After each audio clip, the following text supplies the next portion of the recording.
Chapter 1. A Daughter's Visit. Qin Qi, let us part ways. Though you are undeniably handsome, being together entails more than mere looks. It also requires. It requires wealth, does it not? Qin Qi replied without lifting his gaze, engrossed in his book. I understand now. You may leave, I am not affluent. You. The girl gazed at Qin Qi, whose stubble bore the marks of neglect, and her heart ached with reluctance. If only this man possessed a modicum of wealth, he would be perfect. I have one final question I wish to pose to you. I have never loved. Qin Qi muttered, his eyelids drooping as he turned another page.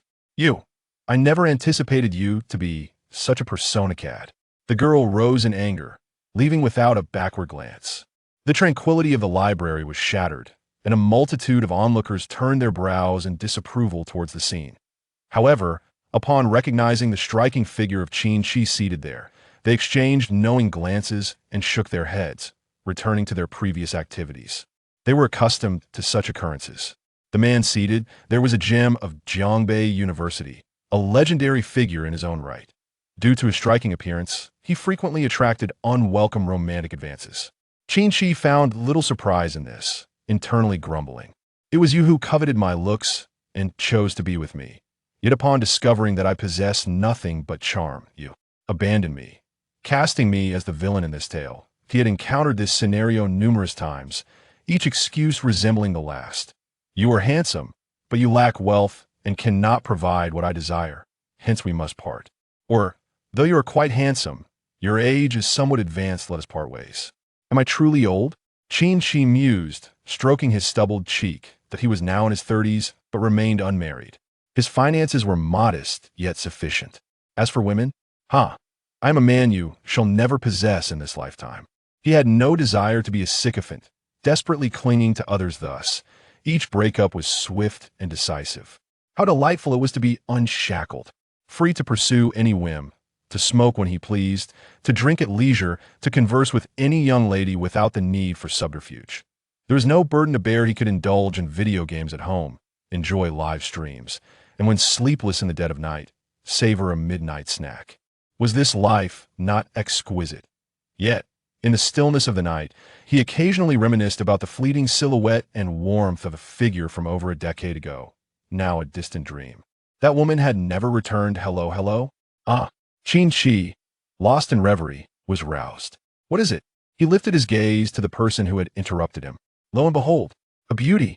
The newcomer appeared to be merely in her late teens. Her youthful face belied her ample curves and long, slender legs. She could easily score a 9.5 on the attractiveness scale. Wait, when did Jiangbei University produce such a stunning beauty? And how was I unaware? Was it, classmate? Are you searching for a particular book? He was an advisor at Jiangbei University, often taking on the role of a librarian in the library during his free time. No, I'm not looking for a book. Then are you here to find someone? Qin Qi opened the borrowing log. Yes, I am here to find someone. Who are you seeking? Qin Qi. Oh, Qin Qi. Quite interesting. This person shares my name. Just a moment, let me look it up. Qin Qi perused the roster, growing increasingly uneasy. It seems there is no such person. Can you elaborate on his grade and major? He is not a student. Not a student? Then you have come to the wrong place. We only have students here. The woman pressed her lips together, her gaze fixed intently on Qin Qi, making him feel rather uncomfortable. No way. Could it truly be that she is here for me? Surely, she hasn't come to offer solace due to my recent heartbreak. That would be utterly absurd. That I know someone named Qin Qi, a counselor at Jiangbei University. He has a heart-shaped birthmark the size of a fingernail on the inner thigh. What the heck? Qin Qi was instantly bewildered. She really is here for me? She even knows about my birthmark? Could it be that No, absolutely not, that I haven't lost my sanity to the extent of engaging with someone who appears barely of age? How does she know this? Curious classmates nearby perked up their ears, eavesdropping on the scandalous tidbits about Teacher Qin. Wait, you're looking for me? What do you want? No, who sent you to find me? How do you know about the birthmark on my thigh? It really is you. The woman sighed in relief. Yes, it is me. What do you want? Instead of answering, she took a deep breath, stepped back 2 paces, and bowed deeply to Qin Qi. What are you doing? Qin Qi instinctively stood up in response to her bow. A wave of gasps erupted around them. This girl was so beautiful that she had already captivated many onlookers. Now, As they witnessed her bowing, everyone was left in utter confusion. What is going on? Is she drawn to Teacher Qin's handsome appearance and seeking his WeChat? But does it require such a respectful bow? Is this the latest technique for asking for contact information? Qin Qi was also perplexed. Why is this not following conventional expectations? Just as he was about to speak, the girl's next statement struck him like a bolt from the blue. "Daddy, I have come to find you." In front of the curious students, the beautiful girl uttered this shocking revelation, leaving them utterly flabbergasted. What on earth? Calling him daddy? In public? Teacher Qin seems to be quite the charmer. Immediately, a flurry of discussions erupted. Isn't Teacher Qin unmarried? Where could this daughter possibly come from?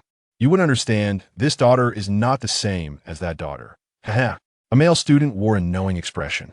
Teacher Qin is still quite the catch, isn't he? He can attract such a beautiful sister and even have her call him daddy in such a setting impressive. Could this be what they call training? Is it possible that Teacher Qin has a penchant for this sort of thing? How bizarre, but I find it rather appealing. A female student blushed deeply, lost in her thoughts. Isn't Teacher Qin going a bit too far? This is a library, and that girl looks like a student. No way. From what I gathered, Teacher Qin seemed to imply he didn't even know her. How could one be so forward as to approach and call Teacher Qin daddy? Listening to these words, a cold sweat broke out on Qin Qi's forehead, and his heart was filled with trepidation. Why, dear little sister, he said, one may indulge in food indiscriminately, but one must not call out to their father haphazardly. Please refrain from doing so.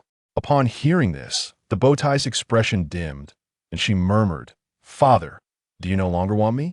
Have I disturbed you? Father. With each utterance of father, the gazes of the surrounding classmates once again fell upon Qin Qi. Chapter 2, That Woman Goodness.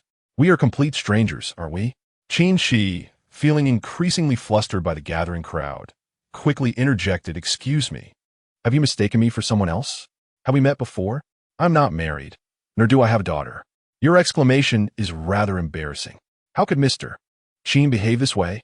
Murmured some classmates, igniting discussions among themselves. Has he really turned his back on someone he once knew? Perhaps Mr. Qin has abandoned this girl after leading her on? A female student's expression darkened at the thought.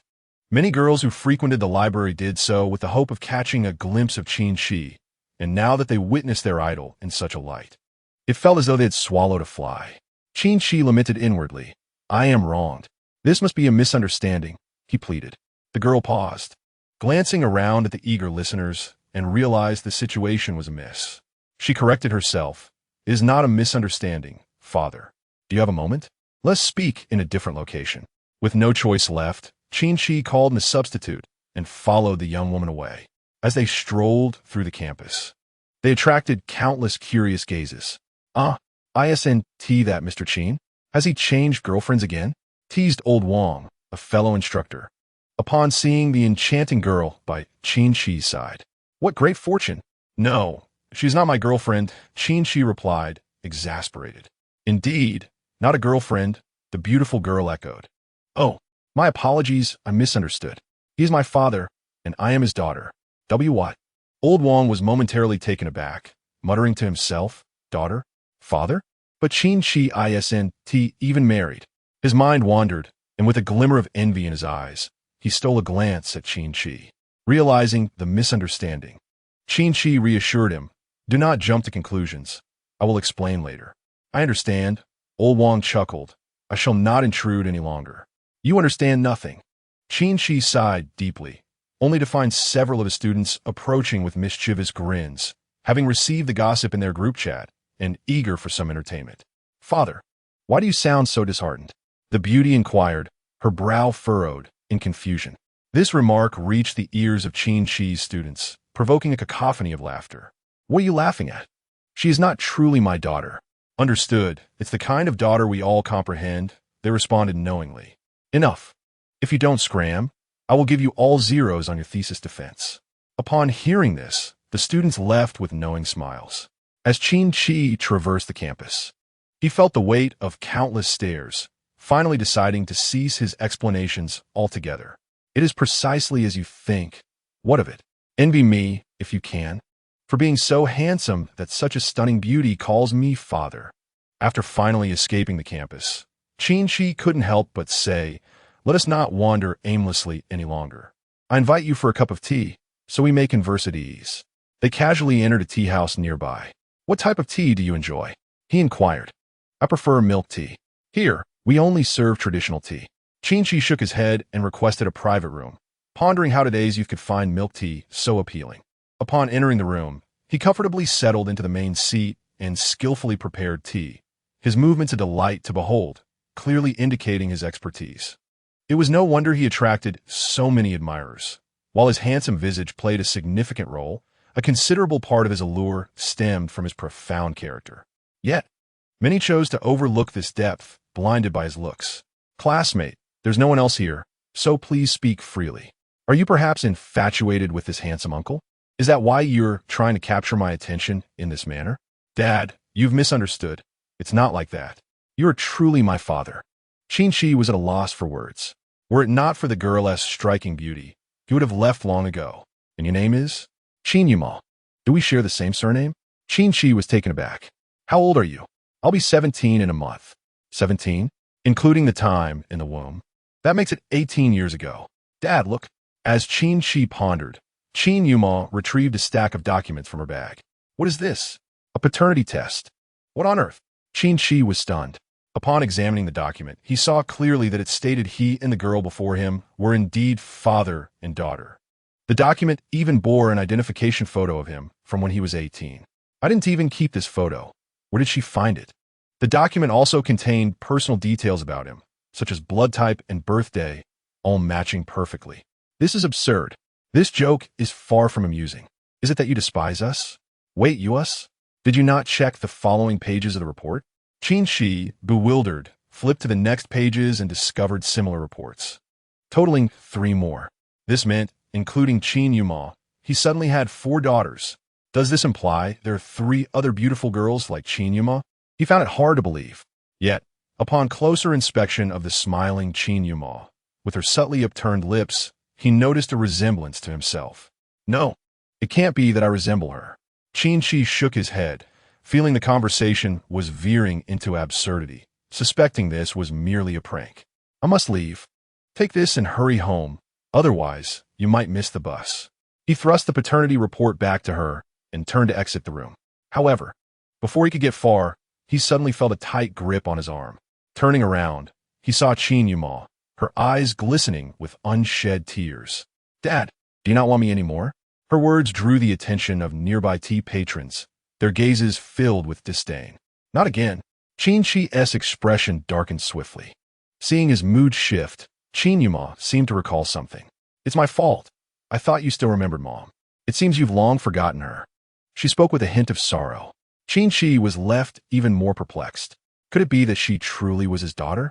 18 years ago, although I had courted numerous female companions, I always took meticulous precautions. Unless a woman were to act irrationally and puncture a condom, it would have been utterly impossible. A fleeting shadow suddenly passed before Qin Qi, rekindling memories of that fateful night he categorized as a romantic encounter. The indistinct silhouette gradually became clearer, aligning with the visage of Qin Yumeng before him. Could it be?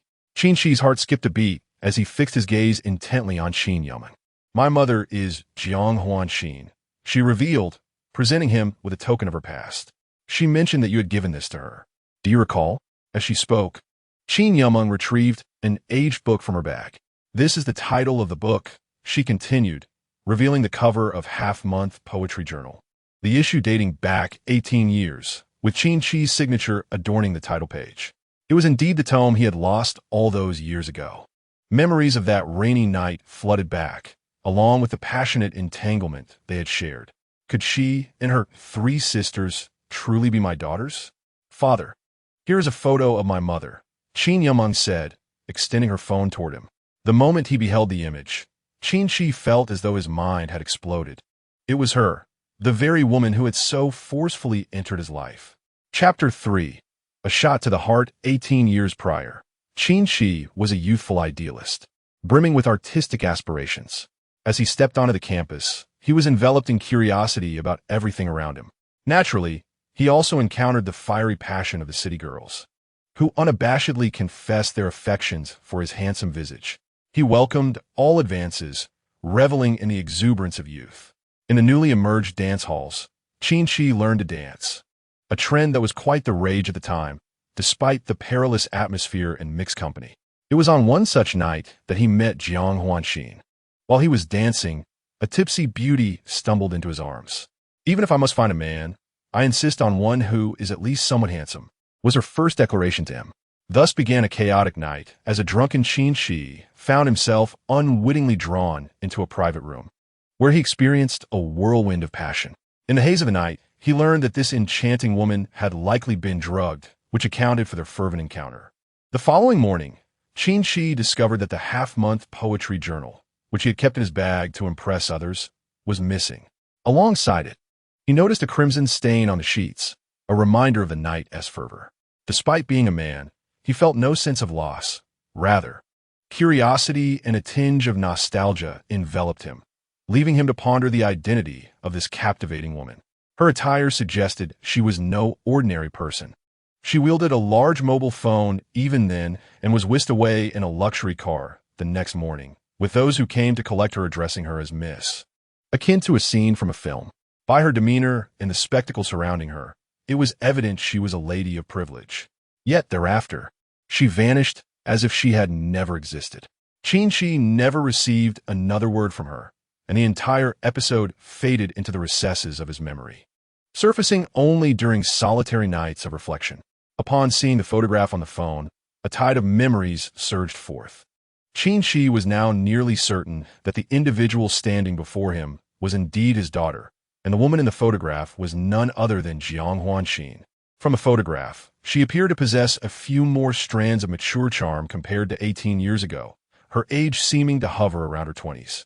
With a slender waist and ample hips, complemented by a generous bosom, she rendered Qin Qi utterly transfixed. This was precisely his preferred type. In that moment, Qin Qi finally grasped the sentiments of Cao Cao. He found himself utterly defenseless against such a woman, endowed with voluptuous curves and a hint of maturity. What difference was there between myself and that rogue? However, despite his growing certainty, he still lacked a crucial piece of evidence. "Tell me, did your mother ever mention the place where we first met?" Qin Yumeng nodded. "My mother said it was at the Wild Wolf Dance Hall." She produced 2 weathered tickets from her bag, which were indeed the entry passes to the Wild Wolf Dance Hall. One belonged to Jiang Hanxin, while the other was his own. Upon seeing this, Qin Qi could no longer delude himself. He scrutinized Qin Yumeng closely, noting her striking resemblance to Jiang Hanxin, along with certain features that mirrored his own, such as her prominent nose and bright eyes. Am I truly a father now? And just like that to 4 individuals? Qin Qi, overwhelmed, retrieved a cigarette from his pocket, stepping to the window where he took a deep drag. "Dad, do you miss Mom? Please don't blame yourself. Mom said she doesn't hold you responsible. It's just that she hasn't reached out." "Hold on," Qin Qi interrupted, hastily finishing his cigarette and gesturing for Qin Yumeng to lean in closer. "Is that so?" Confused, Qin Yumeng leaned forward. "Ouch." Qin Qi swiftly plucked a strand of her hair, causing her to scratch her head in discomfort. "Dad, what are you doing?" "What am I doing? Do you take me for a fool? I intend to conduct a paternity test myself. I have no desire to be an unwitting father or a mere placeholder. I suddenly have urgent matters to attend to. I must take my leave." "We shall meet again," he declared, striding away, vanishing into the street.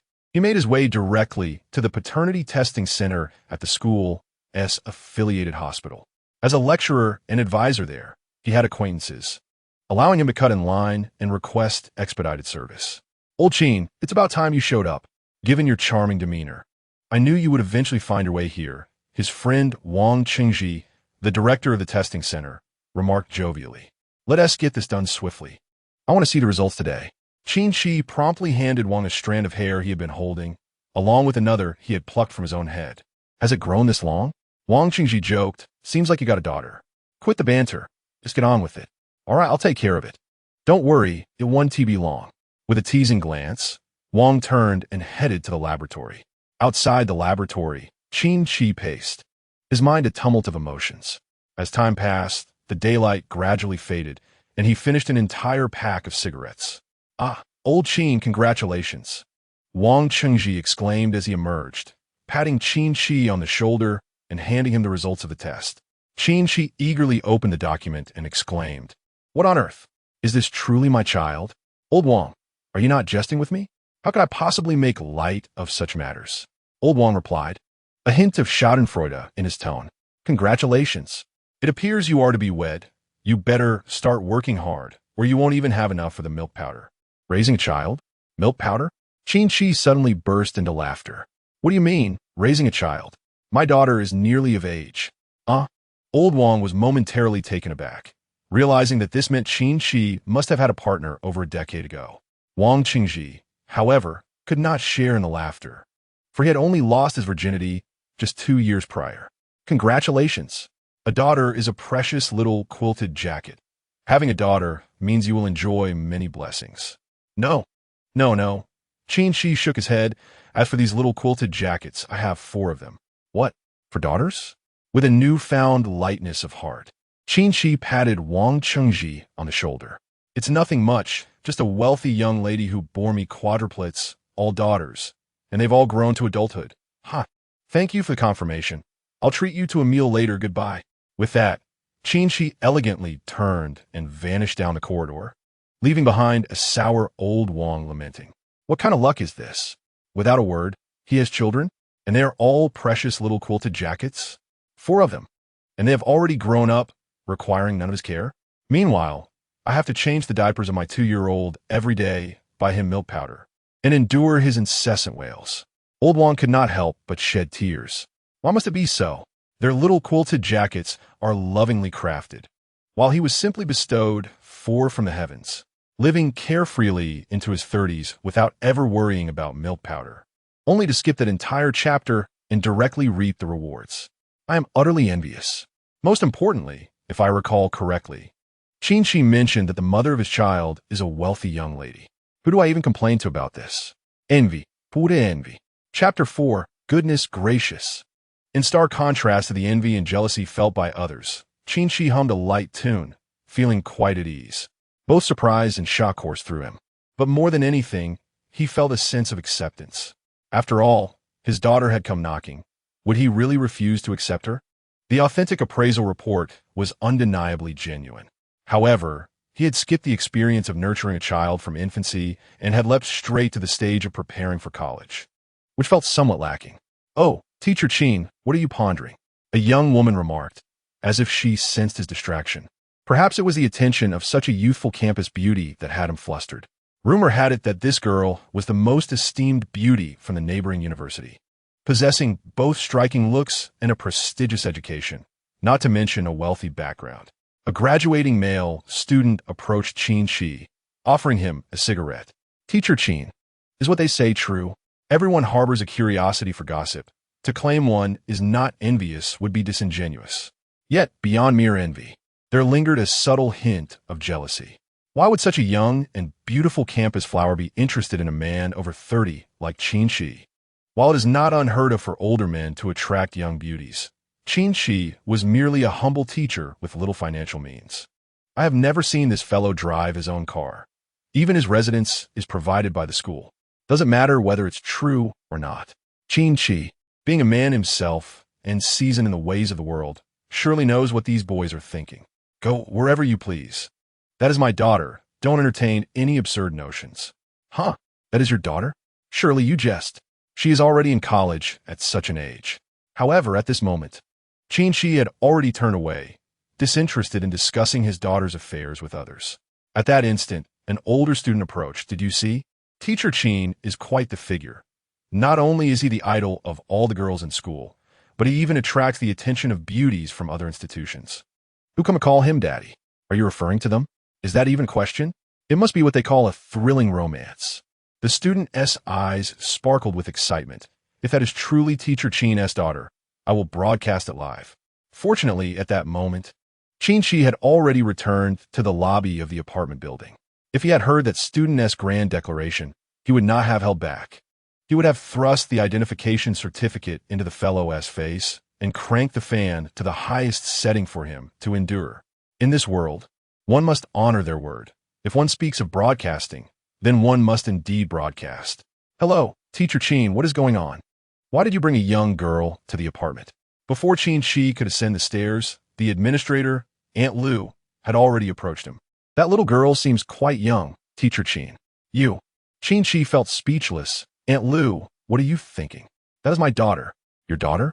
Aunt Lu's eyes widened in disbelief. I thought she was looking for you because she was being bullied. Wait a minute, Teacher Qin, when did you get married? By this time, Qin Qi had already slipped upstairs. The dormitory staff and the aunties were particularly fond of gossiping about family matters. Qin Qi estimated that before long, rumors about a beautiful school flower seeking him out would be rampant. Daddy, you're finally back. Qin Yuming leaped into Qin Qi's arms, exclaiming, I've been waiting for you for so long. She almost clung to him entirely. Qin Qi, taken aback, felt uncertain about where to place his hands. After all, she was indeed his daughter, yet he had no experience in fatherhood. All right, you need to come down for a moment. He gently patted Qin Yuming, who was nearly wrapped around his waist. Let us go inside and rest a bit. After waiting for so long, you must be tired. I'm not tired at all. As long as I'm with Daddy, I'm so happy. Qin Yuming's eyes sparkled with excitement. Daddy, I've always wanted to have a father. Just then, an elderly professor passed by. Ahem, Qin Qi. The professor said meaningfully, you must be mindful of your reputation. It's broad daylight, and one must maintain decorum. Qin Qi's face darkened. Reputation? What nonsense, old Chun. This is my daughter. Your daughter? The elderly professor was momentarily taken aback. But soon a look of understanding crossed his face. I see. I am over 20 years your senior. My own daughter has just graduated from university. This statement was laced with typical disbelief. In truth, few would believe that Qin Qi's daughter was already in college. It is worth noting that Qin Qi was renowned as the most eligible bachelor of Jiangbei University. Though he was older, he was in his 30s, a time when men are often at their most charming. Furthermore, he had never been married. The notion of Qin Qi having a daughter evoked a myriad of thoughts in many people's minds regarding such a paternal relationship. Faced with their skepticism, Qin Qi had no retort. Go on, old Chun, take a stroll. Daughter, come inside with me. He pulled Qin Yuming along, indifferent to their opinions. Let them think whatever they wished. After all, he would simply dote on his daughter. However, having never truly experienced the role of a caregiver, Qin Qi felt a pang of anxiety deep within. He was at a loss when it came to raising a daughter. Dad, are you going to live here? Qin Yuming surveyed the modest space, which could only be described as a well-equipped small apartment. Compared to their previous home, this one felt rather cramped. Qin Qi poured a glass of water for Qin Yuming. Yes, it's sufficient for me. One person eating well means the family isn't starving. Dad, it seems like it might not be enough, she noted. My sisters, I want to move in with you. If Mom comes too, it will definitely be cramped. Qin Qi was taken aback. What? You all want to move in? Just managing one daughter was already a challenge. The thought of 3 more was overwhelming. Moreover, this small apartment was merely a temporary abode. He didn't even possess a home of his own. Dad, do you not want us to live with you? She asked. No. Of course I do. I wish to fulfill my responsibilities as a father, but as his daughter had grown, Qin Qi felt an unsettling sense of inadequacy regarding his paternal duties. Ding! Congratulations, host, you have activated the fatherly love selection system. Qin Qi's heart leaped with joy. He had awakened a system because of his daughter. The system was now bound to him. Choice 1. Decline the request for cohabitation with your daughter, and the host will receive a hairdryer. Choice 2. Agree to your daughter's request to live together, and the host will receive a cash reward of 20,000 yuan. Note, cash rewards from this system will be deposited directly into your electronic account, thereby preventing any complications or liabilities from arising. Incredible. I truly have awakened a system. Qin Qi felt an overwhelming sense of exhilaration. I am a chosen one. With the awakening of this system, regardless of its nature, he felt empowered. Surely it is fitting for the most handsome man. The system may have come late, but it has finally arrived. Qin Qi was increasingly elated, especially since this system was the fatherly love selection system. Today, 4 daughters have come to visit, coincidentally activating the paternal selection system. Is it not clear that I am meant to embrace the role of a father? Just as I was lamenting my lack of experience in being a good parent, this system has come to my aid, ensuring that I can indeed become a wonderful father to my daughters. Furthermore, I can also earn rewards. Upon examining the two options and their corresponding rewards, it is unequivocal that the second choice is the superior one. What is the first option? A hairdryer? As if I haven't had enough of being blown about by various individuals at school during the day. The second option offers a direct reward of 20,000 yuan, nearly equivalent to 3 months' salary. The more I contemplate this, the more I find joy, unable to suppress a laugh. Meanwhile, my daughter, Qin Qi, was initially filled with confusion and trepidation. "Dad, what has made you so joyous?" she asked, pouting. "Does this mean you agree for my sisters and I to stay here?" Surely, he must have consented, given his cheerful demeanor. Seeing her father so happy filled Qin Qi with delight. She had feared he might disapprove, but now it seemed she could finally live with him. For years, she had only heard her mother speak of how wonderful her father was. Yet she had never experienced a father's love firsthand. Still, Qin Qi remained uncertain if her father truly agreed. Anxiety lingered in her heart, fearing his discontent. Her bright, sparkling eyes blinked expectantly, reminiscent of a child longing for cake. "Ding! Congratulations, host, on making a choice. 20,000 yuan has been credited to your account.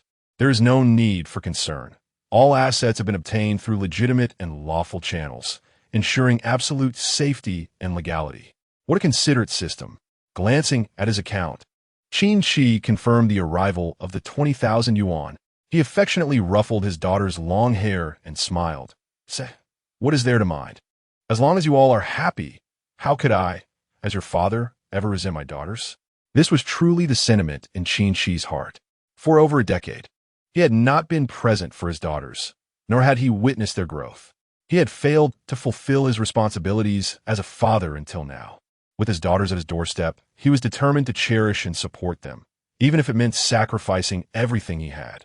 Now that the opportunity had arisen, Qin Qi could not let it slip away. Although he was a straightforward man with no prior experience in fatherhood, he believed that showering his daughters with love was all that mattered. He felt invigorated. At this moment, Qin Qi was overwhelmed with a sense of fulfillment, as if he had reached the pinnacle of life. It is worth noting that prior to this, aside from his handsome appearance, he truly possessed nothing. Living paycheck to paycheck, he had little savings. He yearned for a home and financial stability, yet in Jiangsheng, a single property cost millions. With a monthly salary of less than 8,000 yuan, it seemed impossible for him to ever secure a decent home. However, now, with the right choice made, the paternal love system had rewarded him with 20,000 yuan. What brought him the greatest joy, however, was not merely the reward, but the presence of his 4 daughters. Having daughters and awakening this system, could there be anything more wonderful in this world? The most fulfilling and blissful moments in life may well be encapsulated in this instance. At this juncture, the daughter, Qin Qi, excitedly grasped Qin Qi's arm, exclaiming, "Not at all. We have longed to live with Daddy. How could there be any reluctance? Finally, we can reside together." Qin Qi joyfully shook Qin Qi's arm, her demeanor utterly endearing. Beside them, Qin Qi couldn't help but reflect internally. Is this the essence of having a daughter? Such a vibrant girl transformed the once silent abode into a lively sanctuary brimming with youthful exuberance. Recalling the days when his life revolved solely around work, with the house enveloped in a profound stillness, Qin Qi felt a surge of anticipation. Perhaps cohabiting with his daughter might indeed be a splendid choice. Moreover, his mindset seemed to rejuvenate with her presence. "All right, little one, since we have some time, let Daddy take you shopping for some essentials." Qin Qi affectionately patted Qin Qi, now with an income of 20,000, thinking it prudent to acquire some necessities for his daughter. In his modest apartment, as a lifelong bachelor, even his toiletries were singularly his own, leaving no surplus. "I'm so sorry, Daddy. I seem to be overly excited." Qin Qi chuckled, tugging at Qin Qi's sleeve. "Let's not rush to buy things. How about I help you tidy up the room first? It looks like it can accommodate my sisters. I'll arrange it before we purchase the bed." Qin Qi pondered. And indeed, she had a point. Although his apartment was not expansive, it spanned over 80 square meters. Tidying the rooms and later acquiring a few beds for her friends should pose no issue. However, as Qin Qi approached his bedroom, Qin Qi hurriedly intervened. "Ahem, my dear daughter, I can manage my room on my own. Why don't you check if the other rooms need any arrangement? Having lived alone for so long, his bedroom contained various items unsuitable for young eyes. Should his daughter stumble upon them, he feared he'd be too embarrassed to face the world. Daddy? Qin Yumeng inquired curiously. Let me help you tidy up. I'm very adept at household chores. Oh no. Qin Qi felt an immediate sense of foreboding. He had never invited a girl into his personal space. The room was not only disheveled, but also filled with trinkets typically favored by older men. My dear daughter, I just remember that the adjacent room is quite messy as well. Let us tidy that up together. With that, Qin Qi gently nudged Qin Yumeng toward the nearby room. Yet, as he turned to hastily organize the clutter in his own space, Qin Yumeng pouted. Daddy, I'm helping you clean your room. It's what daughters are meant to do. Chapter 6. Truly unnecessary. This truly isn't necessary. Qin Qi felt an overwhelming wave of embarrassment wash over him. They hadn't even begun their cohabitation, and already he sensed an awkwardness in the air. It was all rather uncomfortable. As the day of true cohabitation approaches, the prospect of encountering more awkward situations looms large. To complicate matters further, it is not merely one daughter, but 4. Heaven knows what temperaments these 4 daughters possess. Qin Qi silently resolved that he must seize the opportunity to declutter his room, ridding it of the chaos that resides within. In truth, prior to this, he had not given much thought to the impending situation. However, with this modest apartment featuring merely 2 bedrooms, the living arrangements of Qin Qi and his 4 daughters would undoubtedly feel rather cramped. Moreover, if they were merely to reside and sleep quietly, it would be one thing. But should the daughters venture into his bedroom, they might inadvertently glimpse the disheveled existence and certain items characteristic of a solitary middle-aged man. It was even likely that, as today, the daughters might offer to assist in tidying the room. Nevertheless, Qin Qi was not overly anxious. He remained confident in his ability to be a responsible and caring father. Let us first tidy up the kitchen and living room, Qin Qi suggested, gently steering his daughter aside, knowing that the bedroom would require his personal attention later. All right, Qin Yumeng pouted slightly, appearing somewhat displeased. Yet, she quickly came to a realization. Perhaps her father was still somewhat reserved, unable to direct her in household chores as her mother would. With this thought, Qin Yumeng felt a flicker of joy. It is often said that fathers dote upon their daughters, and it appeared to be true in this case. After a brief tidying of the living room, Qin Yumeng instinctively headed to the kitchen in search of a rag. Coughing softly, Qin Qi felt a wave of discomfort wash over him, but he was unable to intervene in time. As a solitary man, his room was naturally in disarray. The kitchen, in particular, bore witness to dishes piled haphazardly, some even left unwashed for several days. It wasn't slovenliness per se. Rather, Qin Qi simply lacked the habit of washing dishes immediately after preparing a meal. Dad, Yu's daughter emerged from the kitchen leisurely, a smile dancing in her eyes. Qin Qi felt a deep sense of embarrassment. The kitchen was in utter disarray. He had anticipated that his daughter would be repulsed by the state of the kitchen, but her subsequent words left him momentarily dumbfounded. Dad, do you not have a girlfriend? This was rather obvious, Qin Qi thought wryly to himself. If he had a girlfriend, he certainly wouldn't be living in such casual disarray. At the very least, he would maintain a tidy space to accommodate visitors. Dad, it's just wonderful that you don't have a girlfriend. Qin Yumeng continued cheerfully, expressing her concern that if her father did have a girlfriend, he might no longer want them or their mother. It's truly fantastic that you don't have a girlfriend. The more Qin Qi listened, the more he felt that something was amiss. What was so exciting about not having a girlfriend? Was it possible that, while claiming to help tidy the room, his daughter was actually intent on investigating whether there were any traces of a woman's presence in his life? Just then, Qin Qi noticed that his daughter, Qin Yumeng, had passed through the kitchen and was naturally making her way toward the restroom. Instantly, Qin Qi's composure began to waver. He quickly positioned himself at the restroom door, determined to intercept her. Dear daughter, there's no need to look into the bathroom. Just wait for your father to tidy it up. Qin Qi felt an overwhelming sense of helplessness. Inside the bathroom, it was not the presence of feminine belongings that caused him discomfort, but rather the intimate articles of clothing he had carelessly left unwashed.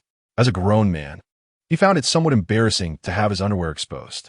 Over the years, Qin Qi's experience living with women had been minimal. He had mostly resided alone. Thus, the thought of a girl seeing his undergarments felt rather peculiar to him. Fortunately, Qin Yumeng was obedient this time. She merely glanced with a playful hum before turning to fetch her backpack. "Dad, you better not refuse my help with tidying up the room later. I'm quite adept at household chores." Qin Qi sighed. All right, dear. Let's go. I'll take you out to buy some essentials." They certainly could not remain in the room any longer. For the first time, Qin Qi regretted that his single man's abode had not been tidied up even slightly, resulting in today's embarrassing situation. Once outside the small apartment, he quickly messaged the cleaning lady, an old acquaintance, to come assist with the disarray. She would not mind the state of his room. "Dad, where are we going?" Qin Yumeng asked sweetly, standing beside him. After he closed the door, she inquired with genuine curiosity. "Just around here," Qin Qi replied thoughtfully. "There's a furniture market and a small goods market at the west end of the university town. I'll ride you there. It will only take about 10 minutes. The area around the university was bustling with internet cafes, small eateries, and various inns, along with young couples renting nearby. Consequently, the furniture and small goods markets thrived. However, Qin Qi was resolute in not taking his daughter to a second-hand market. Although his finances were limited, he believed that the items for his daughter should be brand new. There is a saying that daughters should be nurtured with care and affluence. With a recent sum of 20,000 yuan, coupled with his paycheck from a few days ago, he had ample funds to procure some living essentials for her. "Hey, let Dad ride you," Qin Yumeng said sweetly as she watched Qin Qi pull out his bicycle, her large, bright eyes sparkling with excitement. With a click, he unlocked the bike and wiped down the rear seat. Due to his charming appearance, Qin Qi often unconsciously attracted girlfriends, which had led him to modify his bicycle with a soft cushion on the back seat instead of the usual metal frame. Now, that seat would be exclusively for his daughters. Qin Qi felt a sense of tranquility. This was a wonderful feeling. Previously, he had carried female students or girlfriends, but from now on, he would be transporting his daughters.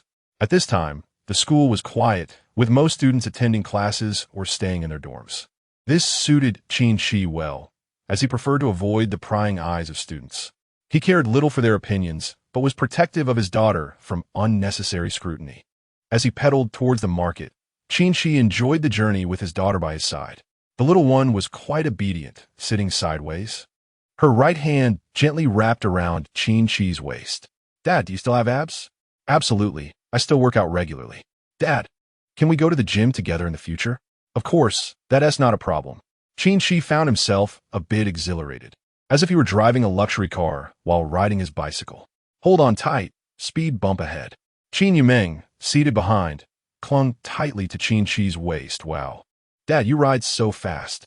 Chapter 7.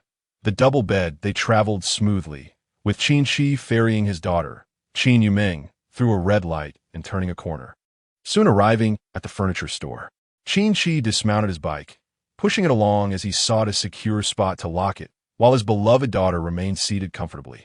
"Dad, are you getting tired?" Seeing Qin Qi push the bicycle with her seated on the back, Qin Yumeng felt a surge of joy, though her demeanor still bore a hint of playfulness. "How could I be tired?" Qin Qi replied without looking back. "You're not heavy. It's no effort at all. Besides, I haven't fulfilled my duties as a father all these years. As long as I can pamper you, nothing else matters." This was Qin Qi's most genuine thought. In his daughter's early years, he had not assumed his responsibilities as a father, but from now on, he was determined to be the most perfect and doting father, compensating for the paternal love he had failed to provide over the years. Upon hearing Qin Qi's words, the adorable Qin Yumeng's eyes sparkled with unshed tears. After so many years, the warmth she had long been deprived of was slowly enveloping her. Could this be the feeling of having a father? A certain part of her heart seemed to be stirred. However, she quickly resumed her charming and innocent demeanor. After securing the bicycle, she playfully leaned against Qin Qi's back, reveling in the comforting sensation of being with her father. Qin Qi, puzzled by his daughter's sudden remark, responded, All right, Yumeng. Let us first choose a bed, and then see if we need to buy some daily necessities." He affectionately tousled her hair and headed straight into the furniture store with her. This was a place Qin Qi rarely visited. In fact, as an older man, he often found himself reluctant to browse through shopping malls. For someone who never actively pursued women, accompanying a girl on a shopping spree felt like a monumental task. However, Qin Yumeng was the exception. After all, she was his daughter. After a leisurely stroll, Qin Qi and Qin Yumeng quickly purchased some essential items, such as a laundry basin. Yumeng, take a look and see which bed you like here. Choose one.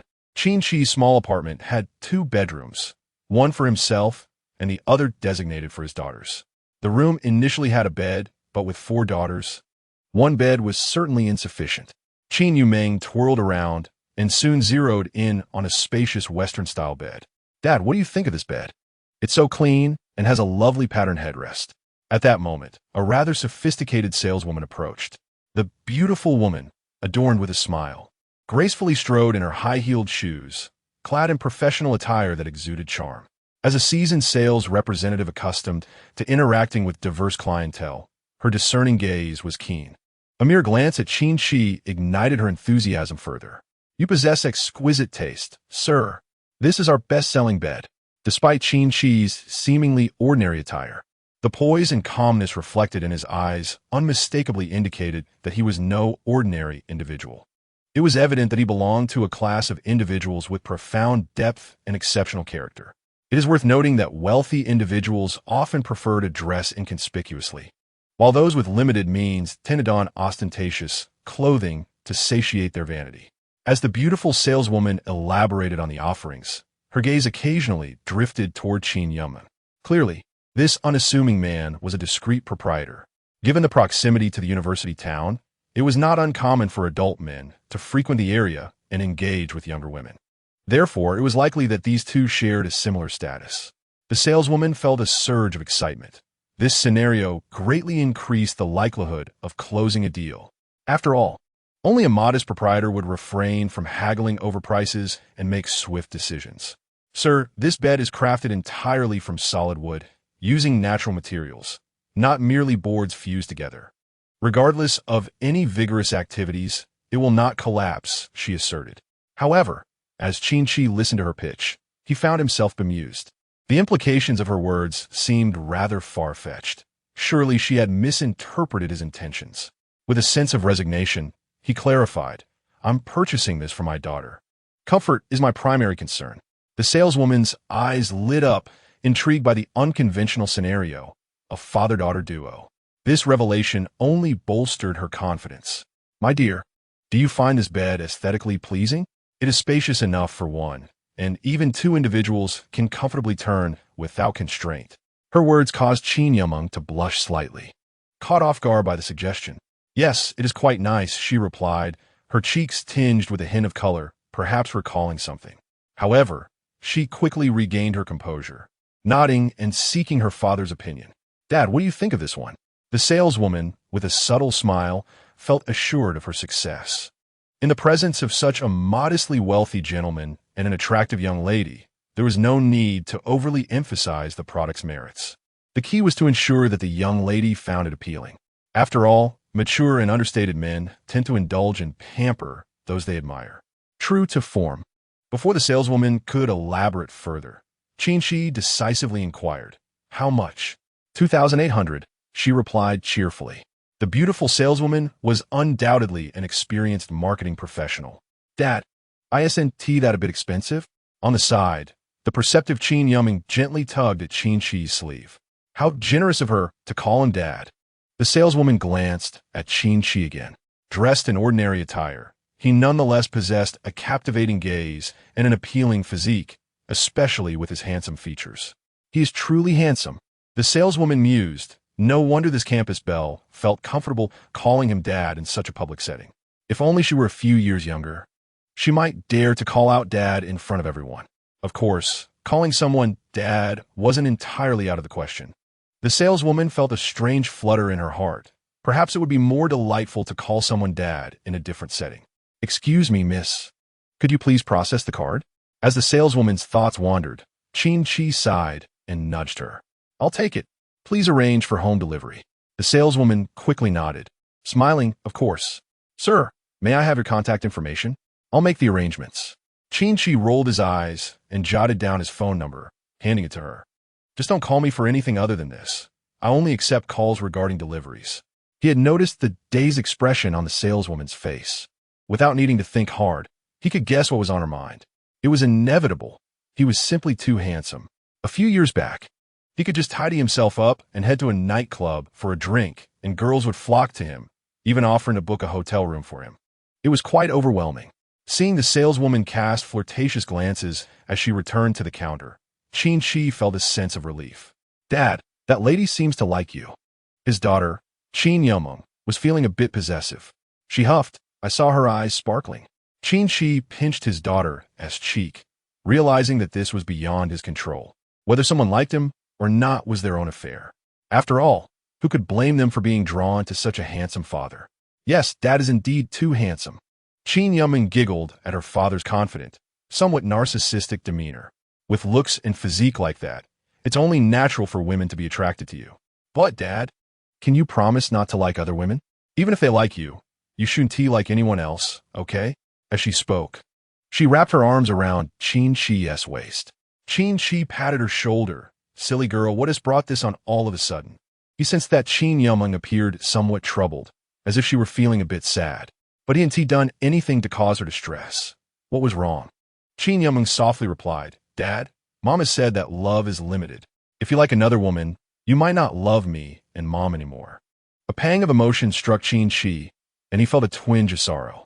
Indeed, love is finite and pure. If affection and love are shared with others, then the love one has for their daughter may become incomplete.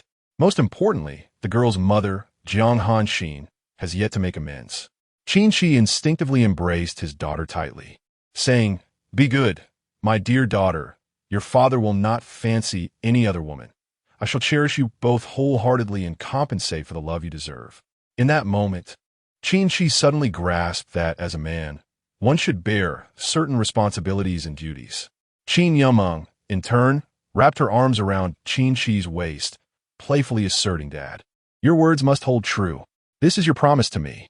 At that moment, a beautiful saleswoman approached with a receipt, stating, Sir, here is your receipt.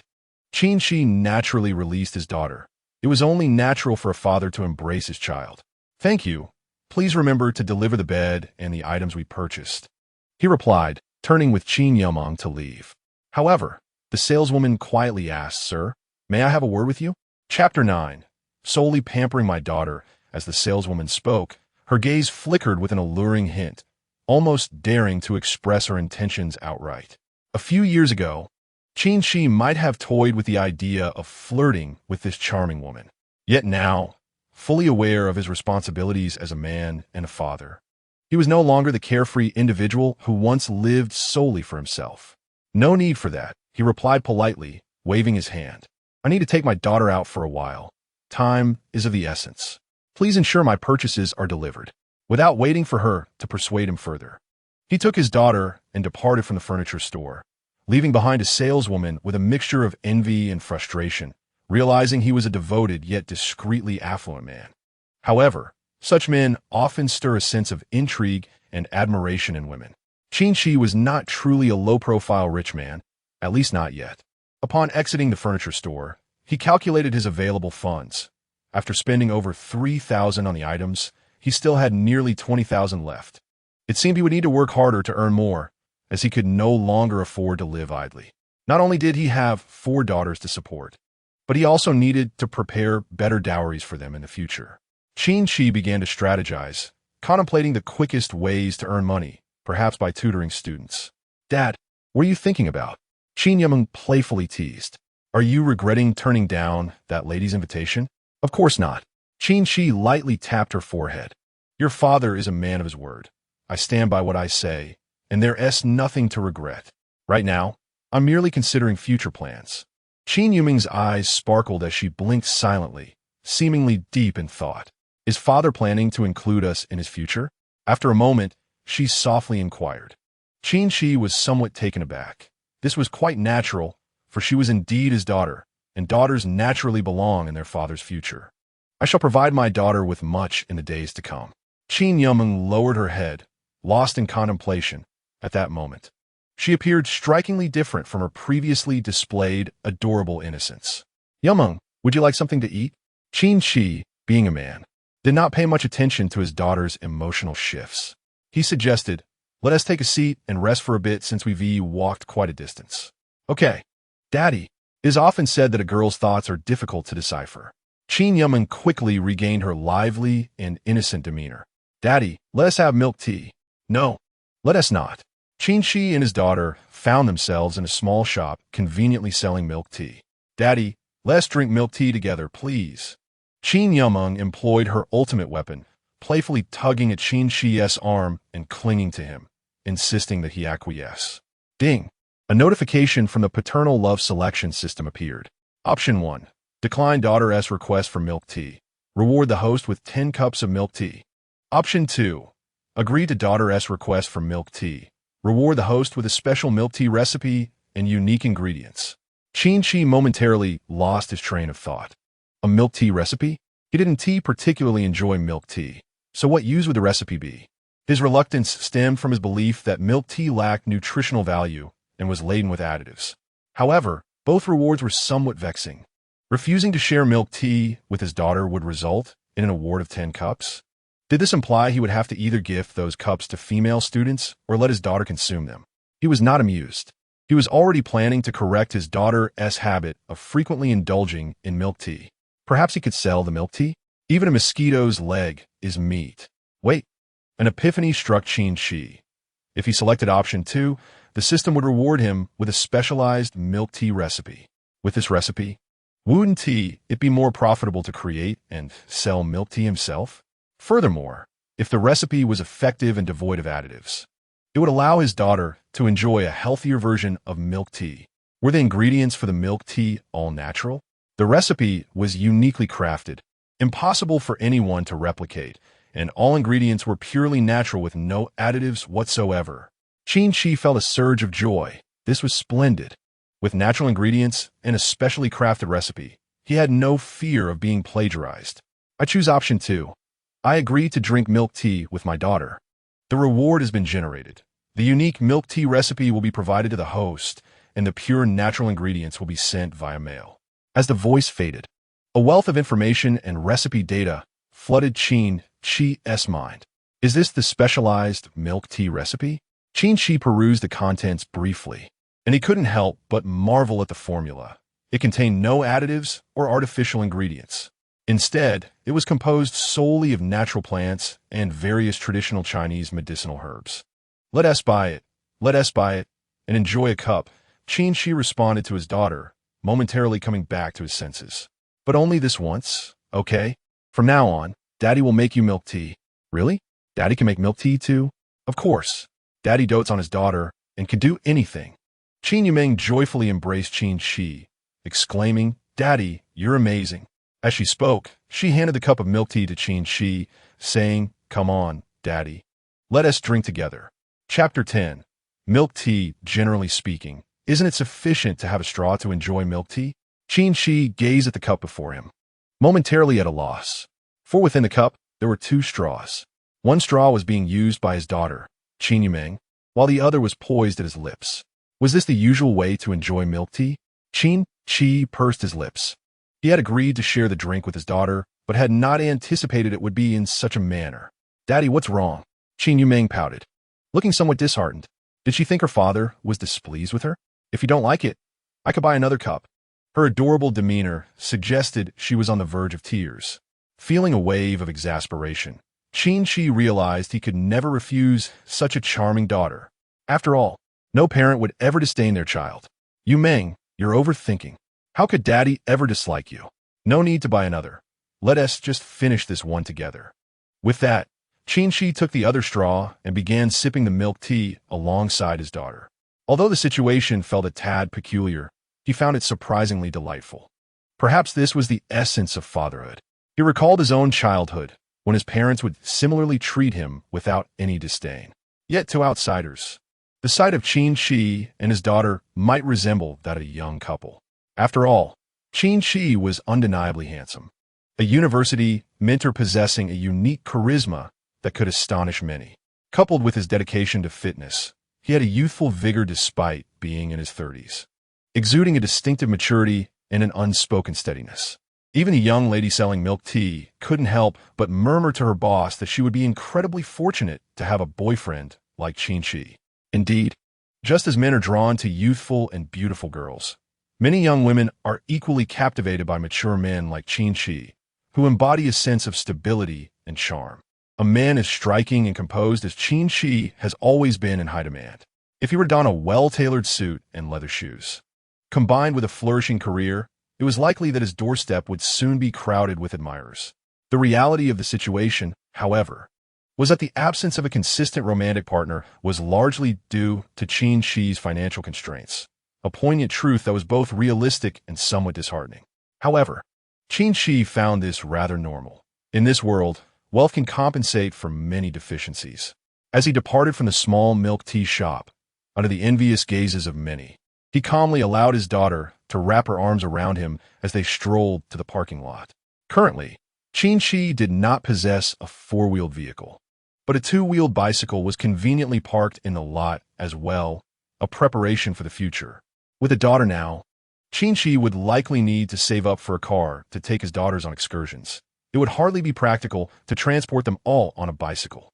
"Dad, so many people are secretly watching us," said Qin Yuma, standing beside him, her demeanor surprisingly bashful. This struck Qin Qi as peculiar, as his daughter had not exhibited such shyness throughout their journey. What is there to be concerned about? If they want to look, let them, he replied nonchalantly. Who has decreed that a father cannot take his daughter out in public, or that he cannot ride a bicycle with her? With a hint of a straightforward demeanor, he remained indifferent to others' opinions, believing that as long as he felt content and guilt-free, that was sufficient. "Come on, Yuma, let us head back and tidy up. We'll go out for a bite later." As he spoke, Qin Qi mounted the bicycle, and Qin Yuma, with a beaming smile, clung to his waist as she settled onto the rear seat. "All right, Dad, let us go." Just then, a BMW pulled up nearby. Its owner, a bespectacled man, removed his glasses and wiped them clean, then slapped himself lightly on the cheek. Was that a dream? Is there really a girl who enjoys sitting on the back of a bicycle and laughing, instead of crying in my BMW? The man gazed at the cheerful figures of Qin Qi and Qin Yuma riding away, increasingly perplexed. Chapter 11. A romantic hot pot together on the bicycle. Qin Qi inexplicably felt as though he had returned to his youthful days of 17 or 18. The vibrant girl seated behind him seemed reminiscent of his classmates from high school and university.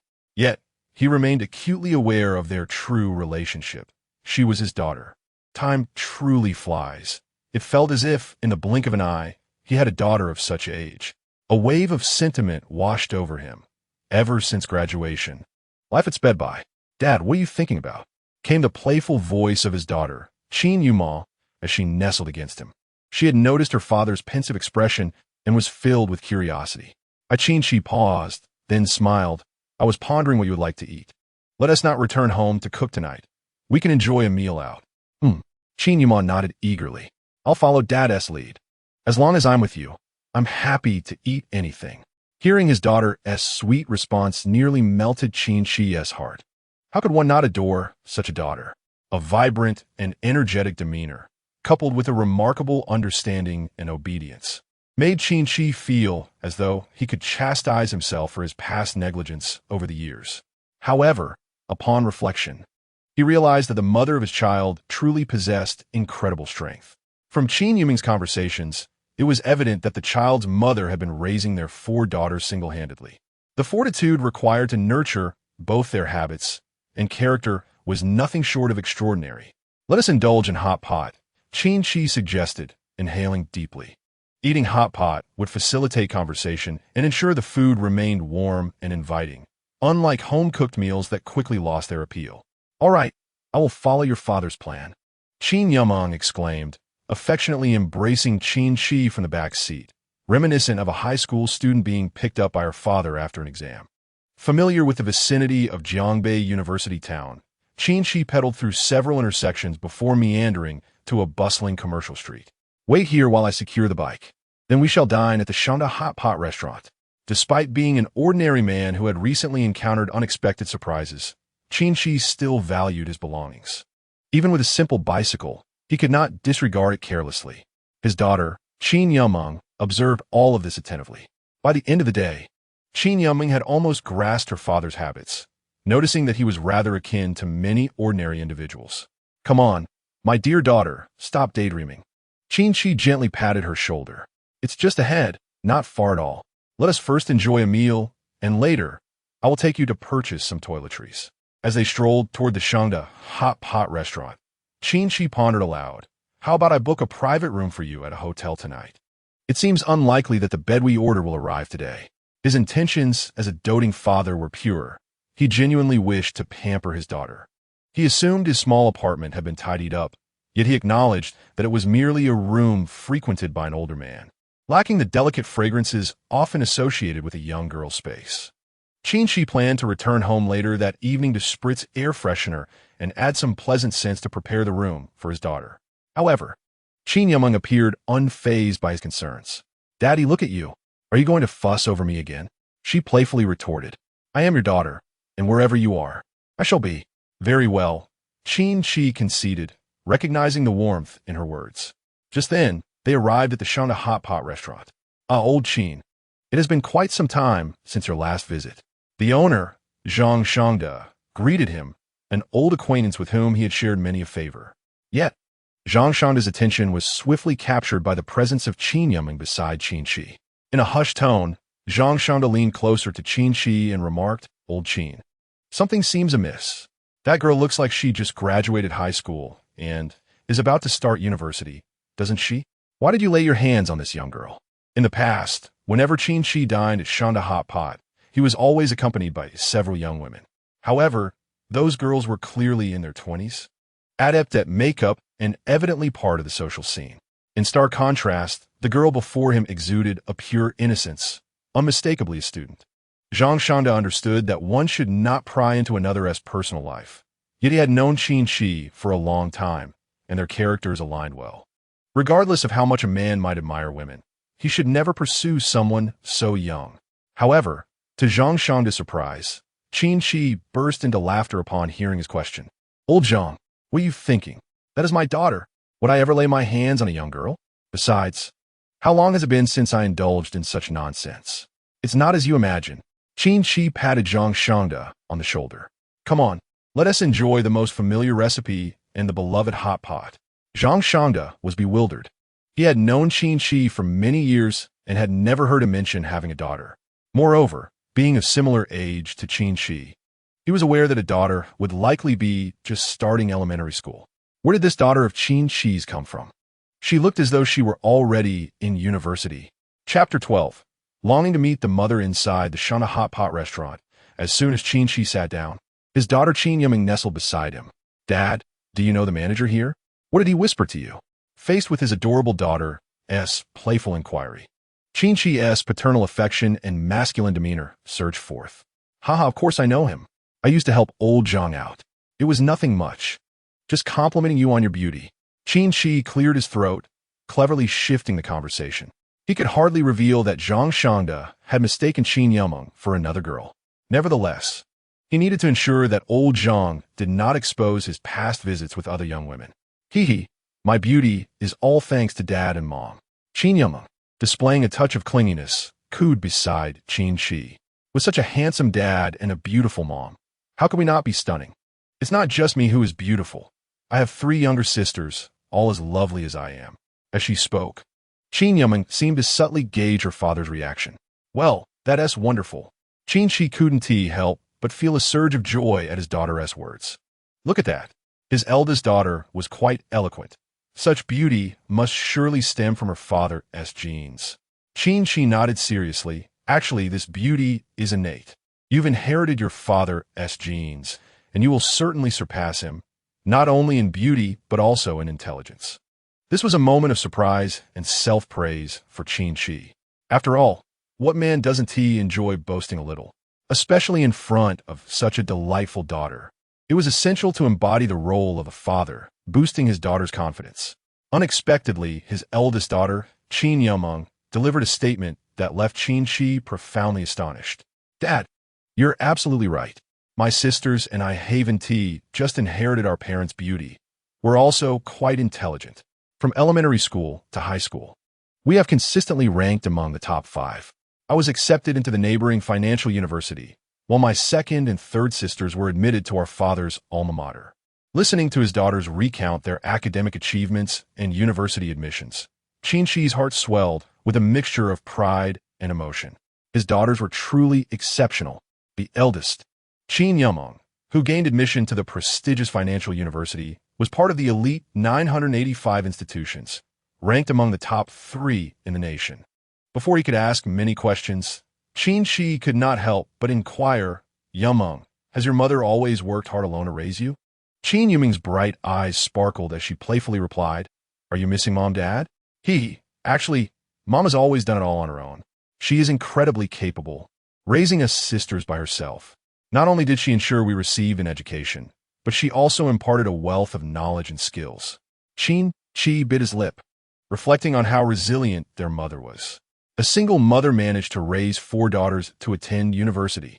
What surprised him even more was the realization that she had not sought companionship since. Perhaps she was waiting for him. Yet, he hesitated to broach such a sensitive topic with his daughters, fearing they might feel abandoned by him. It would be better to gradually uncover the truth. Nevertheless, Qin Qi made a firm resolution to meet with their mother, Jiang Hanxin, and splendidly remarry her. The pressure began to mount. With all 4 daughters now in university, their expenses would undoubtedly increase. He also needed to prepare a surprise for their mother. The urgency to earn more money became increasingly apparent. At that moment, Zhang Shangda, the owner, arrived with a waiter presenting the dual-flavored hot pot and an array of side dishes. As a regular patron, Qin Qi's preferences were well known to Zhang Shangda. "Hey, Lao Qin, the hot pot is ready." Zhang Shangda, still skeptical that this girl was truly Qin Qi's daughter, teased, "Little girl, is it true that old Qin claims you are his daughter?" Qin Yumeng flashed a mischievous smile and replied, "Yes, boss, this is my dad." As she spoke, she affectionately draped her arm around Qin Qi's, exuding warmth. Nearby, the waitstaff were left in awe. It was well known that Qin Yumeng was the epitome of beauty on campus. Her arrival at the financial university had instantly made waves across the school's forums. Her grace and stunning features could easily overshadow countless other girls, captivating the hearts of many young men. Witnessing such a beautiful campus belle call a clearly middle-aged man dad in public left not only the waitstaff, but also many male patrons dumbfounded. It seemed as though a shattering sound echoed in the air. Hearts were breaking. How could this be? It appeared that they were not truly father and daughter. Perhaps she was merely a university student indulged by a wealthy benefactor. Such occurrences are rather common, especially among female university students who often refer to middle-aged men as daddy. It was unexpected to witness such wild behavior. Some patrons were whispering among themselves, and it was hard to believe that Qin Yumeng was truly the daughter of Qin Qi. Hearing the discussions around him, Qin Qi couldn't help but furrow his brow. While he was indifferent to how others spoke of him, even disparaging him, he could not tolerate any comments regarding his daughter. She was, after all, his biological child. How could anyone insinuate otherwise? With this thought in mind, Qin Qi instinctively prepared to rise. Chapter 13. What is wrong with father and daughter? "Daddy, don't be angry." Qin Yumeng, who had been resting her hand on Qin Qi's shoulder, was the first to sense his intention to stand. A fleeting glimmer of light flashed in her eyes, but vanished almost instantly. Pouting slightly, she softly pleaded, "Daddy, don't pay them any mind. I don't care, so you shouldn't either." Furthermore, she added, "What they said isn't entirely untrue." Leaning closer to Qin Qi, she whispered, "Daddy, you will always be the one supporting me from now on, and my several younger sisters will also rely on you." Hearing his considerate daughter express such sentiments, Qin Qi found it difficult to rise. Moreover, he had resolved to work diligently to provide for his daughters. However, he felt a slight discomfort at the insinuations made about him. Yet, it was indeed quite irksome to hear them speak about him in such a manner. With a sigh, he found himself unable to maintain any irritation in the face of his daughter's endearments. Besides, it was his daughter who was coaxing him, and he could hardly push her aside to confront those individuals. What if he frightened her in the process? "Daddy," you see how beautiful we daughters are. Having grown up this much, how could there not be whispers about us? Those words belong to them. Let them say what they wish. Please don't dwell on those unpleasant thoughts. We still have hot pot to enjoy. Qin Yuming urged, unanticipatedly taken aback by Qin Qi's strong reaction. After all, it was merely a few trivial jests that were of no consequence. However, she could sense the suppressed anger within Qin Qi. Indeed, Qin Qi was genuinely upset. As he had resolved, he could withstand any humiliation directed at himself, but no one should dare to malign his daughter. For so many years, he had devoted all his love to her, cherishing her as if she were a precious gem. All right, let us heed your wishes. Let us eat. He finally relented to his daughter's persuasion. Meanwhile, Zhang Shangde, the owner, had somewhat accepted the reality that his friend Qin Qi had indeed become a father. It was often said that a fairy descended from the heavens, and here was Qin Qi, blessed with a daughter. Shaking his head in admiration, he returned to the kitchen, feeling a twinge of concern for his own daughter still in elementary school. However, Qin Qi had his own share of worries. As the dual-flavored hot pot allowed for various ingredients to be added at will, yet with his daughter seated beside him, he scarcely felt the need to lift a finger. Daddy, open your mouth. Qin Yumeng, with a radiant smile, delicately held a slice of tender beef previously cooked in hot pot, first dipping it into sesame sauce, then gently blowing on it with her soft pink lips before presenting it near Qin Qi's mouth. Yumeng, no, let Daddy do it himself, Qin Qi replied, finding nothing particularly unusual about the gesture. Yet in his heart, he mused that even feeding vegetables was typically a father's role in serving his daughter. It was rare for a daughter to prepare a morsel and offer it directly to her father's mouth. Papa, please eat. I want to feed you, Qin Yumeng insisted sweetly. Overwhelmed by his daughter's persistent affection, Qin Qi could only open his mouth and accept the offering. Strangely, that sensation was delightful, a profound happiness enveloping him. Could this be the unbreakable bond of blood between father and daughter? The warmth of family? In that moment, Qin Qi was suddenly flooded with an indescribable sense of joy, a feeling he had not experienced in many years. As they finished their meal, Qin Qi felt as if he were brimming with love and happiness emanating from his daughter. The realization that having a daughter and the profound connection they shared was so extraordinarily beautiful left him feeling almost ethereal. When he walked to the counter to settle the bill, he found the cost quite modest. Even if it had been far greater, he would have deemed it worth every penny. However, in his euphoric haze, he failed to notice that as he stood to pay, Qin Yumeng had also risen, casting a glance at the few earlier gossips among the diners. As if speaking to herself, she remarked, "What's wrong with a father and daughter being close? Such a handsome father and such a beautiful daughter. Surely, many would envy a life that few can possess, leading to jealousy and silent rage. What a pitiful bunch they were." Chapter 14. My daughter is no Navi, sweetheart. Qin Yuming's voice was not loud. It was perfectly pitched for the previous gossips to hear clearly. Their expressions changed dramatically, as if they wished to bury their faces in the table. For she spoke the truth. It was precisely because they lacked a daughter as charming as Qin Yumeng and a father as suave as Qin Qi that they felt envy. Jealousy breeds ugliness and clouds judgment. They did not genuinely care whether Qin Yumeng was Qin Qi's biological daughter. They merely evaluated based on their own biases and preferences. Even knowing the truth, they would refuse to acknowledge it, resorting instead to venomous words and judgment, suggesting scandalous tales of college students being supported by wealthy older men. In this society, such occurrences are all too common. Yet those who utter such remarks are often the very ones lacking the means to support anyone.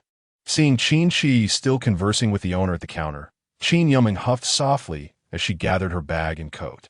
If you have the ability, then go find a college girl to support, she thought. Some individuals, it seems, cannot even care for themselves, yet have the audacity to judge others for allegedly supporting female university students. What a pitiful lot. Such remarks could easily be deemed as a merciless assault on one's character. If Qin Qi were to hear his beloved daughter, whom he perceives as sweet and obedient, utter such sharp-tongued statements, his perception of her would undoubtedly shift. Alas, Qin Qi was preoccupied with casual banter at the counter and did not catch the words of his daughter, Qin Yumeng, nor did he witness her disdainful huff. When he finally turned around, he was greeted by the sight of his daughter, arms wide open, ready for a hug, her face beaming with joy. "Daddy, I'm so full," Qin Yumeng exclaimed, throwing herself into Qin Qi's embrace. Initially, she had wished for him to carry her. But given that he had eaten even more than she had, she decided to let it slide this time. Qin Qi felt a bit sheepish. While he did have a hearty appetite, he was capable of moderation. It was merely the invisible joy bestowed by his daughter's affectionate feeding that overwhelmed him, compelling him to indulge in her offerings without restraint. Just a little shy, he cleared his throat, adopting a serious expression. "We can't carry you after eating. It's not good for your digestion."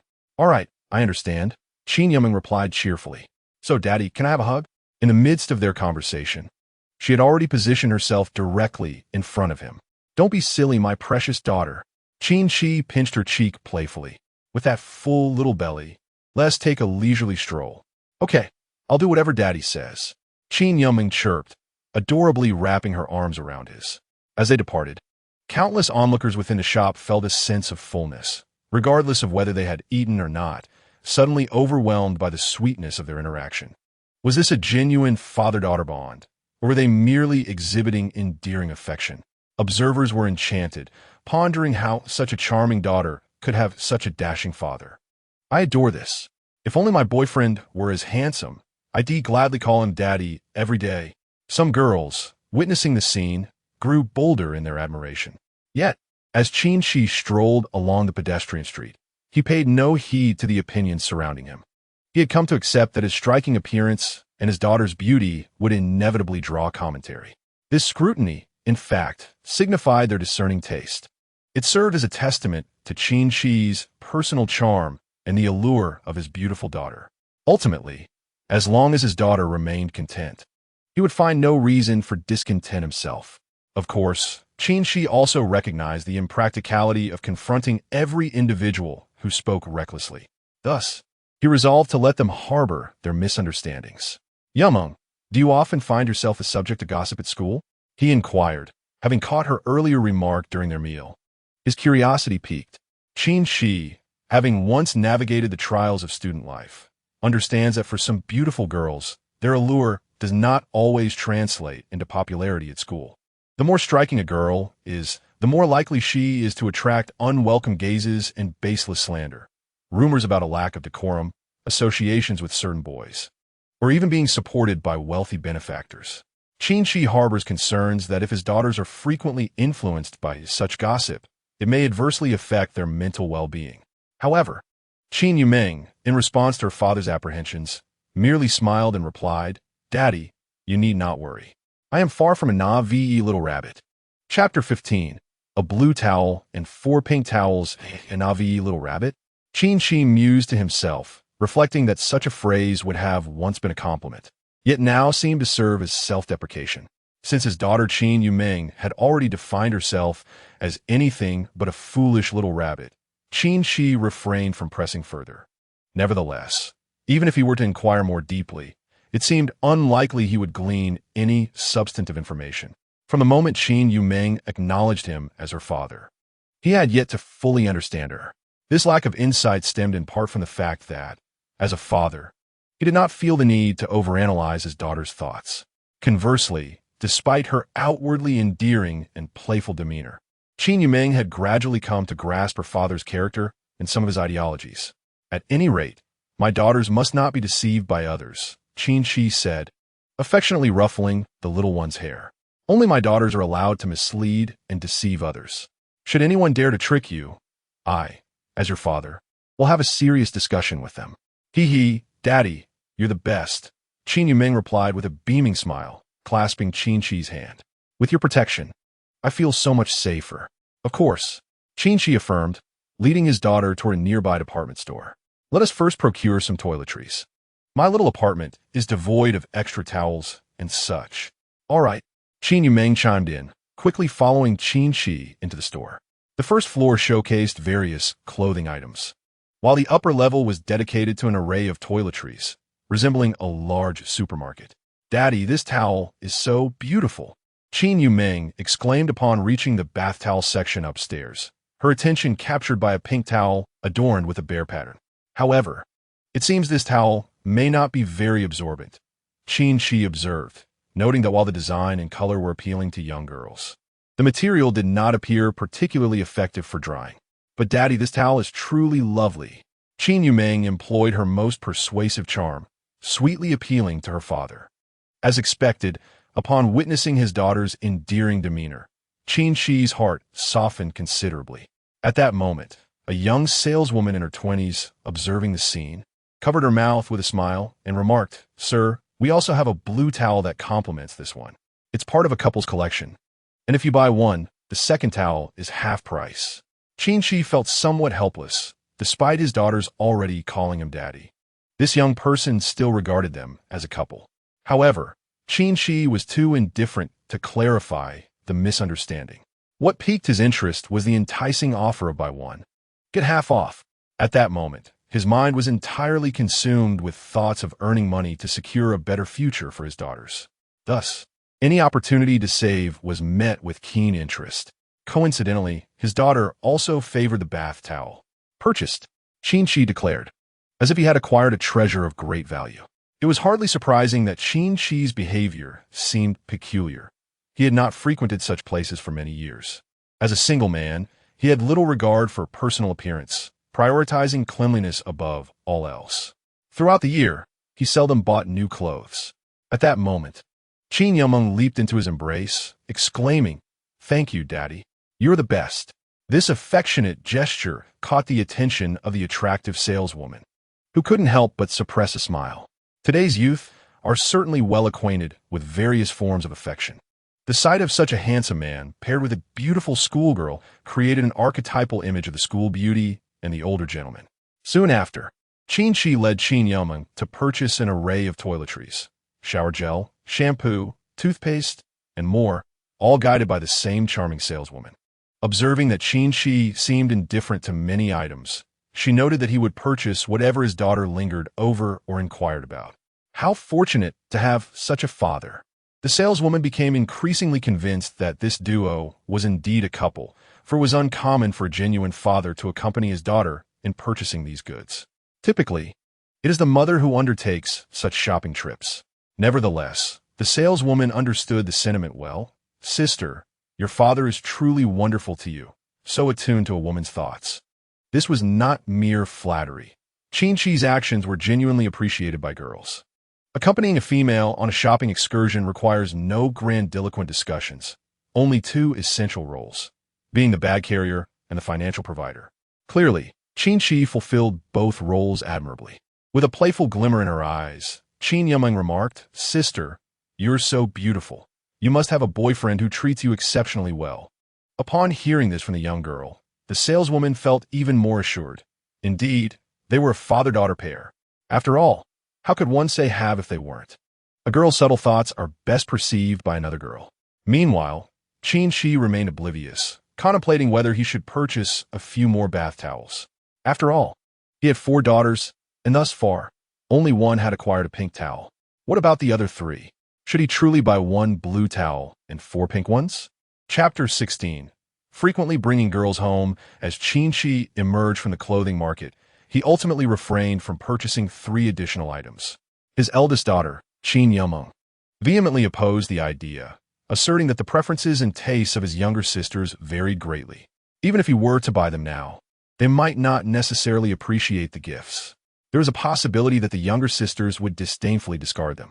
After much contemplation, Qin Qi conceded that she had a point. What if, after making the purchase, the daughters did not take a liking to the items? That would render the expenditure futile, at least for the time being.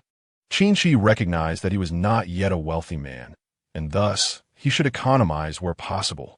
Nevertheless, when it came to any desires or wishes of his daughters, he would spare no expense. Feeling a tinge of worry, Qin Qi pedaled his bicycle along with his daughter, leisurely making their way toward their small apartment. Surely, managing the expenses of one daughter would not pose a significant challenge for him. The bath towels and toiletries he had bought that evening had cost around 400 to 500. After all, girls need to smell delightful. The various shower gels, conditioners, and shampoos he had selected were quite luxurious. But what of his 3 daughters? Just for toiletries alone, he would need to prepare at least 2 to 3,000. Money. Qin Qi felt a pang of regret, pondering why he hadn't saved more during his youth. Were it not for the 20,000 provided by the system, he might have found himself in dire straits, seeking loans from others. Along the way, Qin Yumeng appeared somewhat fatigued, opting for silence rather than conversation. The atmosphere was rather tranquil, reminiscent of a young couple leisurely cycling through campus. "Hey, Teacher Qin, are you out for a stroll with your girlfriend again?" Upon arriving at the campus, Qin Qi, renowned as the handsome mentor known throughout the school, was greeted by numerous students and colleagues. He waved dismissively. "What girlfriend?" "This is my daughter, Teacher Li. Please don't speak carelessly." A female teacher of similar age to Qin Qi chuckled, indicating her understanding. Observing the unspoken amusement in Teacher Li's eyes, Qin Qi felt somewhat speechless. Never mind, he thought, choosing to disregard the matter. At that moment, Qin Yumeng squinted her eyes and smiled. "Dad, it seems many people have misunderstood us." "Indeed, they are clearly mistaken about our relationship," Qin Qi hastily clarified. "Just ignore them. In due time, everyone will know you are my daughter, and such rumors will cease." However, Qin Yumeng appeared unconcerned by the gossip, instead fixing an inquisitive gaze upon Qin Qi. Her look bore a hint of mischief, leaving Qin Qi feeling rather unsettled. "What is it, daughter? Why are you looking at your father like that?" Just then, they reached the foot of the stairs, and Qin Qi parked the bicycle, still puzzled by Qin Yumeng's demeanor. "Dad," Qin Yumeng pouted, "do you often bring girls back to your dormitory apartment?" "Oomph. Otherwise, why would so many of your acquaintances seem so accustomed to it?" Though she questioned him with an air of indignation, her pouting lips and hands on her hips belied any true anger, making her appear more like a wronged little girl, expressing her grievances. Upon observing the situation, Qin Qi found himself utterly at a loss, unsure of how to proceed. It is worth noting that he did not frequently escort female acquaintances back to his dormitory. Occasionally, certain female classmates or friends sought his assistance for reasons that were beyond articulation. Most of their outings took place in external venues. Nevertheless, due to Qin Qi's striking appearance and commendable demeanor, he attracted attention, and despite being surrounded by various young women, few voiced any objections. However, it was clear that his eldest daughter, Qin Yuma, had grasped the underlying circumstances. With a sense of helplessness, Qin Qi realized the implications of her words. His daughter had previously asserted that she was no mere na-f, and perhaps she was indeed more perceptive than he had assumed. After some contemplation, he candidly replied, "Yuma, in truth, I merely assist a few female classmates with their studies. Look at me. I'm quite handsome. It's no wonder that even elderly women are fond of me, right?" Qin Yuma couldn't suppress her laughter. "Well, from now on, you are not permitted to bring any other girls around." "Of course," Qin Qi assured her with a pat on his chest. "From now on, my heart belongs solely to my daughters." "That's more like it." Qin Yuma expressed her satisfaction with a smile that hinted at her triumph. She lowered her head slightly, concealing her delight, and embraced Qin Qi, saying, "Then, let us ascend to our apartment." Qin Qi had no objections. In fact, he was blissfully unaware that he had unwittingly stepped into a particular dynamic. Upon returning to their apartment, he found, as expected, that the cleaning lady had tidied the room impeccably. After arranging various toiletries, he plopped onto the sofa, utterly fatigued. While strolling through the streets, posed no physical strain for someone of Qin Qi's stamina. The emotional toll was another matter entirely. "Dear daughter, please tidy up a bit. I shall take a breather," he informed Qin Yuma, before turning his focus to the day's significant discovery, the recipe for milk tea. With this recipe, he mused, he could potentially acquire a profitable skill. According to the system's notifications, he had now mastered the method of preparing milk tea. A delivery containing a milk tea machine was expected to arrive either tomorrow or the day after. To his astonishment, he also discovered a small assortment of ingredients essential for crafting the beverage included in the package from the system. Once the milk tea machine arrived, he would commence his experiments in milk tea production. As he entertained these thoughts, a wave of excitement surged within him, wondering if the system's reward would indeed yield a much-coveted milk tea. At that juncture, a delicate voice interrupted his reverie. "Daddy, tonight, I want you to lull me to sleep." Qin Qi nearly choked on his own saliva. What? Lull you to sleep? He was momentarily bewildered by this unexpected request. Although I have never experienced the journey of fatherhood as my daughter has grown, it seems rather difficult to comfort her at this age. Moreover, there is only one bed in our home. The bedroom is simply not suitable for two. The voice of my daughter echoed once more. I, Qin Qi, rose and walked to the other bedroom, and indeed, it was uninhabitable. Only my bedroom was equipped with bedding and a resting place. What should I do? I had not thought this through at the time. I was so engrossed in my joy, in purchasing gifts to make my daughter smile, that I failed to consider that we had but a single bed to accommodate us. Furthermore, the bed I ordered from the furniture store would not arrive until tomorrow. This meant that my daughter would not have her own bed until the next day, and for now, she would have to rest in my room. Just then, my daughter, Qin Yameng, emerged from the bathroom wrapped in a towel. "Dad, what are you looking for?" she asked. I sighed. Had I known, I would have opted for a hotel room for you. Huh? Qin Yameng inquired, puzzled. Do you not want to stay with me? It's not that I cannot. You're both grown now, I shrugged. As children mature, they ought to sleep separately. In matters of parenting, I am utterly inexperienced. Frankly, I have been a carefree young man for all these years. Fortunately, I do not possess vast wealth. Otherwise, I would likely be surrounded by countless women seeking my hand in marriage. Unexpectedly, Qin Yameng approached me effortlessly, her hair still damp. For the pink towel she wore was not very absorbent, leaving tiny droplets of water on her skin. Dad, she pouted, we have always been able to sleep with Mom. She never insisted we must sleep separately. Are you beginning to dislike me, Dad? Or is it because of my presence that you cannot bring other girls home? Her words bore an air of grievance, and by the end, her tone had shifted noticeably. This caused me a sense of unease. I had not brought a girl home in quite some time, and I certainly did not want my daughter to harbor the misconception that I was a womanizer. Not to mention, I am well aware that a child's best teacher is their parent. Thus, I have been striving to set a commendable example. Juming, no. I hastily clarified. How could I ever dislike you? I truly do not. I am not suggesting I wish to bring other girls home. In fact, I haven't done so in a long while, and I promise I won't in the future. Qin Yameng interjected. Then, Dad, you must swear it. You must vow that you will not bring other girls home again. Only then will I believe you. At that moment, my only concern was to make my daughter happy. So without hesitation, I complied with her request and swore the vow. All right, my dear daughter, I promise you that I will no longer bring other girls home. Such occurrences will not happen again. However, this time, you must heed your father's words. Rest in my bedroom while I remain here on the sofa. Qin Qi spoke gently, ensuring that Qin Yameng would not appear displeased any longer. I shall trust you this time, father. With a skip in her step, Qin Yameng returned to Qin Qi's bedroom, inadvertently flicking droplets from her damp hair onto him. Qin Qi sighed deeply, pondering how her mother managed to raise such a precious daughter. It seemed that even this one was becoming a bit overwhelming. Reclining on the sofa in a languid manner, he couldn't help but feel a sense of ennui. Raising children is truly no easy task. The night passed in silence. Exhausted from the day, Qin Qi slept soundly until he was awakened the following morning by the sound of his phone ringing. Hello, who is this? He squinted, still feeling groggy. On the other end, a courier's voice responded. Is this Mr. Qin Qi? I have a package for you. It appears to be some sort of machine, and you need to sign for in person.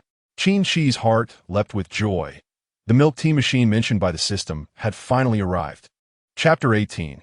The milk tea machine. Qin Qi quickly donned his coat and made his way to the door, only to notice a small note taped to it. It was a message from his daughter, Qin Yameng. Dad, you slept so soundly. I have to step out for a bit, but I will return to find you by noon. He slapped his forehead, wondering if her comment about sleeping soundly implied that she snored or if he was simply too honest in his slumber. In fact, Qin Qi prided himself on his ability to sleep deeply. Once he was asleep, he rarely woke during the night. Ah, well. Glancing at the clock, he realized it was nearly 11. With noon approaching and his daughter likely to return soon, he decided to first collect the milk tea machine. Upon reaching the school entrance, he noticed a crowd gathered around the delivery point. I'm here to collect a package, he informed one of the couriers, providing his identification. This quickly elicited a chorus of surprised exclamations. "Mr. Qin, you bought this milk tea machine? Wait, Mr. Qin, are you no longer teaching?" A few familiar students chirped curiously in his direction. "Come now, as an advisor, how can I not earn some extra income?" Qin Qi chuckled, waving his hand dismissively. Perhaps soon, he would invite them to partake in it. University life is markedly less intense than that of high school, and likewise, university educators enjoy a more relaxed existence. Typically, they only have a few classes each day, and, aside from teaching, they often have ample free time. After successfully signing for the milk tea machine, Qin Qi took a moment to check the sender's address and contact information, only to find it oddly devoid of any details. How did the system manage to send it? His curiosity piqued. The rewards from the paternal affection selection system are thoroughly resolved through the lens of causality. All deposited cash is acquired through legitimate means. The system swiftly alleviated Qin Qi's concerns, which seemed quite reasonable. No longer distracted by other thoughts, Qin Qi surveyed his surroundings and soon discovered a push handle beside the milk tea machine. It was indeed considerate, for not only did it feature a push handle, but there were also several roller wheels beneath it, resembling a small cart meticulously designed below. After pondering for a moment, Qin Qi decided to disassemble the milk tea machine for inspection and familiarization. Ding! The operational methods required had already been mastered by the host, including the inner mechanisms of the milk tea machine. A wave of joy surged through Qin Qi as a plethora of information regarding the machine flooded his mind. It turned out that this milk tea machine was capable of producing not only milk tea, but also fruit juice beverages. Furthermore, it possessed interchangeable modes, each yielding different effects depending on the selected mode. How marvelous! Following the system's prompts, Qin Qi placed his palm upon a touchscreen of the milk tea machine. Beep beep. The fully automated milk tea machine had currently unlocked both the milk tea and fruit juice modes. Observing the electronic screen's notifications, Qin Qi confirmed that indeed, there were additional modes available. However, recognizing that one should not bite off more than they could chew, he resolved to first master the milk tea mode. With the milk tea recipe he had mastered and the ingredients stored within the system panel, Qin Qi began to prepare the concoction. Noticing that no one was paying attention, he bent down and reached into the compartment beneath the milk tea machine, effectively retrieving the ingredients through the system's storage. Concurrently, a notification chimed from the system. As this was the host's first acquisition of a tangible reward, it could now be stored within the system's inventory. Future tangible rewards would be determined by the host's progress in unlocking features. Qin Qi paused momentarily, pondering the implications. Did this mean he would not be able to freely store items in the system's inventory in the future? However, he quickly dismissed the thought. If the system could not store items, it would merely be a slight inconvenience, nothing insurmountable. With this in mind, he proceeded to pour the milk tea ingredients into the machine according to the recipe's specifications. Thereafter, no further actions were required from him, as the machine emitted a delightful sound reminiscent of raindrops falling upon banana leaves. "Wow, Dad, is this a milk tea machine?" A surprised voice exclaimed from behind Qin Qi, followed by a figure leaping onto his back. "Dad, you are too wonderful. You know I love milk tea, and you wouldn't let me buy it. But you actually got me a milk tea machine." Qin Yumeng was profoundly touched, realizing that her father intended to personally make milk tea for her. She felt a swell of emotion. On several occasions when she had indulged in milk tea, Qin Qi had expressed his disapproval. Yet the very next day, this father had unexpectedly purchased a milk tea machine. Truly, he was a father who doted on his daughter beyond measure. Even Qin Yumeng was moved by her own thoughts. However, Qin Qi found himself in a somewhat awkward situation. On one hand, he hadn't anticipated such a scene, and on the other, it was precisely noon, with numerous students traversing the campus. The milk tea machine was conveniently located just downstairs from his small apartment. Many curious students passing by cast inquisitive glances at Qin Qi and the girl nestled against his back. Qin Yumeng. "Isn't that Teacher Qin? He certainly has audacity. Wow, it's hard to fathom. Could Teacher Qin have a new girlfriend?" Some whispered, "Oh, that girl seems to be the campus beauty from the neighboring finance university." Qin Qi was already renowned as the most handsome figure at Jiangbei University, exuding a mature charm and composure. Conversely, Qin Yumeng, being a campus belle at the Finance University, possessed an equally striking presence in both grace and beauty. All right, Yumeng, you can come down now, Qin Qi said hurriedly. The milk tea is almost ready. I need to pour a cup. Yay, milk tea personally made by Dad, Qin Yumeng exclaimed, her large eyes sparkling with delight. A splendid day was set to commence with this milk tea. Dad, I want a drink. Qin Qi playfully flicked her forehead, instructing her to wait patiently. This heartwarming scene was not lost on many onlookers, inciting envy among several female students. As Qin Qi opened the milk tea machine and poured a cup, an exquisite aroma wafted through the air. Wow, that fragrance is divine, one exclaimed. It's truly more aromatic than anything I've ever encountered. Is this really Teacher Qin? He is not only brilliant in the classroom, but excels at making milk tea too. Several students familiar with Qin Qi gradually gathered around, for he was well known at Jiangbei University, not only for his striking looks, but also for his exceptional teaching abilities. Yet, few would have imagined that he could create such splendid milk tea. Initially, some female students had deliberately distanced themselves due to Qin Yumeng's presence, but now, the enticing aroma emanating from the milk tea machine seemed to possess an irresistible allure. Gradually, many students heading to the cafeteria paused and congregated around. However, for the moment, they could only savor the delightful scent.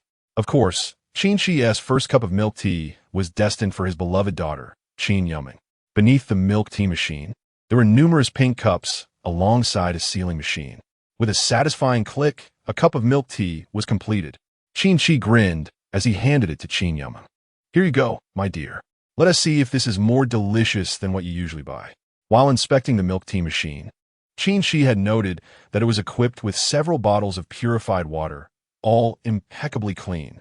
Moreover, upon placing his palm on the touchscreen to unlock the milk tea mode, the machine commenced an internal water flow cleaning process. One could say this milk tea machine was a marvel of automation and intelligence. Not only could it self-clean, but it also maintained temperature control and secure storage, alleviating any concerns about hygiene, as it was further equipped with ultraviolet sterilization. Qin Qi believed that with this nearly entirely autonomous and super-intelligent milk tea machine, he would undoubtedly amass considerable wealth. Moreover, even if he were to cease its usage eventually, it could still serve as a tool for high-tech research. However, he pondered that such endeavors might carry a certain degree of risk. After some contemplation, Qin Qi decided to abandon those thoughts. Wow, Qin Yumeng exclaimed, taking a generous sip, her face radiating satisfaction. Unable to contain herself, she exclaimed, Dad, this milk tea is absolutely delightful. The flavor is fragrant and sweet, yet doesn't tea taste like sugar. There is a hint of grassy aroma, accompanied by a rich sweetness reminiscent of autumn harvest fruits. With her eyes closed, she savored the drink, her long hair flowing elegantly, resembling a little fairy in that moment. However, there was no need for Qin Yumeng's commentary. Many girls who frequently indulge in milk tea were already swallowing hard in anticipation. They were all gazing at Qin Qi, their eyes shining with an insatiable desire. The moment Qin Qi sealed the milk tea cup, the enchanting aroma had completely captured their hearts. Girls who enjoyed milk tea are notoriously discerning about taste, yet Qin Qi's concoction was certain to satisfy them. In fact, even if the milk tea were subpar, the natural and sweet scent alone seemed sufficient to satiate one's hunger. Mr. Qin, may I have a cup too? I want one. Mr. Qin, how much is this cup of milk tea? I want to buy it. Numerous female classmates gathered around, having lost all interest in food, solely desiring a cup of Qin Qi's milk tea. Witnessing such a scene, Qin Qi couldn't help but smile broadly. Although he had anticipated that the exclusive milk tea recipe provided by the system would yield success, he had not foreseen that merely the aroma would attract so many female classmates. Nevertheless, Qin Qi soon felt at ease. It is worth noting that the milk tea recipe contained entirely natural ingredients, derived from herbal medicine and various fruits and plants. It was incredibly pure, a gift from nature itself. It would indeed be a mystery if milk tea made from such ingredients were unpalatable. Hold on. Qin Qi was contemplating how to price the milk tea when a voice interrupted his thoughts. Dad, this cup of milk tea is infinitely better than what one would find at any milk tea shop, and if I'm not mistaken, it surely contains no additives, right? Qin Yumeng, standing beside Qin Qi, called him dad with unabashed familiarity, unconcerned about the many onlookers. Not only are there no additives, but I can also taste several varieties of pure, natural herbs in it, Xi continued. Dad, I think the price should be determined based on the ingredients. And how much should we price it? Qin Qi inquired with curiosity. Qin Yumeng extended 2 fingers, resembling a victory sign. 200 yuan. 200 yuan for a cup of milk tea? Qin Qi was taken aback, incredulous that such a price could be considered reasonable. Chapter 20. The tip of the iceberg. Listening to Qin Yumeng, she boldly quoted a price of 200 yuan. Not only was Qin Qi taken aback, but many female classmates around them also gasped in astonishment. What kind of milk tea could dare to be priced at 200 yuan? Typically, milk tea outside costs no more than 10 yuan a cup. Even the most expensive varieties rarely exceed 50 yuan. Only in upscale establishments or chic bars would milk tea reach such exorbitant prices. And that is justified by the luxurious ambience and service accompanying the drink. 200 yuan? Why not just rob a bank? Where on earth can one find milk tea priced at 200 yuan a cup? None of the milk tea shops in the entire university town charge such a steep rate. Teacher Qin, you're a professor at Jiangbei University. You cannot conspire with others from different schools to deceive us. Some female students began to murmur among themselves. For many boys, the stunning and charming campus belle Qin Yumeng is undoubtedly a goddess. However, for numerous girls, her beauty holds little significance. Regardless of how lovely she is, she's still just another girl. What makes her so special? Some girls are naturally inclined to compare themselves with one another or be overly critical, and thus no one felt particularly inclined to spare Qin Yumeng any grace. In fact, some whispered remarks were rather unflattering. Qin Qi slammed the milk tea machine in frustration. What nonsense is this? How can I be deceiving you with an outsider? This is my daughter. How can she be considered an outsider? Qin Qi had grown accustomed to the gossip that accompanied having his eldest daughter by his side. However, hearing disparaging comments about her still left him quite displeased. Yumeng, you set the price. I trust your judgment. Qin Qi turned to hand the pricing authority over to Qin Yumeng, though he couldn't help but harbor some doubts. Daughter, do you think this might be too expensive?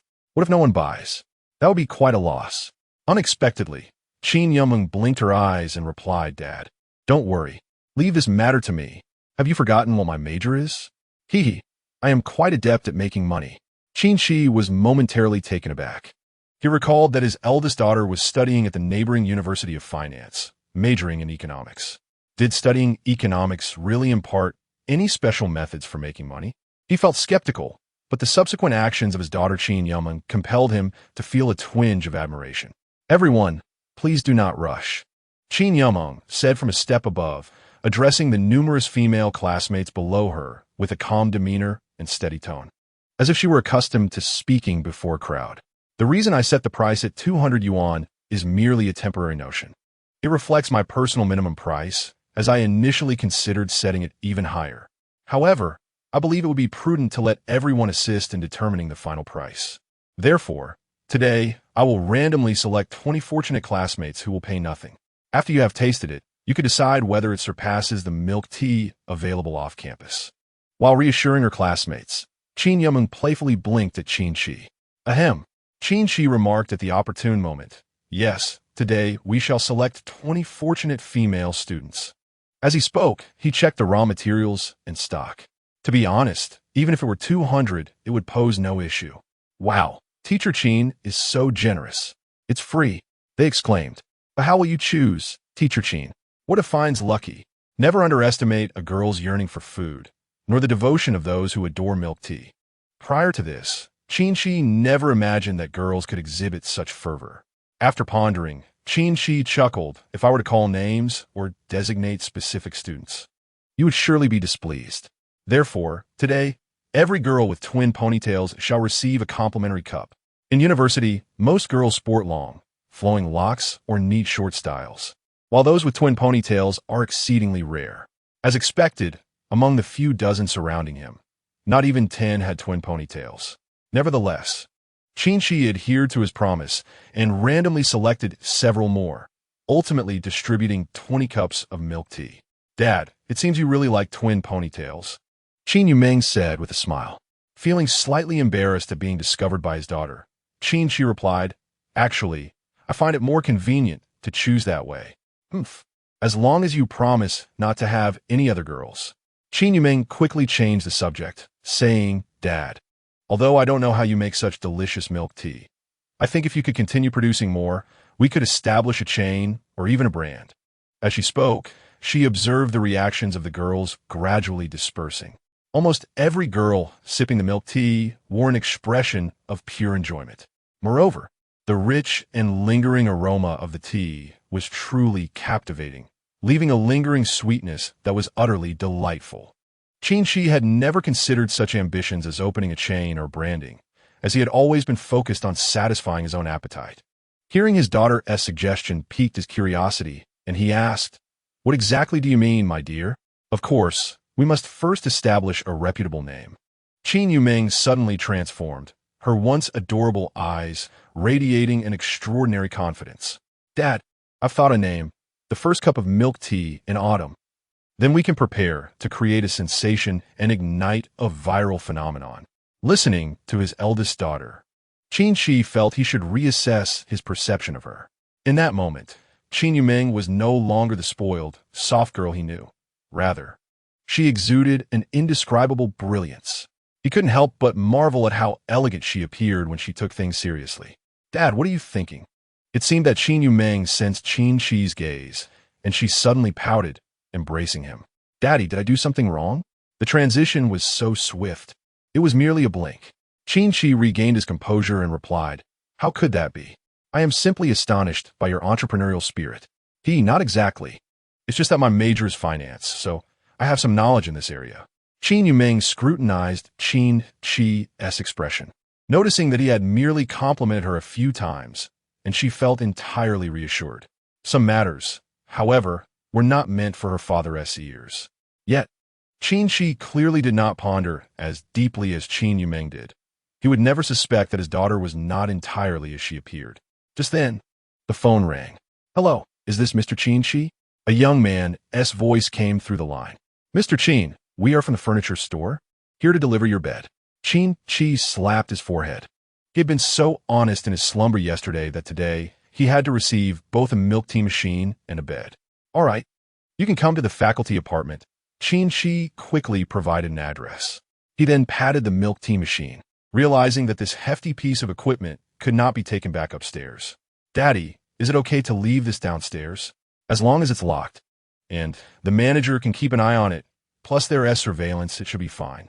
Logically, it should pose no issue, but Qin Qi felt a flicker of concern. What if someone discovered the intricate mechanisms within the milk tea machine? At that moment, a voice resonated in his mind. The host need not worry. The milk tea machine provided by the system can only be operated and unlocked by the host. Even if someone were to seize it and attempt to study it, it would self-ignite, destroying its internal programming. The super-intelligent milk tea machine could only be unlocked and utilized by the host. Listening to the mental prompt, Qin Qi was overjoyed. With such a safeguard, even if left downstairs, he had no fear of theft. Of course, to prevent any losses, he decided to push the milk tea machine to the management station. Now that he had the milk tea machine, he pondered if he could utilize his free time to sell some milk tea. Yet, Qin Qi quickly dismissed this notion. Just moments ago, his daughter Qin Yumeng had suggested an idea, and he believed that if they were to earn extra income, they ought to aim for something more substantial. He would proceed according to his daughter's vision, create a sensational impact, and then establish a brand. After setting the milk tea machine in place, Qin Qi listened attentively to his daughter's explanations regarding finance. As she mentioned, she had a better strategy for promoting milk tea. However, he was uncertain how much milk tea he would be able to produce. Daddy, if you have the recipe, you should be able to mix it yourself, right? Qin Yumeng blinked her eyes. By the way, where did you get the recipe? That milk tea was the best I've ever had. I'm still not hungry. On the way back to the apartment, Qin Qi casually spoke to his daughter about the tea-making machine, candidly revealing that he possessed a unique recipe capable of producing delightful milk tea. This recipe, he explained, was imparted to him by an elderly traditional Chinese medicine practitioner he had once encountered, which he then refined through his own experimentation. Qin Qi, unable to elaborate further, chose to leave it at that. Fortunately, at that moment, the doorbell of the apartment rang. "Brother, which room should we place this bed in?" Outside stood 2 young workers from the furniture store. Qin Qi gestured towards the bedroom, saying, "Please carry it inside there." The young men, not hesitating, acknowledged that it was their duty since the boss was paying them. However, as they carried the bed into the bedroom and set it up, they happened to catch a glimpse of Qin Yumeng closely following her father, seeking his attention. The 2 young men exchanged glances, each reading envy and a tinge of bitterness in the other's eyes. How delightful! Such a beautiful girl. She seemed to be just out of university. There's no need for additional payment, right? Qin Qi addressed the 2 workers, thanking them for their efforts. "It's no trouble at all," they replied, swallowing hard, as they regarded Qin Qi, who did not appear to fit the image of a wealthy boss. At that moment, a remark from Qin Yumeng nearly left the 2 young men in a state of shock. "Dad, come help me tidy up the bedroom. We can sleep together tonight." They were dumbfounded. The young men could hardly believe their ears. This girl was actually calling this man dad? Is this how university students are behaving these days? Chapter 22. Astonishment. The 2 movers, feeling dazed, stumbled out the door. Outside, one of the more handsome workers could no longer suppress his jealousy. This man was truly remarkable, an older gentleman, yet he had managed to win the affection of such a stunning campus beauty. It was astonishing, especially when this beautiful student referred to him as Dad. They were still in the room, and she had already called him that. One could only wonder what was said when the lights went out. The jealousy was palpable. However, such a reaction was not unexpected. Who would not think that a campus goddess like Qin Yumeng, found in an older man's room while calling him dad, was likely a kept student? Who would fathom the true nature of Qin Qi and Qin Yumeng's relationship? In contrast to the envious young man, the other mover maintained a more composed demeanor. "Let us not get carried away. It's a customer-s affair, and it has nothing to do with us. Our only responsibility is to deliver the items and earn our pay." The handsome worker frowned. "I was just taken aback. You saw the bedroom too, right? There's another bed. Just imagine, how many student girls is he supporting?" The composed worker did not look back as he headed downstairs. Be cautious, for calamity often springs from careless words. Do not be deceived by the seemingly ordinary attire of that man.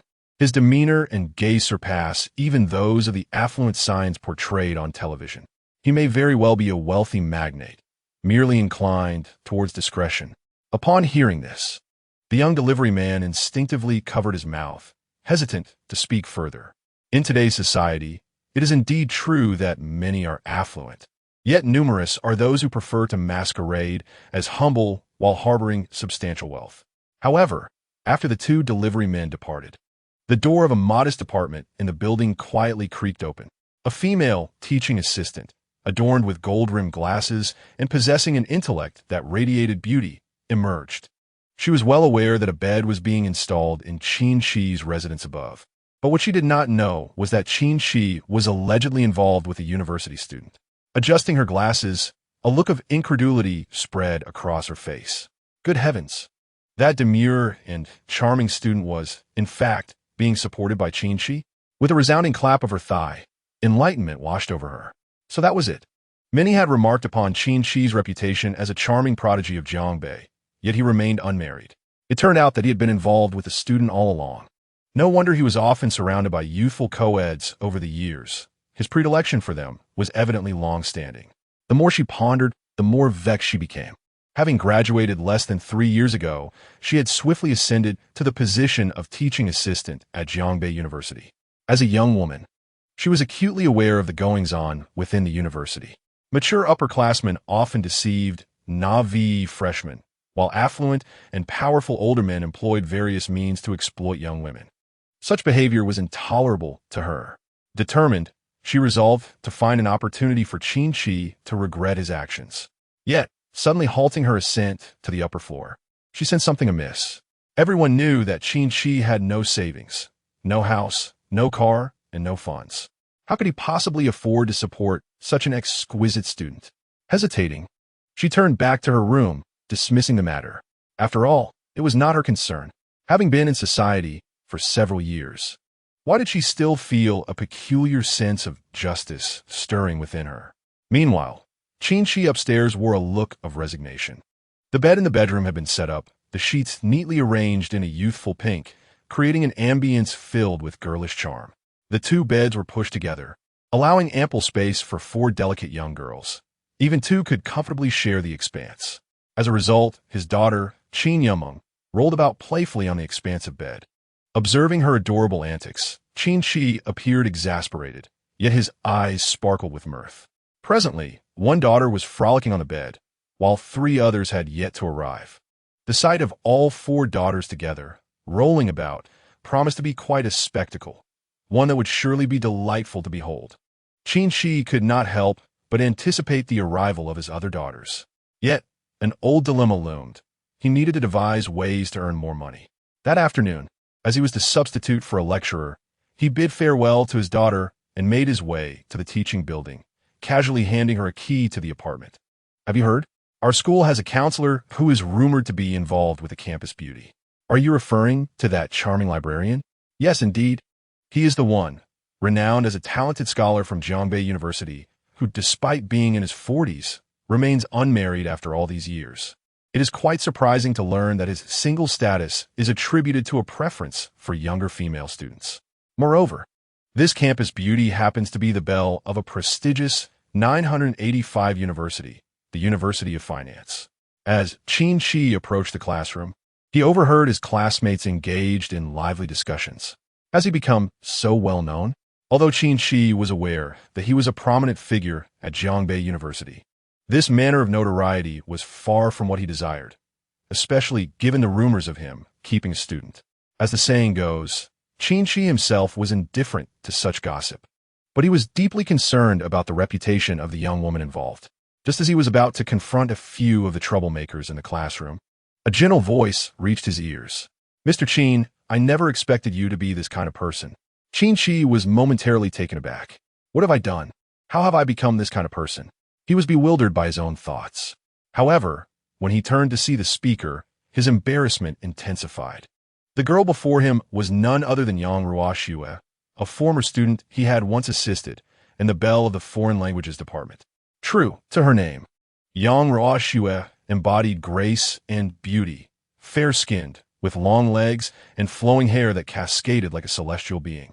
Dressed in a pleated skirt, she exuded an air of quiet elegance and pure charm. At that moment, Yang Ruoxue bit her lip in distress, her eyes reflecting a mixture of grievance and confusion. "Mr. Qin, you promised that once I graduated, you would be with me." With class about to commence and students occasionally passing by, Yang Ruoxue was too preoccupied to care. She had harbored feelings for Qin Qi since her very first day at Jiangbei University, when she was a naive freshman, unsure of her surroundings. Back then, she struggled to navigate the campus and even had trouble finding her way during orientation. It was during that time that Qin Qi appeared before her with a warm and reassuring smile. He helped her carry her luggage, assisted her with registration, and guided her to her dormitory, even showing her around the campus and treating her to a meal. All these memories remained vividly etched in Yang Ruoxue's mind. From that moment on, she could not forget Qin Qi, nurturing a secret admiration for him. His exceptional qualities were undeniable, not only in looks, but also in his intellect, character, and athletic prowess. Now, transitioning from a bewildered freshman to a poised senior on the verge of graduation, she had waited for so many years. It was only after that fateful night of intoxication that Yang Ruoxue obtained the answer she longed for from Qin Qi. They would be together after graduation. With merely half a year remaining until her graduation, her dream of being with Qin Qi seemed within reach. However, rumors began to circulate that Qin Qi was financially supporting a campus beauty, a girl merely 17 or 18 years of age. What made it even more unbearable for Yang Ruoxue was that the entire school was abuzz with this gossip. It was reported that some had even witnessed this girl calling Qin Qi daddy.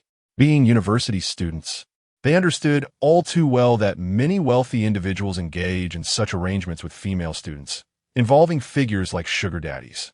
The more Yang Ruoxue pondered, the more aggrieved she felt. The Qin Qi she knew had never been like this, although there had been numerous rumors about him over the years.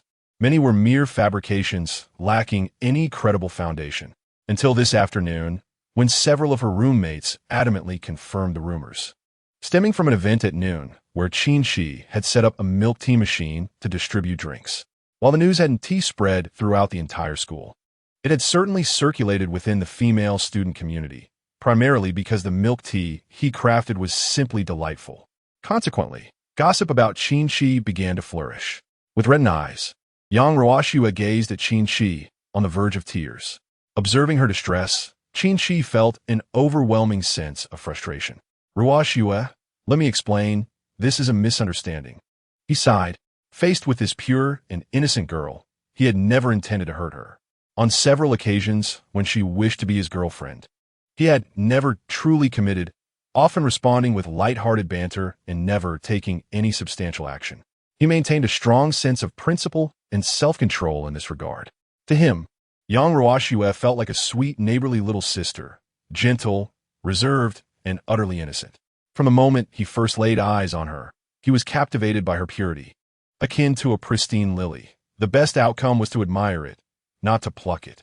Ruoxue, I can't explain everything right now. She is actually my daughter. Regardless of how Qin Qi attempted to clarify, the undeniable truth remained. Qin Yuma was indeed his daughter. Upon hearing this, young Ruoxue burst into tears. Ooh, Teacher Qin, you promised to be with me. Why do you have a daughter? She sobbed softly against his shoulder, relieved that no other students were around at that moment. All right. I've already said she is my daughter. Why are you still crying? Qin Qi exclaimed. How can I not cry, Teacher Qin? I always thought you were the best man. Yet why would you support another girl and let her call you daddy? Support? Call me daddy? Qin Qi felt overwhelmed. It seemed this misunderstanding was far too complex to resolve quickly. He gently pushed young Ruoxue away and asked, Are you misunderstanding something? She is my biological daughter. Chapter 24. All for the sake of profit. Young Ruoxue's eyes widened, and she found herself unable to comprehend the situation for quite some time. It was simply too difficult for her to accept. The person she admired most, Teacher Qin Qi, had transformed into someone unrecognizable. How could Teacher Qin, who she held in such high esteem, resemble those despicable men who indulge in the affections of female students, yet boldly proclaim that one of them is his daughter? With a choked sob, young Ruoxue bit her lip and turned away, running off in tears. She could not bear the thought that the man she had envisioned as her Prince Charming was, in reality, a lecherous uncle who toyed with girls' feelings and supported them financially. Watching her disappear, Qin Qi sighed, tapping his forehead in exasperation, unable to provide an explanation. Surely, he couldn't reveal that many years ago he had been involved with a woman under rather forceful circumstances? Moreover, it wasn't just one daughter. He had 3.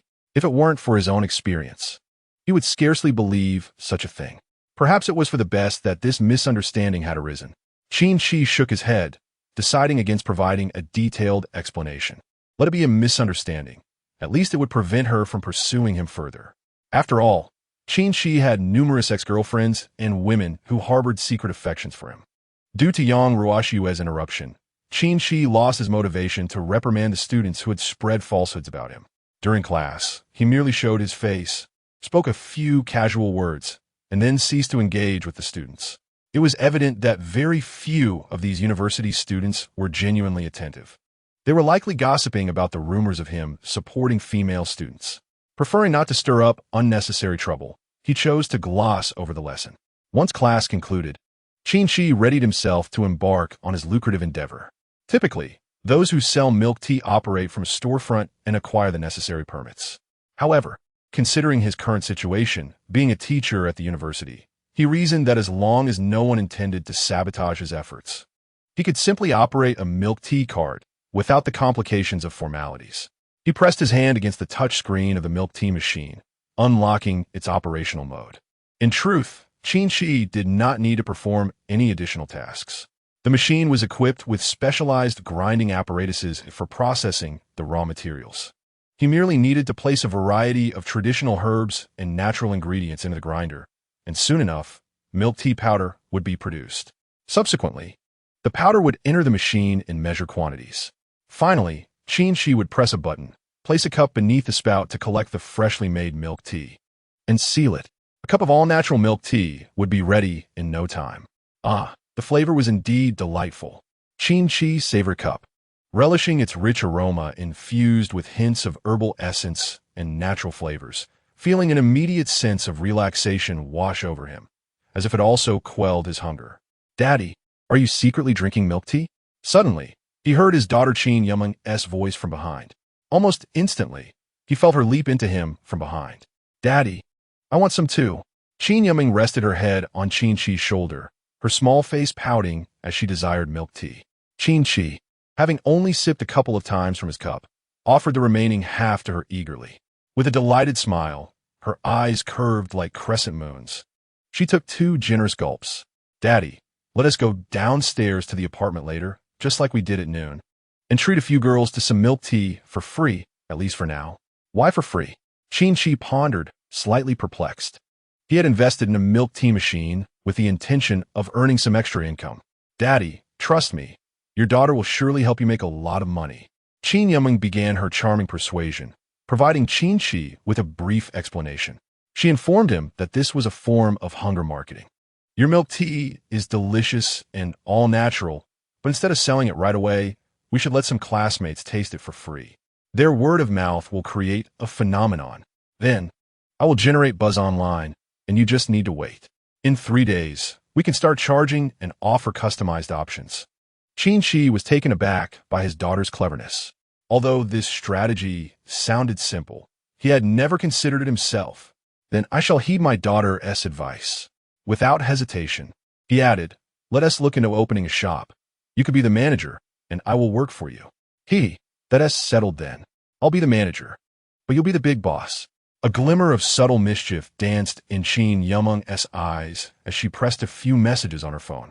Just then, Aunt Lu, the manager, approached. "Ah, I didn't believe it when others said it, but it turns out Teacher Qin really did buy a milk tea machine." Aunt Lu, a familiar face at the management station, was taken aback. "What can I say? I'm doing this to earn money for my daughter." Qin Qi chuckled, shaking his head. "My daughter is growing up, and as a father, I can no longer be carefree. I need to earn more to prepare her dowry." "Daughter?" Aunt Lu exclaimed in surprise. "Is this your daughter?" "Indeed, my dear girl." Qin Qi affectionately tousled Qin Yumeng's hair, pride radiating from him. "Aunt Lu, isn't my daughter beautiful?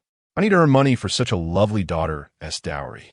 Seeing Qin Qi's affectionate gestures, Aunt Lu nearly lost her balance in astonishment.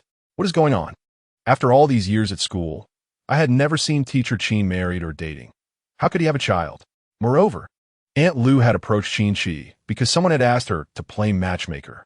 Chapter 25. Business acumen. Aunt Lu glanced around, captivated by the enchanting girl before her. She was lovely with a graceful figure, her gentle demeanor accentuated by her cheerful smile.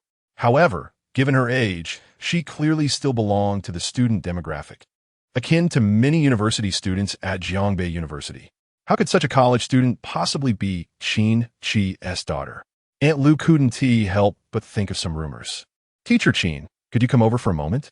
Lu Ma leaned over to Qin Qi, whispering softly, "Teacher Qin, is this truly your daughter? She seems quite grown up, doesn't she?" "Indeed, she is nearly 18, Qin Qi replied, puzzled by her inquiry. Lu Ma had always left a good impression on him, intriguing him with her questions. Could it be that even she suspected he was keeping a student as a companion? "Teacher Qin, you're not married. So when did you have a daughter?" Lu Ma asked tentatively, glancing back at the seemingly innocent Qin Yumeng standing nearby. "This matter is rather complex." Qin Qi shrugged, reflecting on his youthful impulsiveness. However, it was difficult to explain such circumstances to others. Yet, he had come to accept it gradually, understanding that with time, it would become natural and many would come to accept it. Lu Ma hesitated for a moment, opening her mouth as if unsure of how to proceed. Given Qin Qi's commendable qualities, tall and handsome, there have been whispers suggesting Lu Ma seek opportunities to gauge Qin Qi's preferences regarding a partner. She had come to realize that Qin Qi was an easygoing person who did not place much importance on such matters. Thus, she felt the time was ripe to act as a matchmaker. However, upon seeing the closeness between him and the young girl, Lu Ma shook her head in disbelief. Never mind, you both carry on. I have some matters to attend to. I shall take my leave, she declared, hastily exiting. Qin Qi was left bemused. After such an inquiry, nothing substantial had been revealed. At that moment, the ever-smiling Qin Yumeng approached him, asking, "Dad, did that lady have something to discuss with you?" "Who knows?" After all that talking, nothing was said, Qin Qi replied, patting his daughter's shoulder. "As for the milk tea situation, I'll leave that to you." "Absolutely. No problem at all," Qin Yumeng responded, her bright eyes following Lu De Ma's departing figure. A subtle smile playing on her lips as if she had discerned something profound. While Qin Qi might overlook certain matters, for Qin Yumeng, her foremost concern was ensuring her father, Qin Qi, was well taken care of. In the following 2 days, Qin Yumeng claimed she had affairs to manage at the neighboring school and needed to organize the milk tea arrangements, resulting in her absence. Qin Qi felt a peculiar emptiness during her absence. This feeling was quite strange. Whenever his eldest daughter grew overly affectionate, he sensed something was amiss. Yet, even after just one night apart, he found himself missing her dearly. Ultimately, this was the bond of blood, an intrinsic connection. Despite the limited time Qin Qi spent with his daughter, an inexplicable instinct began to stir within him, fostering a growing concern for her well-being. However, this concern swiftly transformed into astonishment.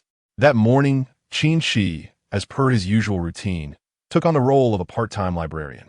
With his daughter not by his side, he found himself with little to occupy his time. Yet, before he could indulge in any distractions, several young girls gathered around him. "Wow, Teacher Qin, is that news about you?" "Teacher Qin, when did you switch to selling milk tea?" "Yes, Teacher Qin, that trending topic is about you, right? The first milk tea of autumn, how romantic." Surrounded by these enthusiastic students, Qin Qi was accustomed to such attention. However, when he glimpsed the content on their phones, he was left utterly speechless. He had indeed made it onto the trending list. The online photograph depicted an ordinary yet tall figure standing in front of a milk tea machine, surrounded by numerous female students eagerly awaiting their drinks. Accompanying the image was a caption that read, "Autumn has arrived. Why not present your girlfriend with the first cup of milk tea?"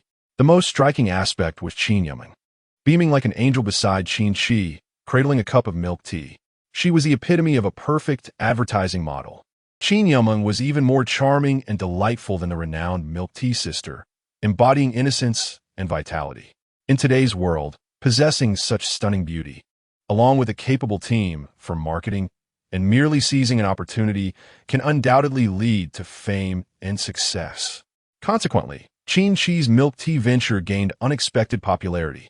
Observing the excited chatter among the girls as they began to order the first cup of milk tea for autumn from him, a sense of absurdity and disbelief surged within Qin Qi.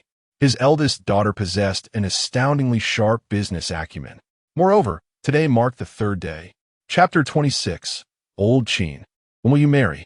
A mere cup of milk tea, through his daughter's ingenuity and strategic thinking, had truly managed to create such a sensational stir online. Qin Qi found it hard to comprehend, yet he could vaguely ascertain one thing. He was on the cusp of earning significantly more. In this era, as long as one has fame and traffic, even a pig could turn a profit. Seizing the opportunity while the girls were distracted, Qin Qi discreetly slipped away. Although his face was not prominently featured in the trending photos, it was conceivable that someone might identify him via the backdrop of Jiangbei University and soon uncover his identity. Qin Qi was indifferent to exposure. However, he detested troublesome matters. Quietly returning to his apartment, he leaned back on the sofa, exhilarated. "My dear daughter, what can I say? You are truly remarkable. With such a beautiful, charming, and energetic daughter, who had excelled in gaining admission to a prestigious finance university and possessed such a clever business mind." Qin Qi felt a bit euphoric. Did I perhaps save the galaxy in my past life? The heavens have blessed me with such a wonderful daughter. Just as Qin Qi began to ponder whether his other 3 daughters might also share such excellence as the eldest, a series of knocks sounded. Suddenly, a knock echoed from outside the door. Qin Qi rose to open it. "Professor Chun, what brings you here?"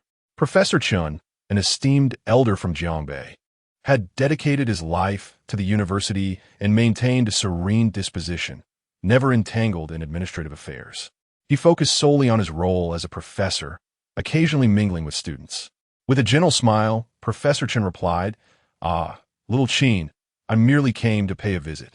Qin Qi paused momentarily, puzzled by the notion of a casual visit. "Indeed. Little Qin, I've heard the news. It's wonderful. You're not so young anymore. You ought to consider settling down. Understand that a married man carries a completely different essence than one who remains single. Once you marry, you will find yourself imbued with a greater sense of responsibility and ambition." Observing Professor Chun's earnest demeanor, Qin Qi hastily interjected, "Professor, what have you heard?" "I heard from Aunt Lu that you are seeing a young lady. Do not mind what others say. Age is merely a number," Professor Chen reassured him, patting Qin Qi on the shoulder. In this day and age, the idea of an older man with a younger woman is quite acceptable. "When do you plan to marry? I should prepare your wedding gift in advance." Qin Qi nearly choked at the seriousness of Professor Chen's words, realizing that they had indeed misconstrued their daughter as a romantic interest. "No, Professor, Dad, I'm home." Just as Qin Qi prepared to clarify, his eldest daughter, Qin Yameng, joyfully announced her arrival. A delicate figure rushed into Qin Qi's side. "Daddy, let us cook together." Delighted to see his daughter brimming with energy, Qin Qi's heart filled with joy. Professor Chen, sensing the moment, smiled knowingly and took his leave. "Ah, these young people today," he mused, shaking his head. Upon first encountering the girl, he recognized her as a university student without a doubt. The idea that Qin Qi referred to her as his daughter was sheer nonsense. Did they truly think he was oblivious to the online world? Muttering about the myriad of trends today, he departed. Meanwhile, in the apartment's kitchen, Qin Yameng, donned in an apron, assisted her father. "Dad, you're amazing. The food smells delightful," she exclaimed, her eyes gleaming with anticipation. Of course. Qin Qi accepted his daughter's praise without a hint of modesty. "I'm not boasting. I may not be a chef, but I have certainly mastered the art of cooking. How does a single man eat well while saving money? The answer is simple. Learn to cook." Over the years, even if he cooked only every 3 days, Qin Qi had acquired a fair amount of culinary skills. Soon, the meal was ready, and Qin Qi began to inquire about the phenomenon of milk tea. Responding with a pout, Qin Yameng explained, "It capitalizes on a certain blind mentality. Many trending topics online are created this way.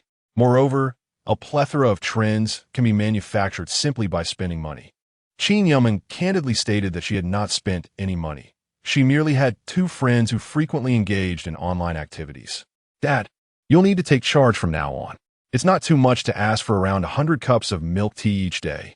Each cup of milk tea is priced at 200, but if shared with just one person, the price is halved, with a minimum price set at 20. This strategy not only creates a sensational buzz around the pricing, but also encourages many milk tea enthusiasts among her peers to share it within their circles." Listening to his daughter's articulate plan, Qin Qi could only nod, finding himself unable to propose a better alternative.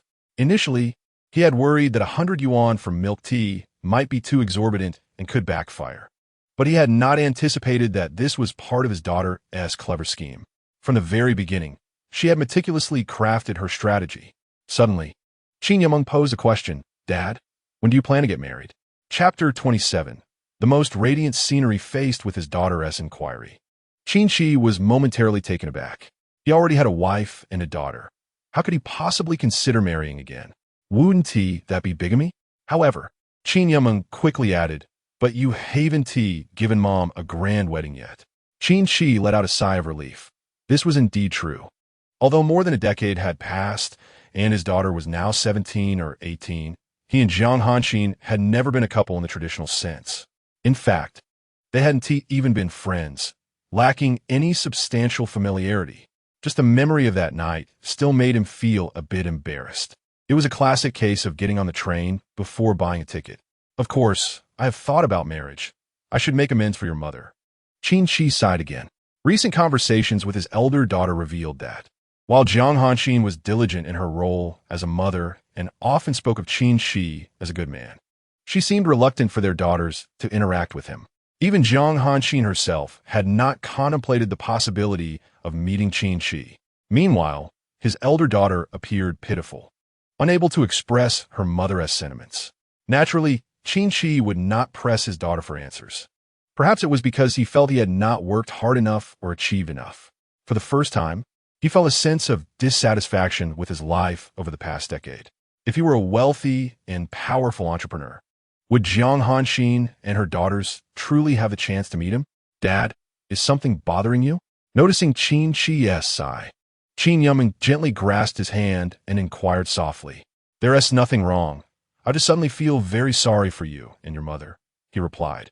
All these years, your mother has raised you, and I, as your father, have not fulfilled my responsibilities.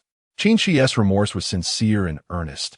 After all, who wouldn't he feel guilty for not being involved or showering affection on their daughter for over a decade? Dad, please don't be sad.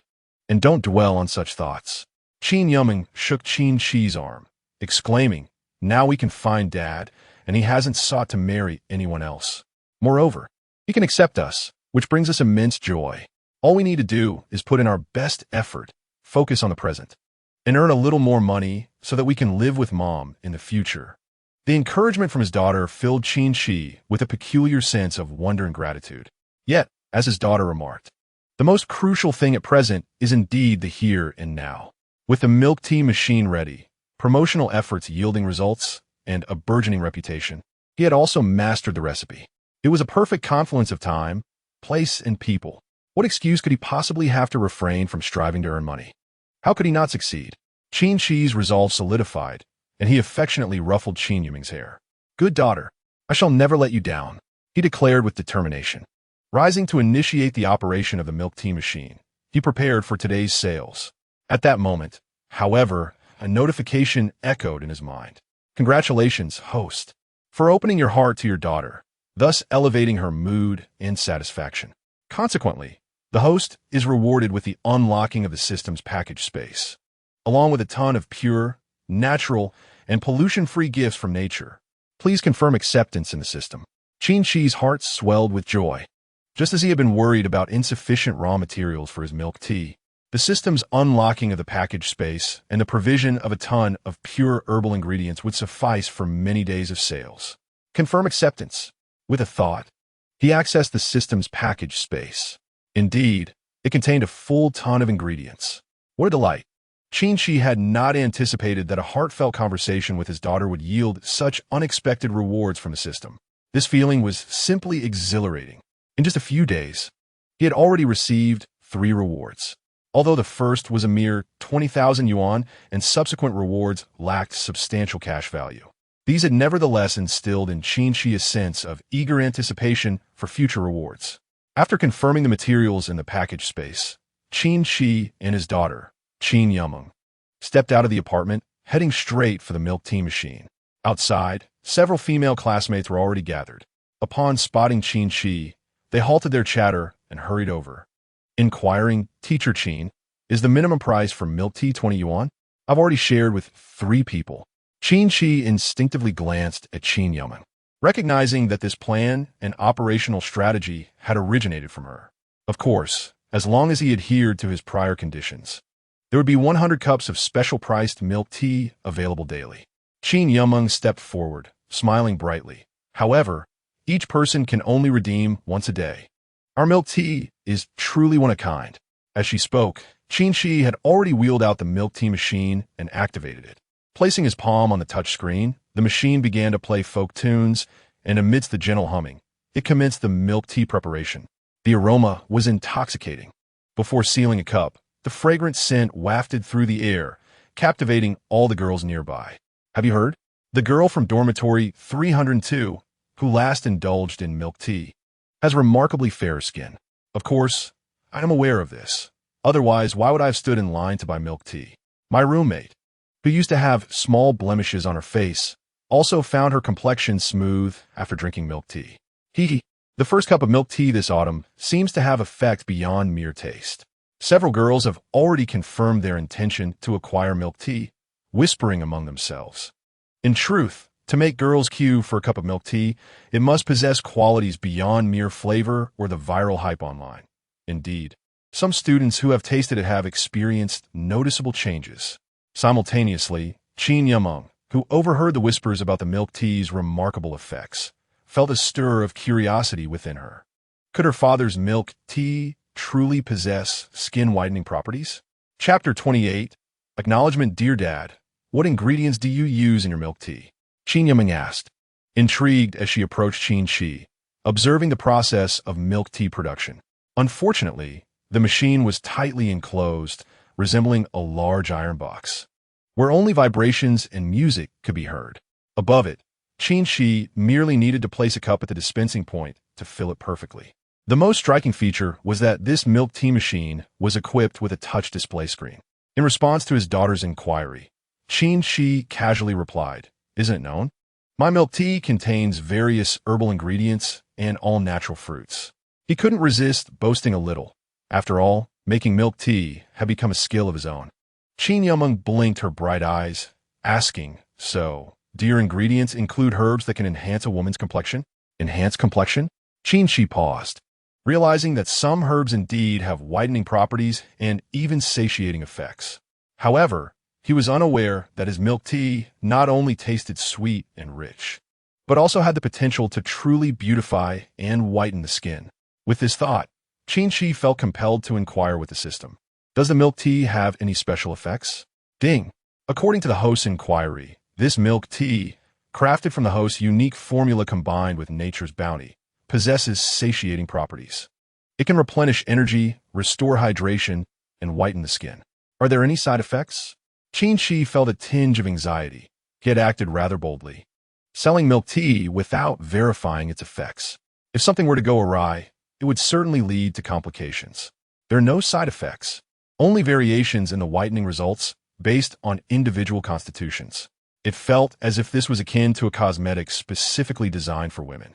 Qin Qi could not help but express his thoughts. Clearly, the beverage was a drinkable milk tea.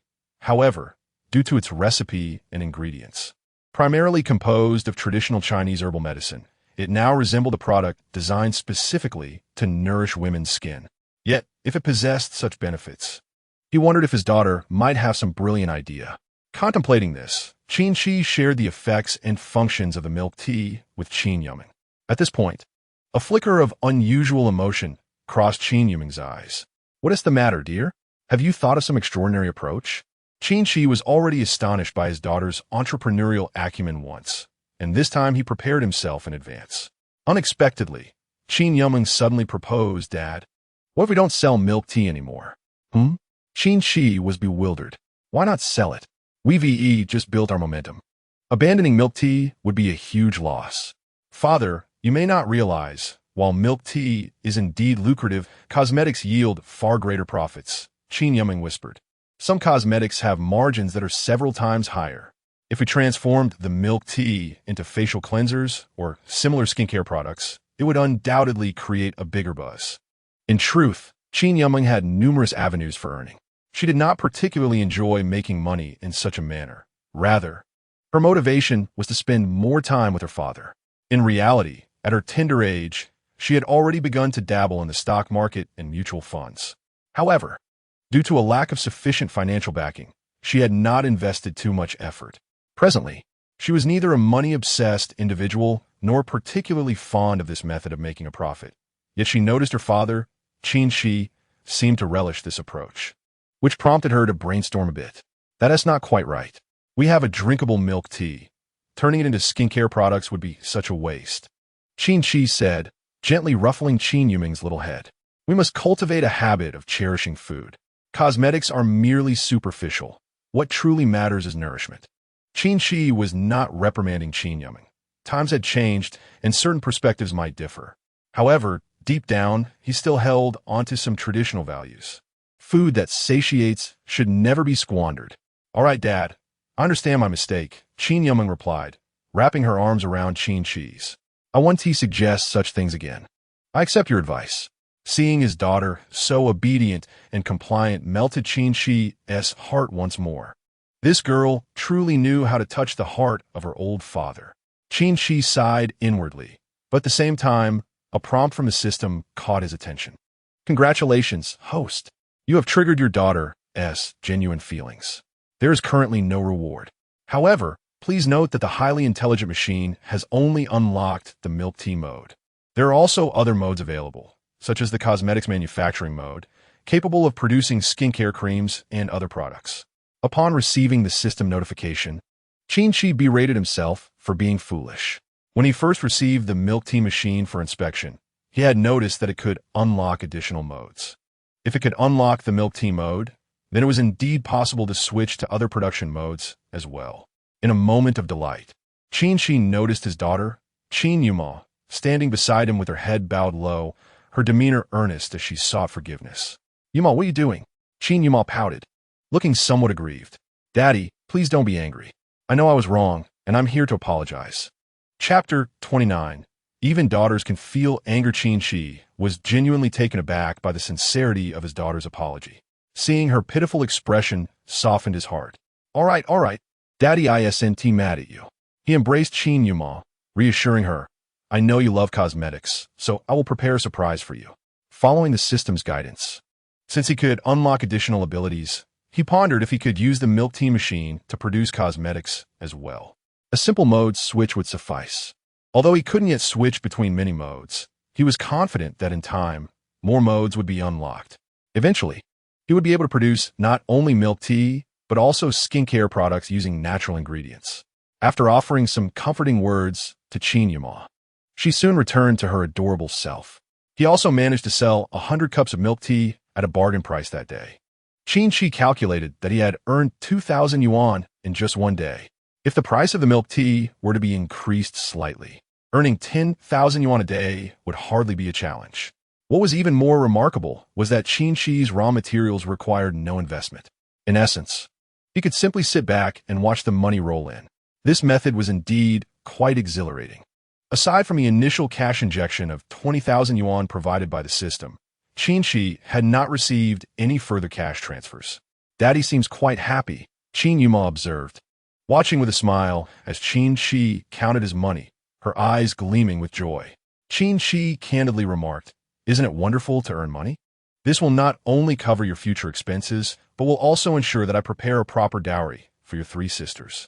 This was not a reflection of Qin Qi's greed.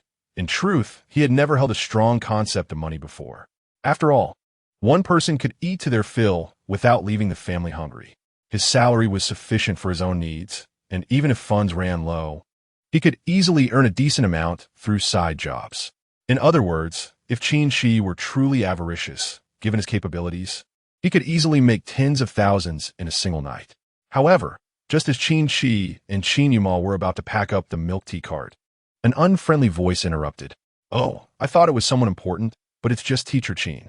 The online buzz had indeed centered around Qin Qi, and now here he was, accompanied by a new girl?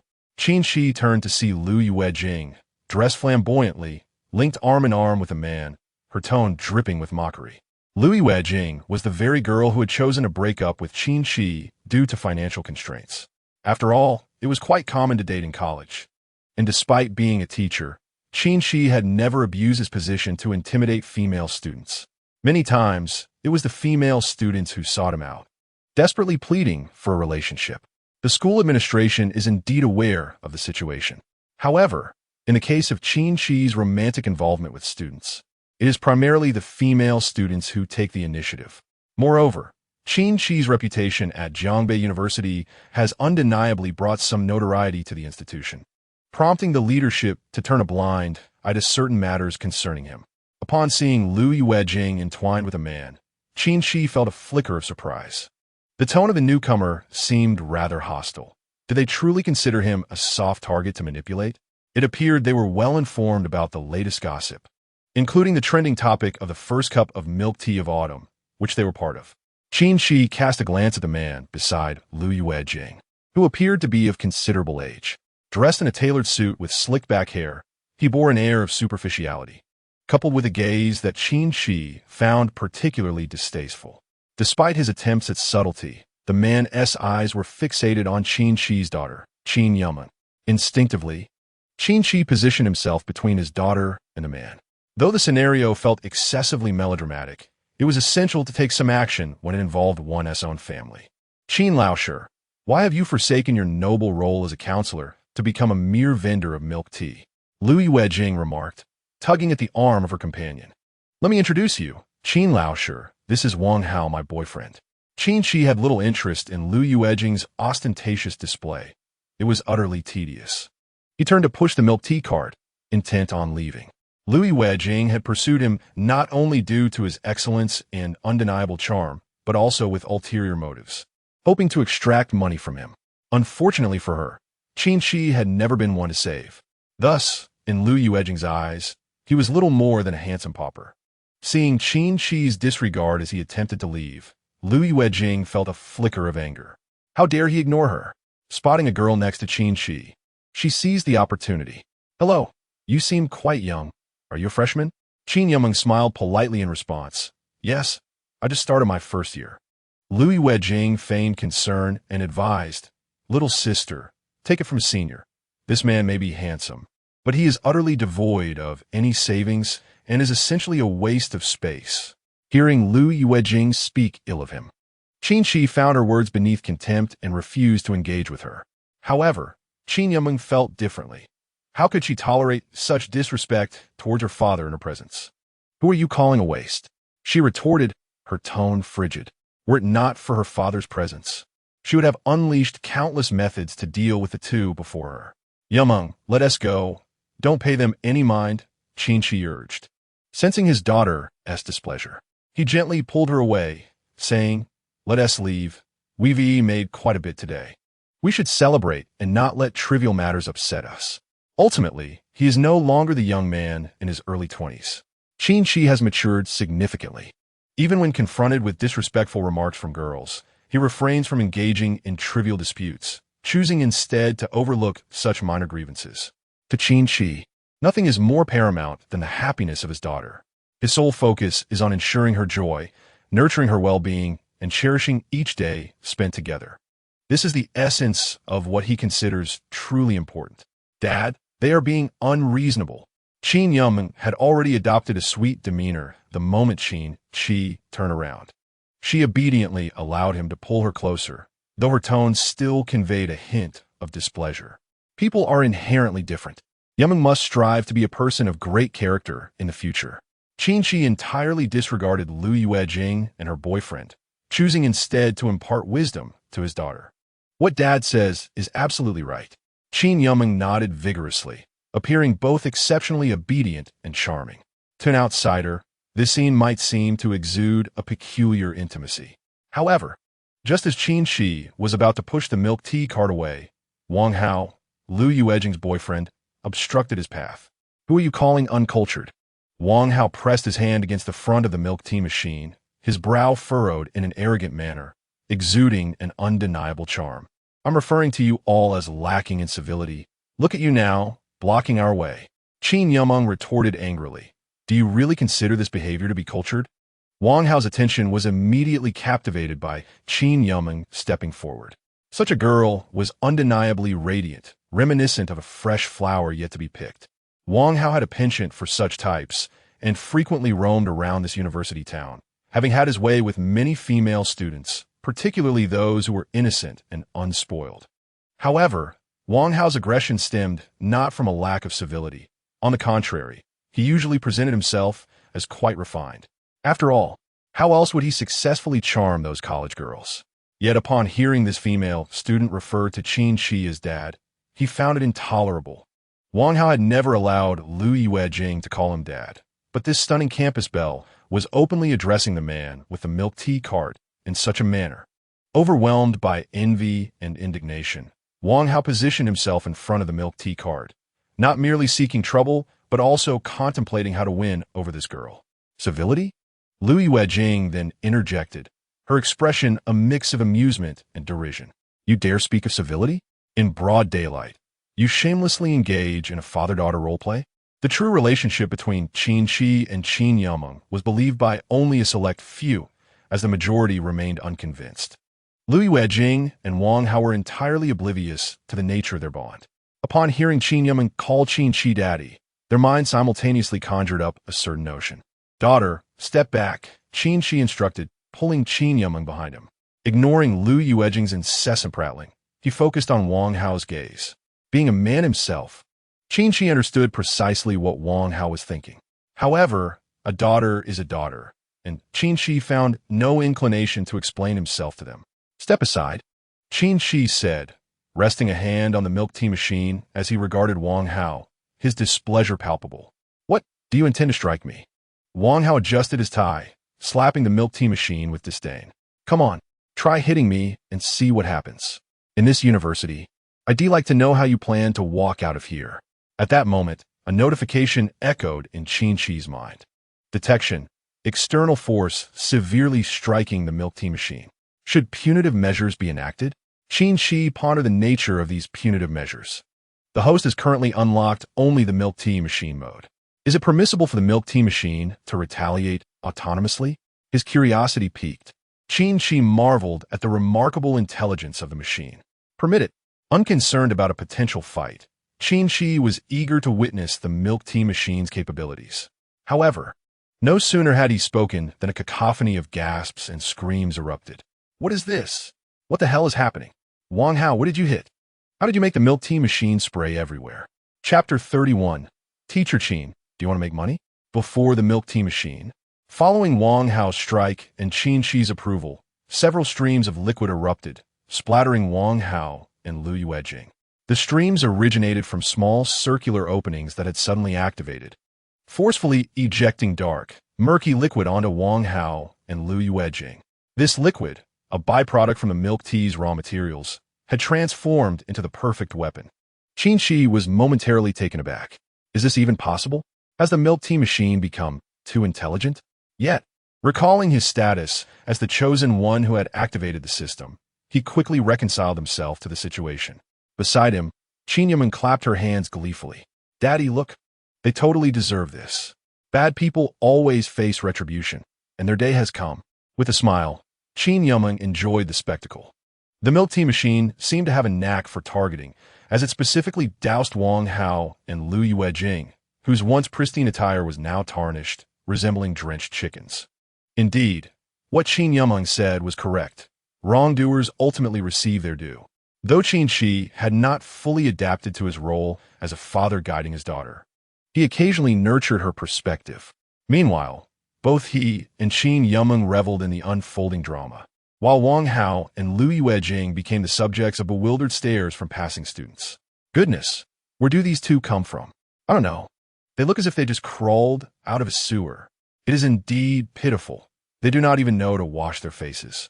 Hush, do not speak carelessly. Among them is Lu Yuejing, whom I have encountered, and she is rather attractive. The man just now was also impeccably dressed in a suit. They have brought this upon themselves. Indeed, I witnessed that man striking the milk tea machine of Teacher Qin, causing it to leak. Is this what is referred to as deserve retribution? Ha ha. A few students passing by whispered among themselves, occasionally stifling laughter. Wang Hao was on the brink of losing his temper. He saw that the dirty water from the milk tea machine had finished spewing, and now he stood filthy in front of Qin Qi's milk tea cart. What do you intend to do about my suit, worth 8,000? Wang Hao said menacingly. This is all the doing of your milk tea machine. And what about my compensation for reputation loss and emotional distress? How do you plan to address that? Well, he is directly asking for money. However, Qin Qi looked down on such tactics and replied, Look over there. Do you see? There are surveillance cameras. He pointed to a nearby corner where a camera was situated and continued. Many people witnessed it. You were the one who struck my milk tea machine. I have yet to demand compensation from you. Yet you are the one seeking it from me. My milk tea machine is perfectly fine here. The filthy water that splashed onto you was a result of your own actions. Are you really considering taking this to court? Qin Qi had shown considerable restraint by not resorting to violence. Observing the soiled Wang Hao, he noticed his daughter was quite amused. This should suffice as closure. Should Wang Hao persist in his obstinacy, Qin Qi would not hesitate to take action. At this moment, Lu Yuejing stood beside Wang Hao, looking rather disheveled and embarrassed. Wang Hao realized he had no justification and was utterly humiliated. Fine, I will remember you. He spat, turning to leave. Meanwhile, Lu Yuejing attempted to follow, but was shoved aside by Wang Hao with a scornful, "Get away." Witnessing this scene, Qin Qi remained unfazed. However, Qin Yaman seemed to have an epiphany and tugged at Qin Qi's sleeve. Daddy, that person does not resemble a man at all. How could he lose his temper with his woman? Qin Qi pinched his daughter's cheek, saying, "Silly girl, he does not regard Lu Yuejing as his woman at all. If he truly considered her as such, in the face of danger, a man's instinct would be to ensure the safety of his beloved." Qin Yumeng blinked thoughtfully and asked, "Daddy, if I were to upset you one day, would you treat me like that?" Ultimately, today's incident was indeed instigated by Lu Yuejing. Had she not sought trouble, Wang Hao and his companions would not have been drenched in filthy water. However, in response to his daughter's inquiry, Qin Qi instantaneously reassured her, "Silly girl, how could Daddy ever lose his temper with his daughter? Whatever trouble you encounter, Daddy will always be there to handle it." His affection for his daughter was Qin Qi's foremost intention. In truth, even if his daughter acted impulsively and made mistakes, Qin Qi would fulfill his duty as a loving father. "Daddy, you are the best." Qin Yumeng embraced Qin Qi tightly, her adorable little head nuzzling against him like a playful kitten. Fortunately, there were no students around at the moment. Those who passed by merely exhibited expressions of envy, refraining from any open discussions. This little interlude was soon forgotten by both Qin Qi and Qin Yumeng as they returned the milk tea machine to the management station in the dormitory. Along the way, Qin Yumeng thoughtfully inquired whether they should relocate the milk tea machine to a more advantageous spot. In response, Qin Qi could only say that it would have to remain there for the time being, as they lacked the financial means to purchase their own home or shop. However, it seemed that good fortune arrived in tandem with the presence of his daughter, just as Qin Qi and his daughter were about to ascend to their apartment. Aunt Lu from the management station called out to him. She leaned in and whispered, "Teacher Qin, would you like to make some money?" Make money. At this moment, nothing could capture Qin Qi's attention more than the prospect of earning money, except for his daughters. He yearned to increase his income. The dowries for his 4 daughters weighed heavily on any father's mind. While Qin Qi had the assistance of the system, he had not received any rewards lately. Aside from the initial few, the only substantial reward was a cash sum of 20,000 yuan, which had now been converted into a milk tea machine and various raw materials. Though these could ultimately be exchanged for money, they required time to manage. Observing Aunt Lu's mysterious demeanor, Qin Qi felt his enthusiasm for making money wane. What lucrative opportunity could possibly come from following Aunt Lu? It wasn't that he doubted her. Rather, he was all too familiar with her. Aunt Lu was likely in her 50s or 60s and had served as the caretaker of the apartment management station for over a decade. Qin Qi had never witnessed her engage in any other pursuits. It was akin to an elderly person who idles about all day, suddenly claiming they could lead you to wealth. Who would believe such a thing? "Aunt Lu, do you have something to discuss?" Noticing his daughter waiting a short distance away, he straightforwardly asked, "Aunt Lu, please tell me directly what you need from me. I have never turned you down before. What is it today?" Aunt Lu chuckled, patting Qin Qi's arm. "Teacher Qin, nothing escapes your notice. Let me be honest with you. This matter is quite significant, and you must not share with others." Qin Qi was perplexed by Aunt Lu's demeanor. "All right, I won't tell anyone, but you must first let me know what it is about." Without further ado, Aunt Lu handed Qin Qi 200 yuan. "Take this money for now," she instructed, "and all you need to do tonight is accompany me to a certain place." Qin Qi nearly burst into laughter. "Aunt Lu, I cannot accept this money." Astute as he was, Qin Qi had likely surmised the nature of the situation. Moreover, he had experienced such matters numerous times before. Undoubtedly, some young lady had asked Aunt Lu to introduce her to him for a meeting. In recent years, Qin Qi frequently found himself ensnared by familiar acquaintances, leading him to meet various young women. Occasionally, he might indulge in a meal or a film, or perhaps share a fleeting moment of flirtation. However, now that Qin Qi has become a father, it is inconceivable for him to clandestinely seek out other women while carrying the weight of fatherhood. This commitment stems from a promise he made to his daughter, vowing to refrain from such indiscretions.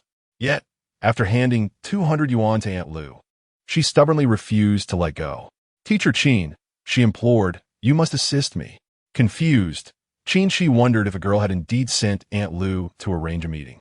Aunt Lu was taken aback, questioning how Teacher Qin could possibly know such a thing. Indeed, there was a girl who wished to meet him, But she was none other than Aunt Lu's goddaughter. With her own daughter working abroad, Aunt Lu had become particularly close to her goddaughter, Li Qianwen, who had ascended to the ranks of a top-tier professional at a multinational healthcare corporation. Although she was single, her prospects were undoubtedly bright. However, this time, Aunt Lu was not seeking a partner for Li Qianwen, but rather for a friend of hers. While Aunt Lu was somewhat unclear about the specifics, she was determined to simply escort Qin Qi to the entrance of a CAF to fulfill her task. Teacher Qin, it's not merely about meeting a girl. There's a genuine matter that requires your assistance, she insisted, refusing to relent. If you could just accompany me tonight, it won't take long. Under pressure from Aunt Lu's insistence, Qin Qi found it difficult to refuse. After all, they were part of the same apartment community, and, in the past, he had occasionally sought Aunt Lu's help. Besides, the milk tea machine still resided in her management station, a reminder of the favors owed. All right, Aunt Lu. I will go out with you tonight, he finally acquiesced. Having extricated himself from Aunt Lu's grasp, Qin Qi hurried with his daughter back to their apartment.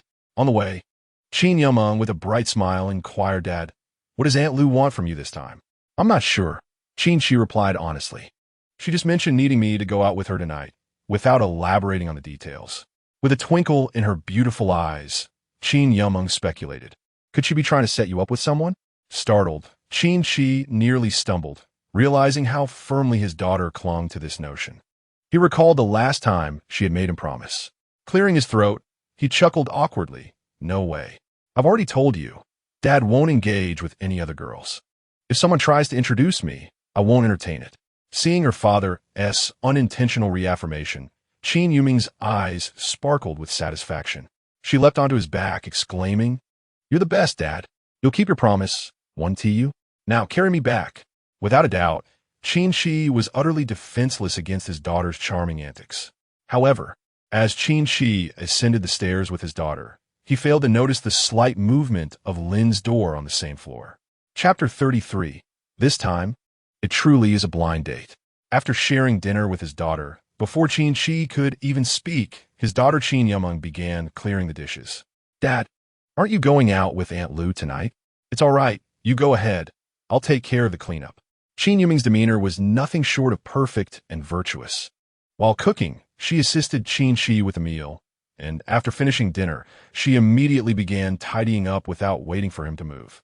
With such a considerate and adorable daughter, what father could feel anything but joy? Seeing his daughter in this light, Qin Qi momentarily hesitated to leave. Yet, since he had promised Aunt Lu, he could not break his word. After all, this also served as a good example for his daughter. Ultimately, Qin Qi had not experienced the journey of raising his daughter from her first words through her schooling and into adulthood. Thus, he was navigating the path of fatherhood, learning to embody the role of a responsible father. For instance, by setting a good example and striving to be more magnanimous. My dear daughter, I will return shortly. Please rest at home and remember to lock the door, he said, affectionately flicking her forehead, his love for her evident. Is there anything you need, my dear? Should I bring you something back? He casually inquired before heading out.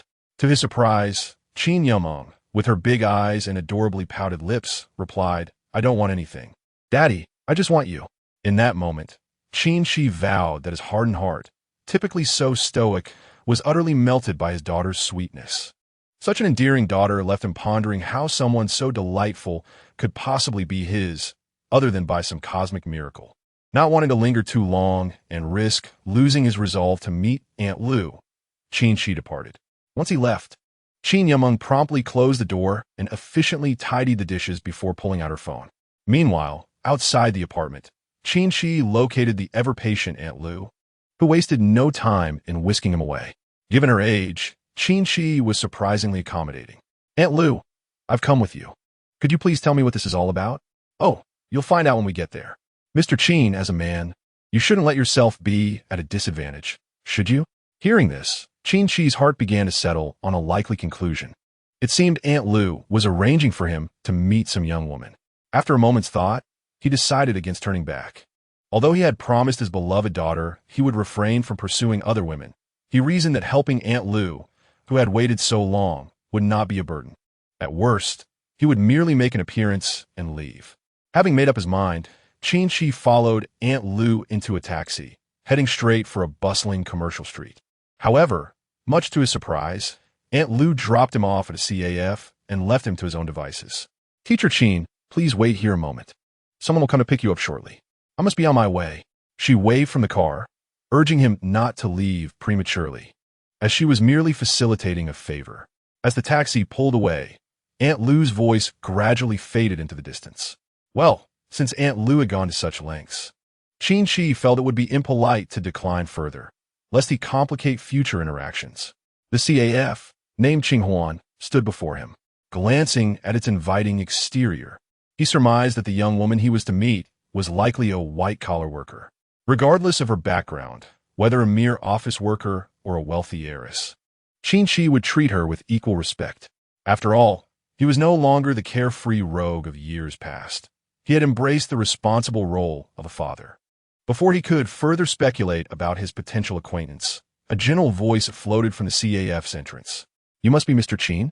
Turning towards the sound, Qin Qi found himself momentarily taken aback. Despite his extensive experience in social circles, he had never encountered someone with such luminous eyes. The young woman before him was strikingly beautiful, her fair skin, long legs, and a captivating figure accentuated by a slim waist. Her bright eyes sparkled with vitality, and a beauty mark graced the corner of her mouth, making her an exceptionally rare beauty. "Indeed, I am Qin Qi. Are you the one Aunt Lu requested I meet?" He inquired. "Hello, Mr. Qin.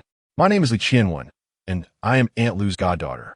With a warm smile, she extended her hand for a polite handshake, her demeanor exuding an air of sophistication. "Do you mind if we step inside to converse?" Li Qianwen continued, maintaining her inviting smile. The age-old adage suggests one should never refuse a smiling face, and given Li Qianwen's extraordinary beauty, it seemed impossible that anyone could decline her request. Yet, to her astonishment, the man before her, Qin Qi, gently refused. "Apologies, Miss Li, but I have matters to attend to at home. If you merely wish to chat, I see no necessity for it." Just as Qin Qi turned to leave, another young woman appeared behind Li Qianwen. Instinctively, Qin Qi glanced at the newcomer. In terms of height, she was comparable to Li Qianwen, both towering over 1.70 meters.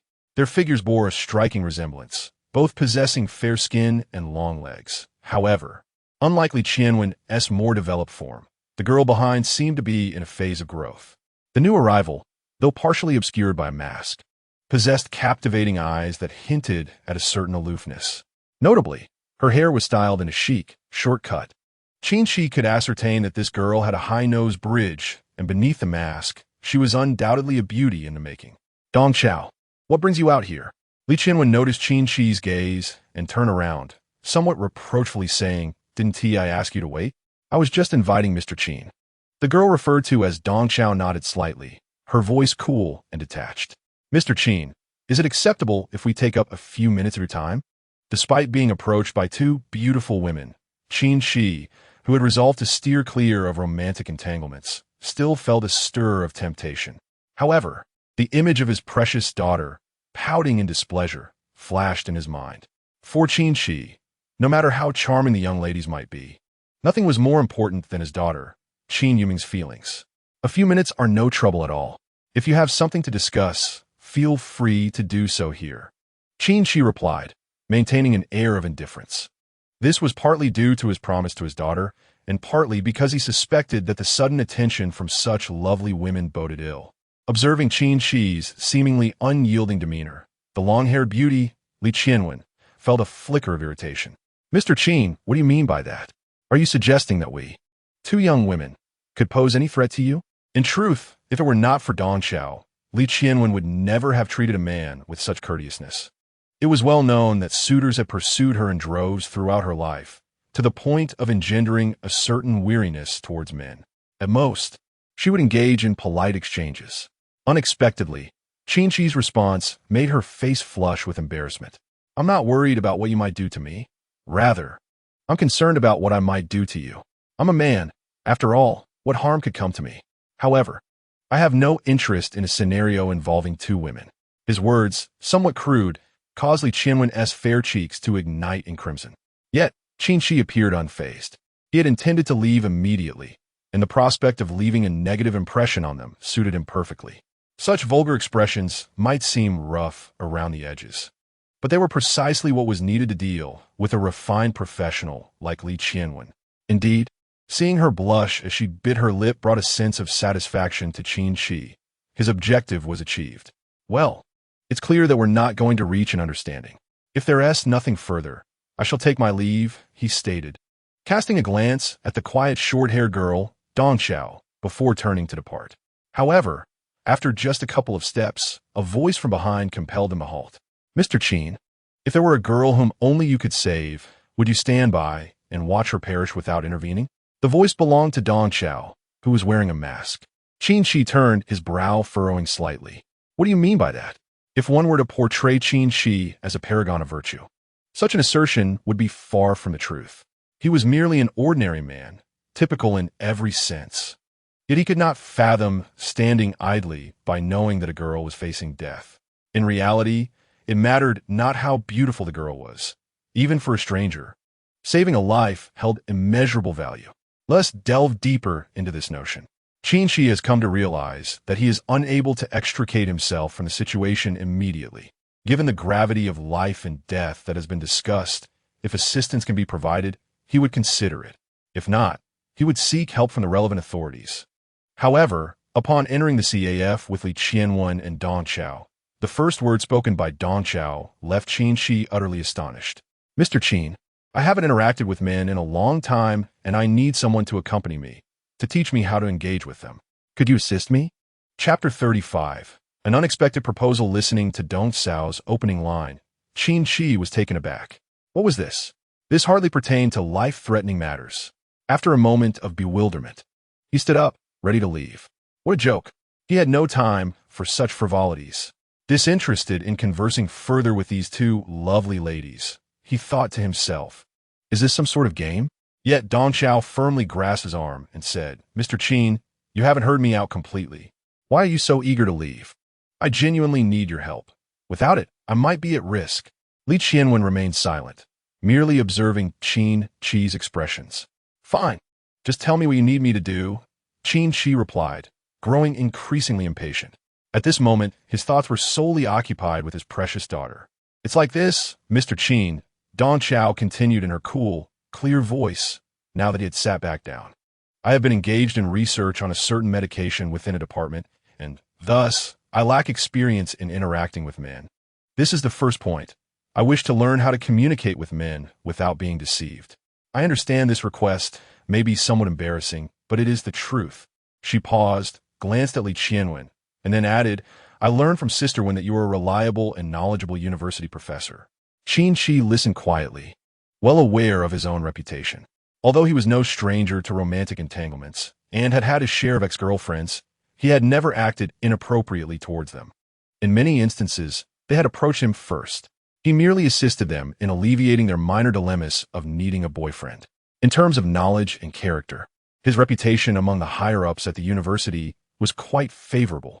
However, the next statement from Dong Xiao made him uneasy. Mr. Qin, the second point is that due to my lack of experience and my previous focus on research within a group, I require a special type of massage. Only you possess the skill for it. The legendary 6 meridians acupuncture. As she finished speaking, her bright eyes fixed intently on Qin Qi. 6 meridians acupuncture. Qin Qi felt a wave of discomfort wash over him. How did she know that he practiced 6 meridians acupuncture? It is an ancient form of traditional Chinese massage and acupuncture that has long been lost to time. The only reason he had mastered it was due to a fortunate twist of fate many years ago. However, it is likely that few are aware of this matter. Moreover, the primary function of the 6 meridians acupuncture is not akin to ordinary traditional Chinese massage. It possesses an enigmatic capability. Thus, Qin Qi seldom employed this esoteric technique in public. A single misstep could easily lead to being perceived as a charlatan, especially since the greater efficacy of the 6 meridians acupuncture lies in treating hysteria. As the adage goes, it proves useful in the presence of malevolent forces. Qin Qi scrutinized the winter grass before him with keen, luminous eyes, noting that its age appeared rather youthful. It was certain that this was not someone he had previously encountered. How do you know? Qin Qi pondered in confusion, ultimately unable to suppress his inquiry. I possess this technique, yet it seems few are aware of it. The winter grass chuckled softly, revealing that it was a master of hers who had informed her. However, she could not divulge specifics to Qin Qi. With bright eyes, she asked, "So, has Mr. Qin agreed? Without your treatment, I might truly have perished." Qin Qi found himself compelled to contemplate further. The other party was, after all, an old acquaintance who knew of his proficiency in the 6 meridians acupuncture. Yet, this was not the crux of the matter. What mattered was that if the winter grass's claims were accurate, she was in dire need of such treatment, perhaps ensnared by some malevolent entity. Whether due to the connection with an unknown acquaintance or the nature of hysteria, Qin Qi could not remain indifferent. He instinctively inquired, "How long has this been occurring?" "It began," she replied with calmness, "when I was quite young, but it has intensified recently." Beside them, Li Qianwen seemed to understand far better and was visibly distressed. She timely grasped the winter grass's hand and interjected, "Mr. Qin, if you truly possess the ability to heal her, we are willing to pay you whatever the amount." Initially, Li Qianwen had harbored doubts about why the winter grass insisted on seeking out this man, especially after their rather unpleasant first encounter, which had left a negative impression. However, she now comprehended the crux of the matter. The winter grass was someone she needed to protect, a prodigious talent and medical genius. Yet, beneath her seemingly ordinary exterior lay a peculiar ailment. This strange malady eluded scientific diagnosis, resembling more of a psychological or mental affliction. It echoed the common folks' beliefs regarding hysteria. As the saying goes, one might possess an eye for yin and yang, thus becoming susceptible to malevolent presences. Li Qianwen was not entirely informed about the specifics, but having lived with the winter grass, she had witnessed instances of her being excessively startled. Consequently, they sought medical assistance from various hospitals, but to no avail, no doctor could provide a solution. Eventually, they turned to an experienced traditional Chinese physician, who offered some explanations that enlightened Li Qianwen. Now, faced with the prospect that this seemingly unremarkable Qin Qi might hold the key to treating the winter grass's hysteria, she set aside her earlier misgivings. Faced with Li Qianwen's request, Qin Qi merely pursed his lips, disinterested in engaging. Such an exquisitely refined, white-collar worker carried an abundance of trivial matters each day. Qin Qi held a strong aversion to dealing with such individuals, as they often came with numerous complications and annoyances. "I am currently uncertain of your condition, and I lack the necessary acupuncture tools," he stated as he rose. "Check your schedule for tomorrow, and I may agree to assist you with your treatment."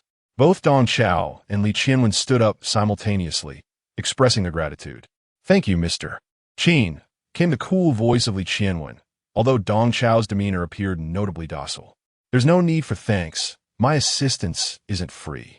Depending on the situation, I might charge a fee, so be prepared with cash." With that, Qin Qi strode towards the door, followed closely by Dong Chao and Li Qianwen. "Money is not an issue. I am willing to pay any amount as long as Mr. Qin can provide assistance," Li Qianwen assured, her tone resolute. However, it was Dong Chao's next statement that nearly caused Qin Qi to falter. "Mr. Qin, if the fee is insufficient, I could also agree to be your girlfriend." For reasons unknown, the mere sight of Mr. Qin brought her comfort, as if her heart brimmed with words she longed to share. Qin Qi inwardly lamented, "What is happening? I plan to withdraw from the flower garden, yet here is a young lady approaching me with such boldness." Chapter 36. I am afraid by the time Qin Qi returned to his small apartment, it was nearly midnight. He had not delayed in any tasks. He merely sought to understand the situations of Dong Chao and Li Qianwen, and he had lost track of time in the process. Could it be the allure of beautiful women that caused such a lapse? Indeed, the long-haired beauty Li Qianwen was a paragon of allure. Even someone as experienced as Qin Qi could not help but admire her figure and beauty. However, it was the masked Dong Chao, whose true visage remained concealed, that piqued Qin Qi's curiosity even more. Undoubtedly, beauty attracts beauty, yet he wondered how Dong Chao appeared without her mask. After all, Qin Qi was still a man. Despite his promise to his daughter to refrain from any romantic entanglements with other women, it was perfectly natural to be curious. Just as Qin Qi opened the door to his apartment, a figure suddenly lunged towards him. "Daddy!" I'm so scared. Qin Yuming's voice trembled, revealing traces of tears. What happened? Upon seeing his daughter in such a distraught state, Qin Qi quickly scanned the room for any signs of trouble. Had his late-night absence led to an intruder entering their home? Or worse, had someone harmed his daughter? Typically, only grave matters would provoke such tears. However, Qin Qi soon recognized something amiss. The room appeared unchanged since his departure, with no signs of intrusion. Furthermore, his daughter's nightgown was intact, without any indication of distress. Yumeng, don't cry, don't cry. Tell Daddy what happened. He gently comforted her. Has something occurred? Please just speak to me. No traces of outsiders had entered, and there were no signs of abnormality on his daughter. What else could it be? Qin Qi gently patted his daughter's shoulder, then brushed away the tears at the corner of her eye. She truly was his beloved daughter, and her tearful visage pierced his heart. However, the words Qin Yumeng uttered in her sobs left Qin Qi momentarily speechless. Dad, you left me alone at home, and I couldn't sleep, so I watched a movie. It was terrifying. Those horror films are truly frightening. Qin Yumeng clung tightly to Qin Qi. Daddy, do you think ghosts exist in this world? It turned out that after Qin Qi had left, Qin Yumeng found herself unable to sleep alone in the apartment, so she sought out some films to watch. Unfortunately, the movies she chose were the ones featuring the infamous Uncle Gio's zombie tales and eerie Southeast Asian supernatural stories. Such horror films could instill fear even in a grown man, let alone a young girl. Don't be afraid. Qin Qi, still an inexperienced father, found himself at a loss for words on how to console her. He could only gently pat her shoulder and reassure her, there are no ghosts in this world. Even if spirits do exist, your father will ensure you are safe from harm. But Daddy, you won't leave again, will you? Qin Yumeng gazed at him with pitiful eyes, her large orbs glistening with unshed tears. She didn't want to be apart from her father. Without him, a profound sense of loneliness enveloped her. There was a hint of childish coaxing in her tone, but more so, it was a heartfelt expression of her inner thoughts. Seeing his daughter in such distress, Qin Qi felt a surge of guilt. Perhaps it was because she had lacked a father's affection since childhood that she yearned for it so deeply. Although Qin Qi was still a novice in fatherhood, the recent days of bonding and communication had seemingly strengthened their connection. It must be the bond of blood. He coaxed Qin Yumeng back to her own bedroom, reassuring her, good girl, Daddy won't leave. Now close your eyes and sleep. In truth, over the years, what Qin Yumeng and her sisters had sorely missed was their father's love. Their mother had never sought another man, and as a result, there had been little presence of other males in their home. Obediently, Qin Yumeng lay back down on her bed, still clutching Qin Qi's hand with a fearful expression, requesting her father to stay with her as she fell asleep. Qin Qi playfully flicked her forehead. You're a big girl now. Come on, close your eyes and sleep. Her room held the sweet fragrance unique to girls, but to Qin Qi, that mattered little. His daughter was someone he cherished deeply and naturally. He would not share a bed. It was not out of reluctance. Rather, he wished to foster her independence. At her request, Qin Qi began to softly hum a lullaby, gently patting her shoulder to lull her into slumber. This sensation was extraordinary. For a fleeting moment, it felt as though he had been transported back a decade. His daughter resembled the little girl she once was. Yet, it must be said that a truly exemplary father is one who witnesses his children grow from their earliest days, accompanying them through laughter and joy. Sitting by the bedside, Qin Qi was engulfed by a tumult of emotions, feeling utterly inadequate as a father. Unbeknownst to him, he dozed off, lulled by his daughter's south insistence to stay close. Yet, in the latter half of the night, despite appearing to be in deep slumber, Qin Yumeng quietly opened her eyes. She gazed at her father, who sat beside her, still dressed, a complex expression crossing her face. Subsequently, she took out her phone and sent a message to a certain number. Don Xiao, what do you mean?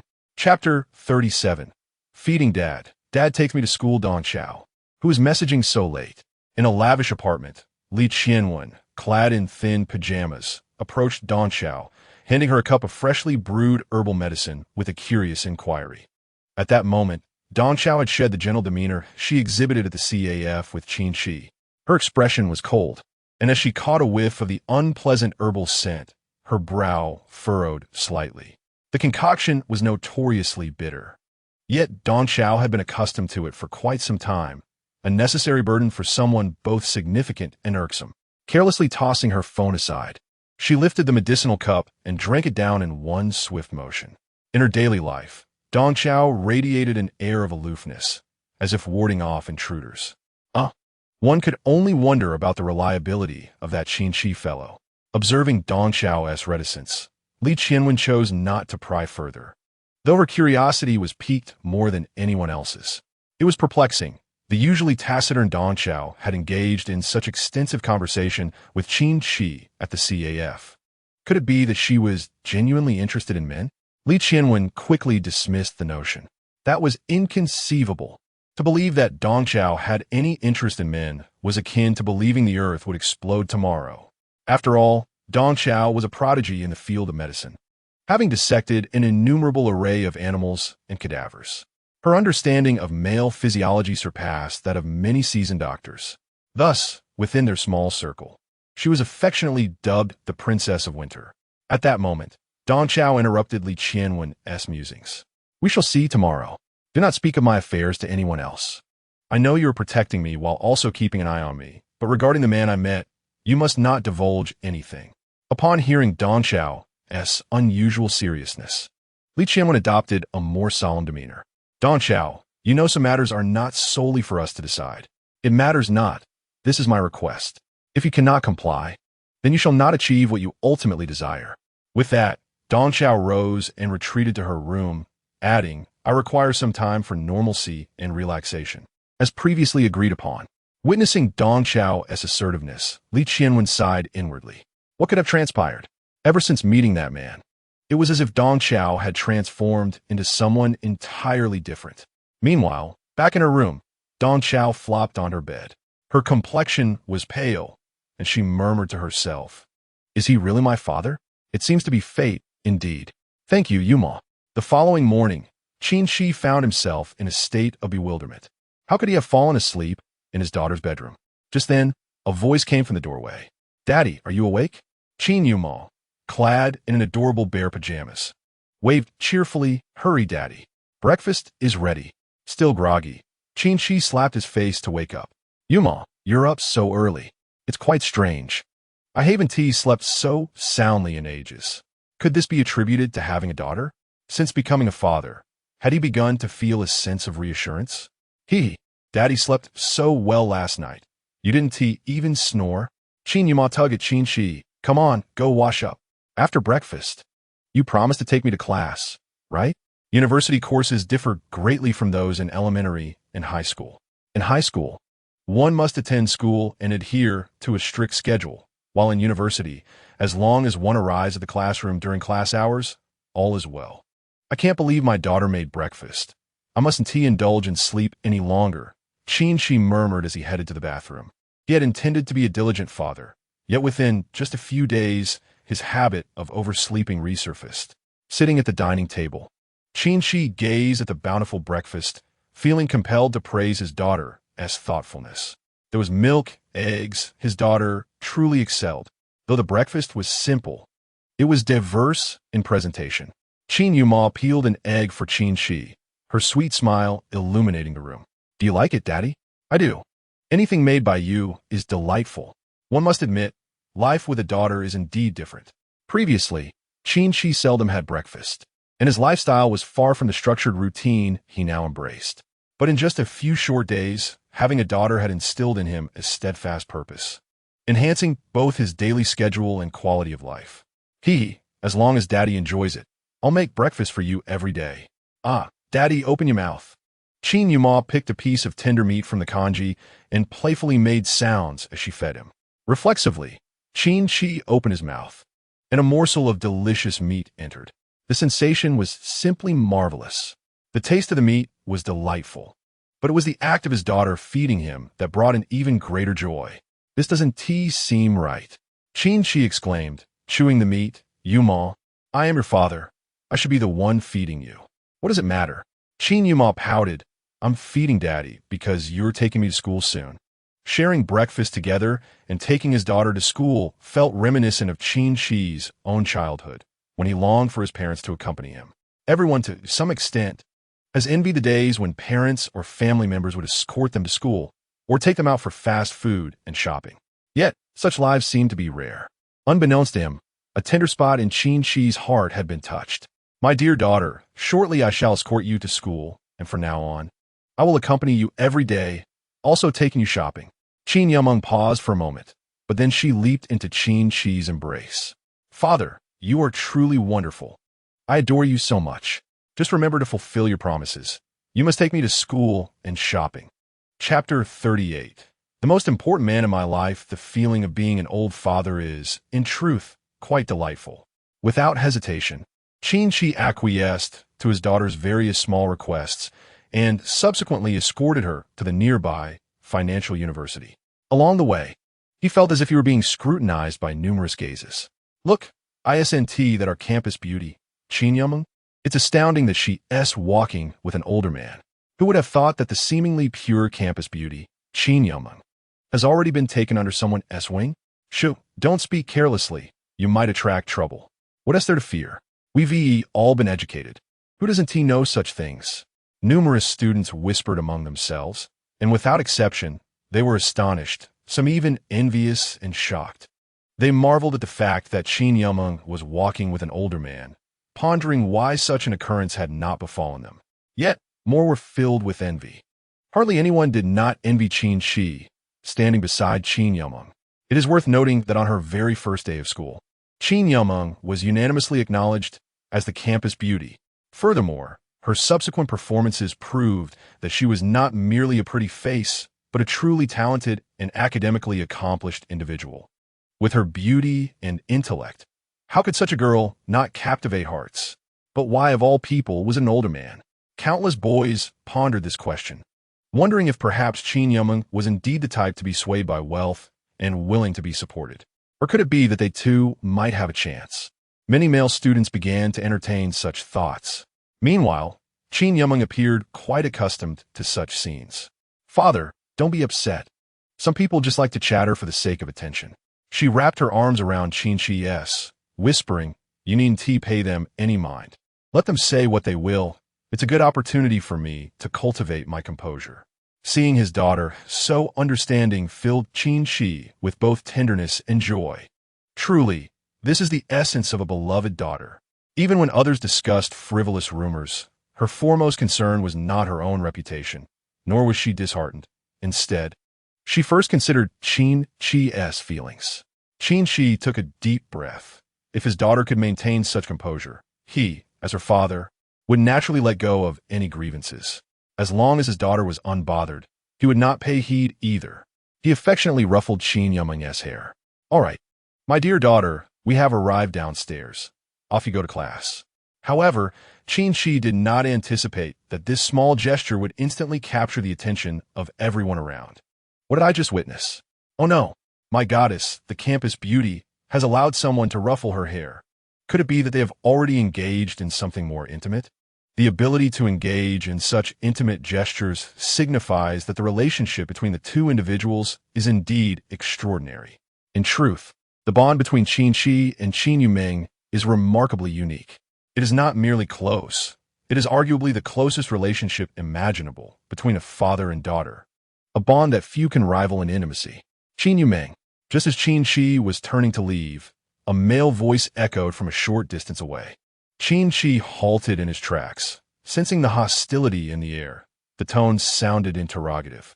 His daughter was being questioned? Qin Qi felt a pang of reluctance to utter another word. Dad, this is Zhao Xingyu, the vice president of the student council. Qin Qi furrowed his brow. Merely a vice president. Yet he carried himself as if he were a deity. At that moment, Zhao Xingyu approached with a dark expression, glaring at both Qin Qi and Qin Yumeng. Who was he to interrogate so brazenly? An undercurrent of anger brewed within Qin Qi. As a father, he had yet to inquire what significance this young man held. Qin Qi had already noticed his daughter's expression, which indicated that this boy was neither a mere acquaintance nor a friend. It was evident that he was likely infatuated with her beauty, a suitor vying for her affection. Qin Qi wasn't boasting.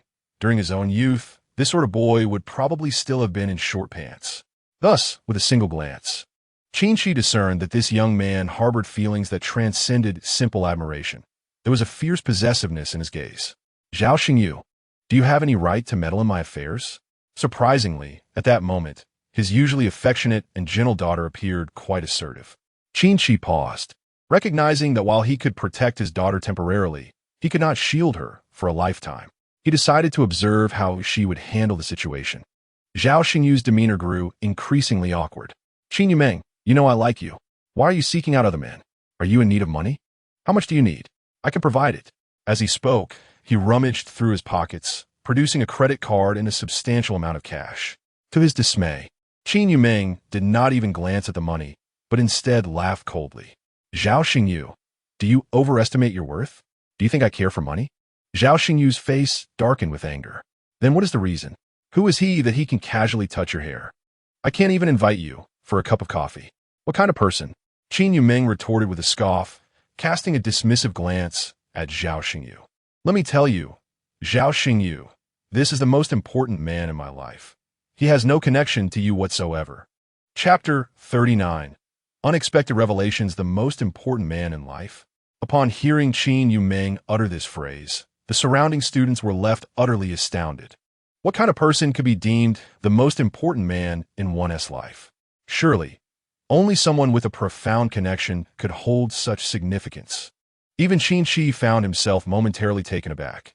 This statement seemed somewhat incongruous.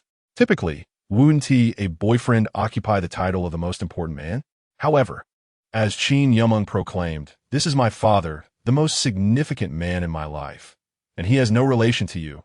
Zhao Xingyu. A wave of astonishment swept through the crowd. If the incident at Jiangbei University Library had caused a minor stir, the revelation here left countless students passing by in disbelief. How could this be? That man was actually Qin Yumeng's father? He appeared rather youthful, hardly fitting the image of a father. Truly astonishing. It seemed Qin Yumeng must indeed be supported by him. It was likely that this gentleman seemed scarcely older than Qin Yumeng herself. How could he possibly be her real father? Whispers circulated among some, yet the majority of gazes were fixed intently upon Qin Qi. Unfazed by the scrutiny, Qin Qi sensed the envy and jealousy emanating from those looks. Upon reflection, he realized he was indeed Qin Yumeng's father. A father is inherently the most pivotal man in a daughter's life. This was undeniably true. However, Zhao Xingyu, the suitor, was instantly incensed. What? He is your father? Qin Yumeng, are you jesting with me? A man like that, aside from looking somewhat handsome, possesses nothing of value.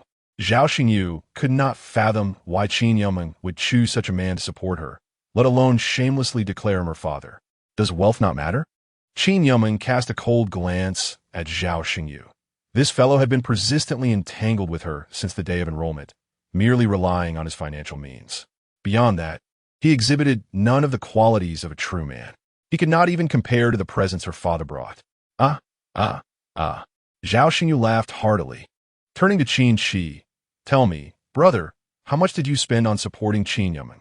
I'll offer double to have her transferred to me. Though his words were rather harsh, such is the nature of society.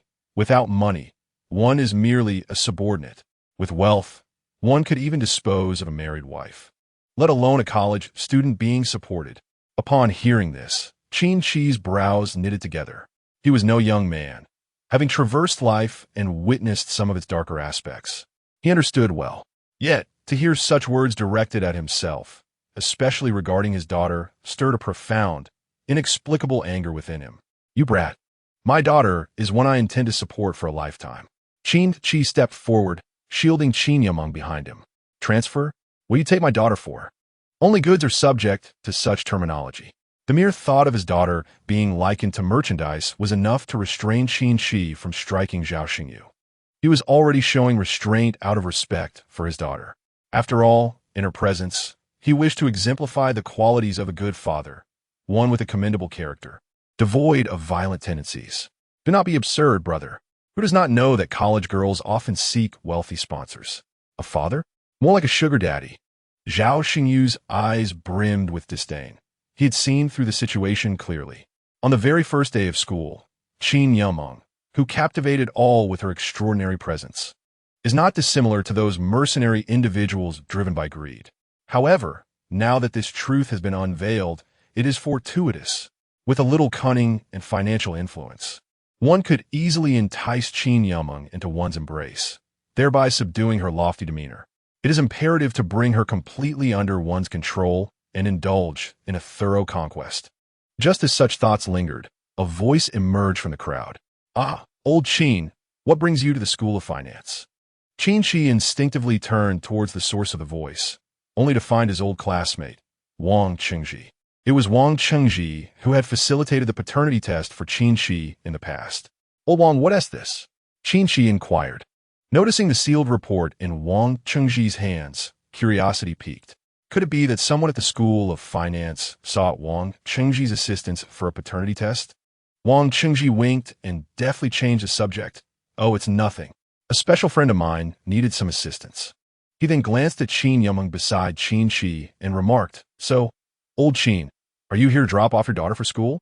Wang Qingji's envy bubbled forth as he observed how fortunate Qin Qi was to have such a beautiful daughter.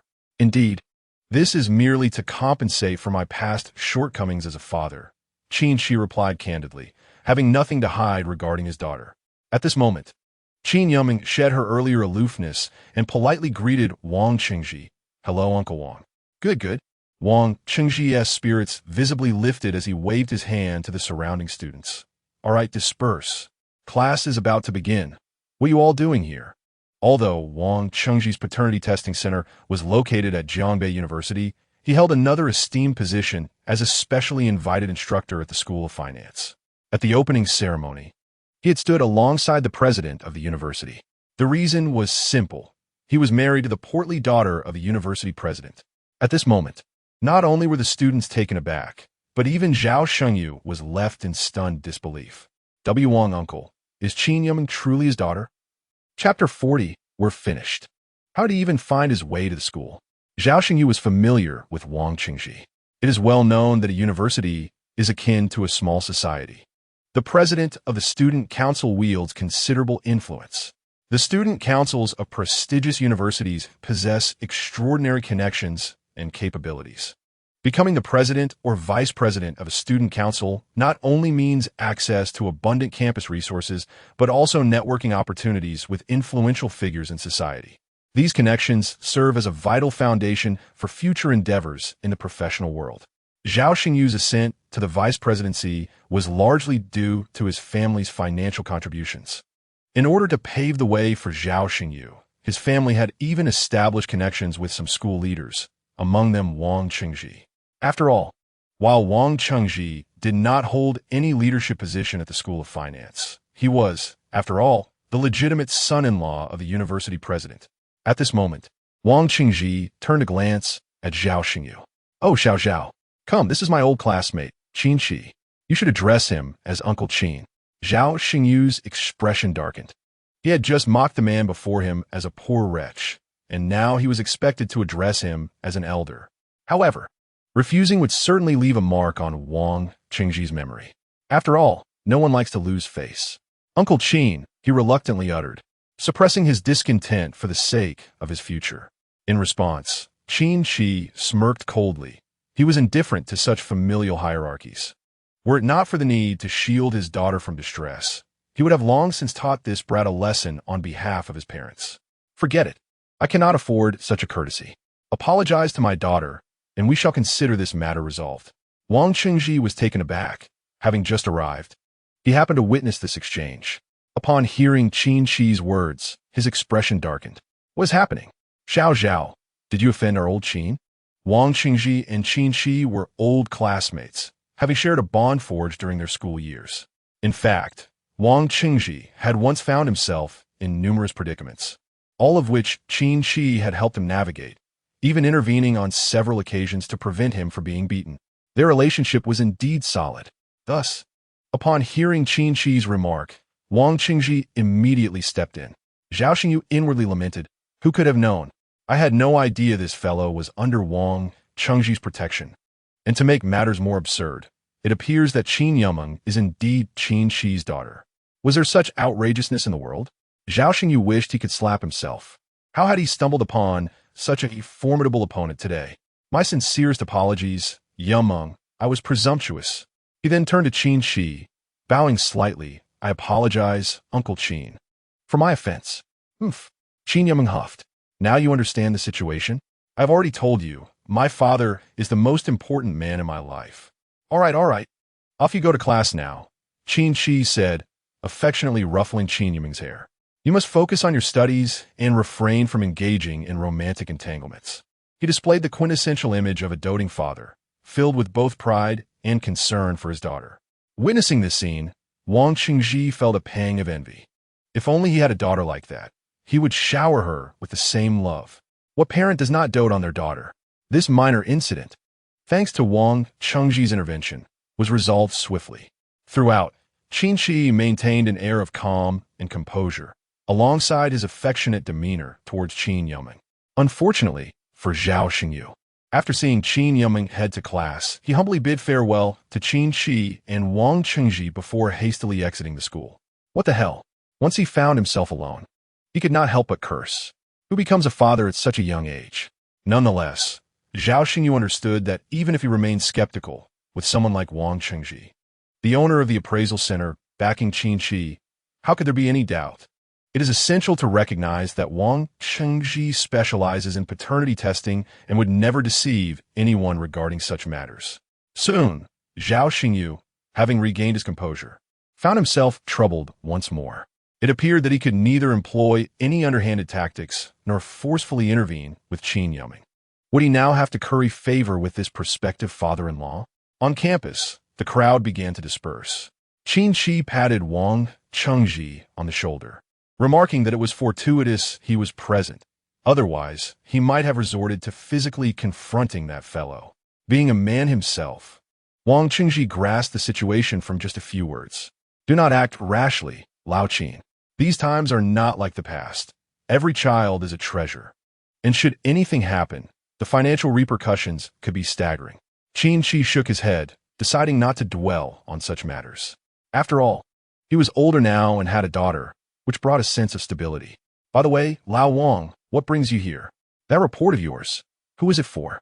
Wang Qingji chuckled lightly. "You wouldn't believe it. In this broken society, even the question of whether a child is one's own has become uncertain. In our line of work, we can earn substantial sums with minimal effort. This report? It was requested by the head of the Foreign Languages Department through my wife." Indeed, Wang Qingji's observation was unassailable. In today's world, even the certainty of paternity could not be taken for granted. Qin Qi occasionally envied Wang Qingji's apparent leisure.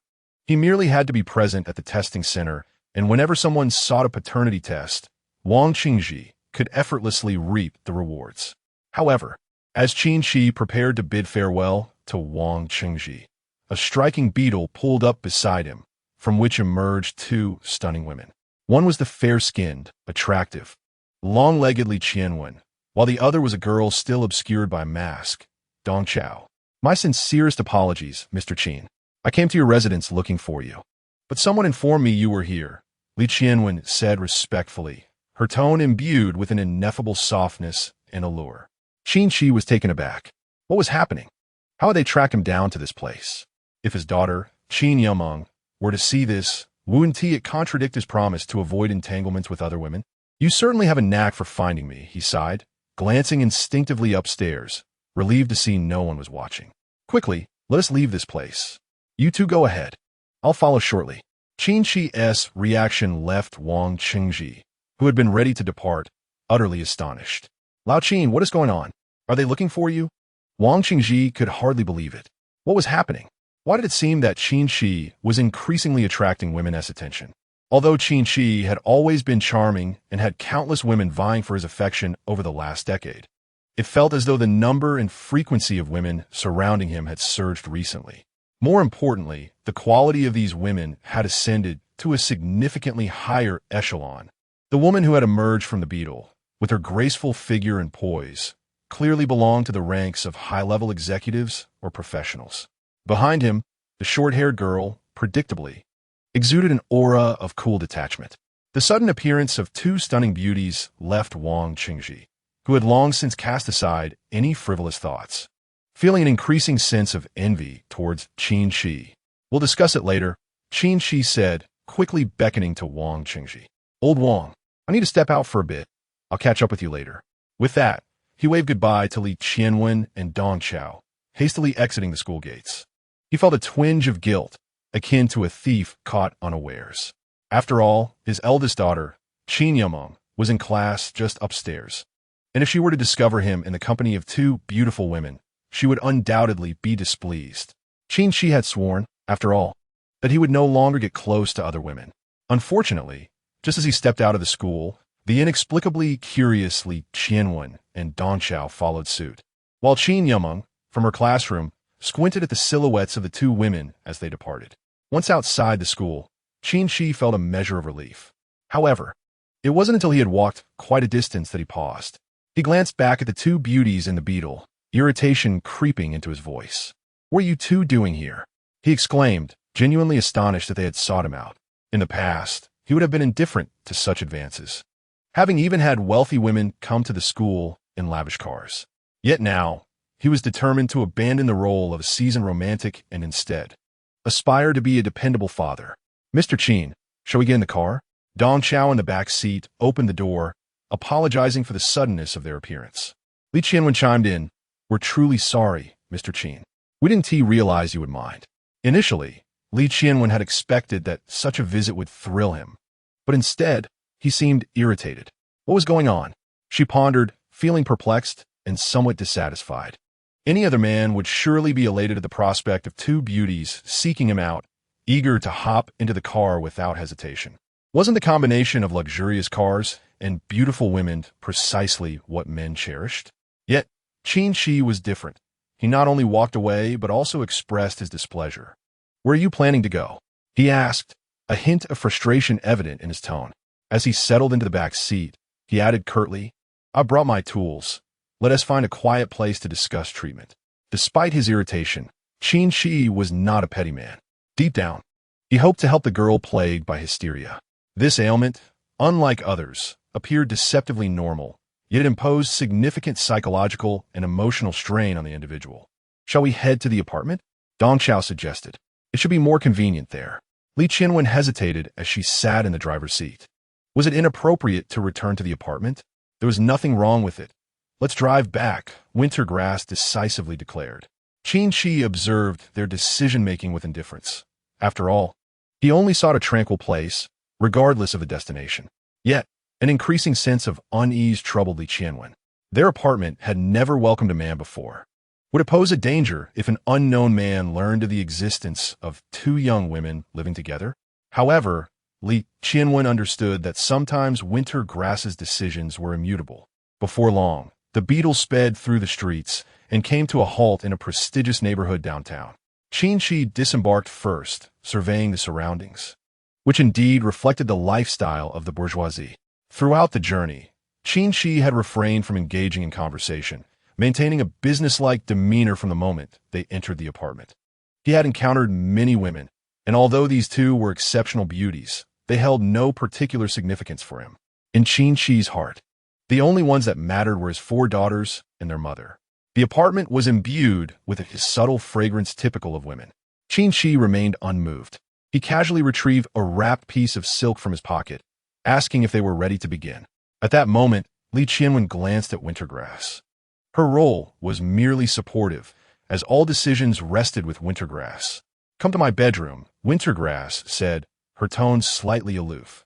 She opened the door and added, "Sisterwin, please step out and buy some egg tarts for me. I would like to have some later." This was clearly a ploy to send Li Qianwen away. Li Qianwen hesitated, reluctant to leave Wintergrass alone in the room. "Mr. Qin, I hope you can fulfill your responsibilities as a doctor." Qin Qi looked at Li Qianwen as if she were foolish. "I am not a doctor. What responsibilities do I need to fulfill? Besides, you can keep an eye on things from the side." Qin Qi was well aware of Li Qianwen's concerns. After all, they were young women, and he was a man. It was already a bold move for young women to invite a man into their apartment. If it were someone else with ill intentions instead of Qin Qi, there could have been troubling implications. At that moment, Wintergrass approached, having removed her mask and changed into a thin nightgown. "Sister One, you need not worry about other men. With Mr. Qin, there is nothing to fear." She then uttered a line that left Qin Qi in shock and Li Qianwen incredulous. Because Mr. Qin is my father. Qin Qi was utterly stunned. I am Wintergrass's father. That scene at the CAF the previous night, did it mean that I, as her father, had an encounter resembling a blind date with my own daughter? Chapter 42. Surprised? Unexpected? This is my second daughter. Stunned. Nothing could be more excruciatingly awkward for Qin Qi. Under the guidance of Aunt Lu, Qin Qi unexpectedly found himself participating in what resembled a matchmaking meeting with Li Qianwen. To his astonishment, the girl standing beside Li Qianwen was none other than his own daughter. Was he truly in a situation where, as a father, he was to engage in a courtship, only to discover that he was actually meeting his daughter's close friend, all while his daughter observed the encounter? It was utterly bewildering. Qin Qi felt a surge of confusion.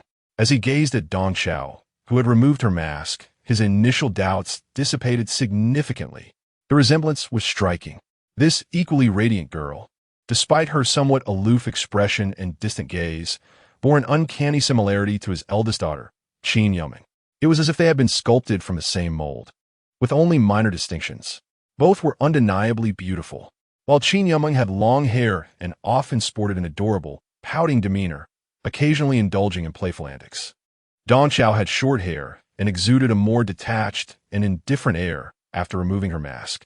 She radiated an aura reminiscent of a high and mighty goddess, emanating a vibe that suggested she was not to be trifled with. Qin Qi took a deep breath, grappling with the incredulity of the situation. Given that he already had Qin Yumeng as his eldest daughter, and that she had mentioned having 4 daughters, it was remarkable to consider that this girl, strikingly similar to Qin Yumeng, was indeed part of his family. His capacity for acceptance was formidable. Yet, even so, the suddenness of this revelation was difficult to fathom. At that moment, the poised Dong Xiao respectfully bowed and stated, "Father, I am not deceiving you. My name is Jiang Dong Xiao, and here is a photo of me with Qin Yumeng." With that, she handed Qin Qi a photograph. In it, 2 stunning young women, Qin Yumeng and Jiang Dong Xiao, stood side by side, their likeness unmistakable. Jiang Dong Xiao continued, "Father, my mother is Jiang Hanshin. This all stems from an encounter over a decade ago at the Wild Wolf Dance Hall. Back then, you and my mother had a copy of a poetry magazine." Listening to Jiang Dong Xiao recount the details of her meeting with Jiang Hanshin with such clarity, Qin Qi felt a sense of resolve. Indeed, this was all part of the past. This time, Qin Qi felt no need for a paternity test. The intricate details she provided, coupled with her striking resemblance to Qin Yumeng, left him questioning the likelihood of such a coincidence. Qin Qi recognized that he was just an ordinary man. It seemed improbable that anyone would go to such lengths to impersonate his daughter. Furthermore, he could always confirm with his eldest daughter, Qin Yumeng. With this thought, Qin Qi retrieved his phone. "Dong Xiao, wait a moment. How many sisters do you have?" he inquired. "I am the eldest sister," Jiang Dong Xiao replied coolly. "Are you planning to verify this with Qin Yumeng?" Qin Qi paused, taken aback. "How are you the eldest?" "ISN, T. Yumeng the firstborn?" Just then, as if on cue, his call to his daughter connected. "Hello, Dad." The voice of Qin Yumeng echoed through the phone. "Dad, where are you?" Yumeng is indeed the eldest daughter. Qin Qi promptly switched to speaker mode, glancing at Dong Xiao, and inquired, "Yumeng, may I ask you something? Is Dong Xiao your sister?" After a brief silence on the other end, Qin Yumeng's voice responded, "Yes, Dad. Did Dong Xiao find you?" With Yumeng's affirmation, Qin Qi felt a sense of certainty wash over him. Indeed, Dong Xiao has found her father. "Yumeng, who is the eldest between you and Dong Xiao?" Given that Qin Yumeng had spent the most time with Qin Qi, he instinctively turned to her for confirmation. However, Dong Xiao appeared unfazed by the question. On the phone, Qin Yumeng spoke again. "Dad, actually I was the eldest. But if Dong Xiao wishes to be your eldest daughter, I truly don't mind." Qin Qi felt a wave of confusion. Was there a competition over who held the title of eldest? But did that title even require contesting? Just then, Dong Xiao's cool voice interjected, "Qin Yumeng, you need not concede. I am the eldest. This is what Mother has stated." Indeed, Yumeng replied. "Mother also claims that the little sister is an eldest too." Her tone was gentle and laced with laughter. It was clear to everyone that their mother bestows that title upon all. Dong Xiao bit her lip, evidently irked by Qin Yumeng. In moments like these, Dong Xiao found herself overshadowed by Yumeng. All right, Dad, you and Dong Xiao should chat for a bit. Will you come and pick me up at noon? Qin Yuming's voice was sweet and innocent, implicitly granting time for Qin Qi and Dong Xiao to meet. Yet, there was a nuanced meaning that only Dong Xiao could comprehend. As expected, Qin Qi, momentarily taken aback, followed Yuming's lead and replied, "Of course, my daughter, I will pick you up at noon." Once the call ended, Qin Qi suddenly felt something amiss. If he were to pick up his eldest daughter at noon, what would become of his daughter Dong Xiao? "Dad, I can be the second daughter, but are you not planning to have lunch with your daughters?" Dong Xiao's remark caused a wave of unease to wash over Qin Qi. His eldest daughter, Qin Yumeng, should still be in class at this hour. Yet, the newly acknowledged second daughter seemed to be at odds with the eldest. Qin Qi felt an absurd sensation. It appeared as if these two daughters were entangled in a rivalry. Was it possible that they were vying for their father's affection? Chapter 43. Is there a problem with giving a massage to my daughter? Why does it feel as though Dong Xiao is competing with the girl on the phone? Li Qianwen dazedly exited a bakery with a tart and pizza, still struggling to grasp the reality of recent events. Just moments ago, in the apartment, Dong Xiao had not shied away from acknowledging their father-daughter relationship. This revelation had rendered Li Qianwen utterly unsettled. How could this be possible? Jiang Dong Xiao had never spoken of her father, and according to the information available, she was the stepdaughter of a prominent family. Everything seemed utterly bewildering. Li Qianwen could scarcely recall how she had exited the apartment. She simply could not fathom why the remarkably youthful Qin Qi was, in fact, Jiang Dongxiao's father. It was no wonder that Jiang Dongxiao had unusually engaged in conversation at the CAF. Was it perhaps the blood ties of their father-daughter relationship that had subtly influenced her? Li Qianwen tapped her forehead, pondering how she would report this to her superiors. She would need to discuss the matter with Dong Xiao later. As the cake shop was not far from the community, it wasn't long before Li Qianwen returned to the apartment with her long strides. However, upon opening the door and witnessing the scene before her, she nearly dropped the egg tart and pizza she was holding. What? What are you doing?" Li Qianwen exclaimed nervously as she gazed at Qin Qi. How could he? Inside the room, Jiang Dongxiao had already shed her nightgown, clad only in a thin fur coat. Qin Qi stood beside her, gently kneading her shoulders. The sight left Li Qianwen utterly speechless. It was well known that Jiang Dongxiao detested any man touching her body. Moreover, there was another covert reason. Someone had instructed Li Qianwen to ensure that no man was allowed to touch Jiang Dongxiao. With a light slap on Jiang Dongxiao's shoulder, Qin Qi remarked, "What's wrong? Isn't a massage supposed to involve some physical contact?"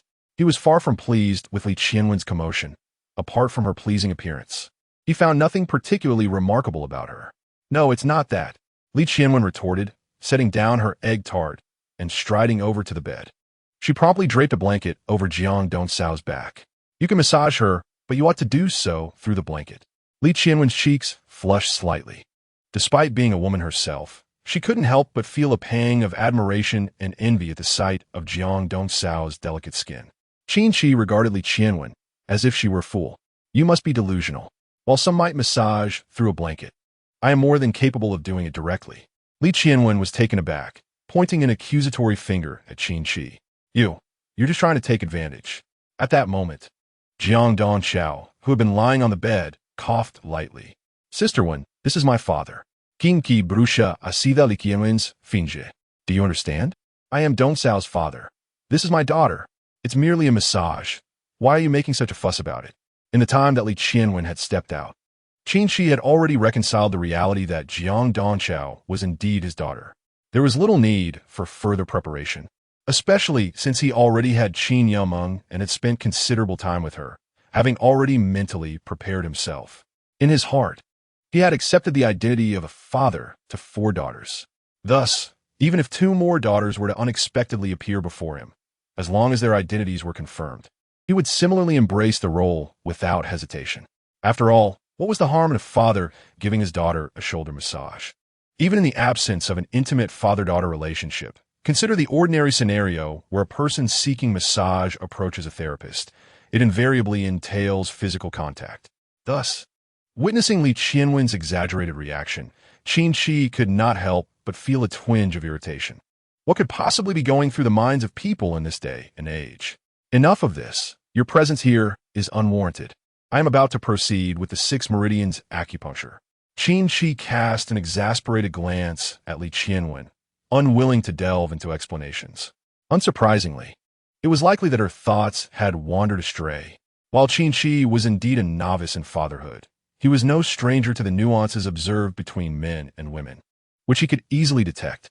Yet, Li Qianwen remained motionless at the side, unable to accept the startling reality that Qin Qi was the father of Dong Xiao. The crux of the matter lay in Qin Qi's youth.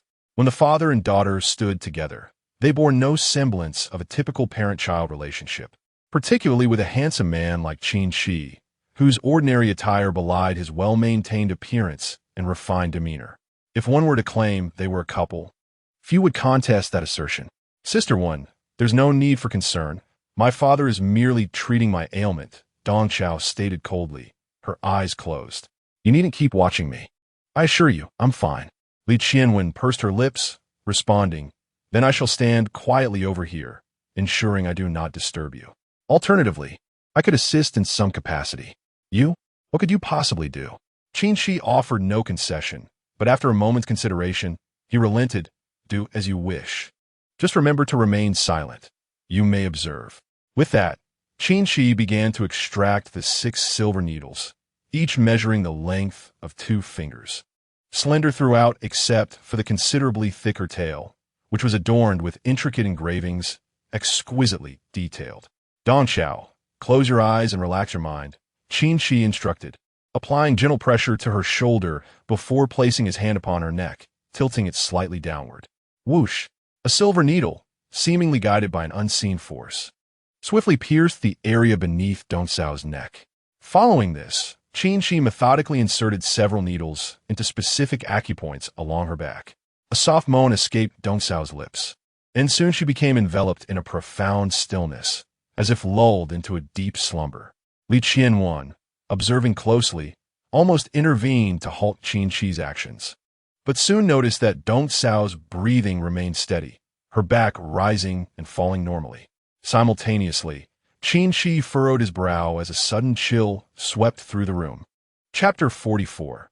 The System's Choice to Save My Daughter. The vast and profound realm of Chinese medicine encompasses the enigmatic practice of acupuncture. Even in this technologically advanced era, no scientist or medical expert has been able to fully elucidate the ancient knowledge of acupoints handed down through traditional Chinese medicine. Moreover, no one can articulate the reason behind the existence of such hysteria at times. In other words, there is no explanation as to why some individuals perceive anomalies or experience phenomena akin to ghosts and spirits. Qin Qi, being a materialist at heart, still harbors a profound respect for the ancient practices of traditional Chinese medicine and various inherited traditions.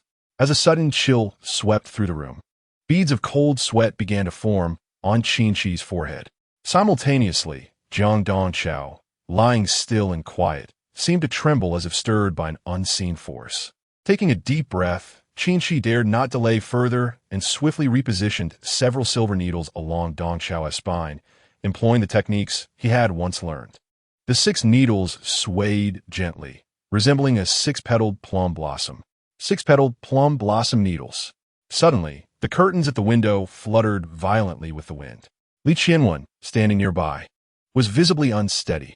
Observing Qin Qi's actions, she noted their apparent precision. However, what seemed like simple movements caused the temperature in the room to plummet. It was worth noting that the air conditioning in the apartment had been set to the most comfortable temperature. Trembling, Li Qianwen glanced towards the air conditioner, confirming it was functioning properly. Could it be that something sinister had arrived? Her mind raced. Being a native of Huaxia, she was naturally aware of the old legends.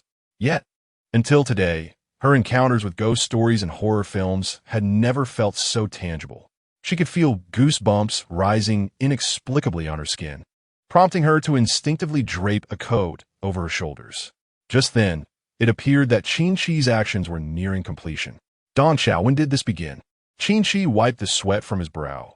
He was not an expert in traditional Chinese medicine, but he possessed a basic understanding, particularly of the 6-meridian acupuncture technique. Dong Xiao, now clad in her sleepwear, sat up, her delicate demeanor juxtaposed with her icy countenance, rendering her exceptionally pitiable and heart-wrenching. Father, to be honest, I cannot recall when these symptoms first appeared.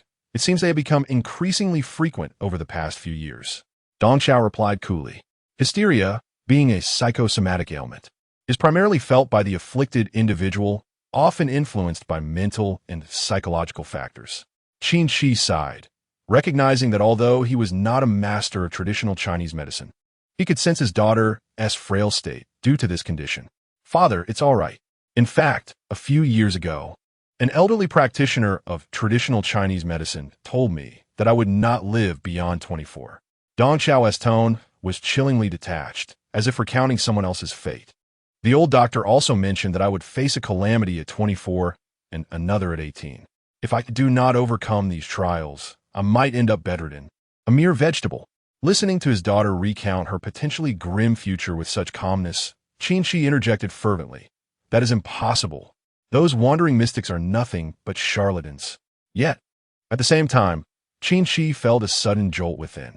The heritage of traditional Chinese medicine is shrouded in mystery, and, similarly, the enigmatic practices of fortune-telling and numerology are even more arcane.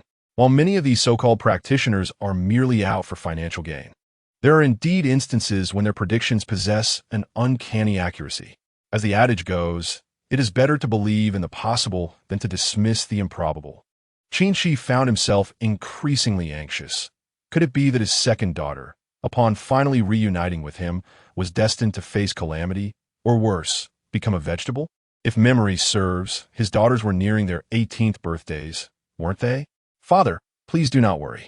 Just to see you, to behold your handsome and reassuring presence, fills me with immense gratitude, Jiang Dongqiao said, her expression remaining calm, even breaking into a gentle smile. This was her innermost sentiment. To have the opportunity to meet her father in person, even if fate held trials ahead or she were to become incapacitated, would leave her without regrets. However, Qin Qi was unwilling to accept such a fate. There remained countless responsibilities he had yet to fulfill as a father for his daughters. Father, can we spend the night together? The cold demeanor of Dong Xiao, as she uttered this heartfelt request, was even more heart-wrenching. At that moment, a voice resonated within Qin Qi's mind. Ding!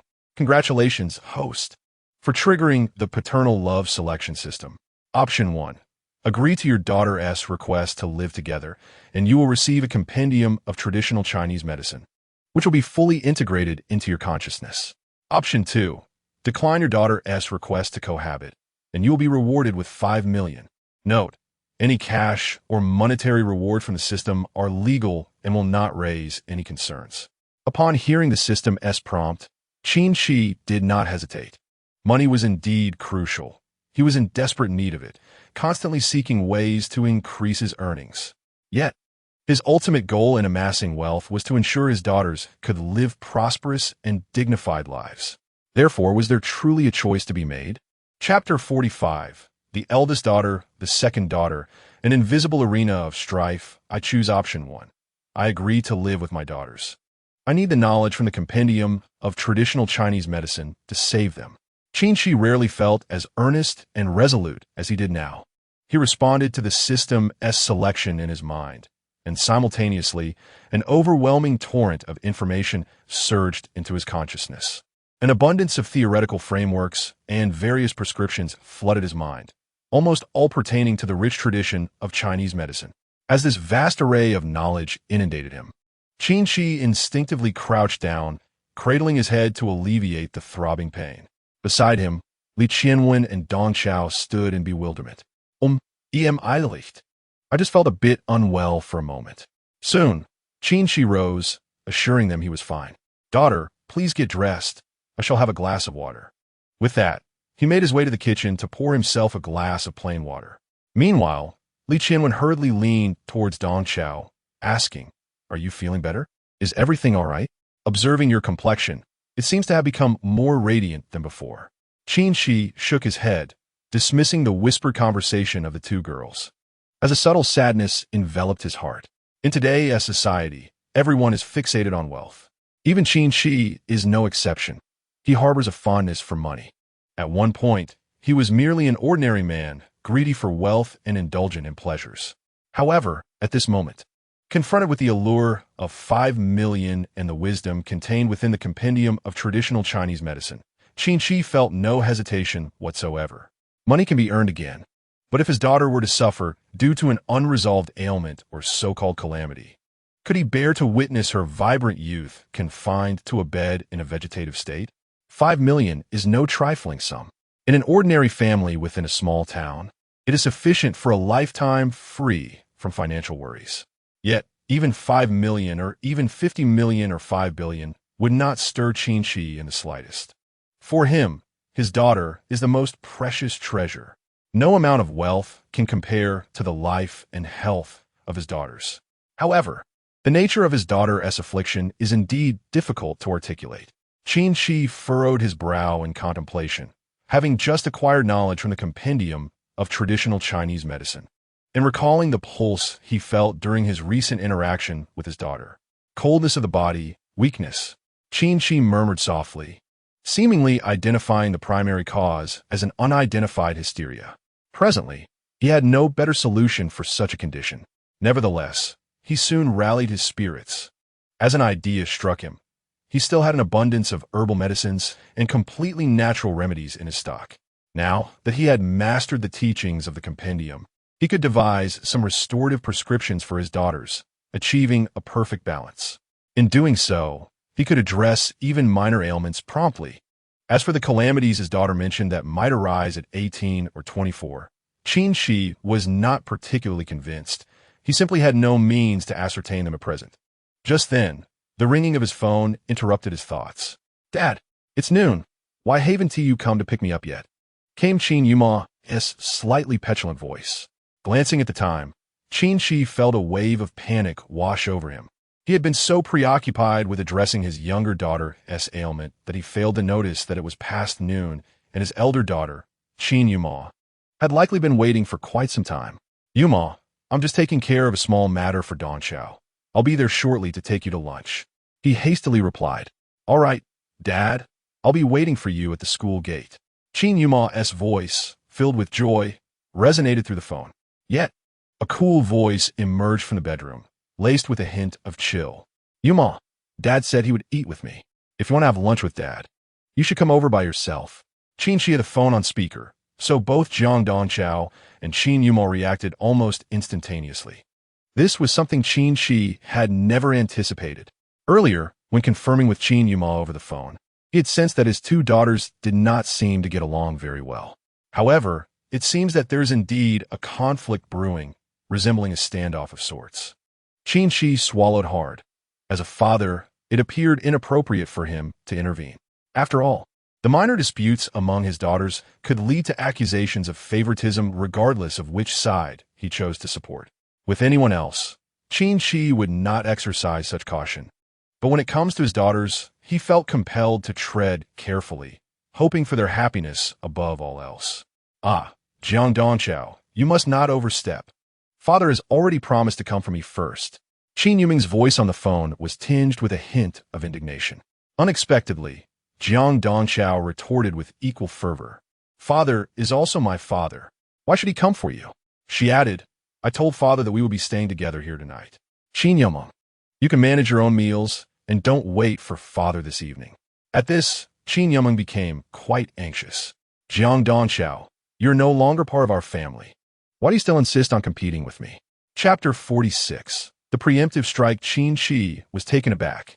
Previously, their sisterly squabbles seemed inconsequential, but to declare they were no longer family was crossing a line. He had often pondered why his eldest daughter bore his surname while his second daughter, Jiang Donchao, took her mother's. Perhaps it was due to her mother's lineage? But why did Qin Yuming suddenly assert they were no longer family? "Yuming, what is the meaning of this? Why are you saying you're not family anymore?" He interjected.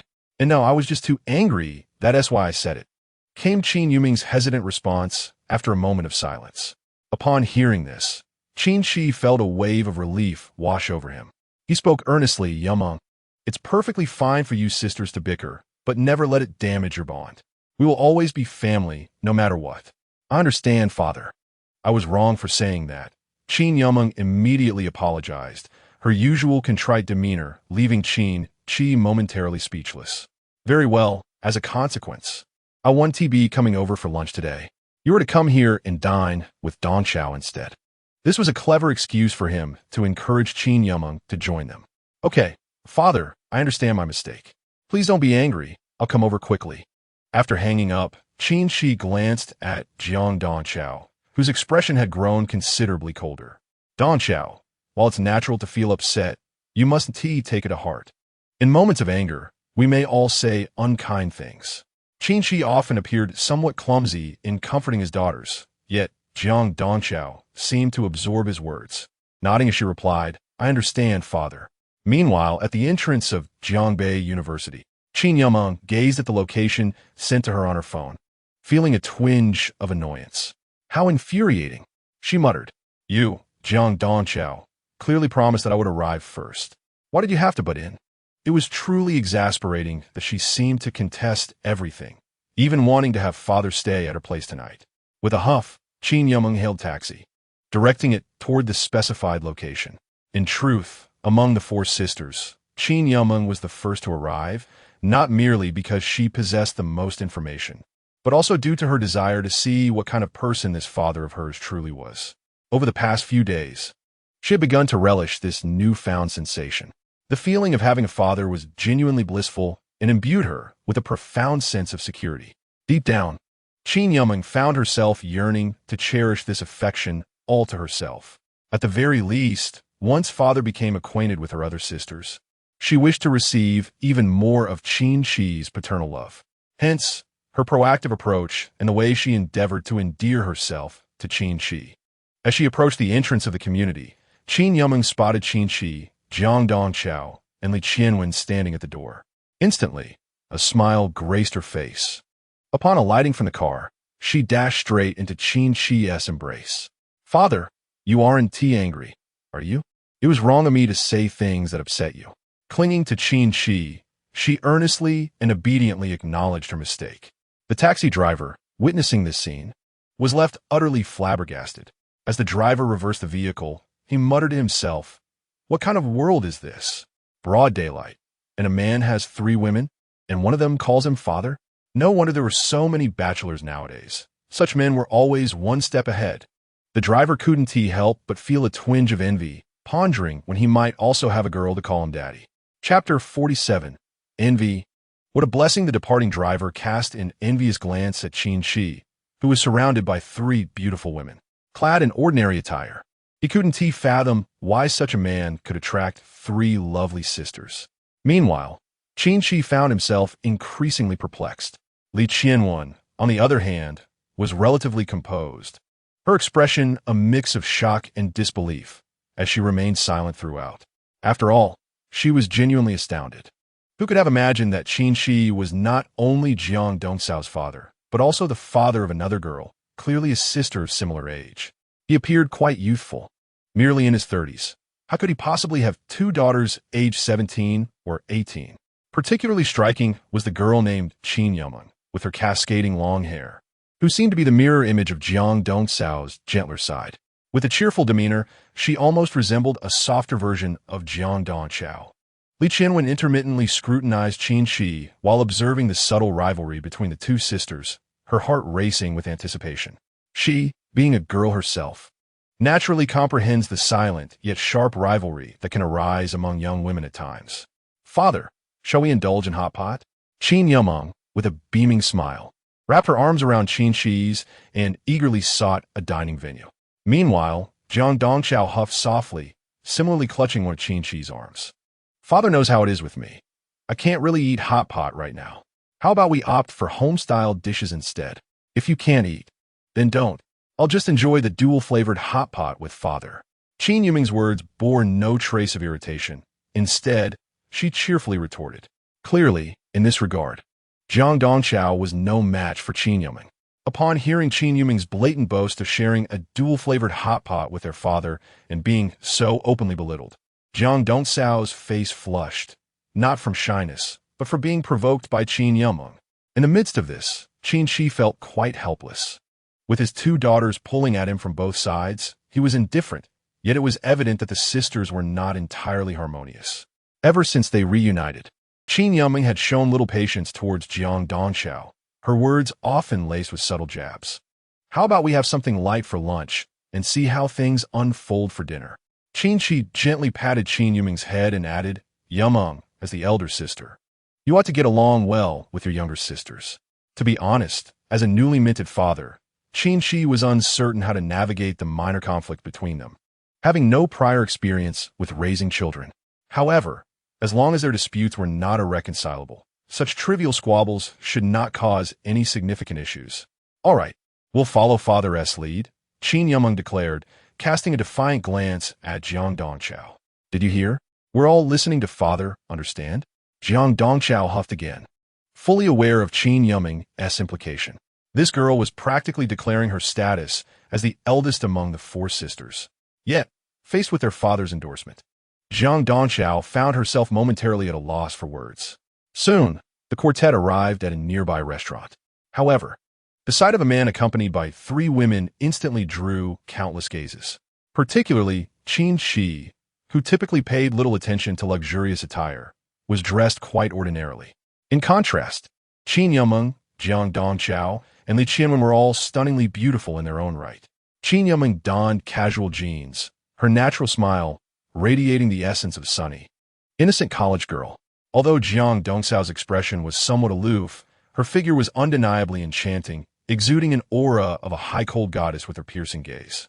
Meanwhile, Li Qianwen, the most seasoned in the workforce, sported a subtle touch of makeup, embodying the allure of a professional white-collar worker with her fair complexion and long legs. With such captivating beauties surrounding him, it was impossible for Qin Qi to go unnoticed. He too sensed the multitude of eyes upon them. Yet this sort of attention was not unfamiliar to him. In search of a somewhat tranquil dining table, Qin Qi pulled out a chair for his two daughters to sit first, subsequently ignoring Li Qianwen entirely. Had it not been for Li Qianwen's presence, appearing as a mere shadow of his daughter Jiang Dongxiao, Qin Qi would have scarcely considered her company. It was not that Qin Qi lacked appreciation for feminine grace. Rather, his mind was entirely consumed by thoughts of his daughters. His foremost desire was to ensure their happiness and nurture their growth. What would you like to eat? Qin Qi inquired, offering the menu to Jiang Dongxiao and Qin Yumeng, his affection evident upon his countenance.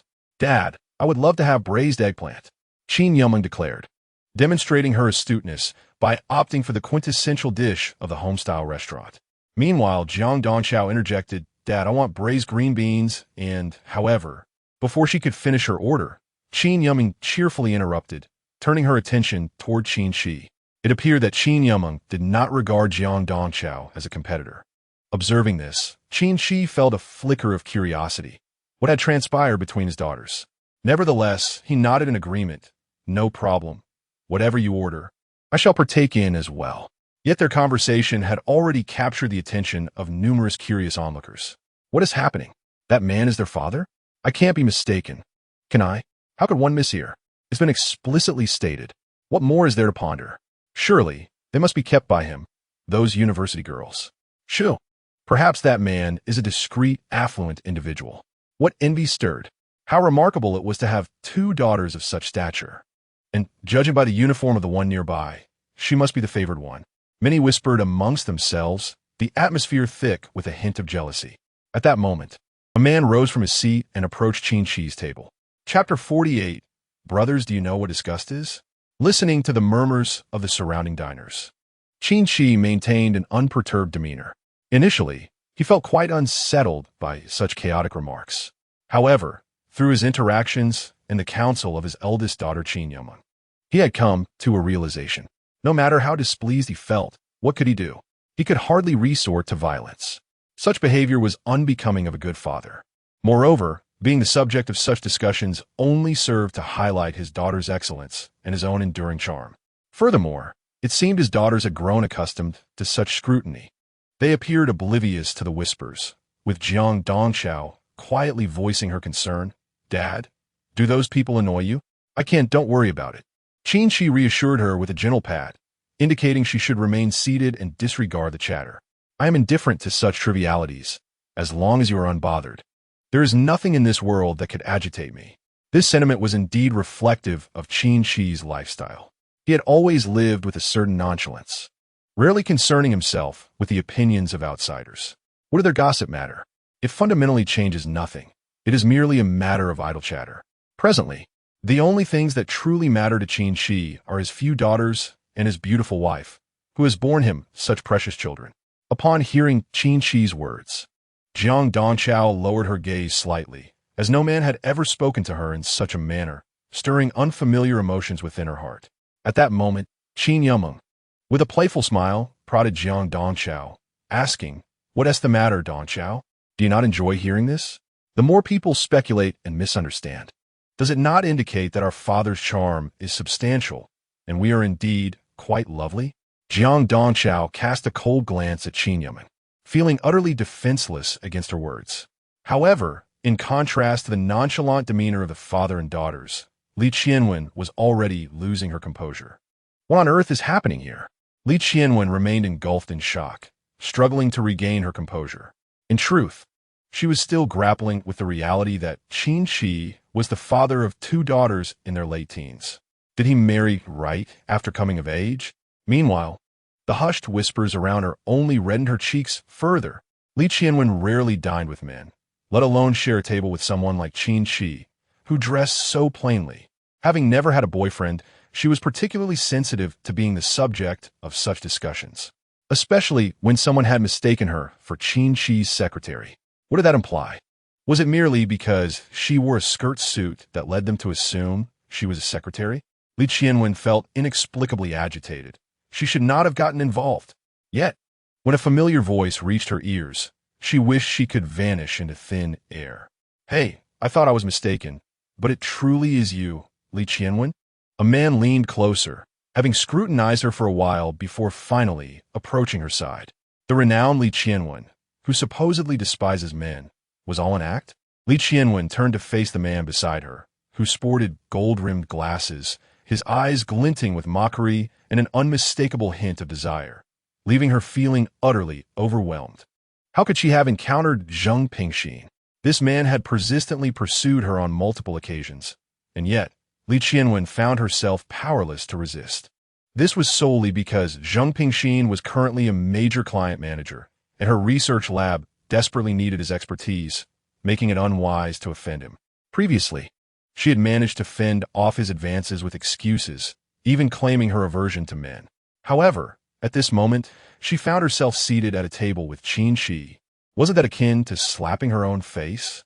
Taking a deep breath, Li Qianwen forced a smile as she addressed Zheng Pingxin. "Manager Zheng, what a coincidence. I'm merely having a meal with a friend's father." She understood that the most prudent course of action was to avoid engaging with Zheng Pingxin's insinuations. If she were to entertain notions about her supposed disdain for men, it would ultimately be Li Qianwen who would suffer the consequences. Though Li Qianwen may not have a boyfriend, she possesses a keen understanding of the thoughts of certain men. Some men are intrigued by women who appear aloof and indifferent, harboring a secret desire to dominate such women once they are in bed. Zheng Pingxin is precisely the embodiment of this notion. He revels in the fade of seriousness and coolness that women like her project, and he takes pleasure in witnessing their pleas for mercy once he has them under his control. However, Li Qianwen is impervious to such advances, leaving Zheng Pingxin with no opportunity, until now. With casual ease, Zheng Pingxin pulled up a chair beside Li Qianwen. "Since fate has brought us together, why not share a meal?" he suggested. His gaze swept over Qin Yumeng and Jiang Dongchao, and though he was momentarily captivated by their beauty, he quickly suppressed his interest. For now, his focus was solely on conquering Li Qianwen, after which he would turn his attention to her two companions. As for Qin Qi, he was disregarded. Merely un ordinary man in plein attire. Unlike others, Zheng Pingxin had encountered true understated wealth, where even the most unassuming dress bore an air of affluence. Yet, Qin Qi lacked any hint of such distinction. Li Qianwen felt a shiver run down her spine at Zheng Pingxin's unwelcome proximity. The presence of such a man was intolerable to her, yet she found herself without a choice. Desperation led her to cast a pleading glance toward Qin Qi. After all, he was a man. Surely he could discern her discomfort with being approached in such a manner? To her astonishment, Qin Qi's response nearly shattered her composure. He glanced at Li Qianwen and the forward Zheng Pingxin before coolly stating, "What's your name?" "Zheng Pingxin, is it? If you wish to dine with Li Qianwen, please relocate to another table. Your presence is disturbing my appetite with my daughter." The surrounding patrons, who had been observing intently, were left dumbfounded. What was happening? Wasn't that woman his secretary? It was hard to fathom that he was completely unconcerned about another man flirting with his companion. Some spectators speculated about the complexities of wealthy individuals, pondering whether he might be involved in a nonchalant open relationship. As they often joke that women are like garments, disposable as long as pleasure is derived. Many anticipated a confrontation between the two men, or at least some sharp retorts. However, it seemed that Qin Qi's demeanor betrayed no regard for Li Qianwen's feelings. Not only did Li Qianwen nearly erupt at his words, but Zheng Pingxin also sprang to his feet, suppressing his fury. "What do you mean by that, brother?" he demanded. "Brother?" Qin Qi replied, unfazed. "Did I not make myself clear? Your presence here is ruining my daughter's appetite, and it's quite distasteful. Do you understand?" Qin Qi was thoroughly familiar with the approach taken by Zheng Pingxin, and what he detested most was the type of man who insisted on pressing forward despite clear refusals. It was utterly tasteless. However, Zheng Pingxin erupted in fury, pointing an accusatory finger at Qin Qi, exclaiming, "Do you truly believe you are someone of significance? How dare you deem me repulsive? What makes you any cleaner?" With a swift motion, Qin Qi stood and forcefully brushed aside Zheng Pingxin's hand, retorting, "You are repulsive because you genuinely embody that very essence." As he spoke, Qin Qi scrutinized Zheng Pingxin's demeanor and appearance. Clad in golden-rimmed glasses and a tailored suit, he appeared to be a man of refinement. Yet, Qin Qi's gaze fixated on Zheng Pingxin's face and eyes.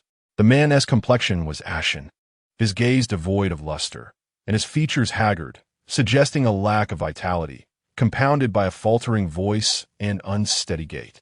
It was evident that he bore the signs of excessive indulgence. In that instant, Qin Qi's gaze sharpened, and he swiftly concluded that Zheng Pingxin was little more than a hollow shell of a man. For Qin Qi was not merely a university instructor. He was the fated child, endowed with a system that guided him. Previously, due to his second daughter, Jiang Dongchao, he had acquired the ancient wisdom of traditional Chinese medicine. Although he could not yet claim to be a seasoned practitioner, he could discern common ailments with relative ease. "You have been experiencing frequent dizziness lately, haven't you? You often find yourself lost in dreams?" Qin Qi remarked coldly, observing Zheng Pingxin. "And occasionally, you experience ringing in your ears?" Zheng Pingxin's eyes widened in shock. These were details he had never disclosed to anyone. How could this man possibly know? Qin Qi continued, "Not only do you feel drained when you walk, but you also experience a nagging pain in your lower back and kidneys, correct?" With a sardonic smile, he warned, "I advise you to gather your wits and seek medical attention soon. You've already deteriorated to such a state, yet you remain unrepentant. On what grounds do you make such claims?" Zheng Pingxin's face fluctuated between crimson and pallor, for Qin Qi was insinuating that he was lacking in virility. In front of so many witnesses, no man would willingly admit to such a deficiency. Nevertheless, Qin Qi showed no mercy. If one is weak, they are weak. If proper care is not taken, in 3 to 5 years, one might find themselves utterly devoid of spirit. At that point, they may find themselves donning the most detested of symbols, a green hat, an emblem of infidelity, a fate most men dread. Zheng Pingxin's face flushed with anger, his voice raised. You speak nonsense."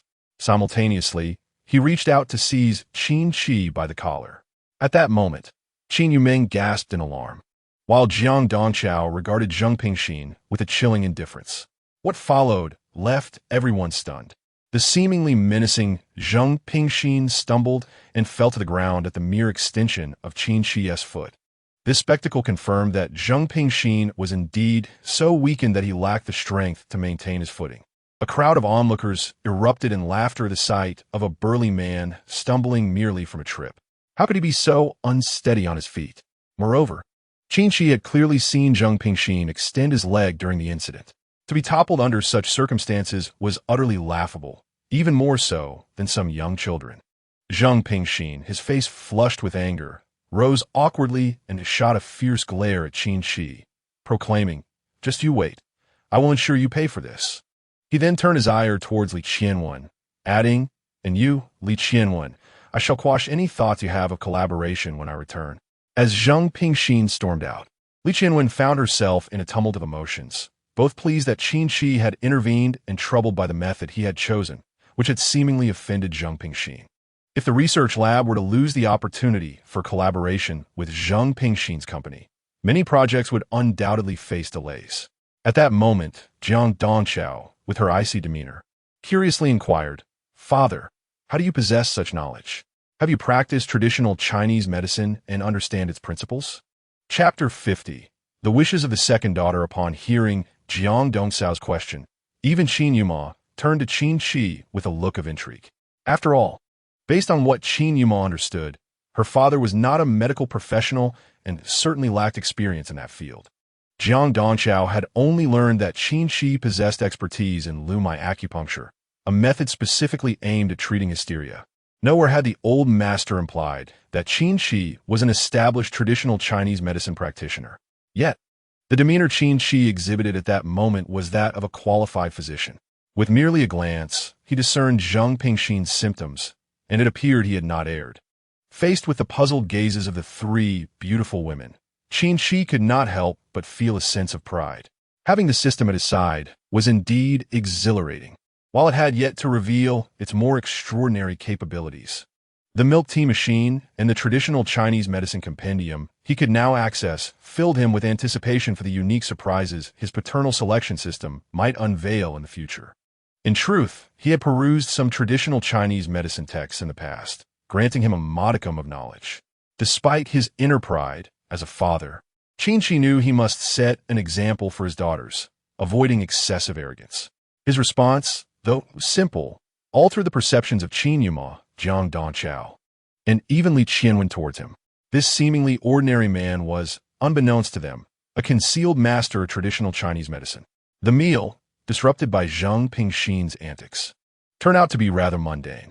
Nevertheless, during the gathering, Qin Qi grasped the reason behind Li Qianwen's entanglement with Zhang Pingxin. It turned out that her research lab was developing a face mask with beneficial properties for women. Zhang Pingxin's company not only provided financial backing, but also offered technical assistance. Thus, Li Qianwen had been doing her utmost to avoid Zhang Pingxin, only for him to be publicly humiliated by Qin Qi today. Reflecting on this, Li Qianwen couldn't help but glance at Qin Qi with renewed interest. Although this individual appears to be dressed in an ordinary manner and exhibits a rather unsavory attitude, lacking the charm typically associated with engaging with a beautiful woman, it is precisely this demeanor that is far superior to that of many men who seem to embody righteousness. For Li Qianwen, it is abundantly clear that Qin Qi harbors no inclination to flatter her, and in fact, there exists a hint of aversion in his demeanor. Throughout her life, Li Qianwen has encountered numerous men with nefarious intentions, yet Qin Qi remains devoid of any such thoughts. As the moment of parting drew near, Qin Qi hailed a taxi to escort his eldest daughter, Qin Yuma, back to school. However, before he could step into the vehicle, his youngest daughter, Jiang Donchao, grasped his arm. "Daddy, I want to go with you right now. I want to stay with you tonight." Qin Qi was momentarily taken aback. Although he had acquiesced to Jiang Dongxiao's request, he was well aware that she currently resided with Li Qianwen. Surely, that apartment must be far more comfortable than his modest faculty quarters. After a moment's contemplation, Qin Qi replied, "Dongxiao, my place is merely a small apartment, not nearly as comfortable as living with Li Qianwen." He intended to suggest that they could move into a larger home together in the future, as Li Qianwen seemed to treat his youngest daughter well, which reassured him. "Daddy, do you dislike me? Do you not want me anymore?" Before Qin Qi could finish his thought, Jiang Donchao unexpectedly displayed a rare sense of grievance. Yet, her display of distress, when compared to the skilled art of coaxing exhibited by her elder sister, Qin Yuma, appeared somewhat awkward. This elicited a chuckle from Qin Yuma, who remarked, "Jiang Donchao, the most independent and strong-willed among us, is now the one feeling aggrieved? Am I seeing things? Is this truly our usually stoic Jiang Donchao? Mind your own business." Jiang Donchao quickly regained her icy demeanor, glaring at Qin Yuma. Regardless, I intend to live with Daddy, so keep your comments to yourself. Qin Qi couldn't help but be amused by Jiang Dongxiao's antics. This youngest daughter of his could be even more proud than the eldest. Observing her cold exterior juxtaposed with her feigned sense of grievance was truly a sight to behold. However, Jiang Dongxiao's next words struck a chord in Qin Qi's heart. Previously, she had a mother, but later her surname was changed, and now that she had found her father, could he ever truly reject his daughter? In truth, Jiang Dongxiao did not care whether his residence was grand or humble. All she desired was to be with her father. Chapter 51. As a father, one must naturally trust their daughters. Qin Qi suddenly realized that he had yet to fully comprehend the past of his daughters. As he observed Jiang Dongxiao speaking, it was evident that she genuinely felt aggrieved. It seemed that she had not always lived with her mother. At that moment, however, Qin Yuma interrupted, saying, "Daddy has not objected. Dongxiao, why do you speak as if you were so wronged? All right, in light of Daddy's words, as your elder sister, I shall advocate for you. Let us return to live with Daddy tonight." As Qin Yumeng spoke, she continuously exchanged glances with Jiang Dongxiao, clearly indicating that some truths remained unspoken. Jiang Dongxiao, equally aware of her own lapse in decorum, shot an angry glare at Qin Yumeng. Were it not for Qin Yumeng's deliberate machinations aimed at monopolizing Qin Qi, Jiang Dongxiao would not have lost her composure in such a manner. For reasons unknown, despite her usual demeanor as an icy goddess in front of others, Jiang Dongxiao found herself inexplicably drawn to Qin Qi. Deep down, she yearned to indulge in a bit of childishness with him. Perhaps it was the bond of blood that stirred such sentiments, particularly when she observed the rapport between Qin Yumeng and Qin Qi. A sense of anticipation welled up within her. However, the sensible Jiang Dongxiao understood that certain matters could not be divulged to Qin Qi at this moment. This was a pact made among the four sisters and their mother.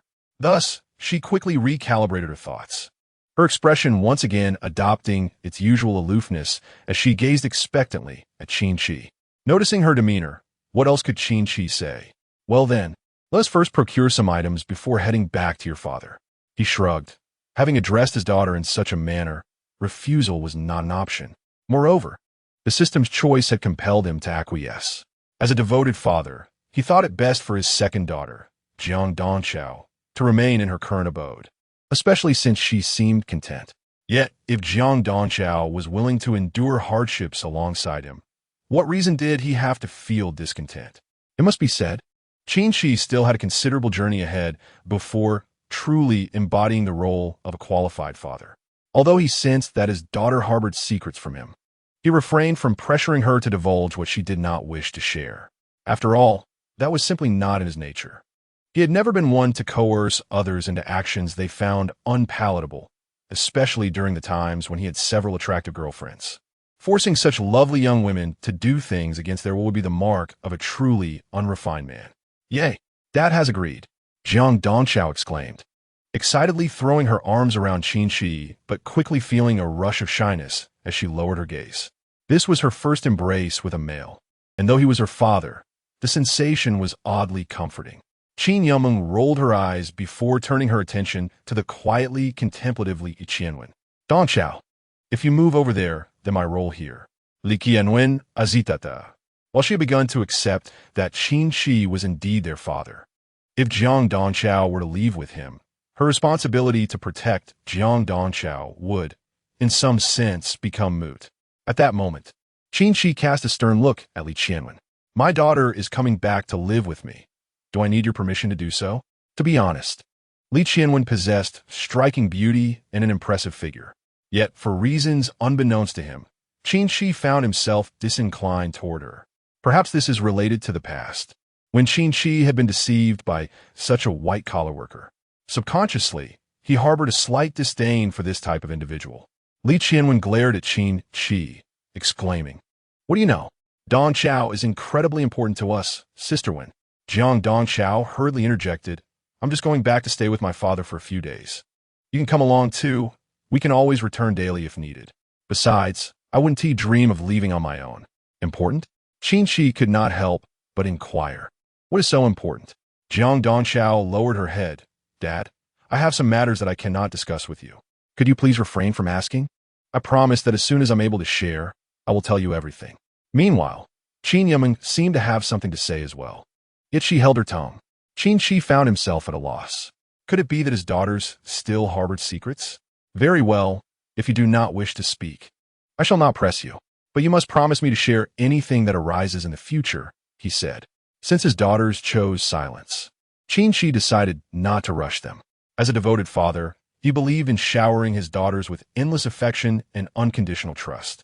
Dad, you're the best. This time, not only was Jiang Dongchao visibly delighted, but even the quiet Qin Yimeng appeared filled with joy. Let's head back, Dad. We've already delayed for quite some time. Qin Qi glanced at the time, realizing it was indeed late. The day was supposed to be a pleasant meal shared with his daughters, but it had been interrupted by a mysterious man and Li Qianwen. Let us go home, he said, waving his hand dismissively, not even glancing at Li Qianwen as he departed with his daughters. The notion that Qin Qi might treat Li Qianwen with special regard or as a sycophant was laughable. For him, his daughters were his treasures, and no other woman could ever command his attention. Li Qianwen was left standing in the street, a striking beauty bewildered and disheveled in the wind. What is this all about? She thought, observing that on Qin Qi's left was Qin Yimeng, nestled close, and on his right was Jiang Dongchao, her arm entwined with his. What a scoundrel! How could he be so fortunate? She was astonished by the beauty of his two daughters. Wait! Suddenly, a thought struck her. During their meal, he had mentioned having 4 daughters.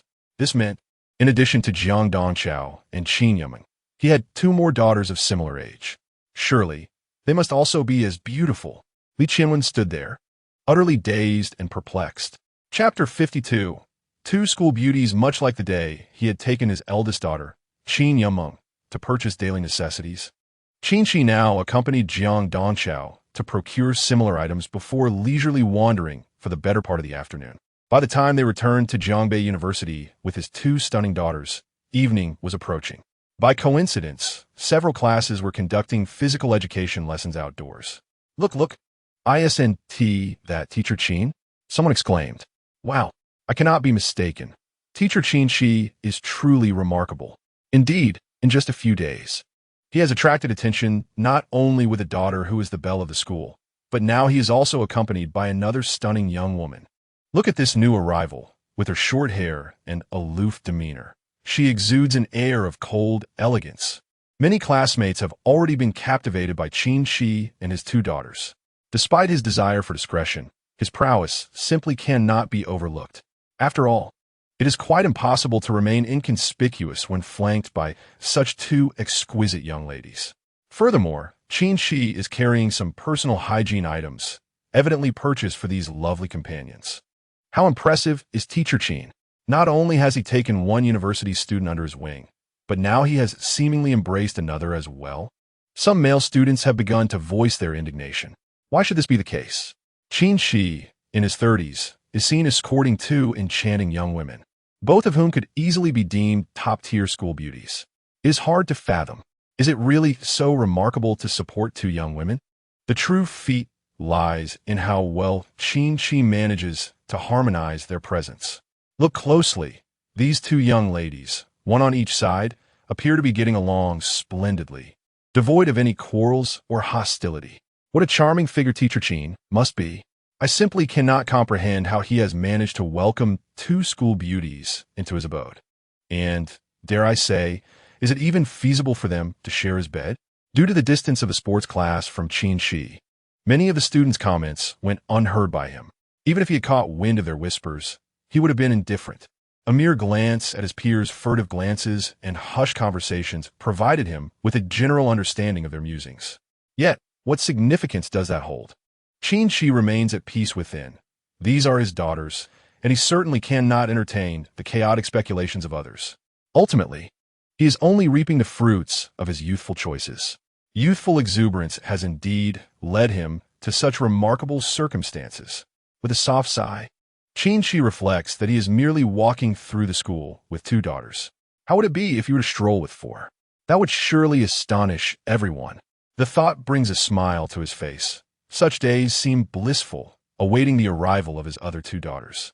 During a meal, He inquired about the absence of Qin Yumeng and Jiang Dongxiao's younger sisters, only to learn they wished to surprise him, to maintain the element of surprise. He has yet to see their faces. All he knows is that one daughter studies the arts, while the other is focused on street dance. The eldest, Qin Yumeng, is pursuing finance, and the second daughter, Jiang Dongxiao, is in the medical field. The diverse academic pursuits of his four daughters seem delightfully unconventional. However, with the emergence of his elder and second daughters, Qin Qi found himself increasingly intrigued by how the remaining two daughters would present themselves before him. "Daddy, what are you laughing at?" Qin Yumeng, in stark contrast to the more aloof Jiang Dongxiao, exuded a lively and meticulous charm. Following Qin Qi's gaze, she noticed several students engaged in physical education glancing their way and whispering among themselves, causing her to feel a sense of understanding. Daddy, they seem rather enthusiastic, don't they?" Qin Yumeng flashed her signature mischievous smile and, taking advantage of Qin Qi's momentary distraction, suddenly embraced him. "Daddy, do you think this will make them even more enthusiastic?" Seeing Qin Yumeng hugging their father in front of so many people caused Jiang Dongxiao's cheeks to flush with a mix of embarrassment and annoyance.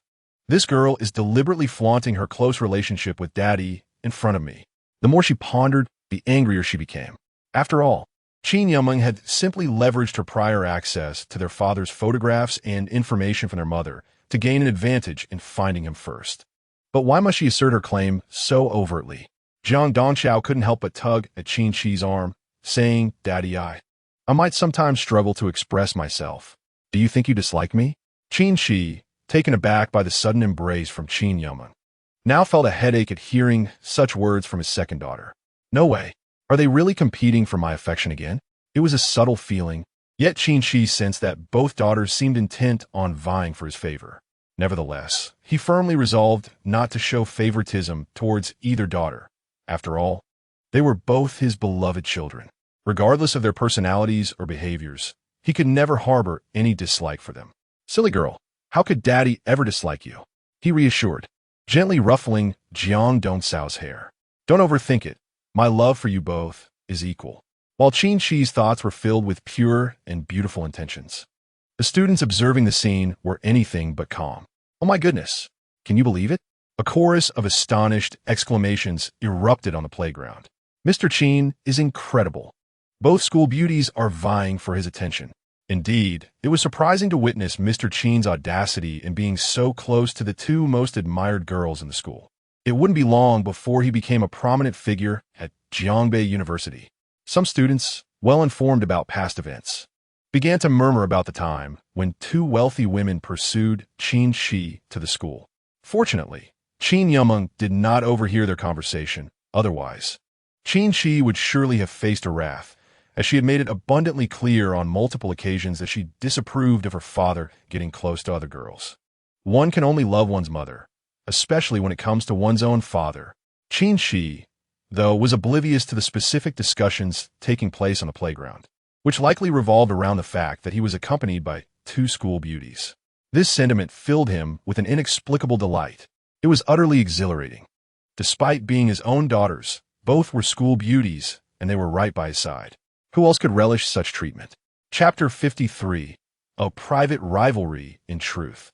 Even Qin Qi himself found it a bit overwhelming to witness his two daughters vying for his affection. He could not favor one over the other, nor could he neglect either. He was nearly overwhelmed by the envious gazes of his peers as he returned to the faculty dormitory. Surrounded by admiration from nearly all the students, Qin Qi was a perfectly ordinary man, and he undoubtedly relished the envious attention. Yet, he was also acutely aware that this feeling stemmed from vanity. Ultimately, they were his daughters, and there was no room for the thoughts that other men might entertain. The so-called dog abuse was merely a figment of their imaginations. Upon returning to the apartment, Qin Qi felt somewhat drained and collapsed onto the sofa, handing over the daily necessities he had purchased to Qin Yuma to organize. Nowadays, Qin Yuma had become quite the little housekeeper. Qin Qi noted that the room was clean and tidy, far surpassing the state it had been in during his own occupancy. The faint scent of his daughter's perfume added to the ambience, creating a truly delightful atmosphere.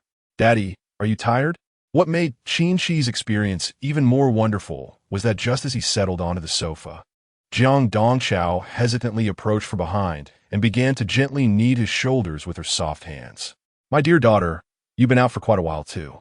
You need to massage my shoulders. Go check with Yuma if she is satisfied with the room. If anything is lacking, I shall go out and procure it for you." He affectionately patted Jiang Dongxiao's small hand, his face brimming with tenderness. Jiang Dongxiao's previously aloof expression softened, her cheeks tinged with a delicate blush. "All right, I'll go take a look. You should rest well, Daddy. I'll come back later to prepare dinner for you." With that, she turned and returned to her own room. In truth, Jiang Dongxiao did not resist these physical touches from Qin Qi. In fact, she cherished them. The indescribable sensation made her realize that this was indeed the essence of paternal love. Despite having had little interaction with the opposite sex throughout her life and even harboring some disdain for men, she was astonished to discover a flicker of attachment toward her father that she could scarcely articulate. No wonder Qin Yuma always sought to monopolize their father-esque affection.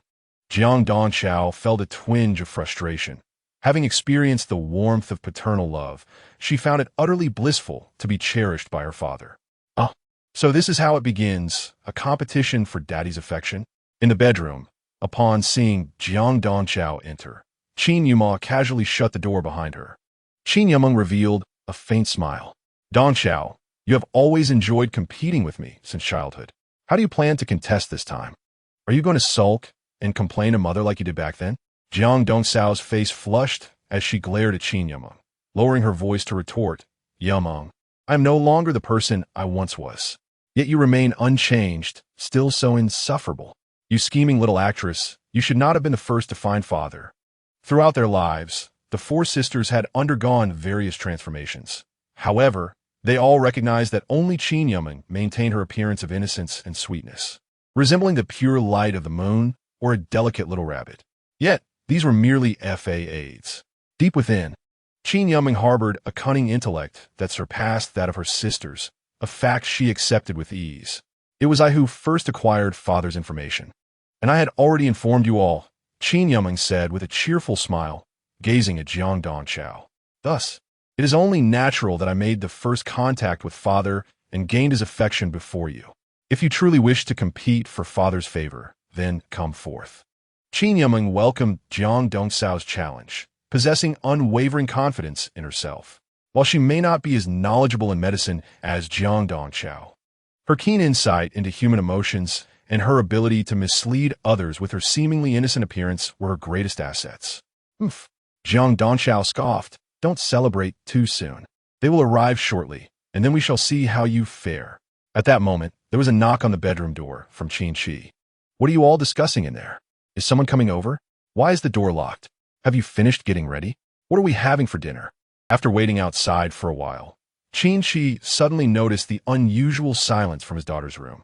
Could it be that they were fighting? Or was there something else amiss? A sense of unease gripped him as he recalled the subtle tension between his two daughters and their competition for his affection. If their rivalry led to any adverse outcome, he would never forgive himself. Thus, Qin Qi concocted an excuse and approached the door to knock. Just then, he overheard Jiang Dongchao mentioning someone arriving. "Father, why don't you take a moment to rest?" Qin Yumeng promptly opened the door, her demeanor warm and inviting as she ushered Qin Qi into the room. "We weren't discussing anything significant. We were merely tidying up the room. You know how meticulous a girl's room must be arranged, generally. Men don't venture into a girl's space." True to her nature, Qin Yumeng effortlessly shifted her attitude in an instant, leaving even Jiang Dongchao momentarily speechless. Ahem. Qin Qi cleared his throat. He had entered countless girls' rooms. Yet, such matters were best left unspoken. Once, Qin Qi was truly carefree and indulgent, embodying an air of elegance. To conceal his extensive experience, Qin Qi endeavored to present himself as quite competent. This is indeed a young lady's boudoir, quite delightful." As Qin Qi beheld the room his daughter Qin Yumeng had meticulously arranged, imbued with the charming pink essence of youth, he couldn't help but express his admiration. "Ha. While other boys may not gain entry to your sanctum, I am no outsider. I shall merely take a glance before departing." Qin Qi gently patted Qin Yumeng and remarked, "All right, As long as you both have tidied up, I shall see about preparing some food. Donchao, what do you think? Living in such a room should be quite all right. No? He then turned to his somewhat aloof second daughter, Jiang Donchao, mindful of her feelings. It was crucial that she not perceive him as favoring Qin Yama while neglecting her. Chapter 54. A cozy dinner with daughters. Qin Qi had previously contemplated how to approach the dynamic with his four daughters. Affection and trust were paramount. However, the critical aspect lay in how to distribute that affection evenly among them. As the saying goes, it is not the scarcity but the inequity that is troubling. Qin Qi resolved either to refrain from indulging any daughter or to strive for a semblance of balance. Otherwise, the daughter who felt overlooked would inevitably experience disappointment. Upon exiting the daughter's bedroom and observing the harmonious scene before him, Qin Qi suggested, "Why don't you both tidy up the kitchen while I step out to procure some groceries and beverages?" "Dad, should we get some wine?" Qin Yameng chimed in cheerfully. "Or perhaps I should accompany you to the supermarket. Now that Donchao is here, we should celebrate with a drink." At that moment, Jiang Donchao stepped forward, asserting, "No, I want to go to the supermarket with Dad." Noticing the impending disagreement between his daughters, Qin Qi cleared his throat. "You two stay put. Upon my return, I expect to see what delectable dishes you have prepared," he said with a stern expression. "Donchao, weren't you going to cook for me? And Yameng, let your culinary skills shine as well." With that, Qin Qi turned and departed. He had begun to notice that his daughters tended to become somewhat competitive in his presence. As such, he had not yet devised a suitable approach to maintain equilibrium between them. He decided to introduce a small challenge, allowing them to showcase their cooking prowess. Although this was merely a spontaneous idea, he thought that if they enjoyed vying for his affection, perhaps he could redirect that energy toward a more constructive pursuit. Upon leaving, Qin Qi did not anticipate that his request would indeed pacify the sisters for a time. Jiang Donchao and Qin Yameng exchanged glances. To capture a man's heart, one must first win his stomach, Qin Yameng muttered before stepping into the kitchen. Jiang Donchao, maintaining a stern demeanor, followed suit, retorting, "How could you even say that? He is our father. And what of it? Father, being a man, surely would appreciate a delicious meal." Qin Yameng, feeling somewhat discontent, began the preparations for cooking. Had it not been for Jiang Donchao's arrival, she could have savored more delightful moments alongside Qin Qi, thus avoiding this arduous task. After all, Qin Yuming's culinary skills could only be deemed moderately proficient. Her true strength lay in her intellect and acute financial acumen. However, Jiang Donchao found herself in a dilemma. Her delicate, slender hands, adept with a scalpel, appeared rather clumsy wielding a kitchen knife. In terms of culinary prowess, she was equally matched with Qin Yuming. If only their third sister were here. At that moment, both Qin Yameng and Jiang Donchao simultaneously thought of their younger sister, Qin Nuenkyu, who had a remarkable talent for turning cooking into an art form and was the most cherished sibling, known for her uncompetitive nature. Yet, they both understood that since Qin Qi had expectations of them, they must roll up their sleeves and cook to please him. "We shall cook collaboratively," Qin Yameng declared, suggesting a fair approach where one would prepare a dish while the other gather ingredients for the next. "Agreed," Jiang Donchao replied without hesitation, though her eyes sparkled with an inexplicable competitive spirit. After all, with their culinary skills on par, neither had anything to fear. The kitchen soon filled with the symphony of clattering utensils. Meanwhile, Qin Qi emerged from the supermarket, carrying a bounty of ingredients. He decided against purchasing alcohol, considering his daughters were not yet 18 and should ideally refrain from drinking. Instead, he picked up several bottles of beverages, and the thought of a milk tea machine crossed his mind. Yes, the milk tea machine. He felt a surge of excitement at the prospect of preparing a couple of cups of milk tea for his daughters upon returning home. He wondered how they were faring in the kitchen. Leisurely, Qin Qi strolled toward the apartment, deliberately slowing his pace to grant his daughters ample time. The refrigerator was stocked with ingredients sufficient for their culinary endeavors, and he wished to provide them with the opportunity for harmonious solitude. Navigating the familiar route to the designated spot for the milk tea machine, he glanced around to ensure no one was watching. This fully automated, ultra-intelligent milk tea machine was impervious to theft, as only Qin Qi could operate it. He placed his palm on the machine's screen, which instantly illuminated. displaying a series of options. Selecting the milk tea mode, he requested 2 cups. After confirming the settings, he checked the internal supply of ingredients, which was plentiful enough for numerous servings. With a soft whir, the machine began its work, swiftly producing 2 cups of rich, sweet milk tea. After shutting off the machine, he glanced at the time. Then, with the 2 cups and some ingredients in hand, he ascended the apartment stairs. However, upon opening the door, Qin Qi found himself momentarily stunned. The aroma of delicious dishes wafted through the house. On the table, 6 or 7 plates filled with mouth-watering delicacies were arranged exquisitely. However, what truly made Qin Qi swallow hard was the sight of his 2 daughters, both adorned in the attire of little chefs. Clad in aprons, with their long legs swaying gracefully, they epitomized the image of devoted daughters at home. "Dad, you're back!" exclaimed Qin Yameng, who rushed over to Qin Qi as he stood in the doorway, momentarily taken aback. She eagerly accepted the ingredients from his hands, her face alight with a cheerful smile. "Dad, this is a special dinner prepared by the daughters just for you. Come and eat." Chapter 55. A single post sparks hundreds of likes. Qin Qi felt a bit dazed. Goodness. Allowing his daughters to try their hand at cooking had turned into quite the grand affair. It seemed almost as if they were on the verge of entering a culinary world of their own. Nevertheless, being his daughters, their good figures and striking beauty were a testament to favorable genetics. A swell of pride surged within Qin Qi. It could only be said that he, as their father, was exceptionally gifted, and thus his daughters also inherited such beauty and excellence. "Come, let Dad have a taste." Qin Qi handed the ingredients to Qin Yameng and then passed 2 cups of milk tea to Jiang Donchao. This specially crafted milk tea was familiar to Qin Yameng, who had savored it before. Jiang Donchao, however, was unaware that Qin Qi had acquired a machine capable of producing pure, natural milk tea, which would allow his daughters to experience its delightful flavor. "Dad, you need to wash your hands first," Qin Yameng exclaimed, clutching the ingredients. Seeing Qin Qi about to head to the table with the milk tea for Jiang Donchao, she quickly pouted. "But Dad, you told me that we must wash our hands before eating." If Qin Qi settled down at the table alongside Jiang Donchao, it would mean that all of Qin Yameng's meticulous efforts would be overshadowed. Qin Yameng was far too clever to allow such a blunder. She understood that when it comes to enjoying the fruits of one's labor, few care about the process, and they simply wish to share the joy with those around them. Unbeknownst to Qin Qi, who was oblivious to his elder daughter's cunning thoughts, he paused momentarily before chuckling. "Indeed, I must set a good example. We should wash our hands before eating. Donchao, why don't you have a sip? This milk tea is specially prepared for you by Dad," he said, reminding Jiang Donchao as he made his way to the restroom, ensuring she tried the beverage.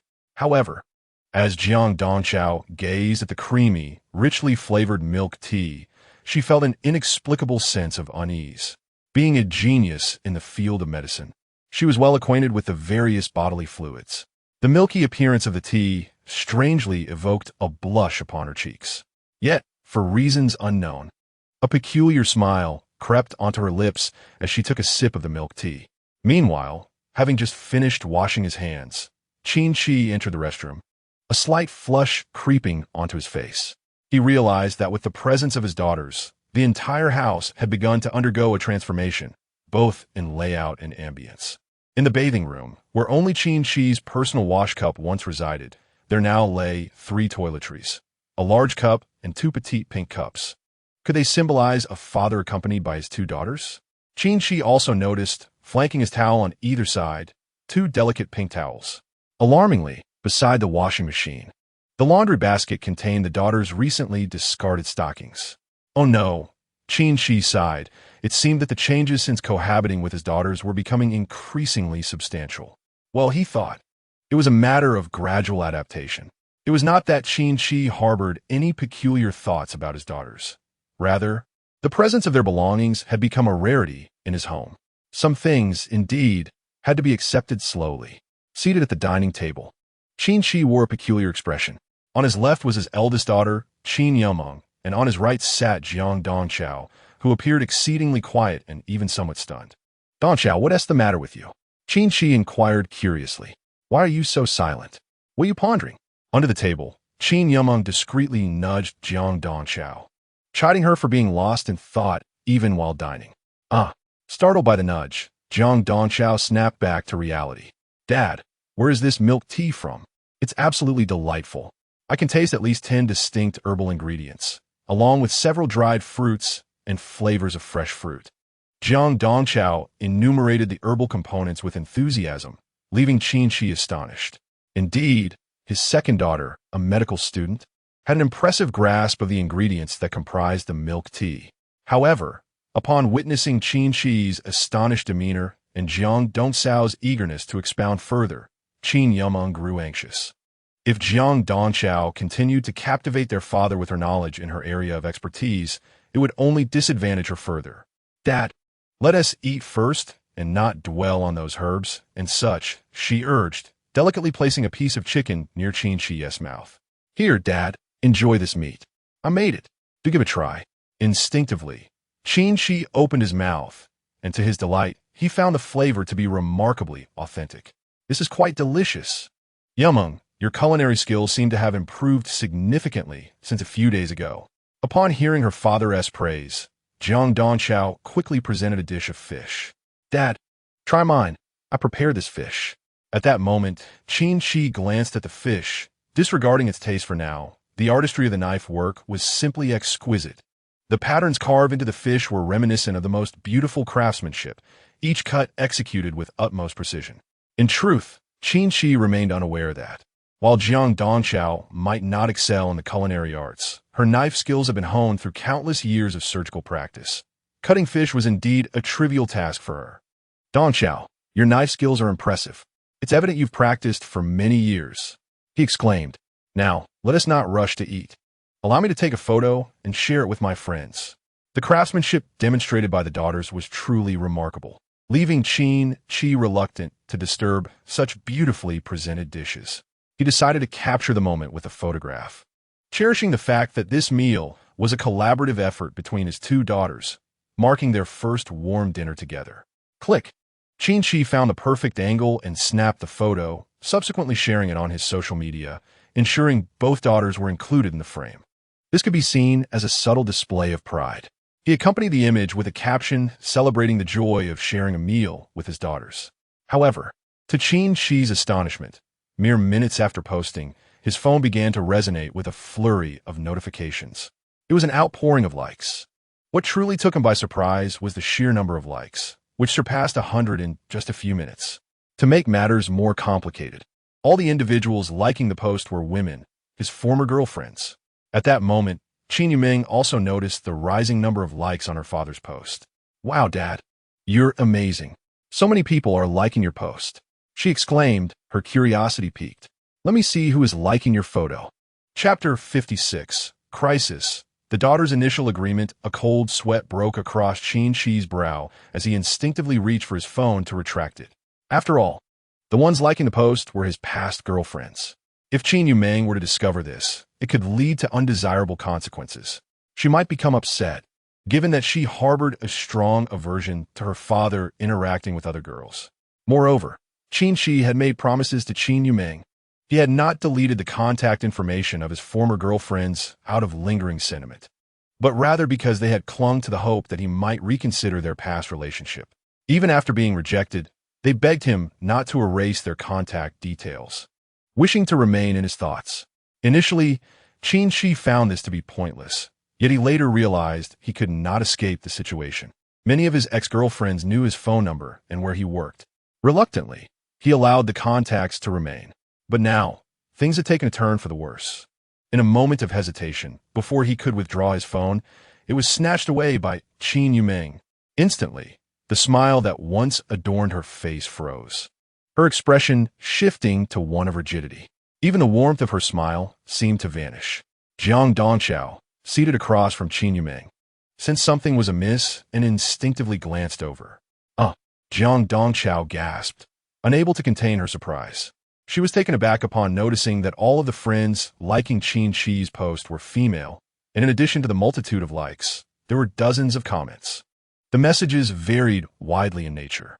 "Ah dear, who is this little sister? Teacher Qin, it's been a while since we last connected. I didn't expect you to have a new girlfriend so soon. Hello, darling. How could you be so excessive as to find two girlfriends at once? Have you forgotten about me? These comments would even make Qin Qi blush, let alone Qin Yuming and Jiang Dongchao. Qin Qi initially intended to boast a little, never anticipating such a sensational reaction. He carefully observed the expressions of his two daughters. Jiang Dongchao maintained her usual aloof demeanor, showing little change. However, Qin Qi was somewhat surprised to see that even Qin Yuming did not appear particularly upset, aside from a moment of astonishment upon first seeing those comments. She had quickly returned to her usual sweet demeanor.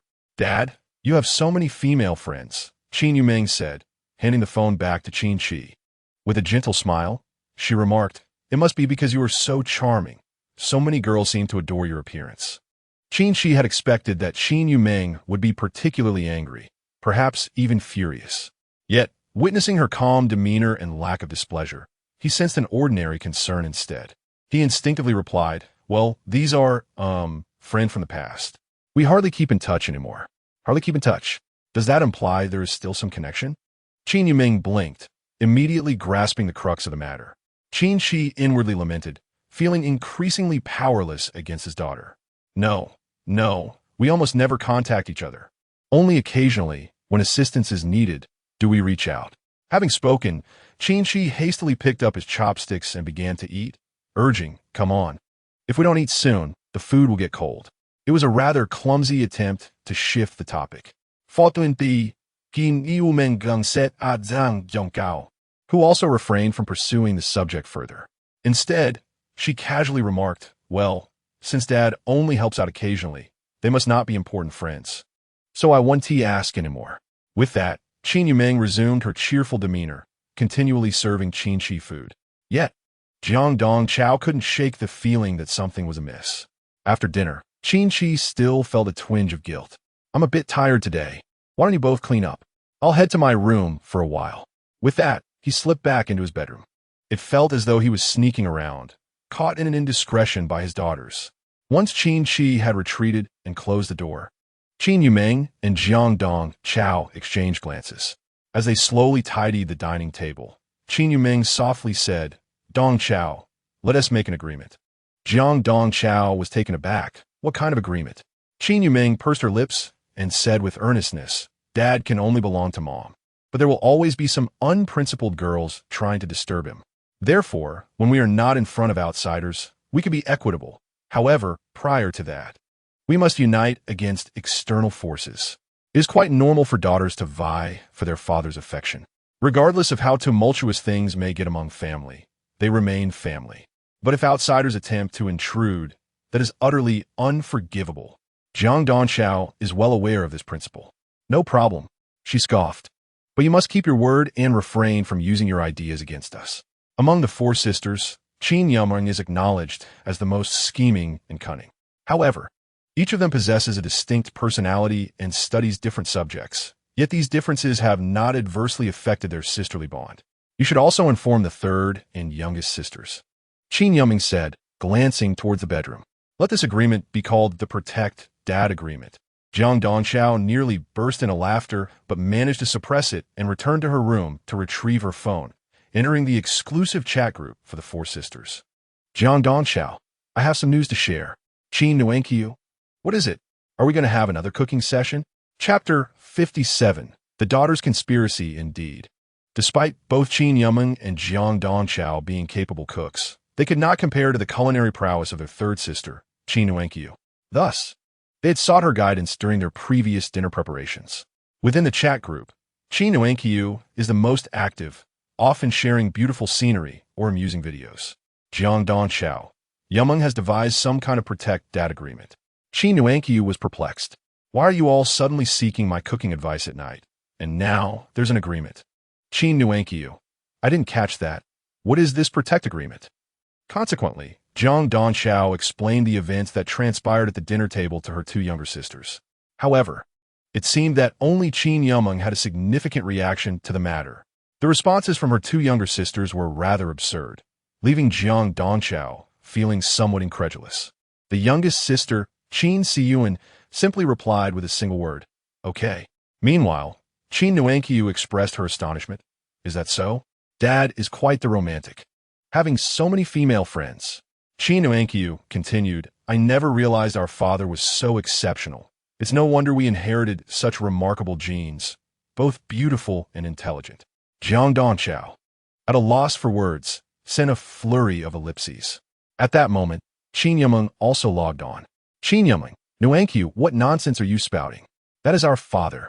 How could he be swayed by other vixens? Qin Nuanqiu replied, but doesn't that imply Dad is quite impressive? It seems he possesses not only charisma, but also notable physical prowess. Qin Yimeng felt the urge to silence her third sister. This girl was becoming increasingly outrageous. Qin Yimeng asserted, regardless, Dad can only have one woman, and that is our mother. We must ensure that no other woman can easily distract him. Thus, this is the essence of the Protect Dad agreement. In conclusion, Qin Yimeng firmly stated that no matter what, they must remember that they are united as one. At least in dealing with other women who might distract their father, their stance must remain consistent. After all, even the mightiest of beings can often be undone from within. The astute Qin Yimeng was acutely aware of this, and thus deemed it necessary to administer a precautionary warning to them. All right, I concur. Qin Nuanqiu replied with a charming emoji, signifying her understanding. Qin Yimeng then inquired of her younger sister, Qin Qi, what are your thoughts? The typically quiet and aloof Qin Qi responded succinctly, since you all agree, I shall simply listen. Upon hearing this, Qin Yimeng felt a sense of reassurance. After engaging in light banter for a while, Qin Yimeng decided to exit the chatroom. However, unable to resist Qin Nuanqiu's persistent coaxing, she sent a few photos of Qin Qi before leaving. Wow, Dad looks so handsome. No wonder he is so impressive. A man like that would surely win my affection too. Qin Nuanqiu, alone in the group chat, gazed at Qin Qi's photos, seemingly entranced. Meanwhile, Qin Yimeng and Jiang Donchao lay together on a bed. Although they occasionally found themselves in a competitive, sisterly dynamic, their bond remained undeniably close. Yet today, with the unexpected revelation of Qin Qi's multitude of female friends, Qin Yimeng's interest in chatting waned. Jiang Donchao, being naturally more passive, refrained from initiating conversation. The next morning, while Qin Qi remained lost in a blissful dream, his two daughters had already begun their bustling day. Dad, it's time to wake up and have breakfast, Qin Yimeng announced as she approached Qin Qi's bedroom, nudging him gently. Didn't you say you wanted to earn more money? We're starting now. Chapter 58. The hard truth of earning money. Qin Qi was taken aback. He had anticipated that inadvertently revealing the contact information of numerous former girlfriends would provoke a furious reaction from his daughters. Yet, it seemed they had taken it in stride. This unexpected outcome elevated his esteem for them considerably. What father wouldn't he adore such understanding daughters? Their maturity only strengthened Qin Qi's resolve to provide a better life for them. Currently, Qin Qi's primary source of income was his fully automated, super-intelligent milk tea machine. While holding the title of a university instructor sounded impressive, the reality was that it offered scant financial rewards. Qin Qi was not the type to engage in research, and over the years, his rather lackadaisical demeanor had prevented him from attaining any prestigious academic titles. Consequently, his monthly salary barely exceeded 10,000 yuan. As for alternative quick money schemes, Qin Qi looked down upon them, viewing such methods as merely ways to siphon off commissions or embezzle funds from other institutions. He held strong ethical boundaries in this regard. It seemed that this very integrity had led to his awakening of a personal system in his 30s, the fatherly love selection system. Although it had been triggered several times, the outcomes had yet to catapult Qin Qi into wealth or endow him with unrivaled capabilities. It appeared that further development was necessary. With a slight grimace, Qin Qi reflected that the most significant gains from the presence of his two daughters were not only the super-intelligent machine, but also the mastery of traditional Chinese medicine skills. As for the two daughters that lie ahead, what transformations and systemic rewards might they bring? Qin Qi was filled with anticipation. While it was somewhat regrettable not to become the wealthiest individual instantaneously, the machinery and skills he currently possessed were already yielding a substantial income for him. At that very moment, his fatherly milk tea stall had commenced its official operations. Thanks to the promotional efforts of his eldest daughter, Qin Yimeng, who had registered the trademark the first cup of milk tea this autumn. Qin Qi's milk tea business was thriving remarkably. However, to maintain the allure of scarcity, he was currently selling only 50 to 100 cups daily. Qin Qi's stall was delightfully simple, featuring merely a milk tea machine that autonomously produced everything needed, including the cups.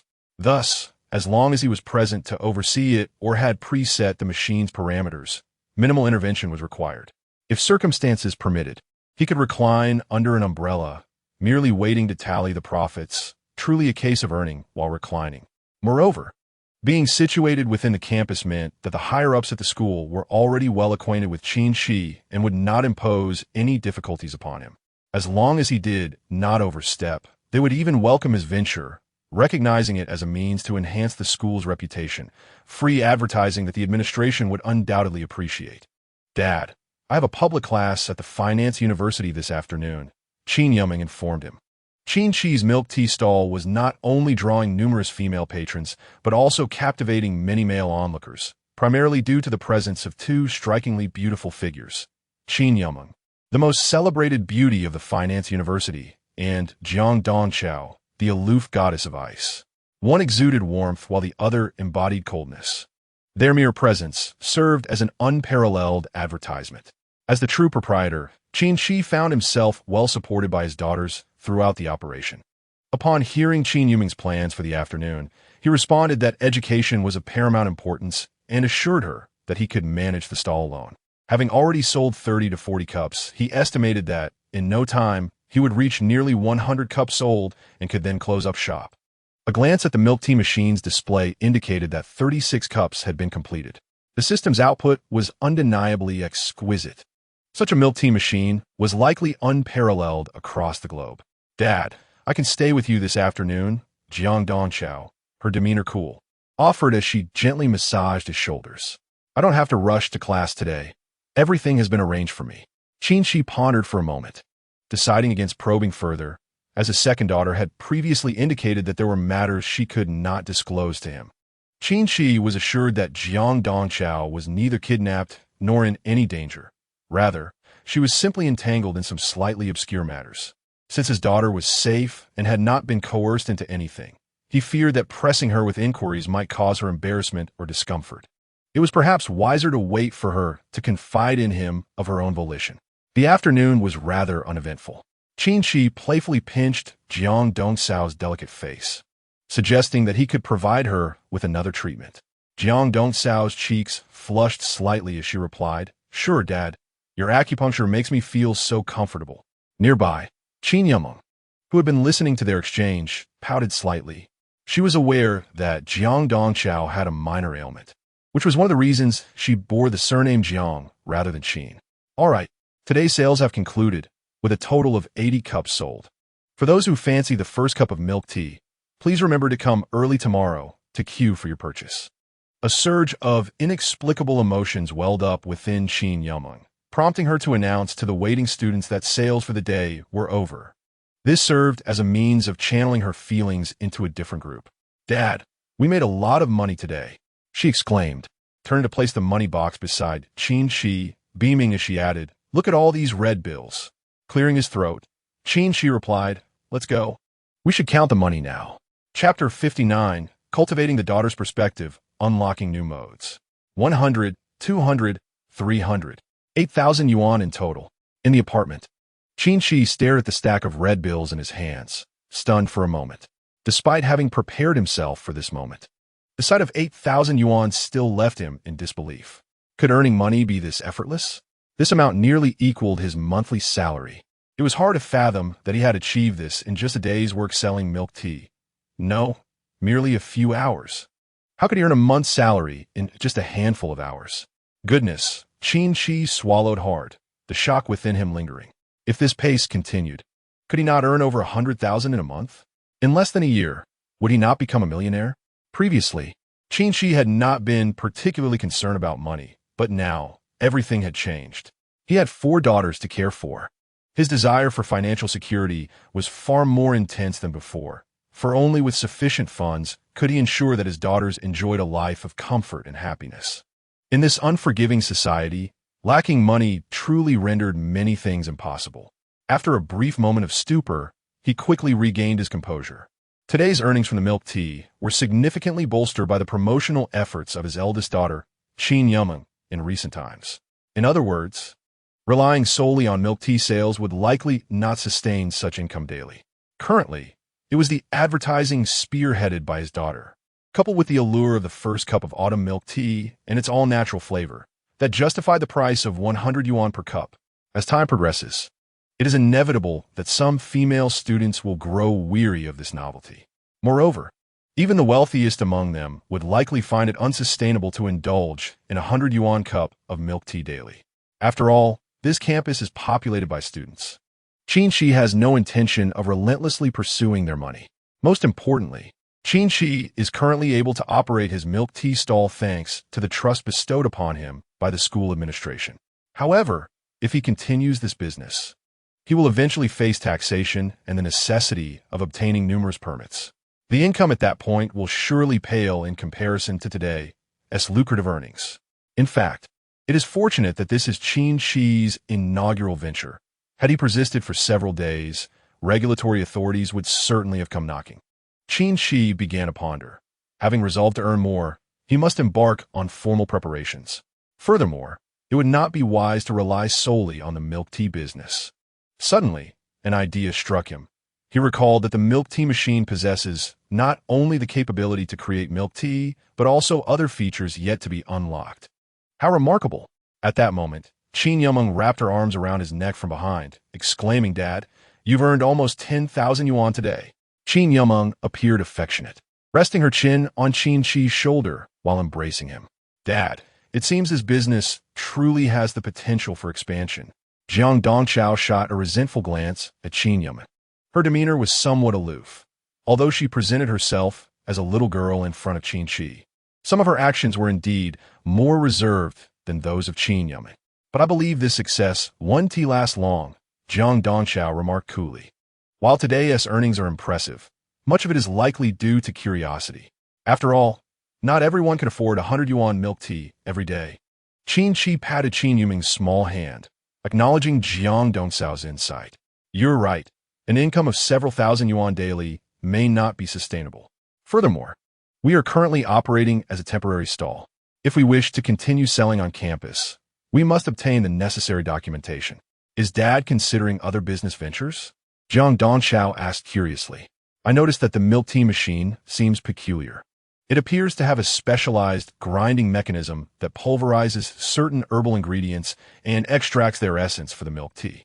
Is it possible to use some herbal powders to create other products for sale?" At this point, Qin Qi also released her hold on Qin Qi and began to offer her suggestions. "Dad, there is no need to rush into securing permits.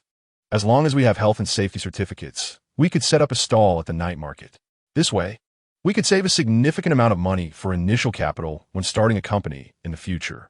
With enough contributions, once we establish our business and earn substantial profits, we can also pay more taxes." Listening to his two daughters exchanging ideas, Qin Qi felt a spark of inspiration.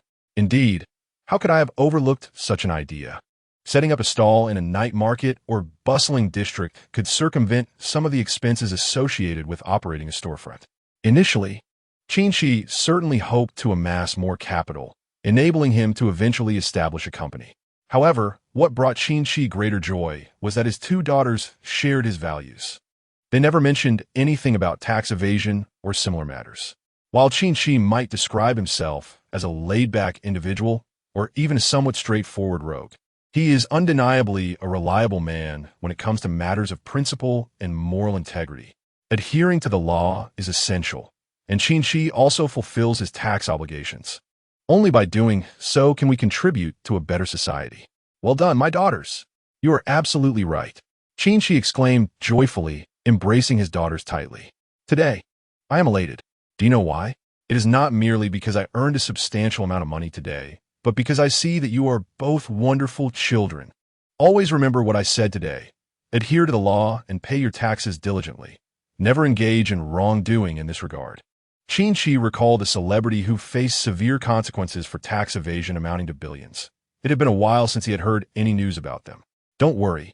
Dad, we are good kids, and Mom has taught us to study diligently, acquire useful knowledge, and become pillars of society. Indeed, Mom has provided us with extensive education regarding the law.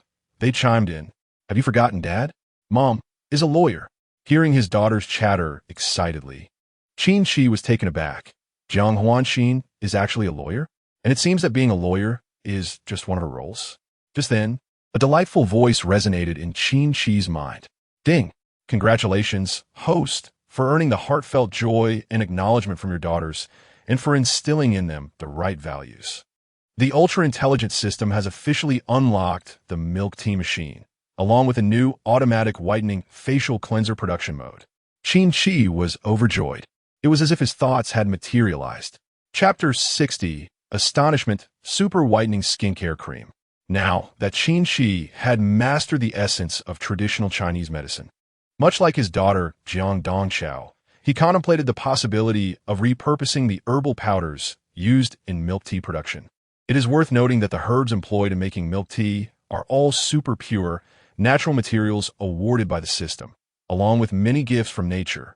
Although these items transform into powder or residue during the milk tea manufacturing process, their medicinal properties remain intact. While the milk tea produced possesses some whitening effects, it is ultimately just a beverage. It lacks the persuasive power to convince individuals of its efficacy in skin whitening. However, with the unlocking of the facial cleanser production mode, could it not mean that the herbal remnants could be utilized to create a whitening facial cleanser?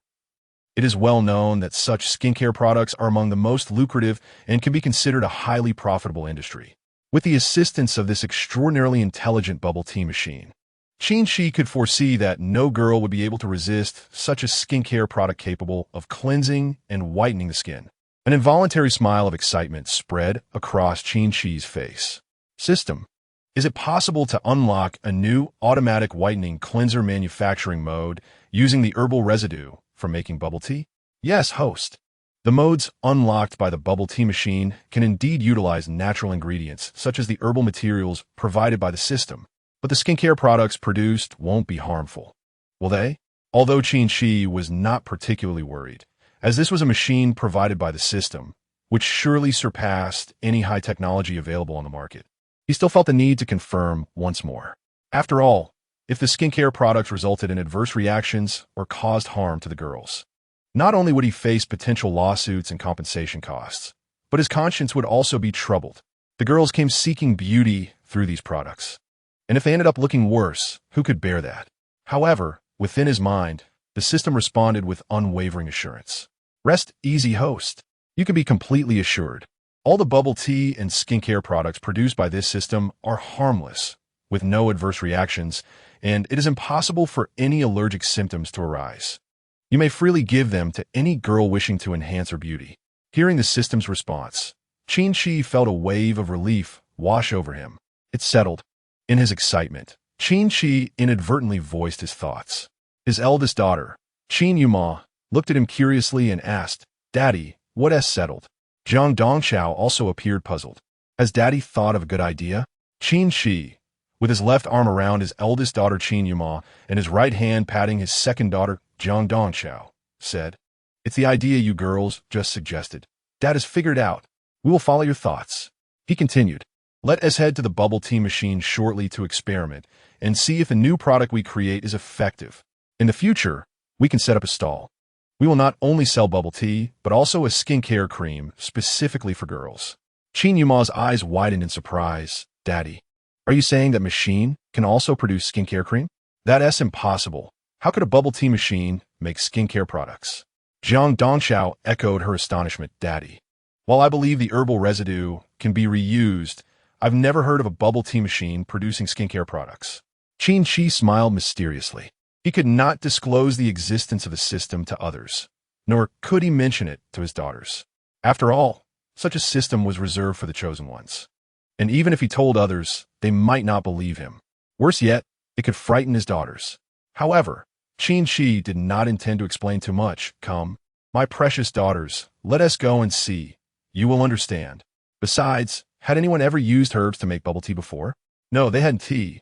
Rising, Qin Qi led his two beautiful daughters downstairs to the management station where the bubble tea machine was placed. As Qin Yumeng and Jiang Dongchao exchanged glances, they recognized disbelief and a hint of confusion in each other's eyes. However, upon arriving at the management station, Aunt Lu quietly pulled Qin Qi aside and said, "Qin, have you inadvertently offended someone recently?" Qin Qi, perplexed, wondered how this could be, as he had always conducted himself with integrity, especially now that he had daughters to attend to, devoting nearly all his time to them and seldom engaging in other matters. "What is the matter, Aunt Lu?"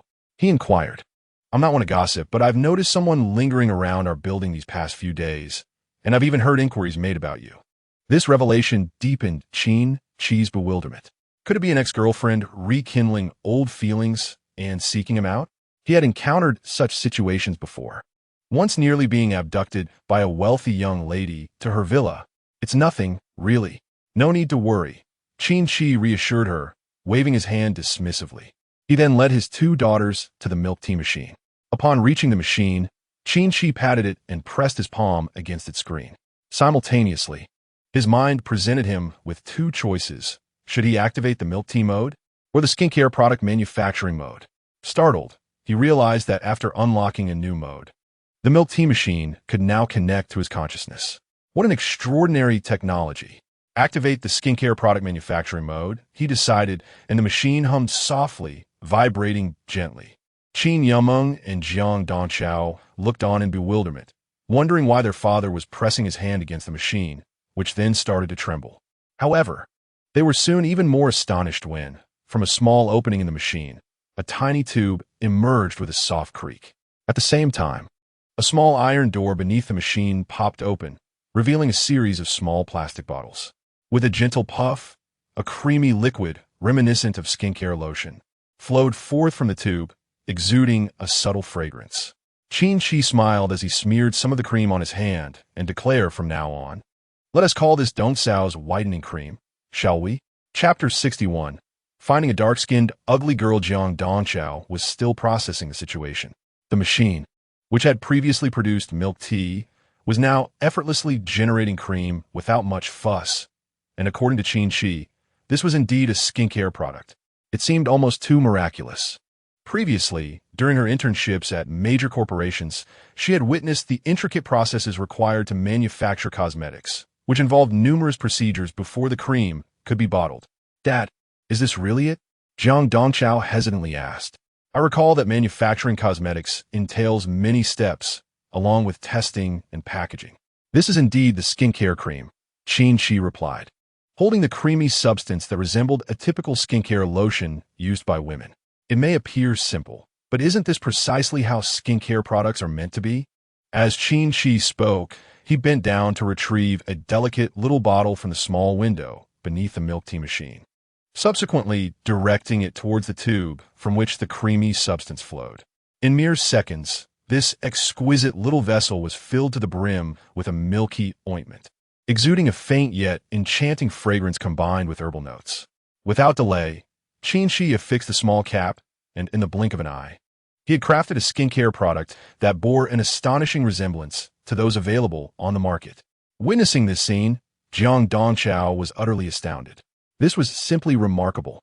Setting aside the efficacy of the skincare product, the mere fact that one could produce such a similarly packaged cosmetic in just a few minutes was already astonishing, especially knowing that it was crafted by her father. "Father, this machine of yours is truly magical."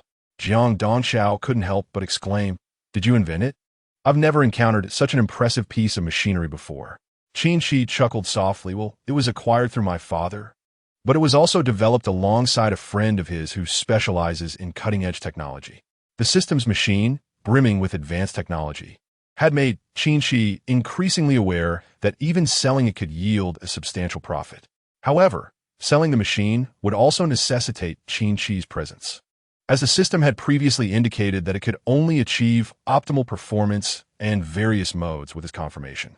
Without his validation, the machine would appear to outsiders as nothing more than a hunk of scrap metal, failing to demonstrate any efficacy. Thus, Qin Qi felt reassured placing it in the management station. "Would you two like to give it a try?" Qin Qi offered. applying the ointment to his own face as a form of personal experimentation. Remarkably, upon applying the ointment, Qin Qi suddenly sensed a refreshingly invigorating aura enveloping his visage, accompanied by an indescribable fragrance. It felt as though he had immersed himself in the heart of a lush forest, with a breath of nature's essence washing over him. Especially notable was the sensation that his skin appeared to be tightening. This transformation was particularly evident to Qin Yameng and Jiang Dongchao. Initially, they had harbored concerns about any potential side effects from the ointment, yet within mere minutes, they were astonished to observe that Qin Qi's skin, treated with the ointment, seemed significantly brighter than before. The results were nothing short of immediate. "Wow, father, this ointment of yours looks remarkably effective," Qin Yameng exclaimed, eagerly seizing the little bottle from Qin Qi's hand. She applied it generously to her own face, akin to her usual skincare routine. Moments later, after washing away the ointment with water, even Jiang Dongchao found herself utterly amazed. As one gazes upon Qin Yameng, whose complexion is already fair, it has transformed to a texture as smooth as egg white. The effect is indeed remarkably conspicuous.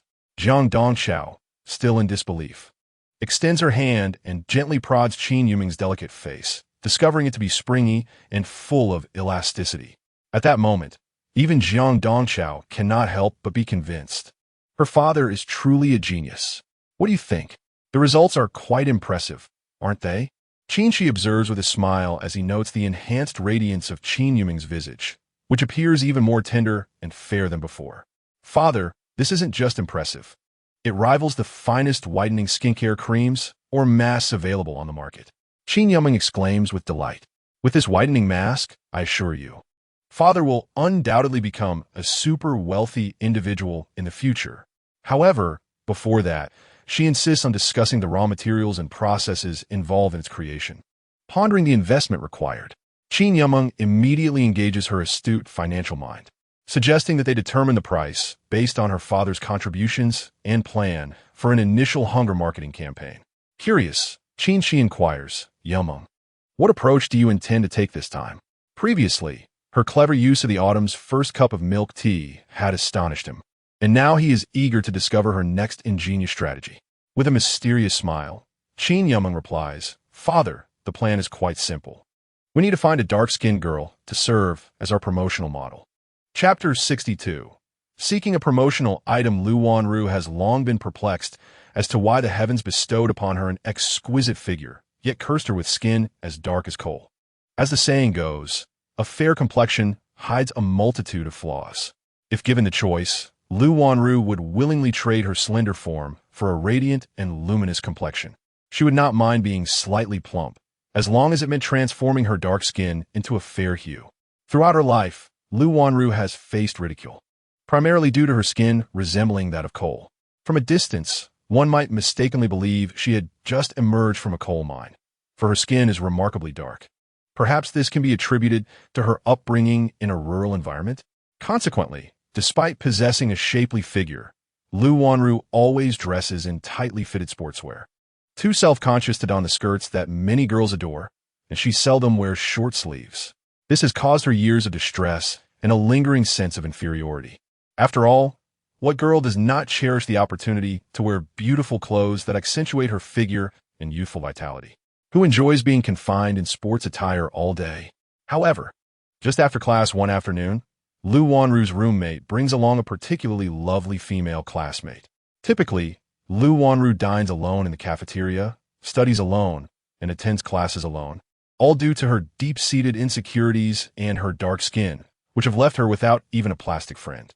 However, today Lu Wanru found herself in an unusual predicament.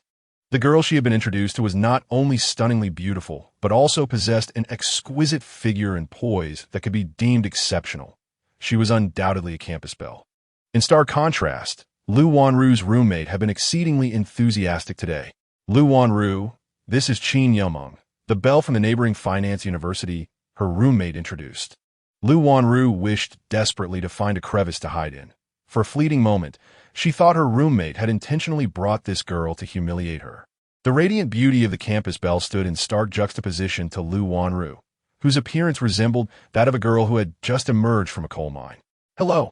Hi.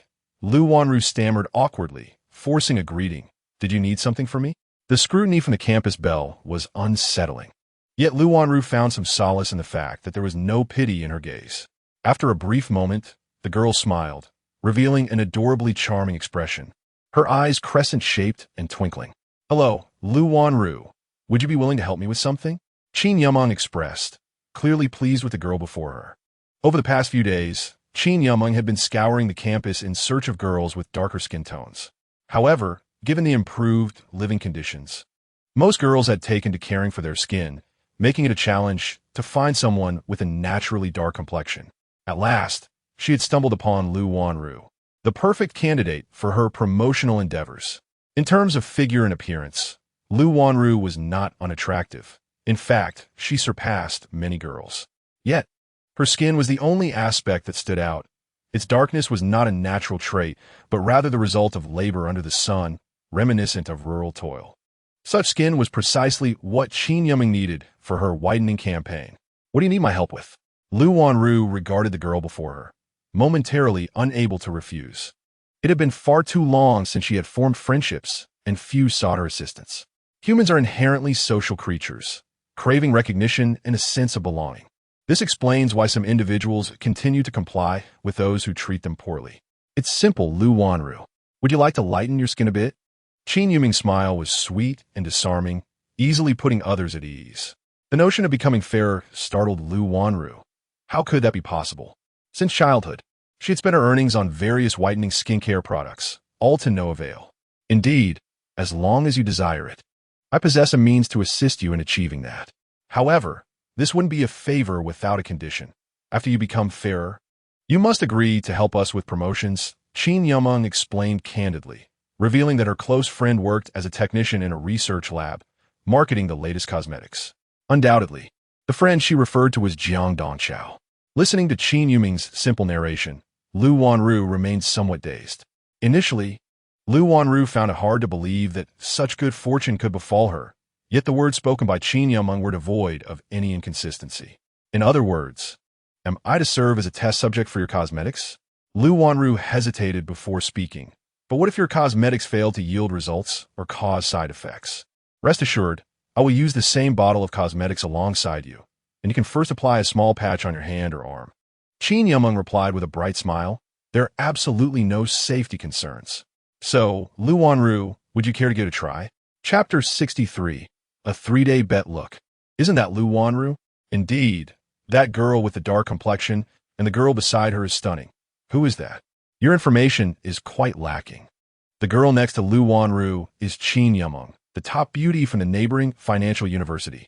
It has long been rumored that she is being supported by our school's teacher Qin Qi. Wow, is that true? Such a beautiful campus belle. And she's actually being kept? What would be the point in lying? I've heard from others that she even calls Qin Qi daddy, TSK. That must be quite thrilling. I can hardly imagine. But what does Qin Yumeng want with Lu Wanru? Look at Lu Wanru, walking beside Qin Yumeng. She looks like a lump of coal. Who knows? Perhaps she's just trying to show off? As Lu Wanru agreed to Qin Yumeng's request and stepped out of the dormitory, the discussions around her seemed incessant. Lu Wanru's steps grew slower. She was beginning to waver, listening to the gossip and various comparative remarks. Despite having repeatedly urged herself not to care about external opinions and not to compare herself with others, she couldn't help but feel an overwhelming sense of grievance.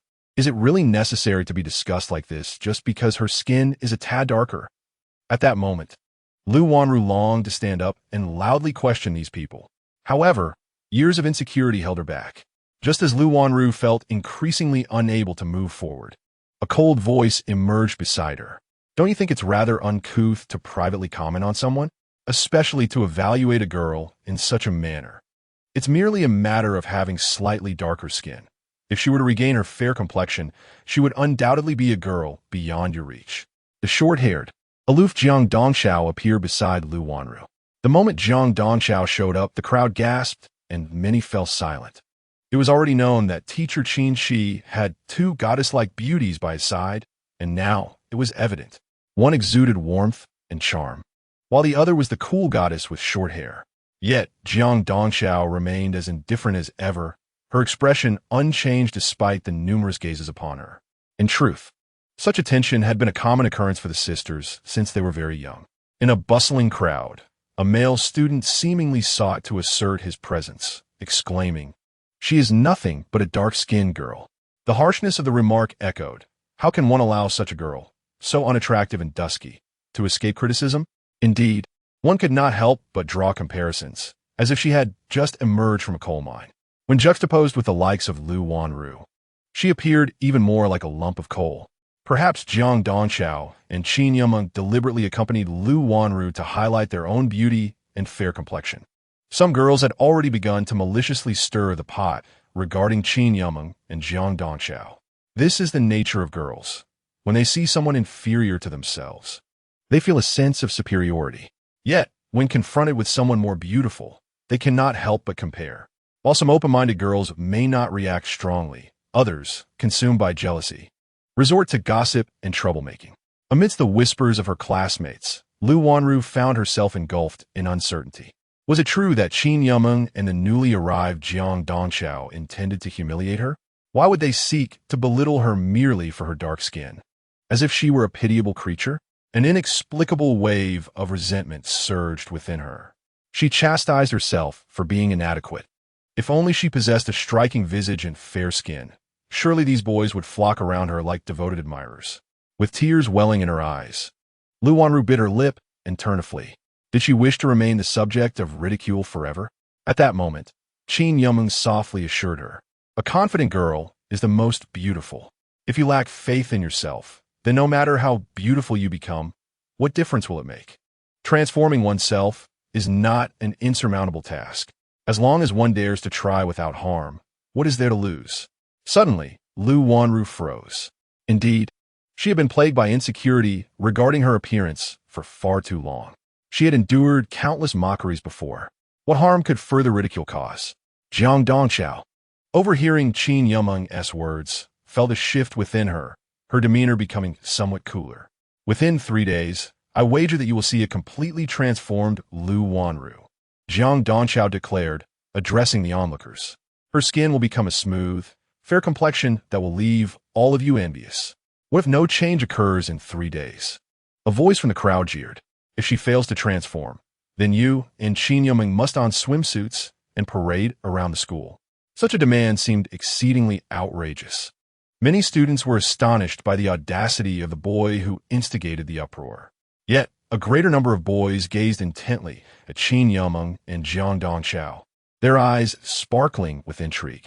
After all, they were both goddesses of school beauty, and the thought of them in swimsuits parading the school was indeed tantalizing.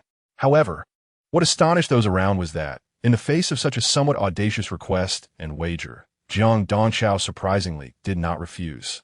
"Very well. Let this serve as our wager. If we lose, I shall don a bikini and parade around the campus with Qin Yumeng." Yet, as these words escaped Jiang Dongchao's lips, a faint blush tinted her cheeks. After speaking, she grasped Lu Wanru's hand and declared, "Let us go." Meanwhile, behind them, Qin Yumeng was still wearing a cheerful smile.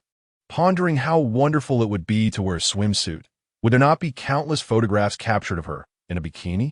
A bikini, a swimsuit, the campus goddess. Countless boys were practically wide-eyed with excitement. After all, Qin Yumeng was the reigning beauty of the neighboring finance university.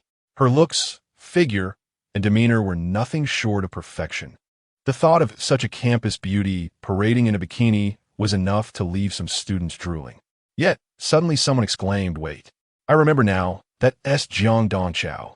Isn't she the goddess from the medical school who has been on leave since the semester began? I've seen her photograph. She's a student from the 6th class of clinical medicine. My goodness, I thought Jiang Dongchao was a goddess from another school, but she actually attends ours." Chapter 64. Qin Qi is very angry for 2 consecutive days. The campus forum of Zhongbei University was set ablaze. Not only that, but the images of Jiang Dongchao and Qin Yumeng also circulated widely online. Furthermore, their wager was discussed with great fervor. Transforming a girl with dark skin into a fair beauty within 3 days? How implausible. What kind of sorcery could possibly achieve such a transformation in such a short time? Nevertheless, those two campus beauties were undeniably stunning. The thought of seeing them in bikinis strutting around the school certainly ignited the spirits of many. However, it seemed likely that this was simply a publicity stunt. It felt as though they were deliberately trying to generate buzz. Even if the wager could not be fulfilled within 3 days, it was hard to imagine the two beauties actually parading in bikinis around campus. How embarrassing, yet how thrilling to anticipate. No, I must visit Jiangbei University in the next few days to check it out. And speaking of Qin Qi, doesn't Qi look somewhat familiar? Indeed, Qin Qi, the tea goddess who recently made headlines with her first cup of milk tea of autumn. It's astonishing, truly. Beautiful people attract other beauties. This is no mere jest. Just look at the cool, short-haired goddess beside her.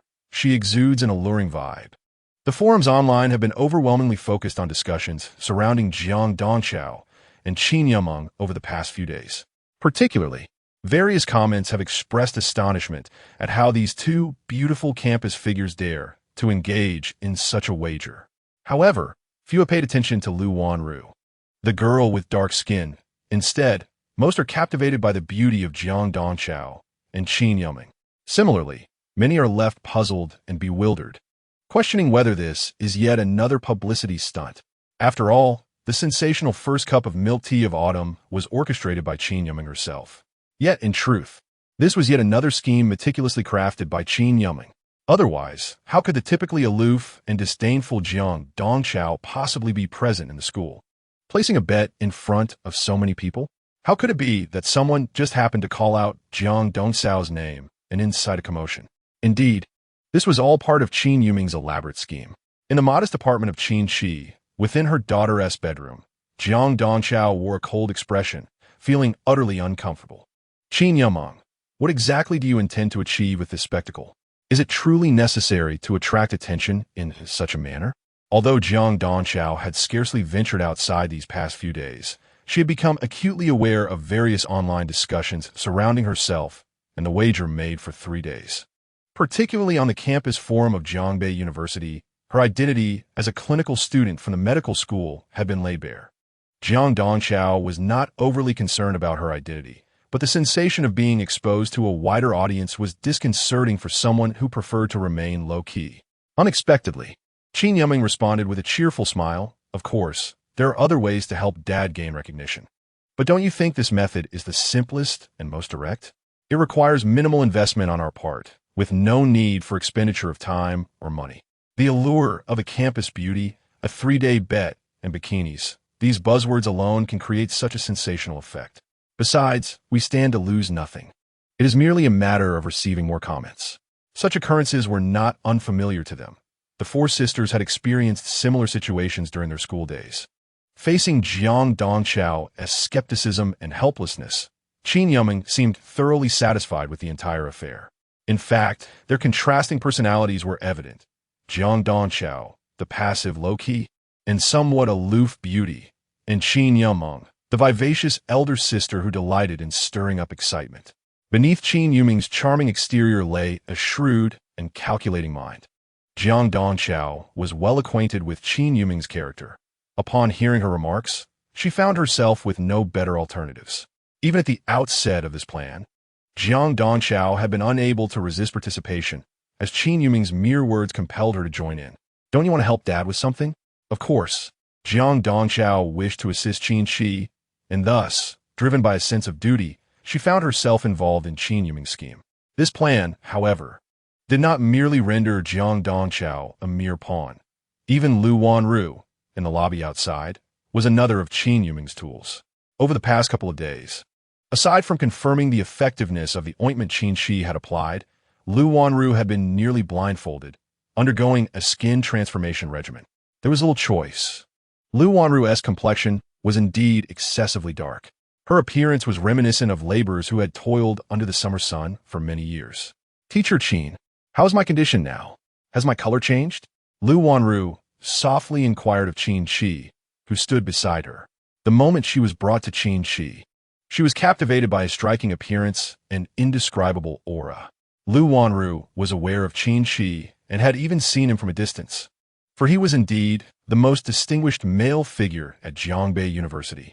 However, due to her enduring feelings of inferiority, she had only dared to admire Qin Qi in her heart, never summoning the courage to engage him in conversation. It was precisely this sentiment that allowed Lu Wanru to feel at ease, permitting Qin Qi to conduct his skin transformation experiments on her. Yet, what Qin Qi was doing could hardly be termed an experiment, setting aside the all-natural ointment produced by the system. Even the traditional Chinese medicine compendium he had mastered was sufficient for him to concoct remedies that would nourish and alter Lu Wanru's skin tone. Remarkably, there had already been significant changes. Qin Qi applied a creamy, milky ointment to Lu Wanru's wrist, continuing by tonight, after you take a shower. You will notice a remarkable improvement. Your skin will be much fairer than before. Over the past few days, Qin Qi had devoted himself entirely to the enchanting Lu Wanru, who had been brought home by his daughters. He not only employed the whitening skincare products, but also personally prepared various herbal remedies for Lu Wanru's medicinal baths. Just then, a phone call interrupted him. Upon answering, he discovered it was the department head. "Xiao Qin, I need to discuss something with you." As he listened to the inquiry from the department head, Qin Qi's expression darkened considerably. After hanging up, he was clearly agitated. "Yameng Dongxiao, come out and explain to your father what has been happening lately." In the apartment, Qin Yameng and Jiang Dongqiao sat quietly and obediently on the sofa, their heads bowed in a manner reminiscent of children who had committed a misdeed, revealing a hint of guilt. Meanwhile, Qin Qi stood nearby with a stern expression. The department head had just called Qin Qi to inquire about recent events. Unlike the previous promotion of the milk tea, the commotion caused by Qin Yameng had become a topic of fervent discussion throughout Jiangbei University. Keywords such as beautiful campus flower, bikini, and bedding spread like wildfire, eventually leading to rumors that two campus beauties were daring enough to wager in bikinis, with the losers subjected to having their photos taken. In short, all manner of outrageous rumors circulated. Consequently, this matter had attracted inquiries from the school administration. It is well known that the university is a place of decorum and formality. How could such indecorous events truly transpire? Therefore, even though the school administration held a high regard for Qin Qi, they could not help but express their concern. While enhancing the university's reputation is commendable, it should not be taken to extremes. Otherwise, how could Jiangbei University maintain its stature and avoid being perceived as a third-rate institution? However, after Qin Qi had explained the situation to the department head, he grew even more irate at the audacity of his daughters. How could they so brazenly engage in betting? In an effort to restore the school's reputation and after discussions among the school leadership, a special explanatory meeting was convened for Qin Qi. Regardless of the circumstances, this incident stemmed from Qin Qi's actions, and the school hoped he would manage the situation adeptly. Qin Qi had no objections to this, yet he was particularly displeased with the audacious behavior of his two daughters. "You two, how old are you? Why are you still acting so recklessly?" Qin Qi admonished his daughters, who lounged on the sofa. "Look at the mess you created. Soon it will be the talk of Jiangbei." While he would never resort to physical punishment, especially towards his daughters, whom he cherished dearly, there were certain matters that as a father, he felt compelled to address. "I'm sorry, Dad. It was my fault. We were wrong," Qin Yumeng said, raising her head to admit her mistake. "Dad, I was just too eager. I thought this would be a way to promote the whitening cream you created." "That is unacceptable," Qin Qi interjected with a huff. "Previously, I may have overlooked your antics, but this time, you have gone too far. You are young ladies. How could you treat yourselves as mere pawns to attract attention for an advertisement?" Qin Qi understood his daughter's intentions, yet their actions only fueled his frustration. "Yumeng, I know you are full of clever ideas, but regardless of the circumstances, you will always be my beloved daughters. I cannot condone you putting yourselves at stake in such a manner."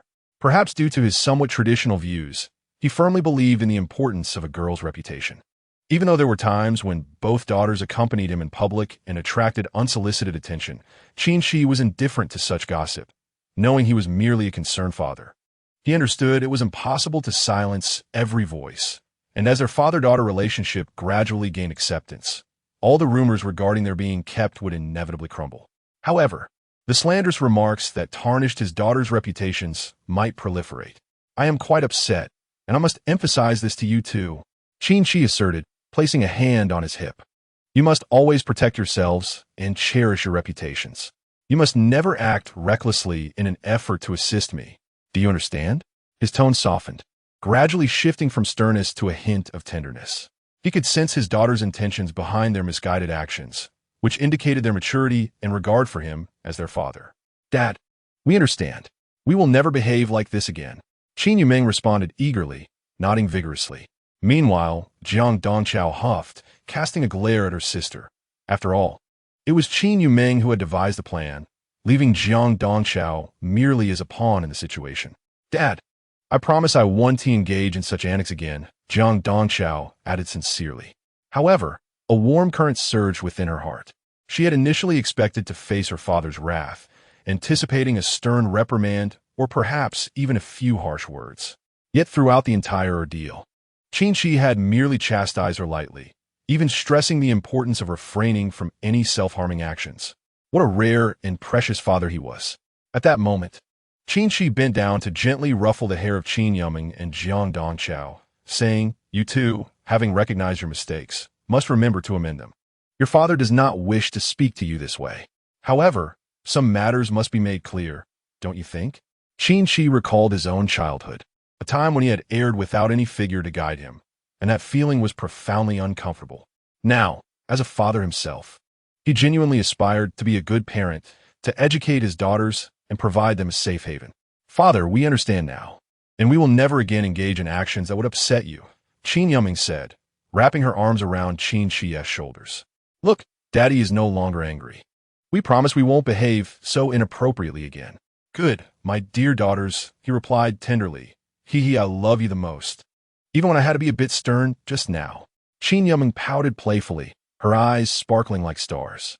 Noticing her delightful demeanor, Qin Qi then glanced at Jiang Dongchao, who, though maintaining her usual aloofness, exhibited a slight change in her gaze, prompting him to smile with a hint of exasperation. "I love you both dearly," Qin Qi said softly. "If I don't feign a bit of sternness, how will you learn?" Just then, a soft sobbing sound emerged from the side. Woo-woo. Lu Wanru had been touched throughout by Qin Qi's paternal affection and indulgence toward his daughters, and she suddenly found herself inexplicably in tears. Chapter 66. A sensation capturing widespread attention. Hey, have you heard? That charcoal girl has become a test subject for someone else. Are you referring to Lu Wanru from the management department? Of course. Who else but that charcoal girl could be so dark? I've also heard. It seems she followed the finance school beauty, Qin Yumeng. Yes, that is Qin Yumeng. I actually witnessed Lu Wanru walking out of the dormitory alongside her. Remarkably, that charcoal girl had the audacity to stand beside Qin Yumeng. One as dark as coal, the other as fair as jade. Lu Wanru truly brings shame upon herself. Enough about that. The news has swept through the school. It was all orchestrated by Teacher Qin, who is set to apologize before the entire faculty and student body this afternoon. Well, I'm not concerned about the apology. All I want is to see those two top beauties in bikinis. In the campus of Jiangbei University, clusters of students gathered, whispering among themselves. Some wore expressions of amusement, while others appeared indifferent, and a few showed a glimmer of anticipation. 3 days had passed, marking the time for Jiang Dongchao to fulfill her public wager. No one believed Jiang Dongchao could win, for who could possibly transform a girl with skin as dark as coal into a fair-skinned beauty in just 3 days? It was an utterly impossible feat. Even the most skilled beauty specialists, tasked with performing a transformative procedure on Lu Wanru, would find such a feat utterly unattainable. Moreover, in the eyes of many students, Qin Qi has always merely been a rather lackadaisical instructor, a mere librarian on the side, rather than a figure of notable repute. In truth, Qin Qi's reputation at Jiangbei University is sharply polarized. Those who admire him are predominantly female, upon their first encounter. Most girls are captivated by his striking looks and charismatic presence.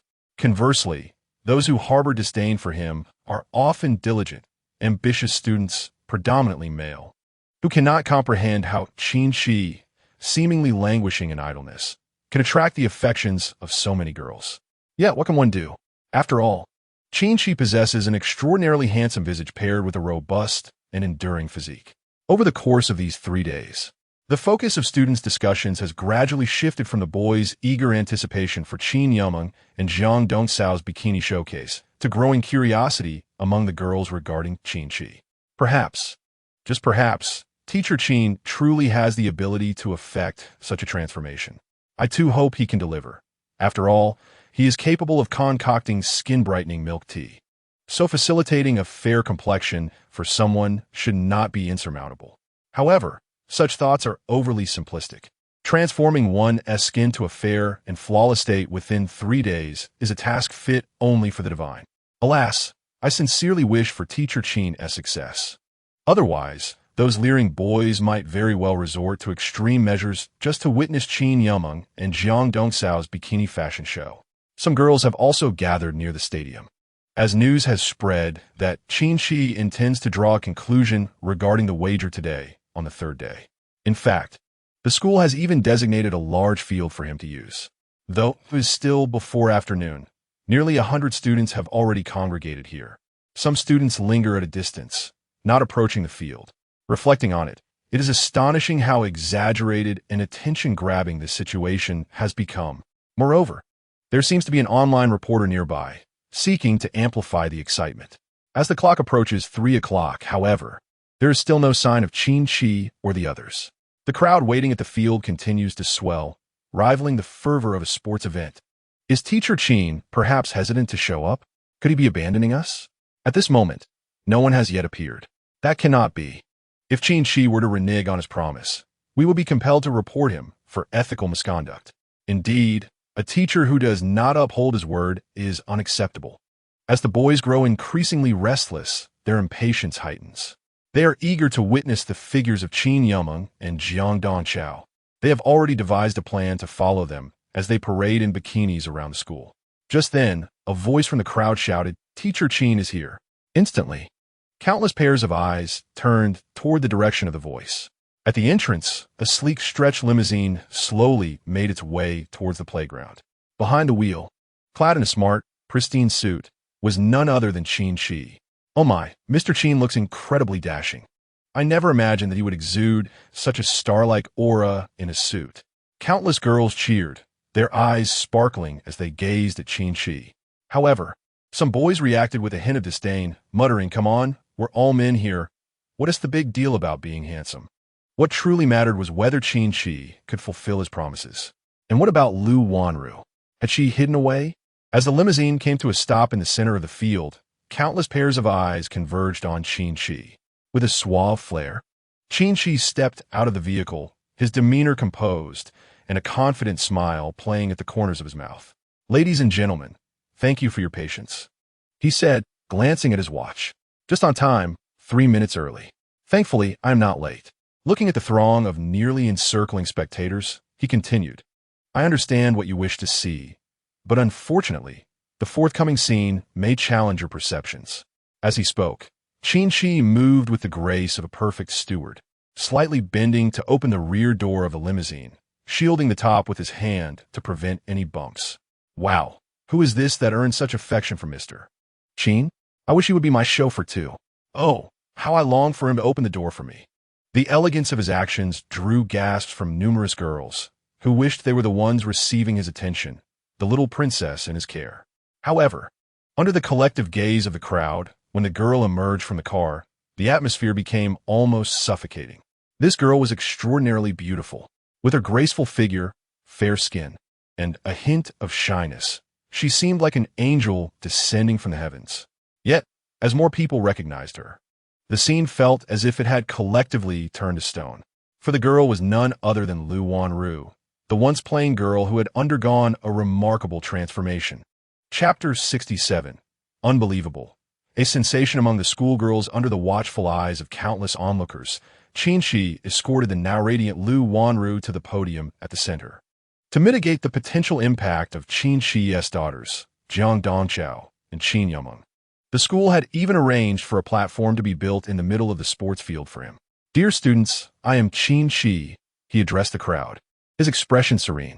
Despite the multitude of eyes fixed upon him, he felt no pressure whatsoever. "I sincerely apologize that, over the past 3 days, certain incidents have distracted you from your studies. Qin Qi was fully aware of the wager his daughters had made. Should they lose, Qin Yumeng and Jiang Dongqiao would have to stroll around the campus in bikinis.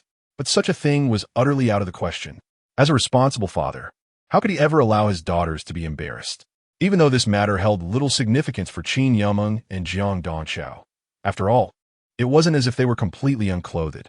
Whether at the beach or in a swimming pool, they would don swimwear, merely under different circumstances. Yet, Qin Qi had yet to fully comprehend his daughter's mindset. While they may be indifferent, he would not permit such occurrences. Thus, over the past 3 days, Qin Qi not only transformed Lu Wanru, the girl with a dark complexion, into a new radiant version of herself, but he also delved into the depths of his knowledge of traditional Chinese medicine to concoct a medicinal bath for her. However, at this moment, the attention and gaze of the crowd were not solely fixated on Qin Qi. Instead, they were predominantly drawn to the young woman beside him. Was this truly Lu Wanru? It seemed utterly astonishing. She appeared as if she had undergone a complete metamorphosis. Just look at her skin, so fair and luminous. Why did her figure seem to have improved as well? It was as if she had stepped out of a fairy tale. Some were marveling at Lu Wanru's skin transformation, while others were taken aback by her figure. Yet, a peculiar gleam had begun to shine in the eyes of certain girls. It is essential to recognize that Lu Wanru had always been perceived as the girl with a dark complexion since her first day at university. Her skin seemingly as dark as coal, embodying the essence of a rural girl. Yet now, where was the semblance of that country girl? Her skin had transformed to a porcelain-like whiteness, her figure now exuding an alluring elegance, and even that once timid demeanor, often marked by insecurity, now radiated the poise of a wealthy young lady. Could such a remarkable transformation have occurred merely from spending 3 days in Qin Qi's apartment? Had he truly possessed the magical ability to elevate a girl's beauty to such heights? In an instant, countless girls cast fervent glances at Qin Qi. After all, which girl would not desire to blossom into beauty, to exude grace? And all of this had been achieved through Lu Wanru. If a rural girl could attain such beauty, surely one who considered herself far superior could achieve even greater allure. Meanwhile, Qin Qi was still endeavoring to address the repercussions of the wager made by Jiang Dongqiao and Qin Yumeng. He continued on stage, addressing his classmates, imploring them to remember that they were the pillars of society. Having entered university, they should prioritize their studies and refrain from indulging in bets. He had already reprimanded Jiang Dongqiao and Qin Yumeng, and his presence here was to advise them to harbor lofty ambitions. Despite his reluctance to engage in superficial pleasantries, Qin Qi understood the necessity of maintaining the reputation of Jiangbei University as an instructor at the institution. Failing to articulate even flattering remarks in front of such a large audience would not bode well for the university's future or his own standing. Thus, on this so-called day of wagers, Qin Qi delivered his sentiments with eloquence. As for Lu Wanru's remarkable transformation, he chose not to mention it at all. Today, Qin Qi has brought Lu Wanru onto the stage, and it is evident to anyone with sight and sense that Lu Wanru has transformed into a fair-skinned, captivating beauty in just 3 days. Actions speak louder than words, and the wisest course for Qin Qi now is to refrain from further discussing Lu Wanru. He should allow his classmates to observe, speculate, and ponder the change themselves.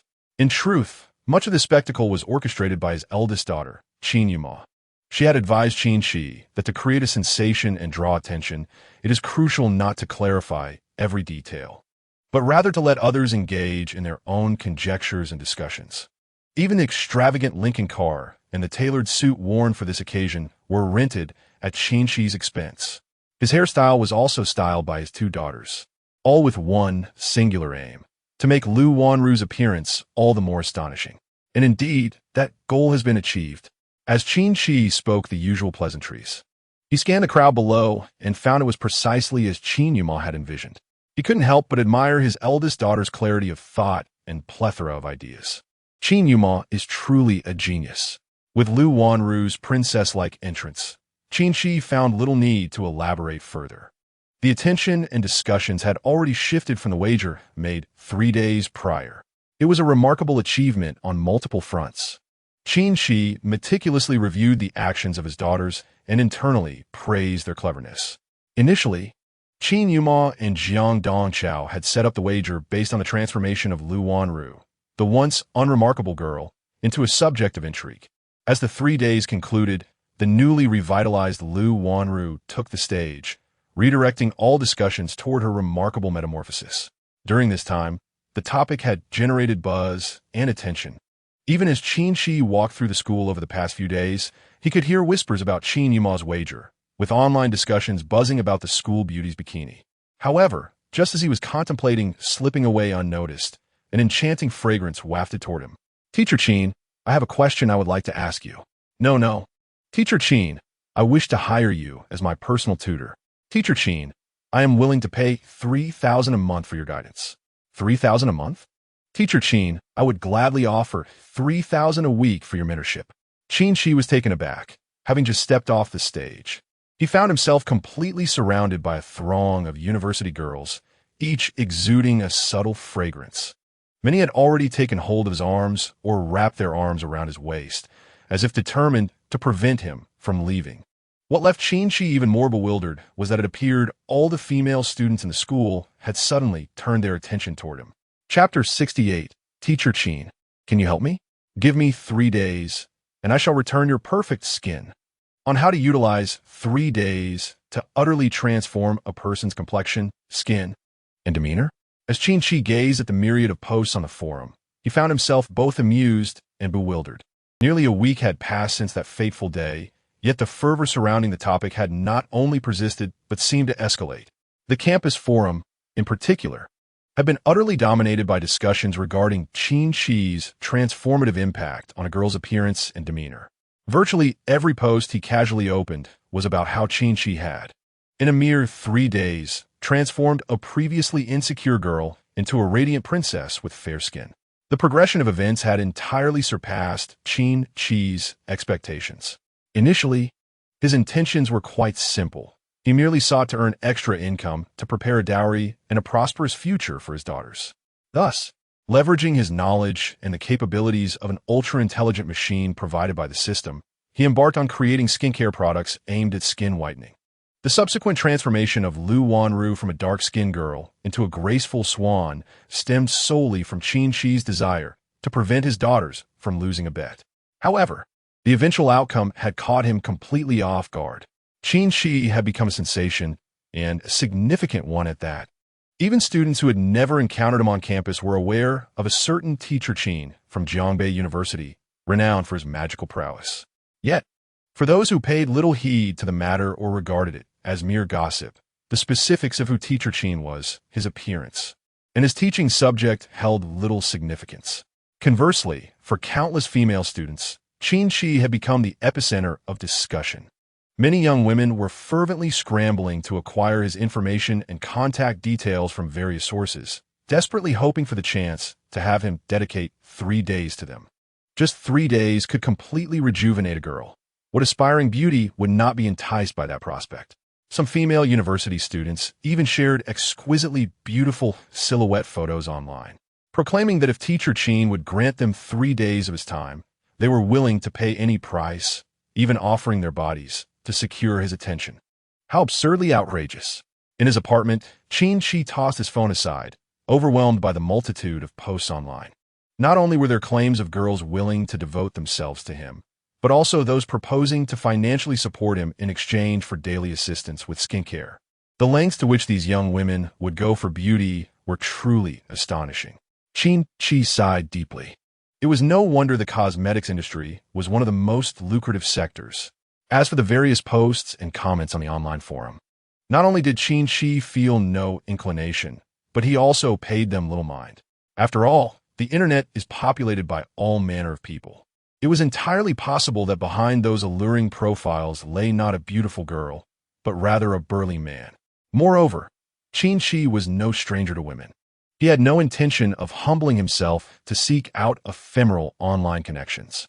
"Dad, there's so many posts about you online, and numerous girls want to enlist you as their skincare specialist." Qin Qi would never proactively approach those so-called wealthy women or stunning girls. Yet his daughter, the campus belle, was the one who had taken the initiative to draw near him.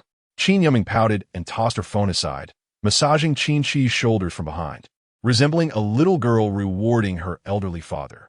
However, her tone was laced with an unmistakable bitterness. Everything had spiraled out of control. In truth, Qin Yuming had not anticipated that her intention to simply assist her father in promoting skincare products would result in such a disastrous outcome. Although, in terms of results, her endeavor could indeed be deemed a commercial success. The campus forum was abuzz with discussions about Qin Qi and his cosmetics, and his name had spread far and wide among countless girls. Yet therein lay the problem. Qin Yuming now found herself more troubled than Qin Qi, as an endless stream of female classmates began to take an interest in him. Even her close friends had begun to mention Qin Qi's name. If this continued, wouldn't it be the case that before her mother and father even met, her father would be whisked away by these young vixens? The more Qin Yuming pondered, the angrier she became, and she inadvertently pressed harder on Qin Qi's shoulders. "Hey, daughter, don't press so hard." Qin Qi sensed that something was amiss in Qin Yuming's tone, yet he could not quite grasp why she seemed upset. In his mind, he had promised his daughter that he would refrain from any intimate interactions with other girls, so naturally, he would not engage in any further matters. Did I hurt you, Dad?" Qin Yuming snapped back to reality, hastily releasing her grip and casting a somewhat aggrieved look at Qin Qi. "It's nothing at all. I just noticed that you seem a bit down these past few days." Qin Qi sat up and gently ruffled Qin Yuming's hair. Logically speaking, with the reputation of winter grass skincare products now established, it was a success for Qin Yuming. Why was she still unhappy?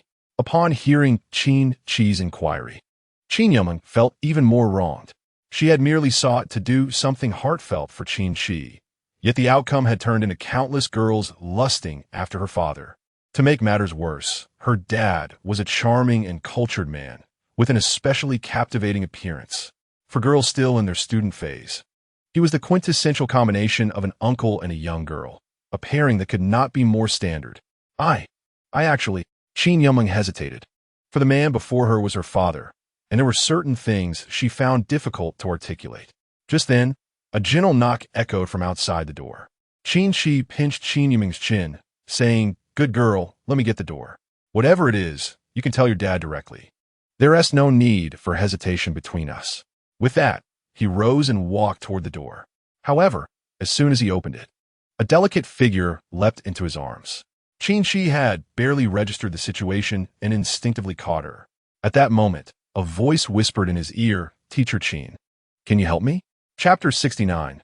Lu Wanru's choice. Qin Qi felt helpless, as the girl in his embrace was none other than the little black girl from a few days prior, who had now blossomed into a stunning beauty, Lu Wanru. Fortunately, Qin Yuming was in the room to witness the scene. Otherwise, one might mistakenly assume that Qin Qi shared a special bond with Lu Wanru. "If there is something to discuss, please come in and speak calmly instead of crying upon arrival." Qin Qi gently assisted the tearful Lu Wanru into the room. It must be noted that the transformed Lu Wanru was indeed strikingly different. As the saying goes, a fair complexion conceals a multitude of flaws.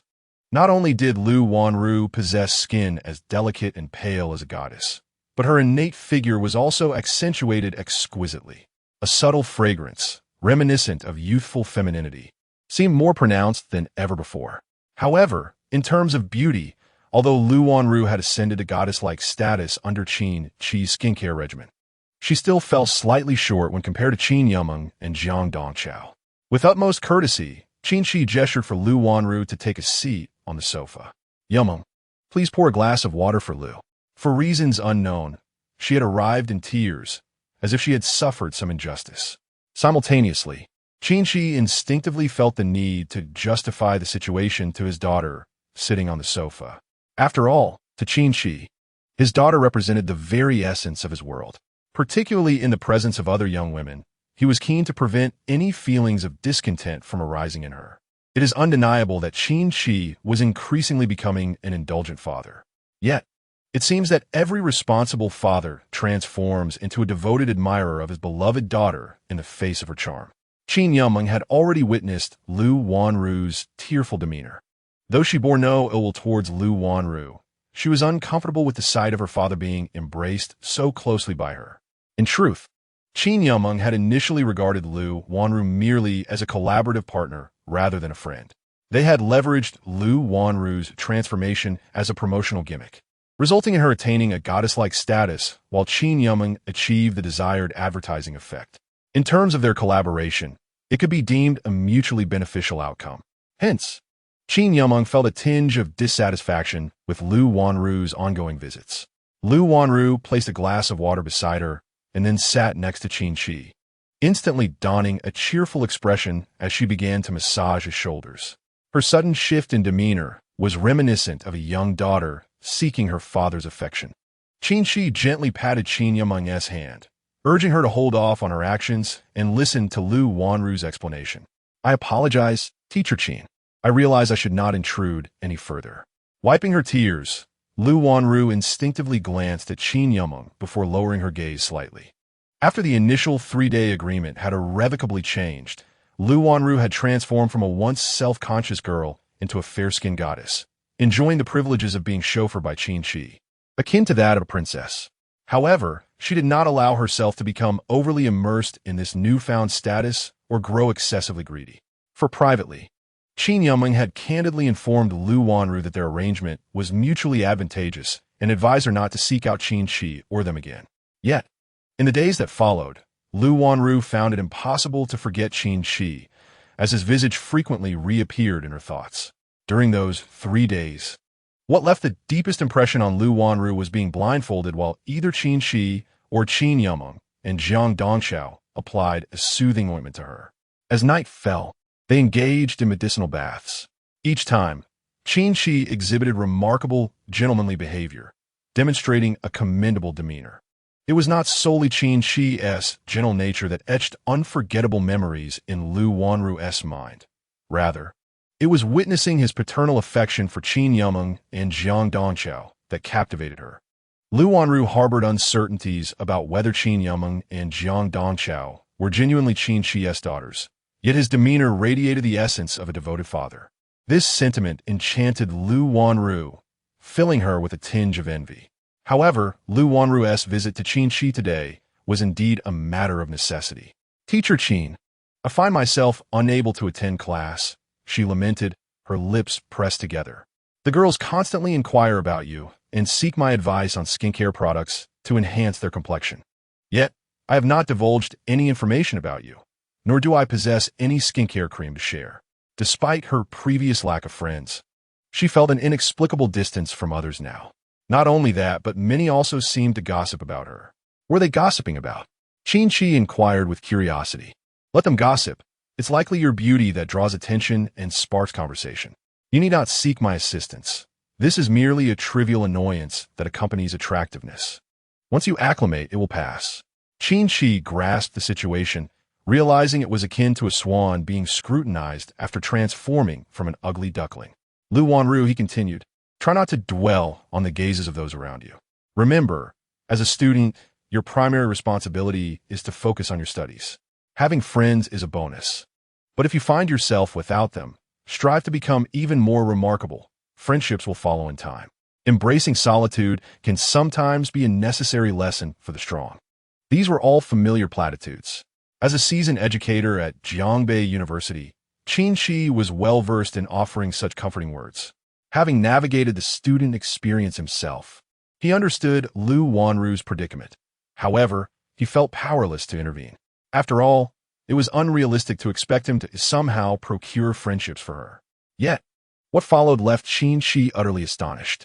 Lu Wanru, biting her lip, uttered, "Teacher Qin, they are saying that you are supporting me, and that my transformation into someone so beautiful is due to your influence." Qin Qi nearly choked on his own words. "This is slander.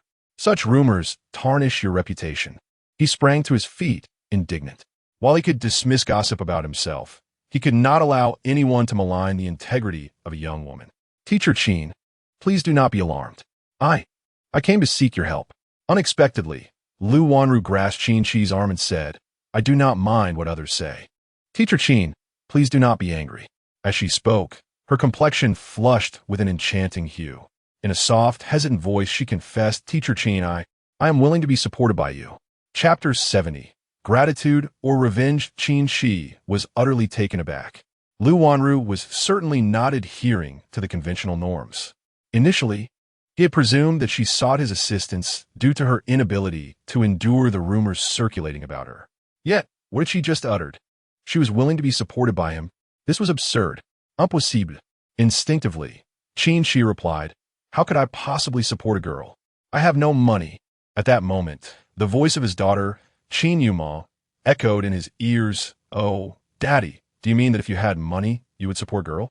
Simultaneously, a gentle little hand rested upon his shoulder. It seemed that should Qin Qi's response stray from her expectations, those devilish little hands would swiftly tighten their grip upon him. A shiver ran down Qin Qi's spine. What a disaster. His beloved daughter was right there, and how careless of him to broach the topic of supporting a girl. How could that be? Qin Qi declared with righteous indignation, his expression earnest. "Do you think your father is that kind of person? Even if I were wealthy, I would never support a girl. Indeed, that would never happen. Even if I were to support anyone, it would only be you four sisters." As he reached the end of his statement, even Qin Qi felt a twinge of embarrassment. Yet, the instinct for self-preservation surged within him. He now realized that his daughter seemed indifferent to most matters, but she was particularly concerned about his relationships with other girls. It appeared that any display of affection or concern towards other females would evoke a distinct reaction, not only from Qin Yuma, but even from the typically aloof Jiang Dongqiao. They all seemed to harbor a strong aversion to other girls approaching him. Nevertheless, Qin Qi was merely a normal man, after all. Isn't it instinctual for a man to admire beautiful women? Of course, he would never dare to engage in such a debate with his daughters. "Yes, I knew Daddy loved his daughters the most. I adore you so much, and I trust you implicitly," Qin Yuma exclaimed, her face lighting up with joy. Clearly, Qin Qi's somewhat sentimental declaration of loyalty had passed the test. However, at that moment, Lu Wanru, sitting on the sofa, felt her face burn with embarrassment. Wishing she could vanish into the ground, she had mustered considerable courage, enduring days of internal conflict, before finally confiding her feelings to Qin Qi. Yet, it appeared he had no such intentions. Moreover, Qin Yuma clearly had him under her thumb. The fact that Qin Yuma could so openly and affectionately call him Daddy only deepened Lu Wanru's shyness. Was it customary to call someone Daddy after being supported by them? Although in the previous 3 days, Lu Wanru had heard Qin Yumeng and Jiang Dongqiao call Qin Qi Daddy, there seemed to be no other unusual reactions from them. Qin Qi had previously explained to Lu Wanru that Qin Yumeng and Jiang Dongqiao were both his daughters, but deep down, Lu Wanru was unwilling to accept this and dare not believe it. After all, how could a man in his 30s possibly have 2 college-age daughters? Now, Lu Wanru felt utterly at a loss, unsure of how to proceed. It felt too abrupt. Should she discuss this matter with Teacher Qin when he was alone? After all, with Qin Yumeng being supported by him, she would surely be displeased. Unknowingly, Lu Wanru began to perceive Qin Yumeng as a girl kept by Qin Qi, viewing her as a rival. It must be said, the thoughts of a girl are truly elusive. Meanwhile, having just appeased Qin Yumeng, Qin Qi found himself somewhat exasperated by Lu Wanru's presence. Were it not for his daughter's wager, he would not have crossed paths with her. However, at present, Lu Wanru found herself in a situation where her friends and classmates treated her with indifference, which seemed inextricably linked to him. Observing Lu Wanru's eyes filled with grievance yet tinged with expectation, Qin Qi hesitated for a moment and said, "Lu Wanru, I believe I have mentioned before that I am not keeping anyone. Qin Yumeng is genuinely my beloved daughter." As he spoke, he affectionately ruffled Qin Yumeng's hair, displaying the tenderness of a father. Yet, to Lu Wanru, this gesture appeared akin to a charming interaction between an older man and a young girl. "Teacher Qin, I currently have no friends. I beg of you, please help me. Even if you could consider me a friend and speak with me as you normally would, I will be grateful. I won't burden you. I am willing to assist you in any way I can. My academic performance is among the top 3 in my major. Teacher Qin, the beauty I possess today is largely due to your guidance. I am willing to follow you." Lu Wanru thought to herself, nearly expressing a desire to be by Qin Qi's side for a lifetime. Which girl wishes to be ridiculed? Who does not aspire to become beautiful and be the center of attention? And which girl desires to be called the little black girl every day? Lu Wanru. in the past, indeed resembled a rural girl with dark skin. Without Qin Qi's assistance and care over the past few days, her days of mockery would have continued, and her future would remain that of a little black girl. No matter how well she studied or how hard she worked, a girl with dark skin would struggle to attract attention. Girls are different from boys. In a society that values appearance, men need not be overly concerned with looks. However, if a girl can capture attention with her beauty, skin, and demeanor, it undoubtedly paves a smoother path for her future. In other words, Qin Qi has nearly rewritten the course of Lu Wanru's life. It is akin to granting her a second chance at life. Thus, it is no wonder Lu Wanru expressed her willingness to be supported by Qin Qi and to do anything for him. It is solely due to this stubborn girl that she wishes to repay Qin Qi's kindness in such a manner. However, Qin Qi did not perceive that this matter could evoke such a profound obsession within Lu Wanru's heart. He had never anticipated that Lu Wanru would feel compelled to reciprocate. He was utterly bewildered. With a straightforward mindset, Qin Qi could hardly fathom the myriad thoughts swirling in Lu Wanru's mind. To him, it was merely an act of helping her enhance her appearance, to achieve fairer, more delicate skin. It was but a trivial effort. Thus, when faced with Lu Wanru's overt advances, willing to do anything for him, nearly offering herself, Qin Qi instinctively gulped, lost in confusion. At that moment, Qin Yumeng, who had said little thus far, tugged at Qin Qi's arm, her tone betraying a suppressed anger. "Father, is it possible that you have developed feelings? Do you truly wish to support Lu Wanru?" It seemed that Lu Wanru had indeed become a renowned beauty among the school, while she and Don Chao felt overshadowed.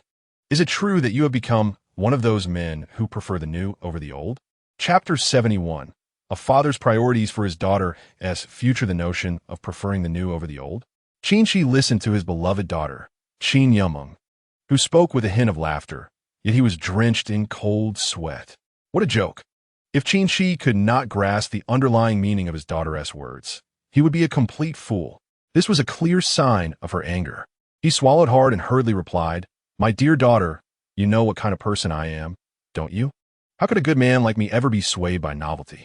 Realizing he had misspoken, Qin Qi quickly refrained from continuing, adopting the demeanor of a composed father, and gently patted Qin Yumeng's little head. "My precious daughter, I cherish you above all else, and all my efforts to earn money are for you and your sister's futures." What a moment of enlightenment. Qin Qi comprehended that when it came to such matters, he could not engage in explanations with his daughter. No, he should say that such discussions should never be held with women. The more one explains, the more convoluted it becomes. Wow, is that truly the case, father? Is it all for me and my sisters? Unexpectedly, upon hearing Qin Qi express his heartfelt sentiments, Qin Yumeng was overwhelmed with joy. Throughout these days, she had not noticed any significant flaws in her father, apart from her puzzlement regarding his incessant desire to earn money. But now it dawned on her. Her father's ambition to acquire wealth was entirely for the sake of her and her sister's future. The future? Her father was striving for a better life for his daughters, which explained his fixation on making money, almost resembling a little miser. Having come to this realization, Qin Yumeng wiped her eyes, feeling a surge of emotion that coursed through her entire being. "Father, it seems I have misunderstood you. It is all for my sister's futures." The earlier discontent she felt vanished, replaced by an overwhelming excitement and enthusiasm. Prior to this moment, although Qin Yumeng had spent many days with Qin Qi and had felt the paternal love that he provided, there remained an intangible sense of something missing. However, she has now come to a profound realization. The lacking sentiment was that of the future. Previously, Qin Yumeng had not sensed her father's consideration of her and her sister's positions within his plans for what lay ahead. But now, she comprehends that Qin Qi has been diligently nurturing their future in the depths of his heart.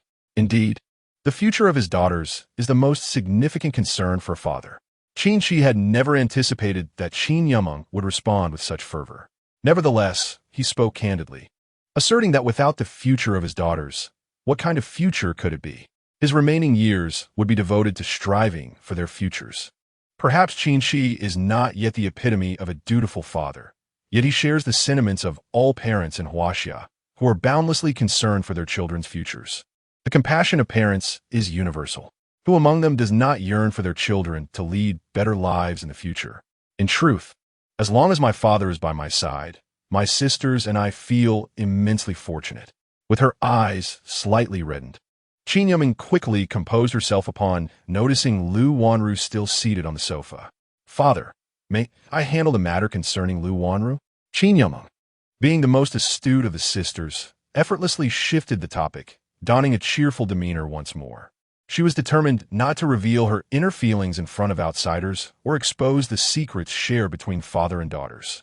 Observing Qin Yuming's countenance, Qin Qi finally breathed a sigh of relief. He had genuinely worried that this inexplicable incident would dampen his daughter's spirits. Well, you're all peers, so you will find it easier to communicate and understand one another. Qin Qi expressed his delight that his daughter was willing to take on this challenging situation. Yet, he added, but Yumeng, please ensure that you engage amicably. We wouldn't want Lu Wanru to be in tears again. This was merely a casual remark, as Qin Qi was aware of the clever schemes that often occupied his daughter's mind. Qin Yumeng playfully huffed. All right, father, I understand. I will certainly resolve Lu Wanru's gratitude towards you perfectly. Gratitude, Qin Qi thought with a wry smile. This was hardly an expression of gratitude. It felt more like a form of retribution. Lu Wanru's unexpected visit nearly sent his precious daughter, Qin Yumeng, into a frenzy. All right then, I shall leave the room to you. I will go check on Don Chao at the medical school, he said, waving his hand as he turned to exit the room. Inside, only Qin Yumeng and a slightly teary-eyed Lu Wanru remained.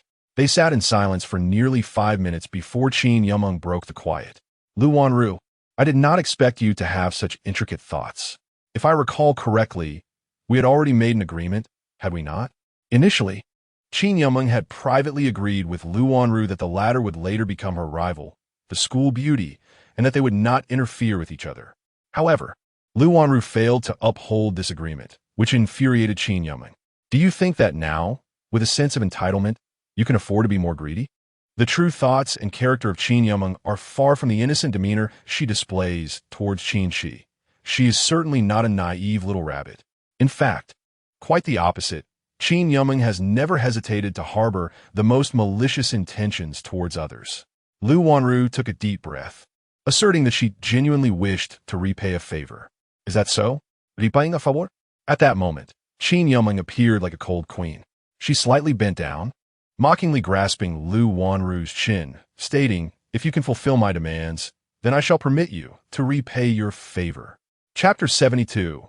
Daughters are geniuses unbeknownst to Qin Qi.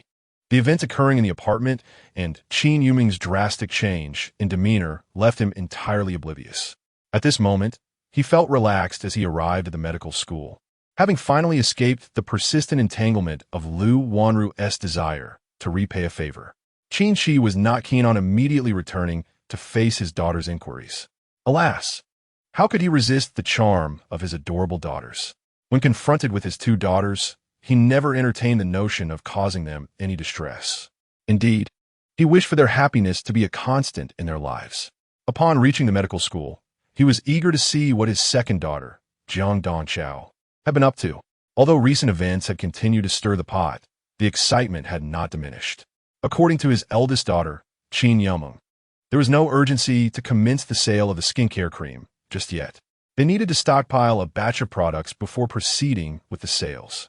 To avoid unnecessary complications and bureaucratic red tape, Qin Qi naturally thought of his old classmate, Wang Qingji.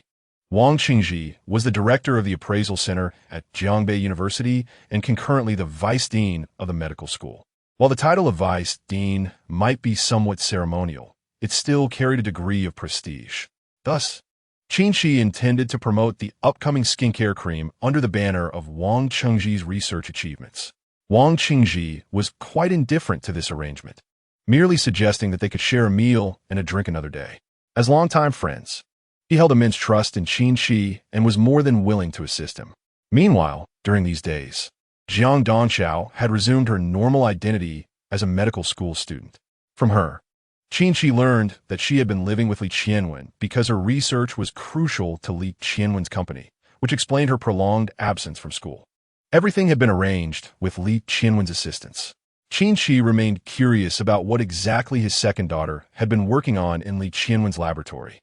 At such a young age, could Jiang Dongchao possibly engage in any extraordinary technical research? However, the thought of the strikingly attractive Li Qianwen dampened his enthusiasm. It is not that Li Qianwen lacks beauty, nor does she possess an unappealing figure. On the contrary, in terms of both appearance and grace, Li Qianwen is indeed of exceptional stature. However, her demeanor and posture in everyday life fail to endear her to Qin Qi, who harbors a distinct aversion to the pretentiousness often exhibited by petite white-collar workers. As for his affections, Qin Qi currently reserves them solely for his daughters. He wonders when his third and fourth daughters will return. Standing beneath the experimental building of the medical school, Qin Qi murmured to himself before making his way to Jiang Dongcao's classroom. His eldest daughter, Qin Yameng, attends the neighboring University of Finance. And while he may not have the opportunity to visit her every day, his second daughter, Jiang Dongchao, is conveniently located at Jiangbei University. As a devoted father, Qin Qi feels compelled to seize any free moment to oversee his daughter's academic pursuits. However, as he stood at the back door of the classroom, he was taken aback. Before arriving, he had learned that Jiang Dongchao was currently attending an anatomy class, yet upon peering inside, he found nearly a dozen classmates gathered around her dissection table. Even the anatomy instructor, Associate Professor Zhang, appeared to be observing with utmost diligence. Was Jiang Dongchao merely attending class, or was she imparting knowledge to others? Staring at the scene before him, Qin Qi was momentarily dumbfounded. It was abundantly clear that Jiang Dongchao was conducting a dissection demonstration for her peers. Even the middle-aged Associate Professor Zhang displayed an expression of rapt attention. In a state of shock, Qin Qi remained unresponsive until the bell rang, followed by the sound of Associate Professor Zhang's commendations echoing through the classroom. Very well done. Jiang Dongchao's technique in this dissection experiment is exceptional. Students are encouraged to engage with Jiang Dongchao for further discussion and inquiries. Her expertise and knowledge surpass that of some faculty members. Listening to the typically critical Associate Professor Zhang extolling Jiang Dongcao's merits left Qin Qi utterly astonished. What a prodigious daughter he had!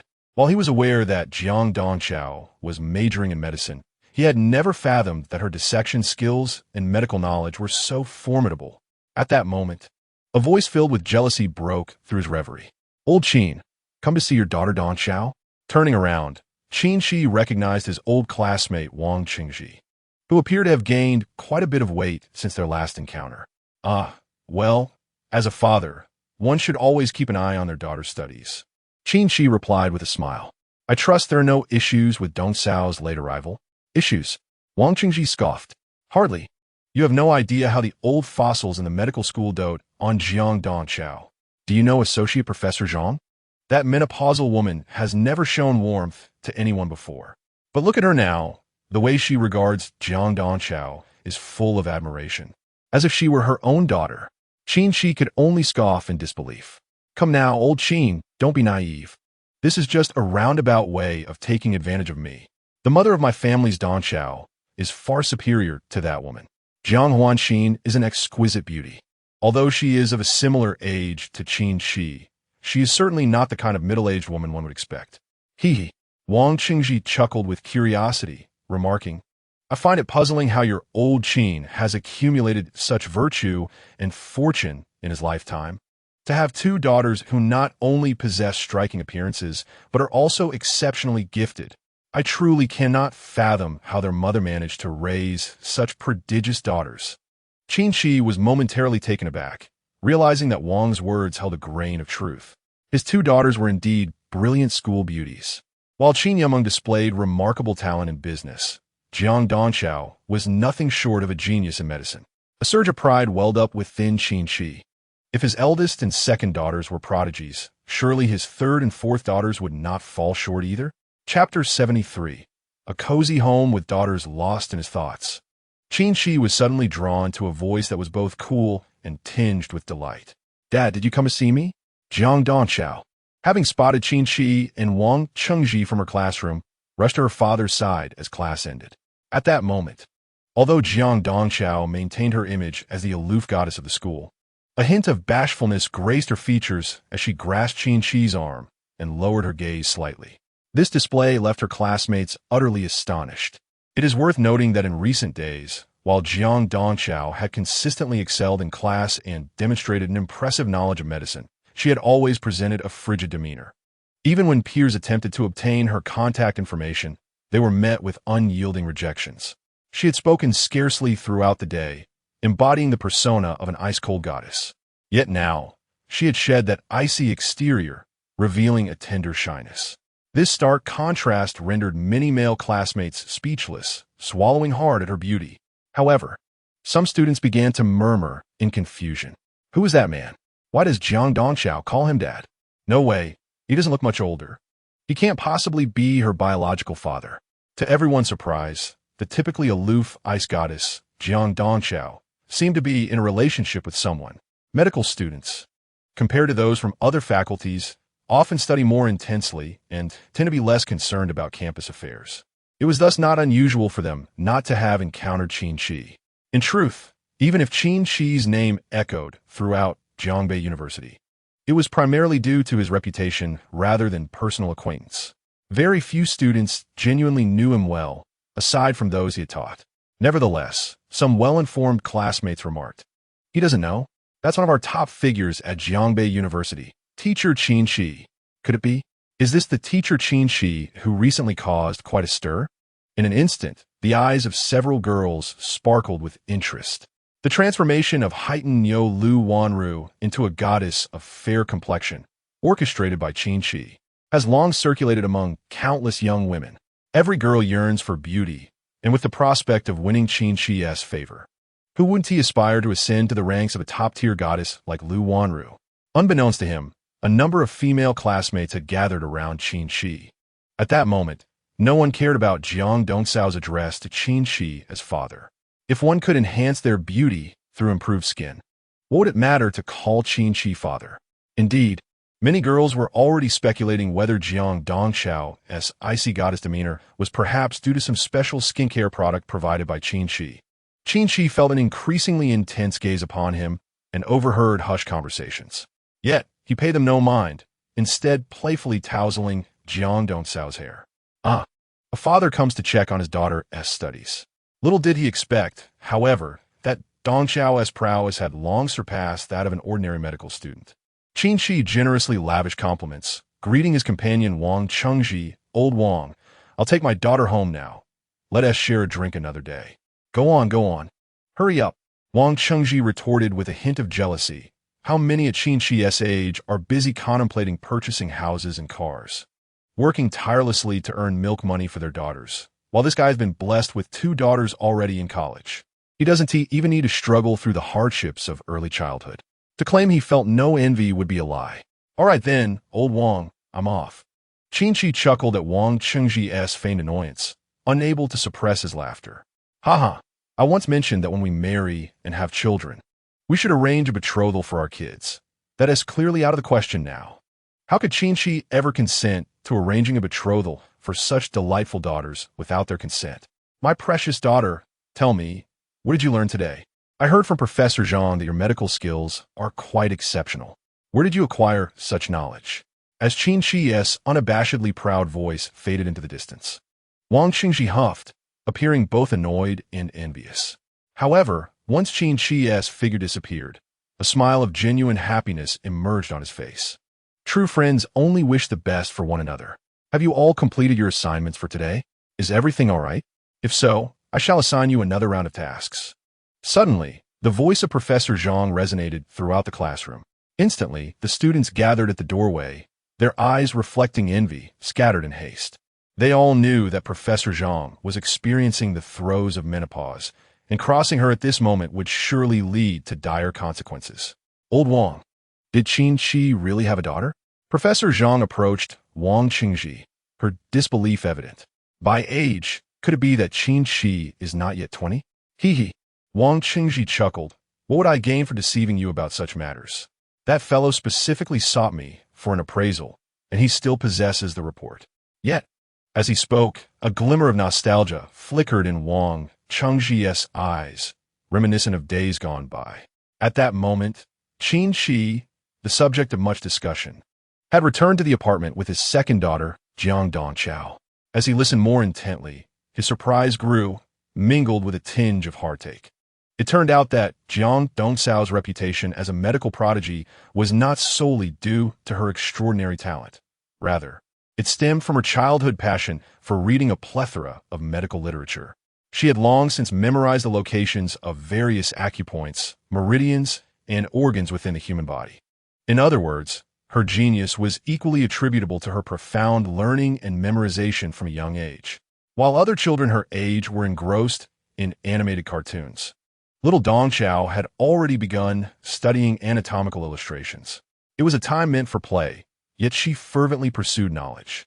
Upon hearing this, Qin Qi could not help but embrace Jiang Dongchao, reassuring her that she need not exert herself so tirelessly, whatever she wished to accomplish. Her father would ensure it came to fruition. Jiang Dongchao's cheeks flushed as she nodded repeatedly, declaring her father to be the best, expressing that all she desired was for him to spend more time with her. A pang of sorrow gripped Qin Qi's heart as he recalled Dongchao's earlier mention of a foreboding prophecy from a fortune-teller. However, he buried this concern deep within, vowing to protect his daughter from any harm. With a smile returning to his face, he said, "All right, my dear daughter, let us return and prepare a meal. I wonder if Yumeng has cooked." "Hee, okay, Daddy," replied Jiang Dongchao, taking her father's hand, reminiscent of a little girl walking home from school with her father. Upon entering their cozy abode, Qin Qi was immediately enveloped by a warm, inviting atmosphere, accompanied by the tantalizing aroma of food. This, he mused, was the essence of home. He could not help but feel grateful for the delightful moments shared with his daughters. Chapter 74. Dongchao's skincare ointment unbeknownst to him. Over half a month had passed since he began this new chapter with his daughters. During this time, Qin Qi experienced an unprecedented joy. Being a father to daughters was a truly beautiful and heartwarming existence. This was what home felt like. The following day was the weekend, and both Qin Yumeng and Jiang Dongchao had no classes. Instead of opting for outings, they chose to stay at home, enjoying their time with Qin Qi.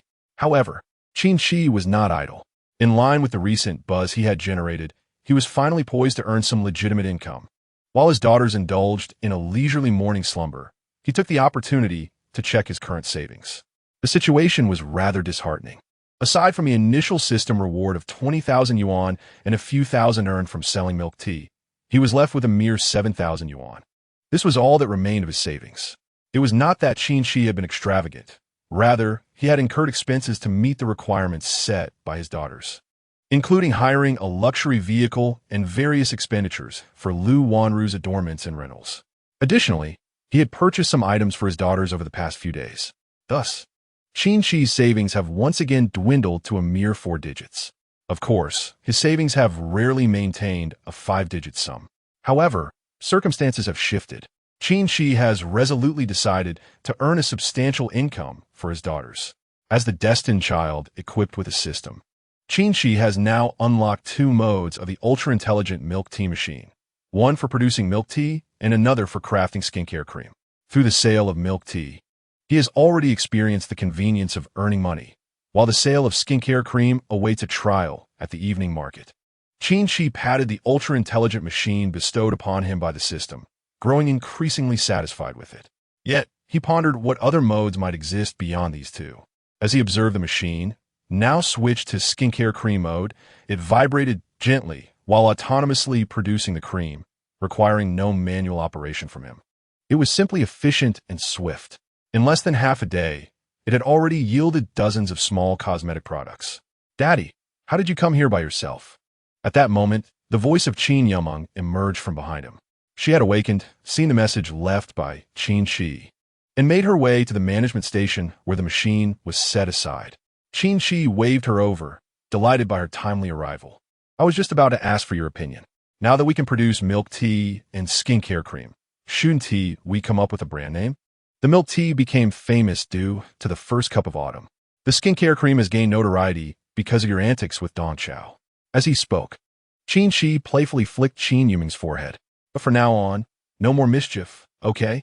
Qin Yuming giggled in response. All right, Daddy, I understand. If we need a name, how about using yours?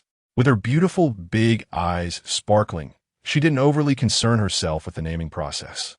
In truth, simply being able to assist her father brought her immense joy. However, upon hearing Qin Yuming's suggestion, Qin Qi's eyes brightened. Perfect. Let us name the milk tea after you. Yuming milk tea. And the skincare cream can be named after Dongqiao skincare cream. Qin Qi exclaimed happily. You both are treasures to your father, and as milk tea and skincare cream begin to generate income, it will be thanks to your contributions. Simultaneously, Qin Qi couldn't help but contemplate the fatherly love selection system, which seemed to align with a greater destiny. Now that he had 2 daughters by his side, he also possessed 2 viable products capable of generating income. Could this truly be some fortuitous opportunity? If this trend continues, what new products might emerge with the arrival of his 3rd and 4th daughters? Qin Qi felt a sudden clarity. If this rhythm persisted, could he not eventually establish a company and become his own boss? Yet, possessing only one such machine seemed insufficient for mass production. What a splendid idea, Daddy. Qin Yuming joyfully responded. Yuming milk tea, winter grass skincare cream. Sounds quite pleasant, doesn't it?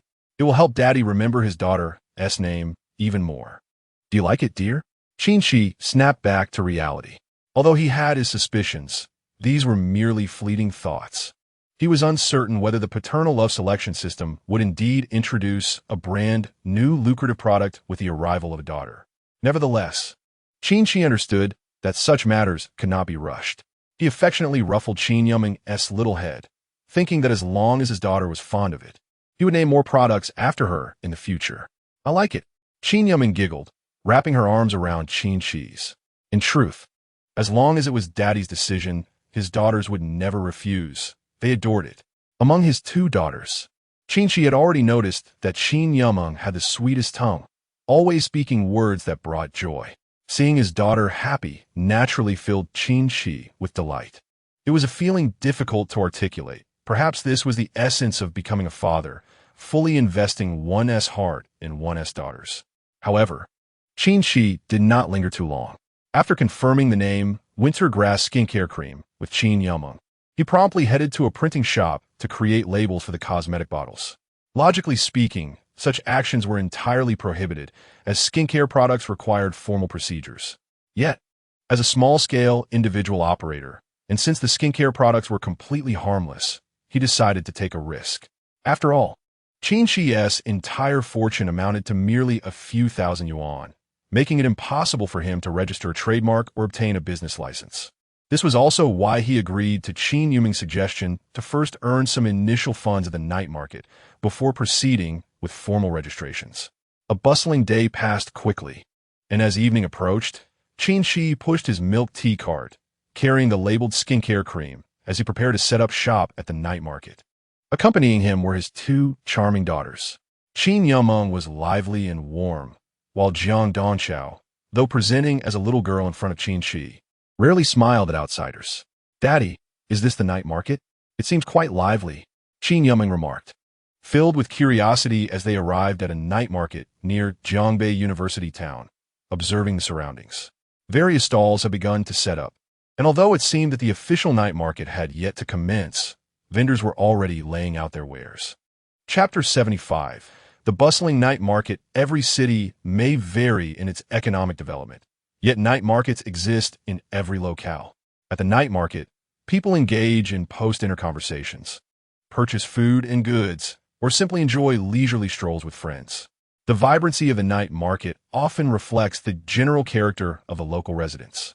As the clock approached 6, the gathering area of Jiangbei City's night market was nearly filled with diverse stalls, and various vendors had claimed numerous spots.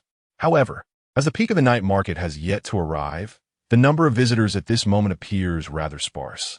A few vendors engage in casual conversation or boast about their wares. Yet today's night market holds an air of distinction. Numerous vendors, either intentionally or unintentionally, cast glances in the direction of Qin Qi. A middle-aged man, distinguished in demeanor, stands beside a milk tea machine, adorned with several bottles of cosmetics. Such scenes are not uncommon in night markets. However, before Qin Qi's milk tea stall, Two stunningly beautiful women stand out. Judging by their age, they seem to be university students, one exuding warmth and cheer, the other as aloof as a glacier. They present a delightful contrast, one vibrant and the other composed. Yet, their beauty and figures undeniably create an alluring spectacle. These two young ladies are exceptionally striking. Are they perhaps twins? Although their temperaments differ, their enchanting features bear a striking resemblance. Could it be? Is there truly such a pair of extraordinarily beautiful twin sisters in the world, especially with such contrasting demeanors?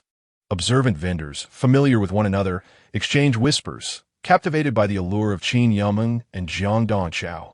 Never before has the night market hosted two such breathtaking beauties at a stall. Moreover, the unique charm of Qin Yumeng and Jiang Dongchao surpasses that of many visitors passing by, making them the most stunning sights of the night market. It seems this milk tea stall is a newcomer, one vendor muses. How could anyone with such stunning companions be in want of money? How could they have fallen to the point of operating a stall at the night market? It is a notion that seems almost unbelievable. Naturally, no one suspects that Qin Yumeng and Jiang Dongchao are actually Qin Qi's daughters. They subconsciously assume that these two beauties share a significant connection with him. Perhaps he was once a wealthy businessman who, following a downfall, now finds himself at the market. Some jest, suggesting he might have once been affluent, having supported these two beauties and now, in his misfortune, must resort to selling at the stall. TSK, such a thought seems far-fetched. In this world, what woman would choose to follow a financially struggling man? Do they truly believe the present society mirrors the past? That genuine affection and love exist? If such sentiments were real, would there be so many cases of divorce and infidelity? Many vendors, as they converse, increasingly stray into absurdity, speculating about the relationship between Qin Qi and the two beauties at his side. Yet, Qin Qi himself is clearly unprepared for such scrutiny. He scans the surroundings, finding no familiar faces.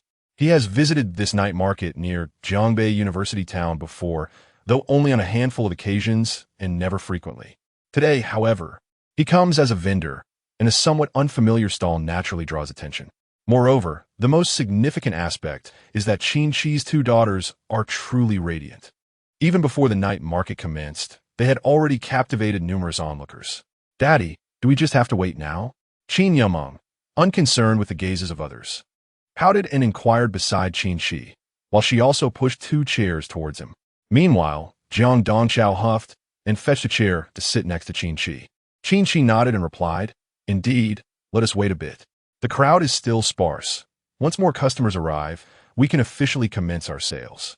This marked Qin Qi's inaugural experience of setting up a stall at the night market. The primary offering was milk tea, with Dongsao's skincare cream displayed atop the milk tea machine as an additional promotion. After all, it was impractical for Qin Qi to prepare skincare products on site, as any such activity reported could lead to trouble. However, this was in essence the first outing of Qin Qi with his daughters at a market stall. In fact, during his university days, Qin Qi was a diligent student who balanced work and study. Back then, he managed to support himself through part-time jobs while covering tuition and living expenses, ultimately graduating with flying colors. Yet as he looked back, he was astonished at how swiftly the years had flown by. Qin Qi couldn't help but feel a rush of nostalgia. He had never anticipated that he would be running a stall with his daughters, especially these two enchanting girls who had matured into such thoughtful and charming young women. He glanced at Qin Yumeng on his left, and then at the quiet, somewhat aloof Jiang Dongchao on his right, a swell of inexplicable pride blossoming within him. "These are my daughters, both so beautiful and exceptional. As a father, it is indeed a delightful experience to have such remarkable daughters." Qin Qi took a deep breath, pondering how Jiang Hanshin had navigated the years. It must have been arduous for their mother, raising not just two daughters, but four. Simultaneously, she had nurtured them to be so accomplished. In the past few days, Qin Qi had learned from Jiang Dongchao that Jiang Hanshin now seems to be working as a lawyer, while also engaging in securities and stock investments. However, Jiang Dongchao had not divulged more details or specifics. Qin Qi yearned for further insight, but as his daughters chose not to share, he felt unable to press them. This reluctance also stemmed from Qin Qi's nature. He would never dream of coercing his daughters or imposing unnecessary demands upon them. Since Jiang Hanshan was not forthcoming, it likely meant she had her own considerations, perhaps even testing herself. Qin Qi found himself regarding his daughter's presence as a form of trial. He aspired to be the most exemplary father. Perhaps only through this could Jiang Hanshan be prompted to seek him out. However, his musings were swiftly interrupted by a voice drawing him back to reality. "Brother, are you new here?" Qin Qi glanced over to see a small stall owner selling trinkets and keychains approaching him. At this moment, the night market appeared to be bustling with activity. Qin Qi chuckled and nodded, affirming, "Indeed, I came out with my daughters to experience life." "What? Daughters?" The vendor who had approached him was momentarily dumbfounded. How could it be that these two strikingly beautiful college students were the daughters of this man before him? He certainly did not seem old enough to be their father. Chapter 76. Earning big money without shouting. Wang Yunfei had been selling goods in the Jiangbei night market for at least 3 years, if not 5. Over these years, he had become accustomed to the myriad of vendors that frequented the market.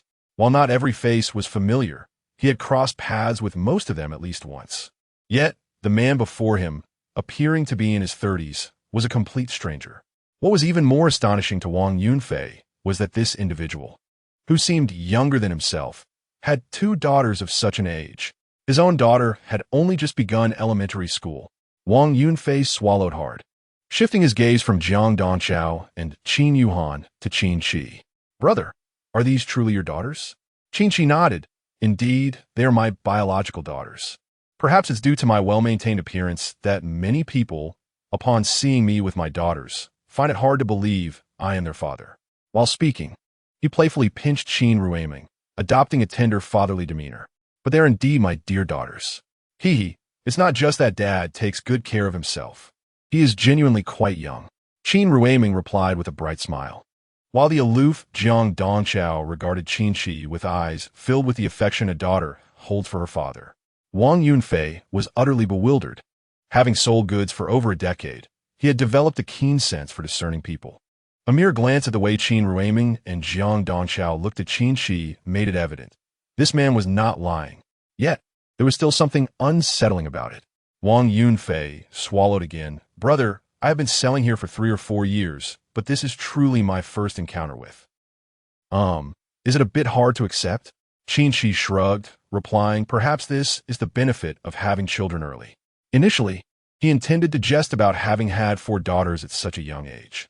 However, with Qin Ruiming and Jiang Donchao present, he refrained from making such jokes in front of his daughters. In fact, even Qin Qi himself found it challenging to fully accept that he had 2 daughters who were already in college. Thus, seeing Wang Yunfei's astonished expression, he could empathize. Although the night market had grown livelier, the flow of customers was still insufficient. Therefore, Qin Qi took the opportunity to engage in casual conversation with Wang Yunfei, aiming to learn about the market's customs. While Qin Qi intended merely to chat, Wang Yunfei was already in a daze.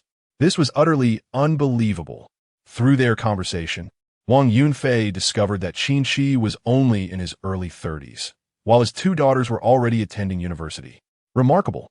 Qin Qi has become a father before reaching the age of 20?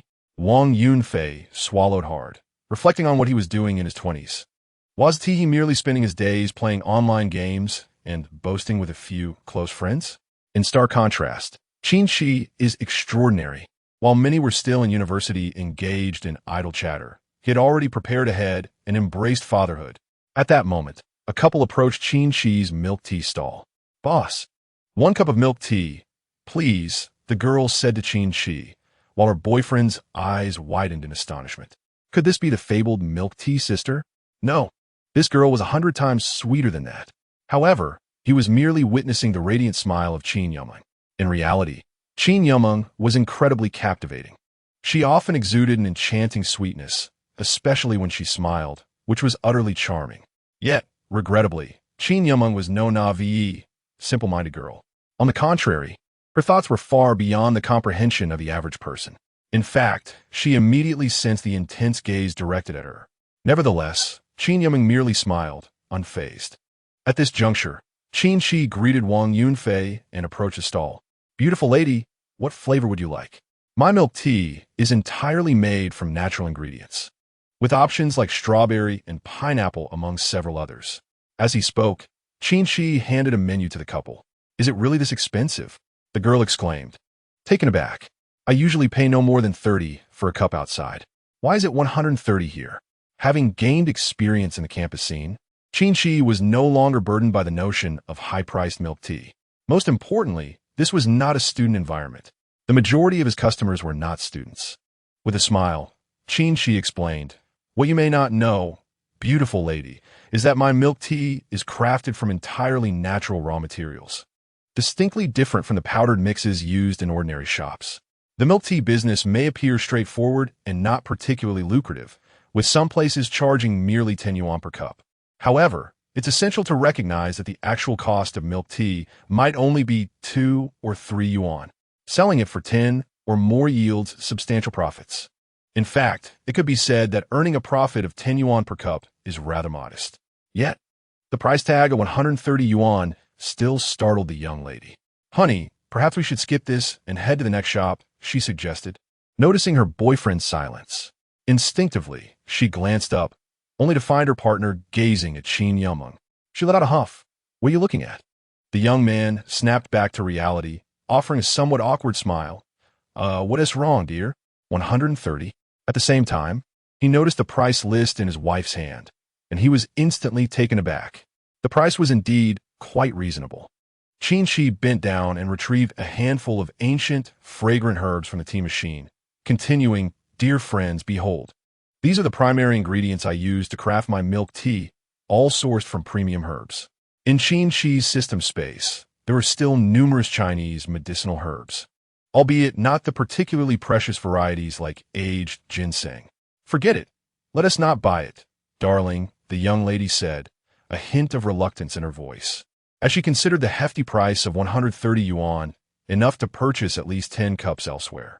Her boyfriend, standing beside her, also hesitated, clearly disinclined to make a purchase. At that moment, a crowd began to gather around Qin Qi's tea stall, drawn by the price of the milk tea. This milk tea is made from authentic herbs, my friend. Don't you wish for your girlfriend's skin to become fairer and more radiant? Our milk tea possesses skin-whitening properties, he proclaimed. Just as the couple was about to leave, Qin Yumeng chimed in, her voice sweet and her appearance charming. The moment she spoke, it was as if the young man in the couple was frozen in place. How can this be possible? Surely, no milk tea can truly whiten the skin. It's a miracle if it doesn't harm the skin. Others murmured, skeptical of the claims. Everyone knows that milk tea is typically made from powder, likely laden with additives. Perhaps these herbs are merely a fade. The onlookers began to chatter among themselves. In fact, in upscale establishments, a cup of milk tea might indeed fetch several hundred yuan.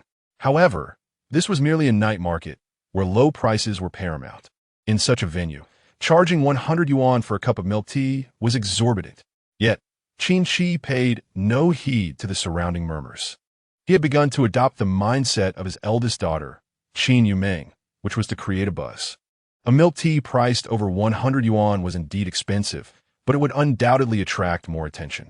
Among the curious onlookers, there might be some young ladies unable to resist the temptation to purchase. Moreover, Qin Qi was unperturbed because he possessed ample confidence. After all, this milk tea was genuinely crafted from authentic herbs. With the cost established, how could the price be too low? Furthermore, many young girls from the campus had already bought it, and the feedback had been positive, further bolstering his confidence. However, the young couple across from him appeared to be experiencing a minor disagreement. As Qin Yumeng cheerfully continued, not only is our milk tea made from herbs that can whiten the skin, but it also has moisturizing properties. And dear sir, surely you wouldn't hesitate to buy a cup for your beautiful girlfriend? Qin Qi, listening from the side, could hardly contain his amusement. Goodness, my precious daughter is truly remarkable. With just a few words, she has expertly employed a tactic of provocation. After all, Qin Qi is a man, and he understands that men are often quite proud. In front of such a crowd, when Qin Yuma speaks in this manner, how could the young lad possibly resist? As expected, the boy remained rooted to the spot, hesitating rather than departing. Yet, Only he knew that his reluctance to leave stemmed not merely from pride, but also from an undeniable attraction to Qin Yuma's captivating beauty. I must buy. I am curious to see if it is truly as exaggerated as claimed. After a moment's pause, the young man finally produced 130 yuan to purchase a cup. Qin Qi, having prepared the milk tea, handed it to the lovely young lady, ensuring he would not incur a loss. In fact, as soon as the tea was brewed, its delicate fragrance had already astonished many nearby. This aroma was not the overtly sweet scent typical of ordinary milk tea, but rather subtle, ethereal fragrance reminiscent of nature's essence, utterly enchanting. Receiving the milk tea, the young lady felt a mix of affection and displeasure, having noticed her boyfriend's continuous attention towards Qin Yuma. Just wait until I deal with you when we return, she muttered, taking a casual sip. Instantly, she was taken aback. The flavor was simply divine. After a brief pause, she exclaimed, "This taste is extraordinary. It is the most unique milk tea I have ever encountered. There's even a hint of sweetness."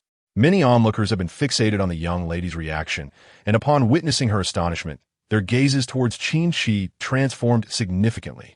Goodness, he truly comes prepared and possesses genuine skill. Is it really that delicious?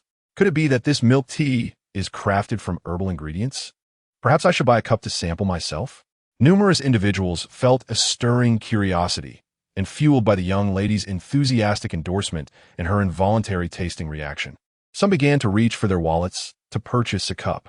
However, the number of purchasers remained relatively few, as many were apprehensive, suspecting it might merely be a ruse by Qin Qi. Yet as several skeptical young women took the plunge and bought the milk tea, their eyes lit up with delight.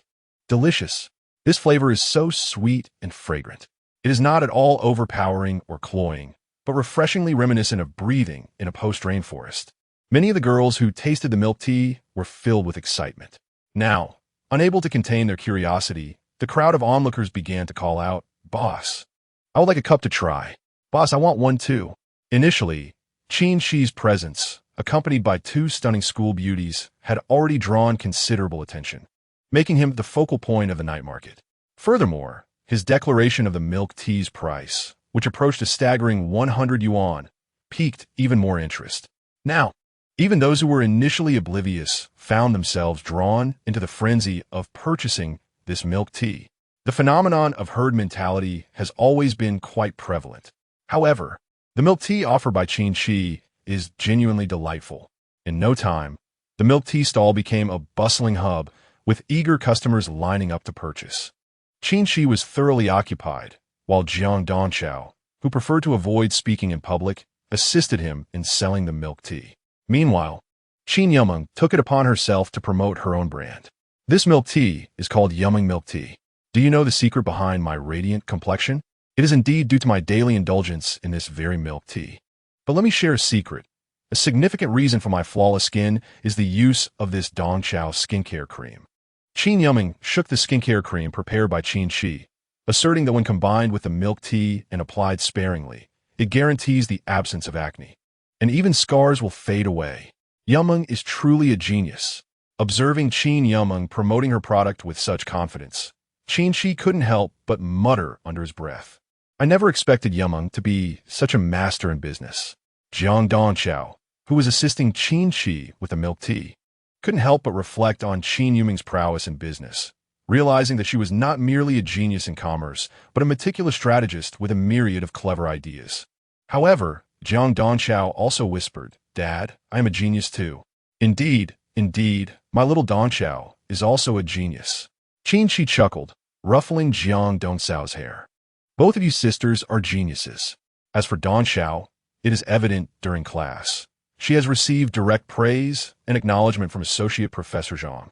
With such a talented daughter and the system of a destined child at his side, Qin Qi could hardly fathom how close he was to becoming a true victor in life. Chapter 78. A New Goal. A warm home filled with a loving wife and children, counting money daily until his fingers cramp. This is undoubtedly the pathway to becoming a life winner. Currently, aside from not having a wife, Qin Qi enjoys the company of two beautiful, exceptional, and understanding daughters, making the pursuit of wealth seem effortlessly simple. The pinnacle of life does not seem far off. That night, after merely 5 hours at the night market, Qin Qi witnessed his account swelling with profits. It wasn't until the night market began to disperse that he took his daughters to inspect their earnings. "Oh my goodness, Dad, how much did we earn tonight?" Qin Yumeng exclaimed, her eyes sparkling at the sight of stacks of vibrant red bills. For her, the actual profit was secondary. What mattered most was the joy of sharing this selling experience with Qin Qi, engrossed in recommending the Dongqiao skincare cream to customers. Qin Yumeng had not been responsible for collecting payments. Thus, seeing the substantial sum now filled her with excitement. Qin Qi grinned, saying, "Regardless of how much we earned, you two darling daughters are the true champions." As he counted the money, he radiated the aura of a burgeoning entrepreneur. However, Qin Qi's observations were indeed astute. Throughout that evening, he scarcely engaged in any substantial activities, merely ensuring that the herbal ingredients in the milk tea machine remained plentiful, occasionally replenishing them. The bulk of the work was deftly managed by his two daughters. Qin Yumeng was tasked with promoting the winter herbal skincare cream, while Jiang Dongqiao handed out the prepared milk tea to customers. It would not be an exaggeration to assert that Qin Qi was essentially earning money while reclining. "We sold over 8,000. Qin Qi counted the large red bills in his hand, not even accounting for the smaller denominations or the funds transferred electronically. When all was totaled, the earnings from that night nearly rivaled 2 months of Qin Qi's regular salary, approaching an astonishing 15,000 yuan. It was no wonder that many prefer to set up stalls rather than open brick-and-mortar establishments. Qin Qi realized that operating a stall spared one from the burdens of rent and the hassle of acquiring various permits. Every bit of income was genuinely pocketed, which was an exhilarating feeling. A wave of inexplicable joy surged within Qin Qi, compelling him to embrace his daughter in a kiss. This was no ordinary daughter. She was akin to a daughter of fortune. Although Qin Qi did not place excessive value on money, the arrival of his daughters had undeniably transformed his life. Most significantly, he discovered that earning money could be remarkably effortless. Before Qin Qi could suppress his elation, Qin Yumeng exuberantly leaped onto his back, exclaiming, "Dad, you are simply amazing. If we could earn over 10,000 every day, wouldn't it be easier for us to open a store or start a company in the future?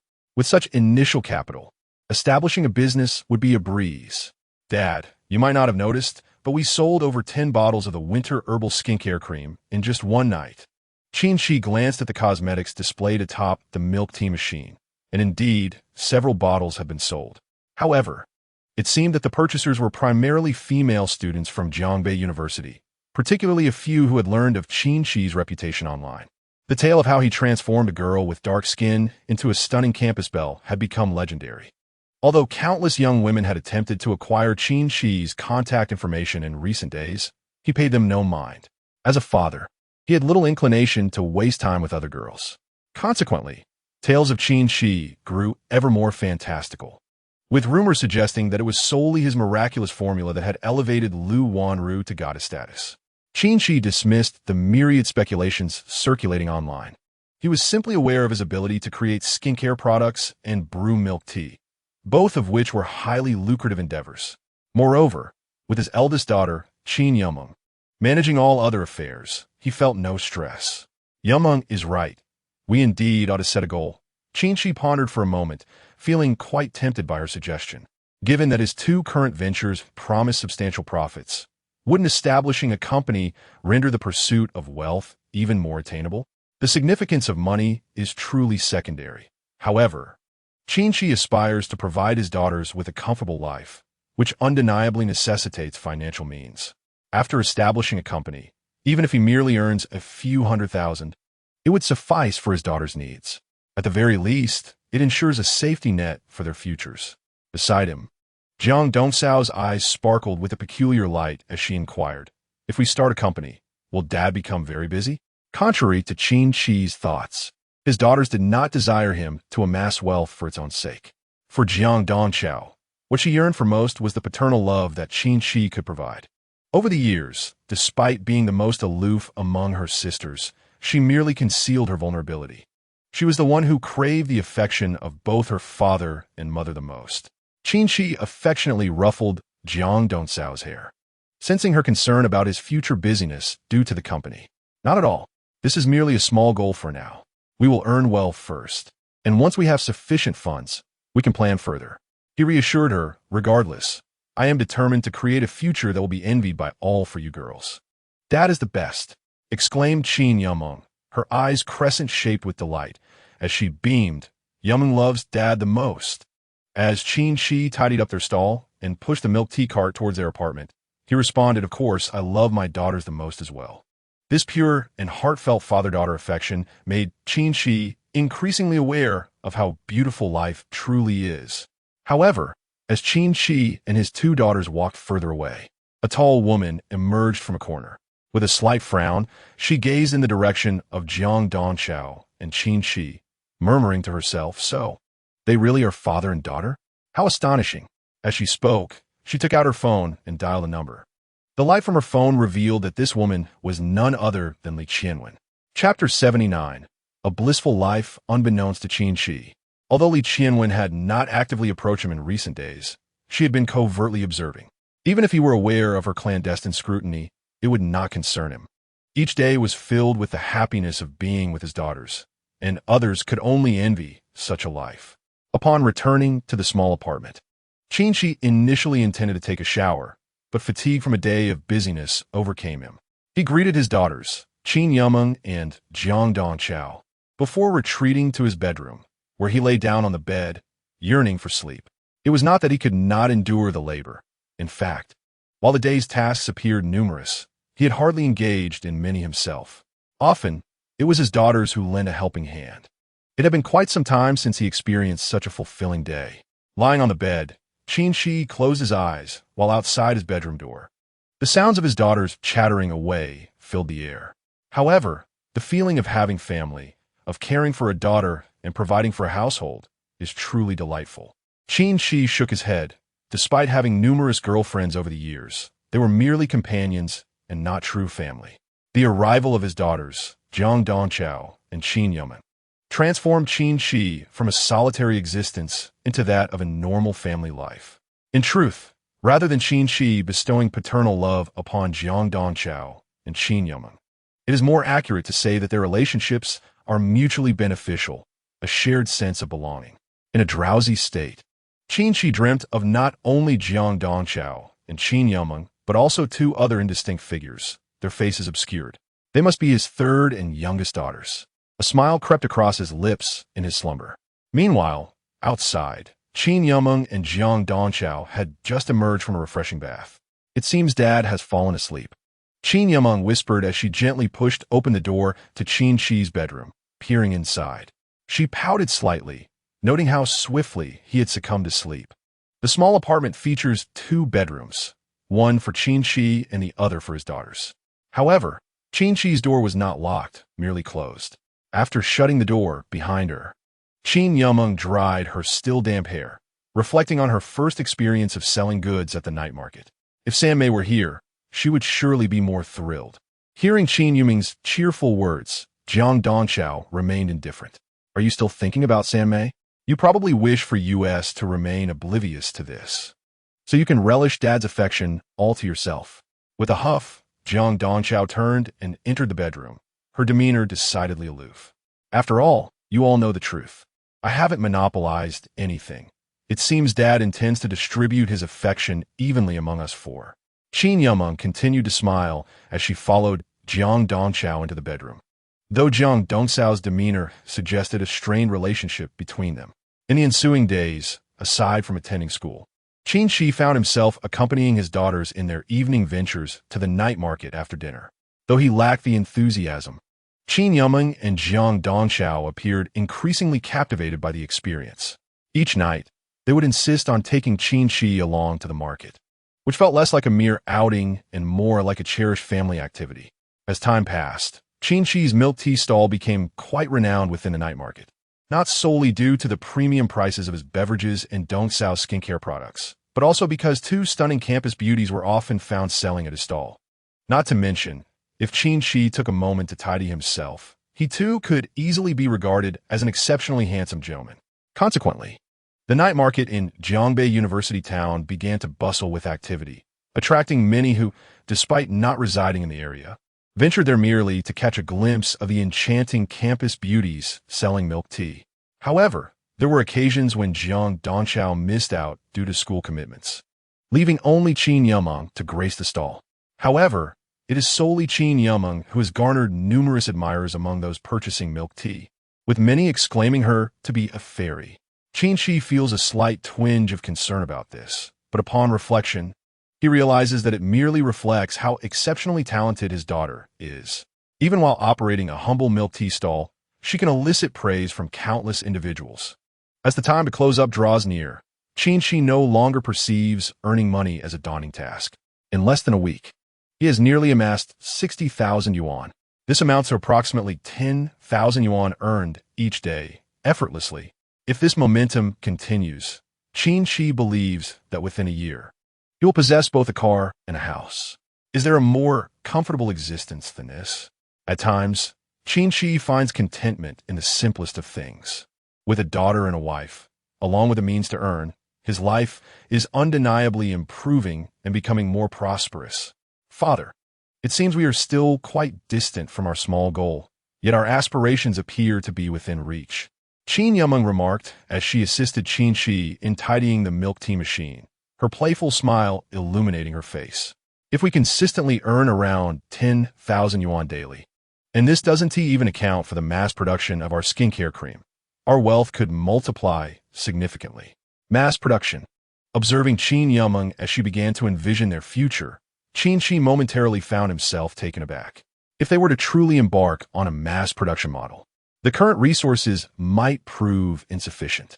With this thought in mind, Qin Qi inquired of the system regarding the ultra-intelligent milk tea machine. Is there only one such machine available? Can more be provided? The system took some time to respond, stating that currently, it could only furnish the host with one ultra-intelligent milk tea machine. A wave of joy surged through Qin Qi. Temporarily? This implies that this is merely a short-term arrangement, and he might receive additional ultra-intelligent machines in the future. However, when Qin Qi pressed further about the milk tea machine, the system offered no additional explanations or insights. It merely stated that, aside from Qin Qi, others would be unable to operate the machine, even if it were delivered to a research institute, where they would be unable to replicate it. In other words, Qin Qi possesses a truly unique milk tea machine. For now, there is no rush for mass production, as they have yet to accumulate 100,000 yuan, leaving them still short of their small goal to establish a company. Qin Qi affectionately ruffled Qin Yumeng's little head, declaring that if they were to mass produce in the future, she would be appointed as the chairperson and manager. Ha ha, Daddy is the chairman, and I am merely a worker toiling for my father, Qin Yumeng replied with her eyes sparkling, a smile so charming it could melt hearts. Such a life is indeed filled with joy. However, just as Qin Qi and Qin Yumeng were conversing while walking, an unexpected visitor emerged. Mr. Qin, is the winter herb skincare cream sold here? A woman, appearing from the shadows, inquired. I wonder if Mr. Qin would be interested in joining me for a cup of tea? Chapter 80. The importance of having a daughter over a celebrity daughter. A cup of tea? Qin Qi was taken aback. It was already late at night. Who would still desire to drink tea? It couldn't possibly be an invitation to a tea house. Perhaps it was to a hotel instead? However, it seemed that the other party had come specifically regarding the winter grass skincare balm, evidently wishing to discuss matters pertaining to it. Qin Qi pondered for a moment. If the topic revolved around the winter grass skincare balm, it would indeed relate to monetary gain, and engaging in conversation would be harmless. Yet, before Qin Qi could voice his thoughts, his daughter Qin Yumeng, visibly displeased, interjected, Is this how one extends an invitation? You remain hidden in the shadows and directly seek my father for tea? You must be mistaken. Her tone was laced with annoyance, even a hint of coldness. Father, wouldn't you agree? We are meant to return home together. They had been happily preparing to conclude their day and head home when a woman suddenly appeared, attempting to divert her father for tea, a blatant interruption. At nearly 18 years of age, Qin Yumeng was on the brink of legal adulthood and was well aware of a woman's intentions. Moreover, any woman approaching her father for conversation, aside from her mother, would easily be categorized as a temptress or a homewrecker in her eyes. Father? The woman in the shadows appeared taken aback. Mr. Qin, is this your daughter? Indeed, my precious daughter, Qin Yumeng, Qin Qi proudly introduced. She is now in her first year of university and excels academically. But Mr. Qin, you appear to be in your early 30s. How is this possible? What is impossible about it? It merely means I was quite young when I began my journey with her mother, Qin Qi replied, intending to elaborate on how vigorous he had been during his university years, not considering such matters at the time. However, he refrained from revealing that he had 4 daughters, which would have left many astounded. Let us discuss the matter at hand, Qin Qi suggested, having sensed his daughter's discontent and her wish to return home. It was clear that she disapproved of this tea invitation. Thus, he decided to be forthright. If there was something to address, it should be done here, otherwise, they would take their leave. The woman finally stepped out from the shadows, visibly shocked by the revelation. She had initially assumed Qin Qi was akin to other men, perhaps a patron of young women, but to her astonishment, he indeed had a daughter, and an exceptionally beautiful university student at that. Who could have anticipated such a revelation? I am quite surprised, Mr. Qin, to learn that your daughter is already in university. I apologize if I overstepped earlier. Please do not take offense. As she revealed herself, it became apparent that she was slender, clad in a professional skirt suit. Qin Qi assessed her appearance. She seemed to be in her 40s, possessing a lingering charm. Though her long hair appeared somewhat dry and lifeless, reminiscent of withered grass, and her complexion bore signs of weariness. Nevertheless, it was evident that this woman exuded a quiet strength and a trace of worldly experience.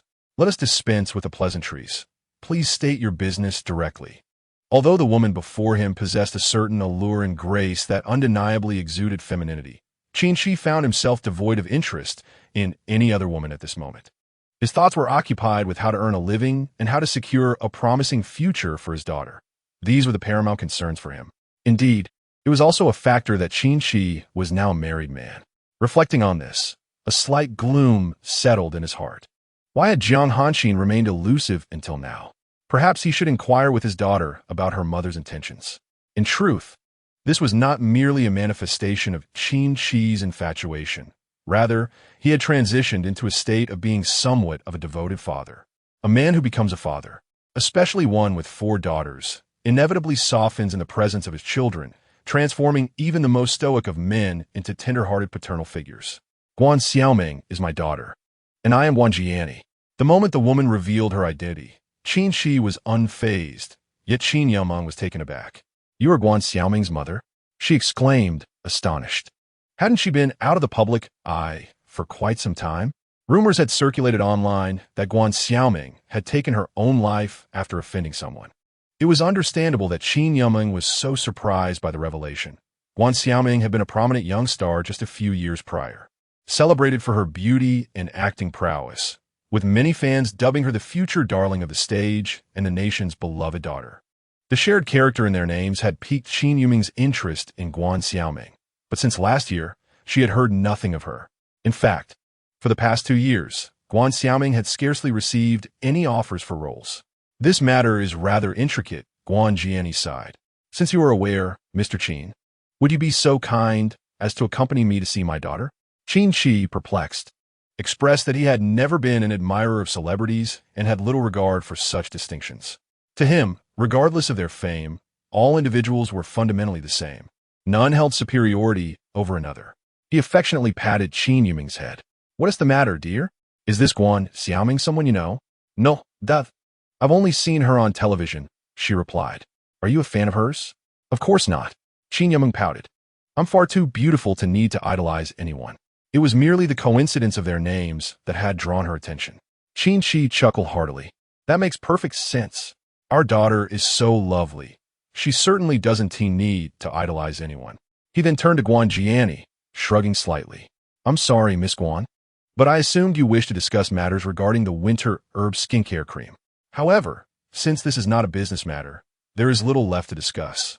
I must take my daughter home.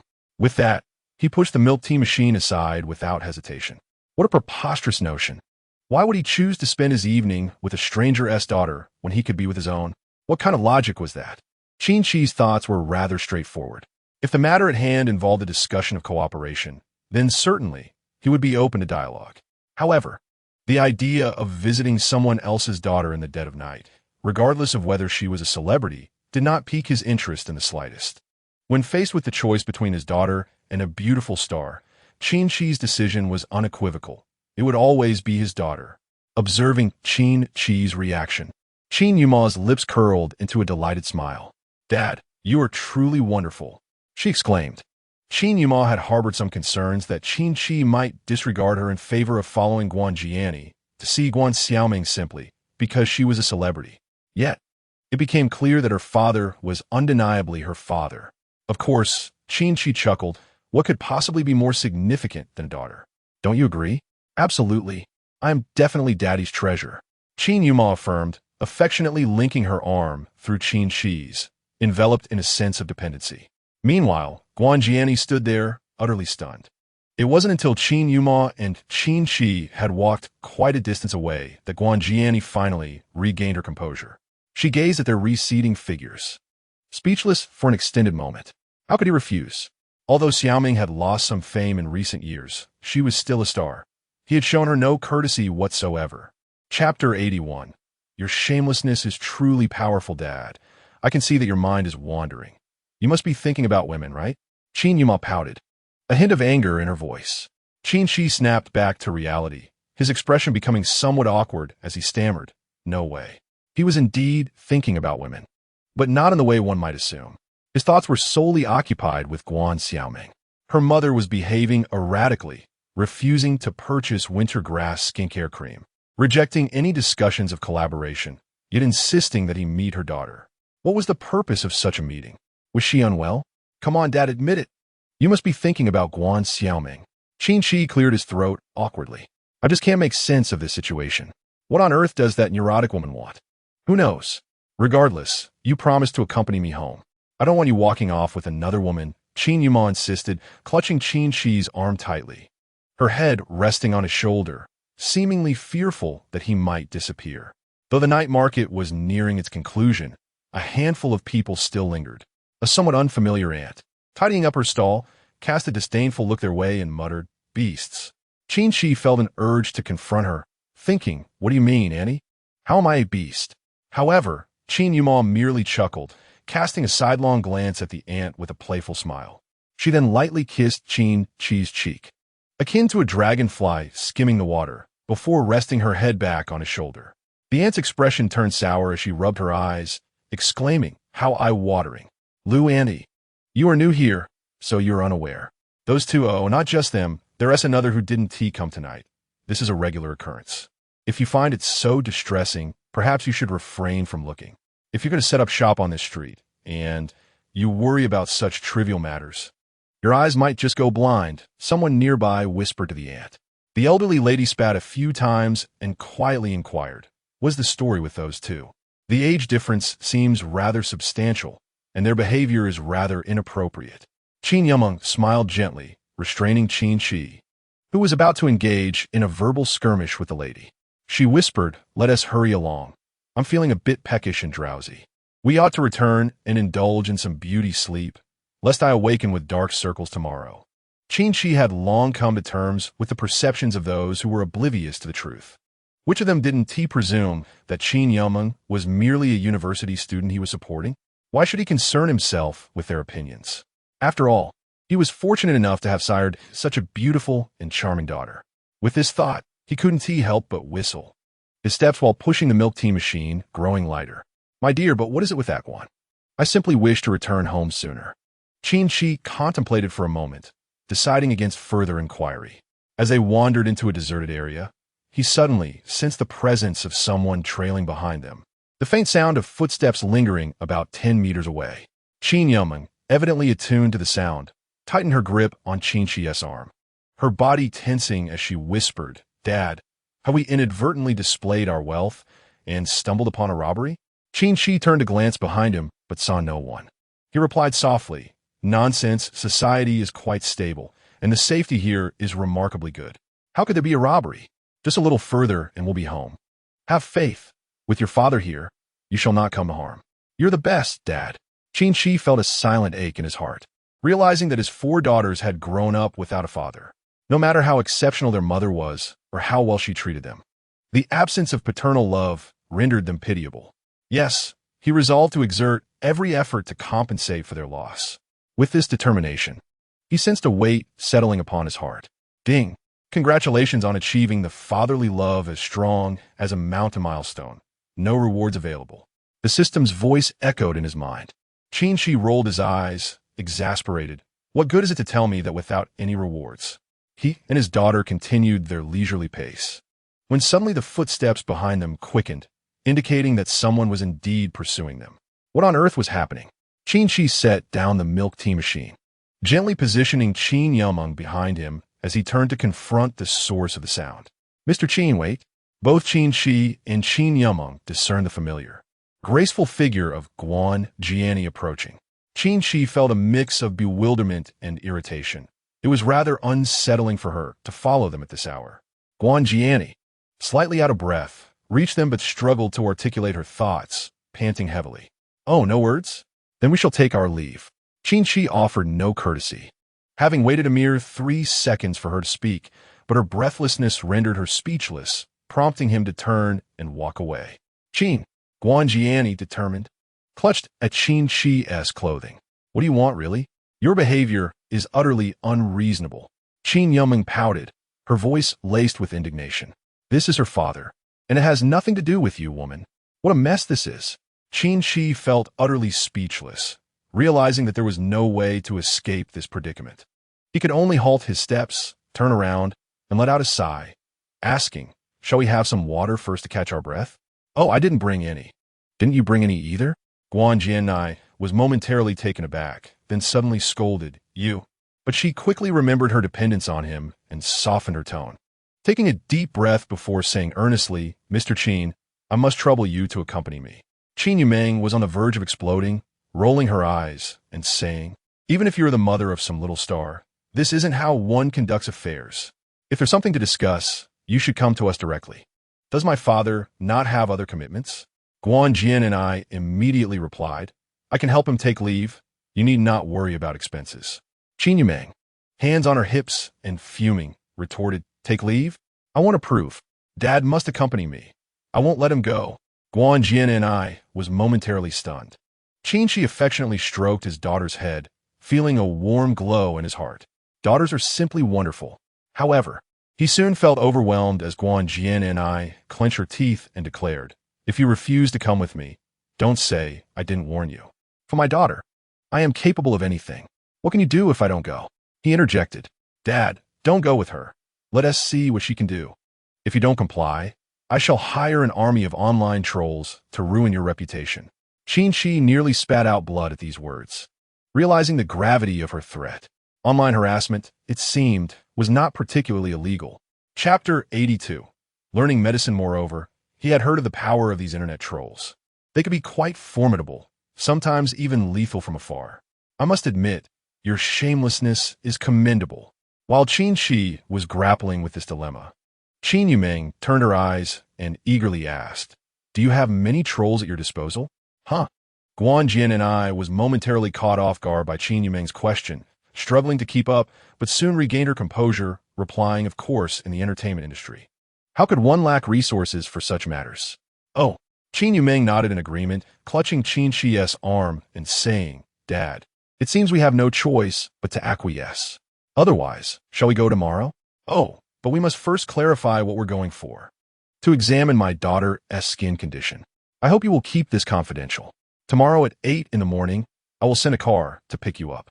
After saying this, Guan Jian and I did not linger and turned to leave, fearing the father and daughter might change their minds. Qin Qi stroked his chin, pondering, a skin condition? It must not be an ordinary ailment. If it were treatable in a hospital, why would they seek him out? The issue is, this woman must have consulted numerous doctors, if so many could not help. Qin Yumeng, however, was unfazed. So it's a skin condition. Dad, Guan Xiaoming used to be so adorable and beautiful. I wondered why we hadn't seen her a while. So she has been afflicted with a skin disease. Do you think she is terrifyingly ugly now? Perhaps we should bring Dong Chao along. She is studying medicine. Let us discuss it later. It is undoubtedly due to our winter grass skincare cream. However, I believe the skincare cream may not be of significant efficacy. Thus, I would like to invite Father to personally assess the situation. This presents an excellent opportunity for Father to showcase his skills. If he successfully treats Guan Xiaoming, our product will surely flourish. Father, this time we must seize the moment. We shall evaluate the situation tomorrow and see if a cure is indeed feasible. Qin Qi's thoughts began to unravel as he considered the potential rewards of healing a celebrity. Yet he understood the necessity of establishing favorable terms first. He possessed a compendium of traditional Chinese medicine, so he should encounter minimal difficulties. Well, it is settled then. We shall set off early tomorrow. Guan Xiaoming? Who is she?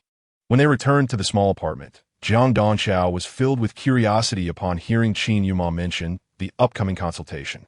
She is a celebrity. Let me find some of her earlier photographs for you. She was quite stunning, but she has not been seen in the past 2 years. I only learned of her condition after her mother contacted me. She is afflicted with a skin disease. A skin disease? Jiang Dongqiao thought to herself that this was not her area of expertise. Qin Qi poured milk tea for his 2 daughters while remarking, "If you ask me, it is likely psoriasis." Psoriasis?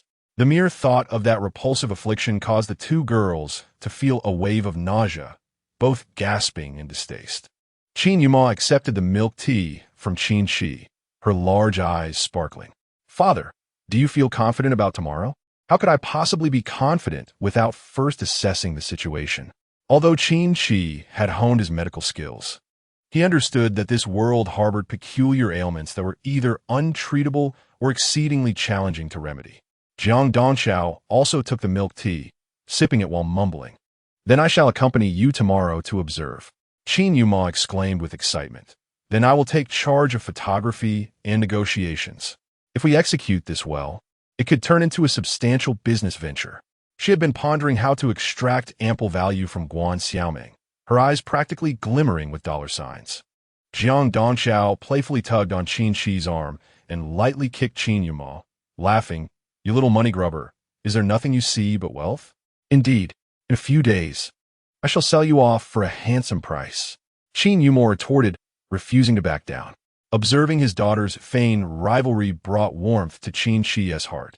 Suddenly, he was struck by a thought. Although he currently enjoyed a harmonious relationship with his daughters, there always lingered a slight sense of dissonance. He felt proficient in raising his elder daughter, as she was already in university. The challenge lay in the long journey of cohabitation that lay ahead. Alas, it appeared he needed to educate himself. Qin Qi reflected on the myriad of parenting workshops available in the city for prospective mothers and fathers. Of course, attending such workshops was entirely unnecessary. The true dilemma was how to interact with his grown daughters, how to guide their education, and how to illuminate their paths in life. This was indeed a responsibility for a father like him. Yes, Qin Qi had now transformed into a true father figure. "Father, I'm off to take a shower. Afterwards, I will share my plans with you." Qin Yuma's eyes sparkled with joy as she selected her clothes for the shower. Jiang Dongqiao, however, unearthed a medical tome. Furrowing her brow as she quietly inquired, "Father, aside from that set of acupuncture techniques, do you possess any other medical skills?" Qin Qi raised an eyebrow with a sense of pride, replying, "Isn't that an obvious question? Your father is quite the skilled physician. By the way, Dongqiao, would you like to learn? I can teach you." In truth, he had long desired to impart his knowledge to her, but had yet to find the opportunity to speak. If Dongqiao were not studying medicine, she might not have broached the subject. Nevertheless, as a genius student at a medical university, she was a precious resource not to be squandered. Who else but his children should inherit such valuable medical expertise? A pang of guilt washed over Qin Qi, as he had been preoccupied with business and financial gains these past few days. The education of his daughters must not lag behind. It would be ideal for Dongqiao to inherit his medical skills. It would provide her with more options in the future. He couldn't help but reflect. It seems I must also learn how to be a good father. This matter is urgent. I must start learning immediately. Jiang Dongqiao noticed her father lost in thought, her large eyes blinking with curiosity, wondering what had come over him. Yet, she quickly formulated her own plan. To learn her father's medical skills? That sounds feasible. However, there was no rush. Tomorrow, she would closely observe her father's techniques. Regardless of their quality, That set of acupuncture skills was undeniably genuine. If that were the case, she would certainly dismiss Yu Ming. Yes, she would send her away, declaring that her father was teaching her medicine and that Yu Ming must not interfere.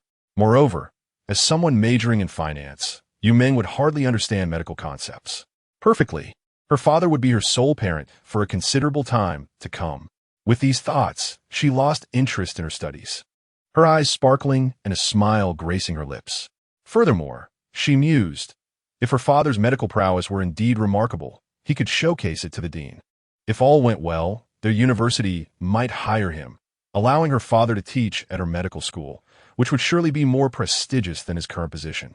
It would be a gross misallocation of talent for him to remain here. Jiang Dongsao's mind raced with these thoughts, her smile ever present. For a moment, both father and daughter were lost in their reveries. Before long, Qin Yumeng emerged from the bath, wrapped in a towel. Jiang Dongshao sprang up, chirping joyfully like a lark. I'm off to take a bath. As she passed by Qin Yumeng, she let out a soft, triumphant hum. This sudden display made Qin Yumeng feel uneasy, stirring a twinge of jealousy within her. She rushed to Qin Qi's side, embracing his arm, and softly asked, Father, what were you two discussing?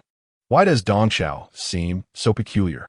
Snapping back to reality, Qin Qi was enveloped in the faint fragrance emanating from Qin Yumeng. Gently, he stroked her hair, replying, Oh, we weren't discussing much at all. Qin Yumeng pouted, feigning annoyance. You must have talked about something. Otherwise, just look at Dongshao as smug expression. Was she bad-mouthing me? Not at all. Qin Qi was genuinely perplexed. What is this about? Both are my daughters, and I cherish them equally. He reminisced for a moment, pondering whether he had ever taken sides. Why did it seem as if the two girls were engaged in a fierce battle? Indeed, these two young ladies were no pushovers. They appeared to get along quite well most of the time, yet there were instances when a hint of tension would arise. Were they truly embroiled in a covert rivalry?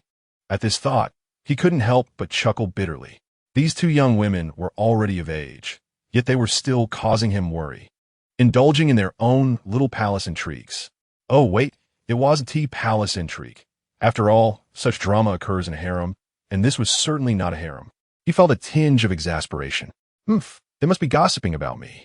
If you don't tell me, Dad, I won't talk to you anymore. I really don't know anything, Qin Qi quickly explained.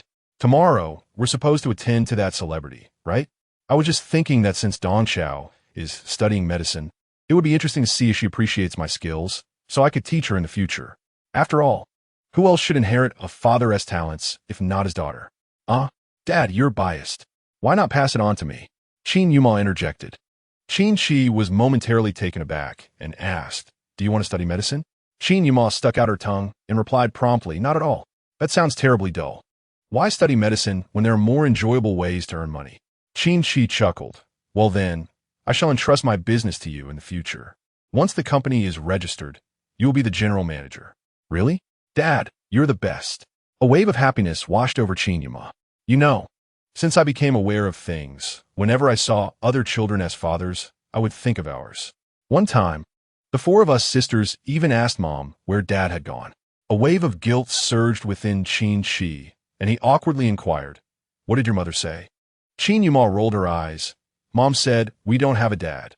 We were just a bonus for her when she topped up her phone. They both burst into laughter. Suddenly, Qin Yuma turned somber, saying, Speaking of which, Shi Yao was the most unfortunate. She was just a tiny thing back then and even went to claim a father. What? Qin Qi could hardly believe his ears. She actually went to claim a father? What kind of person does that? It utterly shattered my worldview. That is why Mom scolded her, and she even slapped her once. How pitiful. All right, let us not dwell on the past. Now we need to carefully discuss our plans for tomorrow. Shall we wait until Dongshao finishes her bath? She is just a blockhead, completely uninterested in these matters. We can sort it out ourselves. The sun shone brightly, a splendid day indeed. For Qin Qi, flanked by the daughters of the school S-Bells, the beautiful weather made him feel like a true winner, an indescribable joy swelling in his heart. For Qin Yuma, her plans were about to unfold, and the prospect of earning substantial sums of money filled her with excitement. As for Jiang Dongshao, although her little thoughts remained unspoken for now, they would soon be set in motion, and come a time, Qin Yuma would have to return from whence she came. With all three in such high spirits, they nearly floated as they walked. The students around them, however, did not share the same buoyant mood. It was early morning, and I was already annoyed about having to attend class instead of indulging in a leisurely sleep. To make matters worse, I unexpectedly encountered Qin Qi, that insufferable scoundrel, surrounded by admirers, which only darkened my already heavy heart. Teacher Qin has been increasingly audacious lately, showing little regard for our feelings. It was one thing to be involved with the campus beauty, but to be entangled with two at once is beyond reason, even if one could overlook the dual affections. The incessant displays of affection were intolerable. Could he not at least consider the plight of us single souls? Those beauties must be blind, despite our youthful charm. They inexplicably favor aging, middle-aged men. Must we wait until we reach Teacher Qin's age to find our own companions? Classmate, your point is well taken. Yes, we must strive diligently in our studies, earn a fortune after graduation, and then, when we reach Teacher Qin's age, we can support his daughter. A chorus of single souls proclaimed their grand ambitions. Qin Qi and his entourage had not strayed far when they overheard this audacious declaration, nearly choking on their own disbelief. What nonsense is this? You rascals are simply idle. Support my daughter? Little did they know that many assumed both daughters were his mistresses. Was this even a reasonable statement? To Qin Qi's surprise, one of his own students, a boy named Li Jin, rushed over, his face slightly flushed but his demeanor resolute, like a proud rooster. Teacher Qin, please be sure to keep my phone number. I swear I won't change it after graduation. Qin Qi was utterly perplexed. What on earth was this fool implying? Qin Yumeng, intrigued, asked, "Why does my father need to keep your number?" Li Jin scoffed inwardly, calling him father as if they were truly related, while his words pierced the hearts of us single souls. Because if Teacher Qin has a daughter in the future, I insist you call me to celebrate. Qin Qi was taken aback. What does this mean? This fool is actually plotting for my yet-to-be-born daughter? All right, Li Jin, consider it done. Thank you, teacher. It's settled then. Li Jin strutted away like a victorious rooster. Qin Qi promptly retrieved his phone, found Li Jin's name, and without hesitation, added him to his blacklist. This fool, what audacity! Li Jin, not forgetting to look back, shouted, "Teacher, don't worry. I will achieve great things. I will earn a lot of money and buy you whatever you desire." Qin Yumeng and Jiang Dongchao could hardly contain their laughter. Father, if I didn't know better, I'd think he was confessing to you. Be careful, or I'll spank you. Qin Qi could only feel speechless. What kind of student is this? Alas, it seems the moral education needs to be reinforced. Unable to tolerate the student's incessant chatter, he quickened his pace. Some students were engaged in a discussion. Look at that smugness on Teacher Qin's face. We must devise a plan to put him in his place. Indeed, we must teach him a lesson. Since he has relentlessly criticized us, why not deliver a blow of our own? How shall we proceed? Isn't it simple? We'll take photos and report him to the principal. Yes, we'll accuse him of immorality, which has severely wounded our fragile spirits. If we escalate this matter, let us see how he remains so self-satisfied afterwards. However, there was a complication. The two school beauties both claimed to be his daughters. Does claiming it make it true? We shall collectively report him, tarnish his reputation, torment him, and trample him. That is utterly disgusting. Just a metaphor. In any case, with everyone signing on board, this will be a breeze. Let us gather some allies. The plan was set in motion. Qin Qi was utterly oblivious to their scheming. Even if he were aware, he wouldn't take care, for they were indeed his daughters. No amount of reporting would make a difference. Before long, they arrived at the agreed-upon location, where a taxi awaited. This was certainly not a vehicle sent by Guan Jiani. She would not be so lacking in decorum. Qin Qi glanced at his watch. It was already 8 o'clock. Yet her car had yet to arrive. What if she isn't coming? Qin Yumeng pouted. Yesterday, I forgot to get her number, and now I can't reach her. As the three of them scanned their surroundings, the taxi driver, a burly man who had been barefoot and picking at his feet, suddenly looked up and spotted them. He hopped out of the vehicle, exuberantly shouting, "Hey, you over there? Is one of you surnamed Qin?" What? How utterly unprofessional. Is this really the taxi? Qin Qi thought. Hey, it's you. Weren't there supposed to be only 2 of you? Why are there 3 now? Hurry, get in, let us get moving. Get moving? Can't you say something more auspicious? Qin Qi was rendered speechless by the driver's demeanor, mentally cursing, "If you can't speak properly, may you remain forever single." Qin Yumeng furrowed her brow. "And we're taking a taxi? This is supposed to be a star." It seemed her plan was doomed. Jiang Dongqiao pondered for a moment and asked, "What shall we do now?" At that moment, Qin Qi waved his hand at the burly driver and called out loudly, "You've mistaken us. We are surnamed Jiang." He then took the two girls by the hand and turned to leave. What a joke. Last night was all about mystery, and now he has summoned a taxi this morning. How unreliable. Who knows what might happen once we reach our destination? "Hey, you guys, don't go." The driver was frantic. This was a rare opportunity for him. Life is tough. Even taxi driving is a challenge. He could blame his loud voice and blunt nature on his parents, as they often offend others, leading to his low reputation. But this time, a stunning beauty had given him several $100s just to pick up a supposedly handsome man with the surname Qin, along with perhaps another beautiful girl by his side. Although the situation had taken an unexpected turn with the addition of an extra beauty. However, those two beautiful women were indeed stunning and bore a striking resemblance to each other. Could they be twins? He couldn't let them slip away. He hurriedly hailed a taxi and pursued them, positioning himself directly in front of Qin Qi and his companions. "Hey, what's the matter with you? Hurry up and get in the car. We're pressed for time. If there's an issue, just call my client. Don't delay my business," the burly man bellowed, completely disregarding the feelings of Qin Qi and his companions. "Brother, you've got the wrong people. We are not who you were waiting for," one of them protested. "Nonsense. I've waited so long, and now you show up right on time at 8 o'clock. Who else could it be but you? Just wait a moment while I call my client to inform them that you won't be going, but that's not my concern. The money will not be refunded." The burly man was visibly vexed. This is ridiculous. He pulled out his phone and made a call. "Hello, my beautiful lady, the people have arrived." But they refused to go. After a brief exchange, he said, "All right, I'll hand the phone to him. You speak to him." He passed the phone to Qin Qi, who answered to find Guanjiani on the line. "Mr. Qin, why the sudden change of heart?" She inquired. "What change of heart? I merely found it hard to believe you would send a taxi." "Mr. Qin, you must understand our current situation. I do have nice cars, but we wish to keep a low profile to avoid any misunderstandings."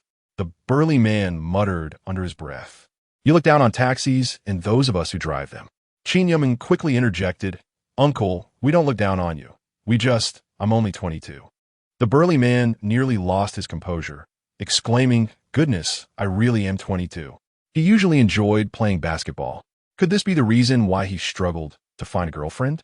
He glanced at the man named Qin nearby, who was surrounded by two charming women and appeared to be in his 30s, with a smooth complexion and a well-groomed appearance. Pretty boy. On the other end, Guanjiani reassured Qin Qi, "Rest assured, I will not shortchange you on any expenses, as long as you heal my Xiaoming. It's 500,000. Qin Qi's heart stirred at the mention of 500,000. "We'll walk there," he exclaimed. "Why didn't you say so earlier? With 500,000, business will flourish." "All right, we shall set off immediately," he confirmed. The burly man ushered them into the car, and they sped off. However, they made an unexpected stop in front of a supermarket. "Wait for me a moment. I need to use the restroom." The burly man rushed into the store. 10 minutes later, he emerged, and the trio was utterly astonished. The burly man was no longer burly. He had shaved off all his facial hair, leaving his skin slightly nicked and a drop of blood visible. Qin Qi couldn't help but exclaim, "Now that's a unique way to use the restroom." Chapter 85. Is skin disease really that terrible? The burly driver had indeed transformed. After shaving, he appeared significantly younger. Upon arrival, they found themselves at the Junfa Grand Hotel, a 5-star establishment that Qin Qi had never had the pleasure to experience.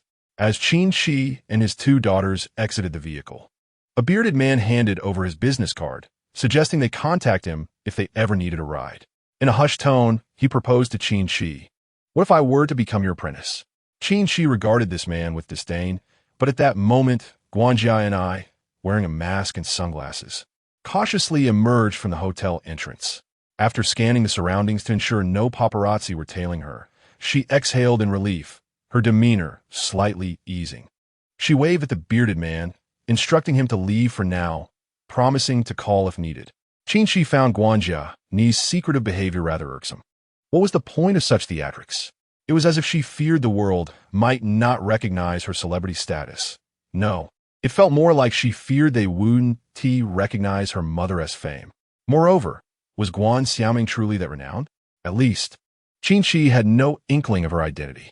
Come inside, follow me, and let us keep it low-key, he chuckled inwardly. Qin Yumeng, however, could not suppress a soft laugh. She clung to Qin Qi's arm and audaciously inquired, "What is Guan Xiaoming's current situation?" This startled Guanjia and I, who shot a glare at Qin Yumeng and scanned the area, only to find that passers-by were utterly indifferent to them, which left her feeling somewhat disheartened. She whispered, "Keep it down, we don't want to disturb others." Upon entering the elevator, they ascended directly to the penthouse suite. Qin Qi couldn't help but feel the weight of wealth. They were indeed residing in the most luxurious accommodations. Upon entering the living room, they were greeted by a young girl, adorned in a black beanie, seated gracefully on the sofa. She wore an adorable lowly dress. Her hair styled in two playful pigtails, and her arms were white, smooth, and proportionate. Her face revealed only her large, expressive eyes. Qin Qi's gaze brightened. She was indeed captivating, albeit somewhat unkempt. It seemed the girl was not yet of age, as suggested by her physique and attire. The lowly dress, likely expensive and well-fitted, bore signs of neglect. It appeared she hadn't changed in quite some time, adorned with odd drawings made by a black marker, serpent shapes, bone figures, and even a few ominous characters. Her wide eyes lacked vitality, but upon noticing Guanjia and I accompanying Qin Qi and the others, a glimmer of hope ignited within them. Guan Xiaoming, may I take a photo with you?" Qin Yumeng exclaimed, bounding towards the girl with her phone in hand. Guan Xiaoming hesitated as Guanjia and I, closing the door with urgency, sternly interjected, "No time for that. I brought you here for my daughter's treatment. We cannot waste time on photos." "Then we must have a serious discussion," she continued. "If my father successfully treats your daughter, what can you offer us?" 500,000, as we previously agreed? Qin Yumeng rolled her eyes. 500,000? That is far too little. It should be at least 5 million. Qin Qi was taken aback by her audacity. Yet, Qin Yumeng, clinging to his arm, asserted, "Let us not underestimate our worth. Even if it means depleting your resources, you would agree, wouldn't you?" Guan Jin and I furrowed her brows, questioning, "How can you change your decision so suddenly? Regardless, let us first examine my daughter. Do you truly possess the means to heal her?" Qin Qi inhaled deeply, adopting a serious demeanor. Upon entering the room, he sensed an unsettling aura. Observing Guan Xiaoming, he noted that, at first glance, aside from a hint of melancholy, her physical condition appeared relatively sound. A skin ailment? Perhaps it is on her face? This warranted a closer inspection. Jiang Dongqiao, intrigued, approached. Based on her knowledge, she deduced that Guan Xiaoming's health should not be in grave jeopardy. She settled beside her, prompting Guan Xiaoming to instinctively shift away, desiring some distance. "There's a bit of an odor," Jiang Dongqiao remarked suddenly. Qin Qi also detected this. Upon entering, he had only noticed a peculiar fragrance, but now a faint, strange smell emerged. It seemed a strong scent was employed to mask the underlying odor. "Father, now it's your time to shine," Jiang Dongqiao exclaimed to Qin Qi. "Father? He is your father?" Guan Xiaoming looked between Qin Qi and Jiang Dongqiao, puzzled. How could these three possibly be related? Qin Yumeng chimed in with a smile. "Indeed, he is our father, the most skilled person in the world." Taking a deep breath, Qin Qi resolved to perform well. As his daughter had proclaimed him exceptional, he must not disgrace himself. Clearing his throat, he stated, "Since we are here, shall we commence? The mask should be removed, yes?" Guan Xiaoming glanced toward her mother, seeking assistance. Guan Jin and I, biting her lip, approached and grasped her hand gently, whispering, "Having come this far, we must take the leap of faith, Xiaoming. Remove the mask for Mr. Qin to see. Did not old Su mention that Dong Chao's skincare ointment is extraordinary and may alleviate your symptoms? Perhaps Mr. Qin truly has a remedy for you." With no other choice, Guan Xiaoming inhaled deeply, gritting her teeth, her eyes filled with determination. Trembling, she reached for the mask. "Is it truly that terrifying?" Qin Yumeng remained somewhat incredulous. Qin Qi found himself at a loss for words. After all, it was merely a skin condition. Was it necessary to create such a ceremonious atmosphere? They had come this far, and yet no one offered them a taste of the fine tea and wine displayed on the table. Perhaps a brief respite to gather themselves before the examination would be more appropriate? Ah, a touch of courtesy could indeed enhance the ceremony.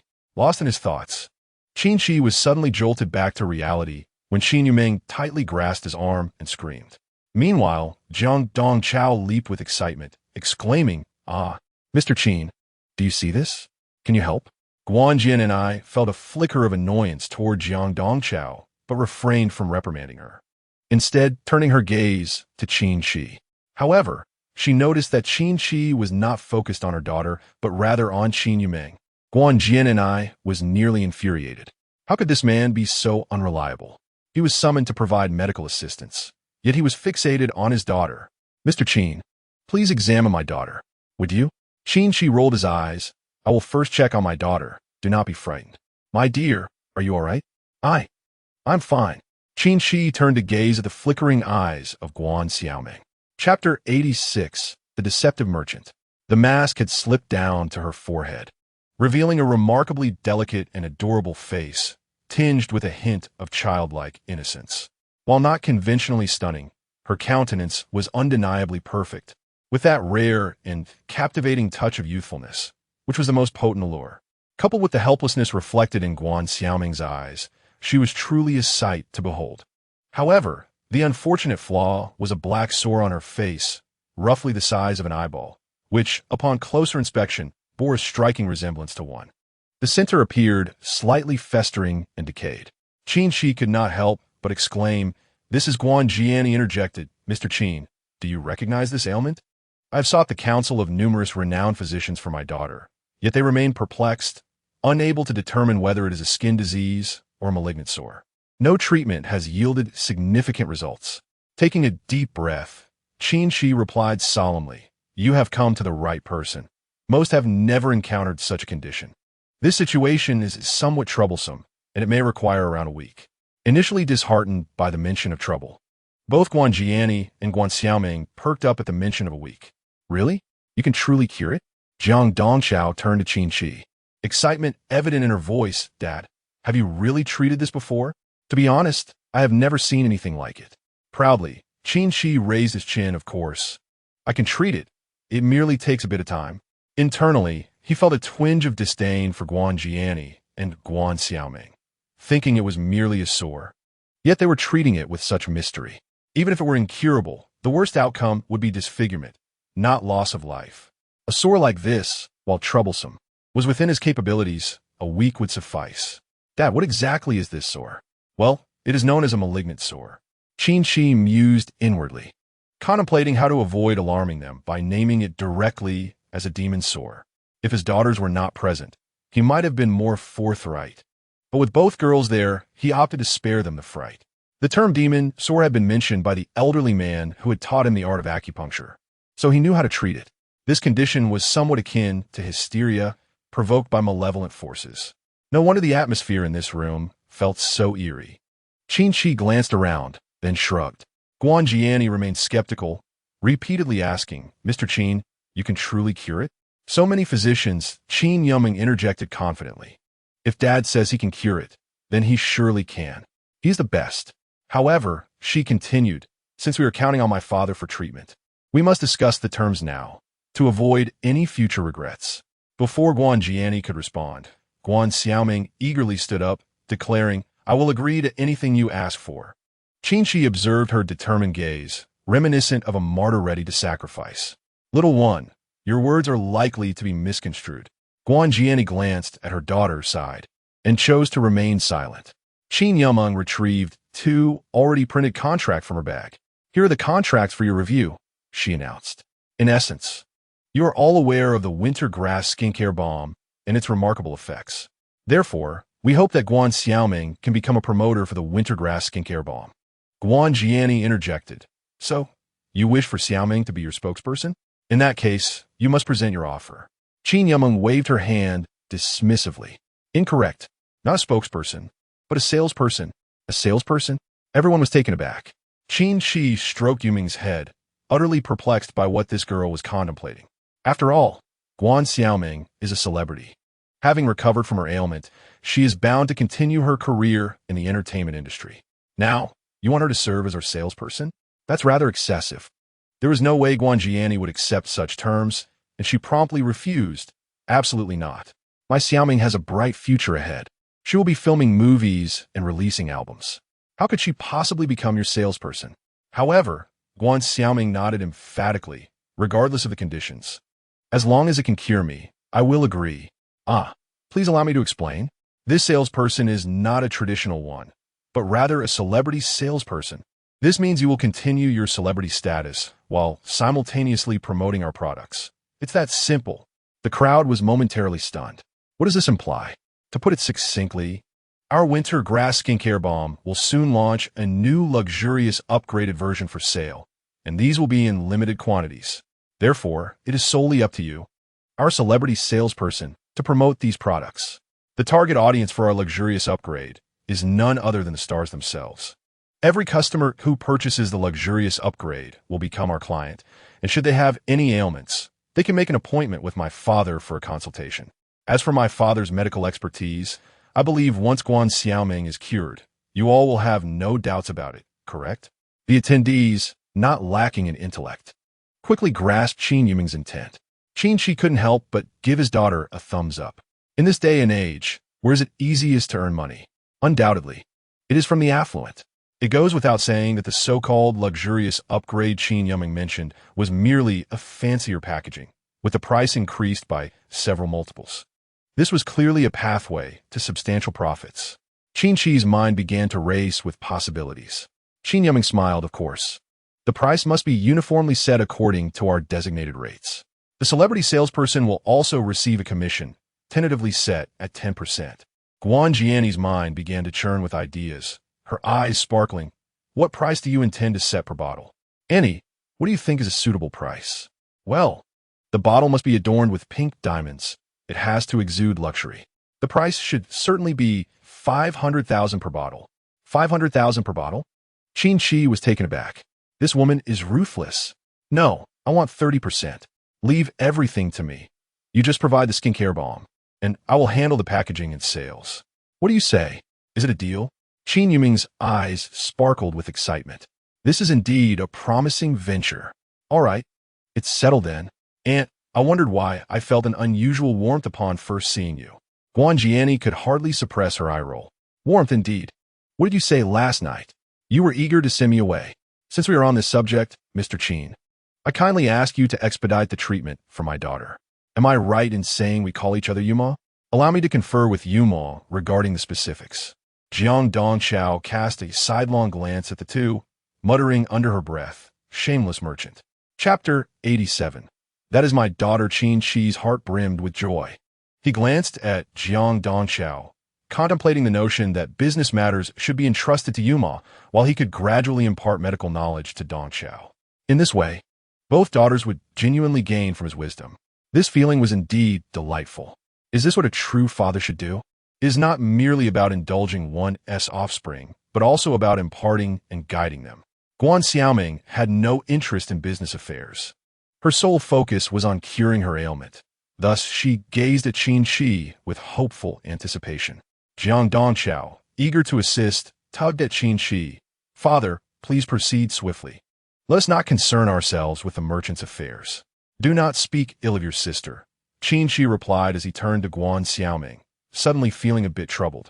This requires your cooperation. Whatever you need, I shall comply. The nature of your condition necessitates acupuncture. However, your skirt may pose an obstruction. Guan Jiani conceded, and Qin Qi admitted he lacked the skill to perform acupuncture through clothing.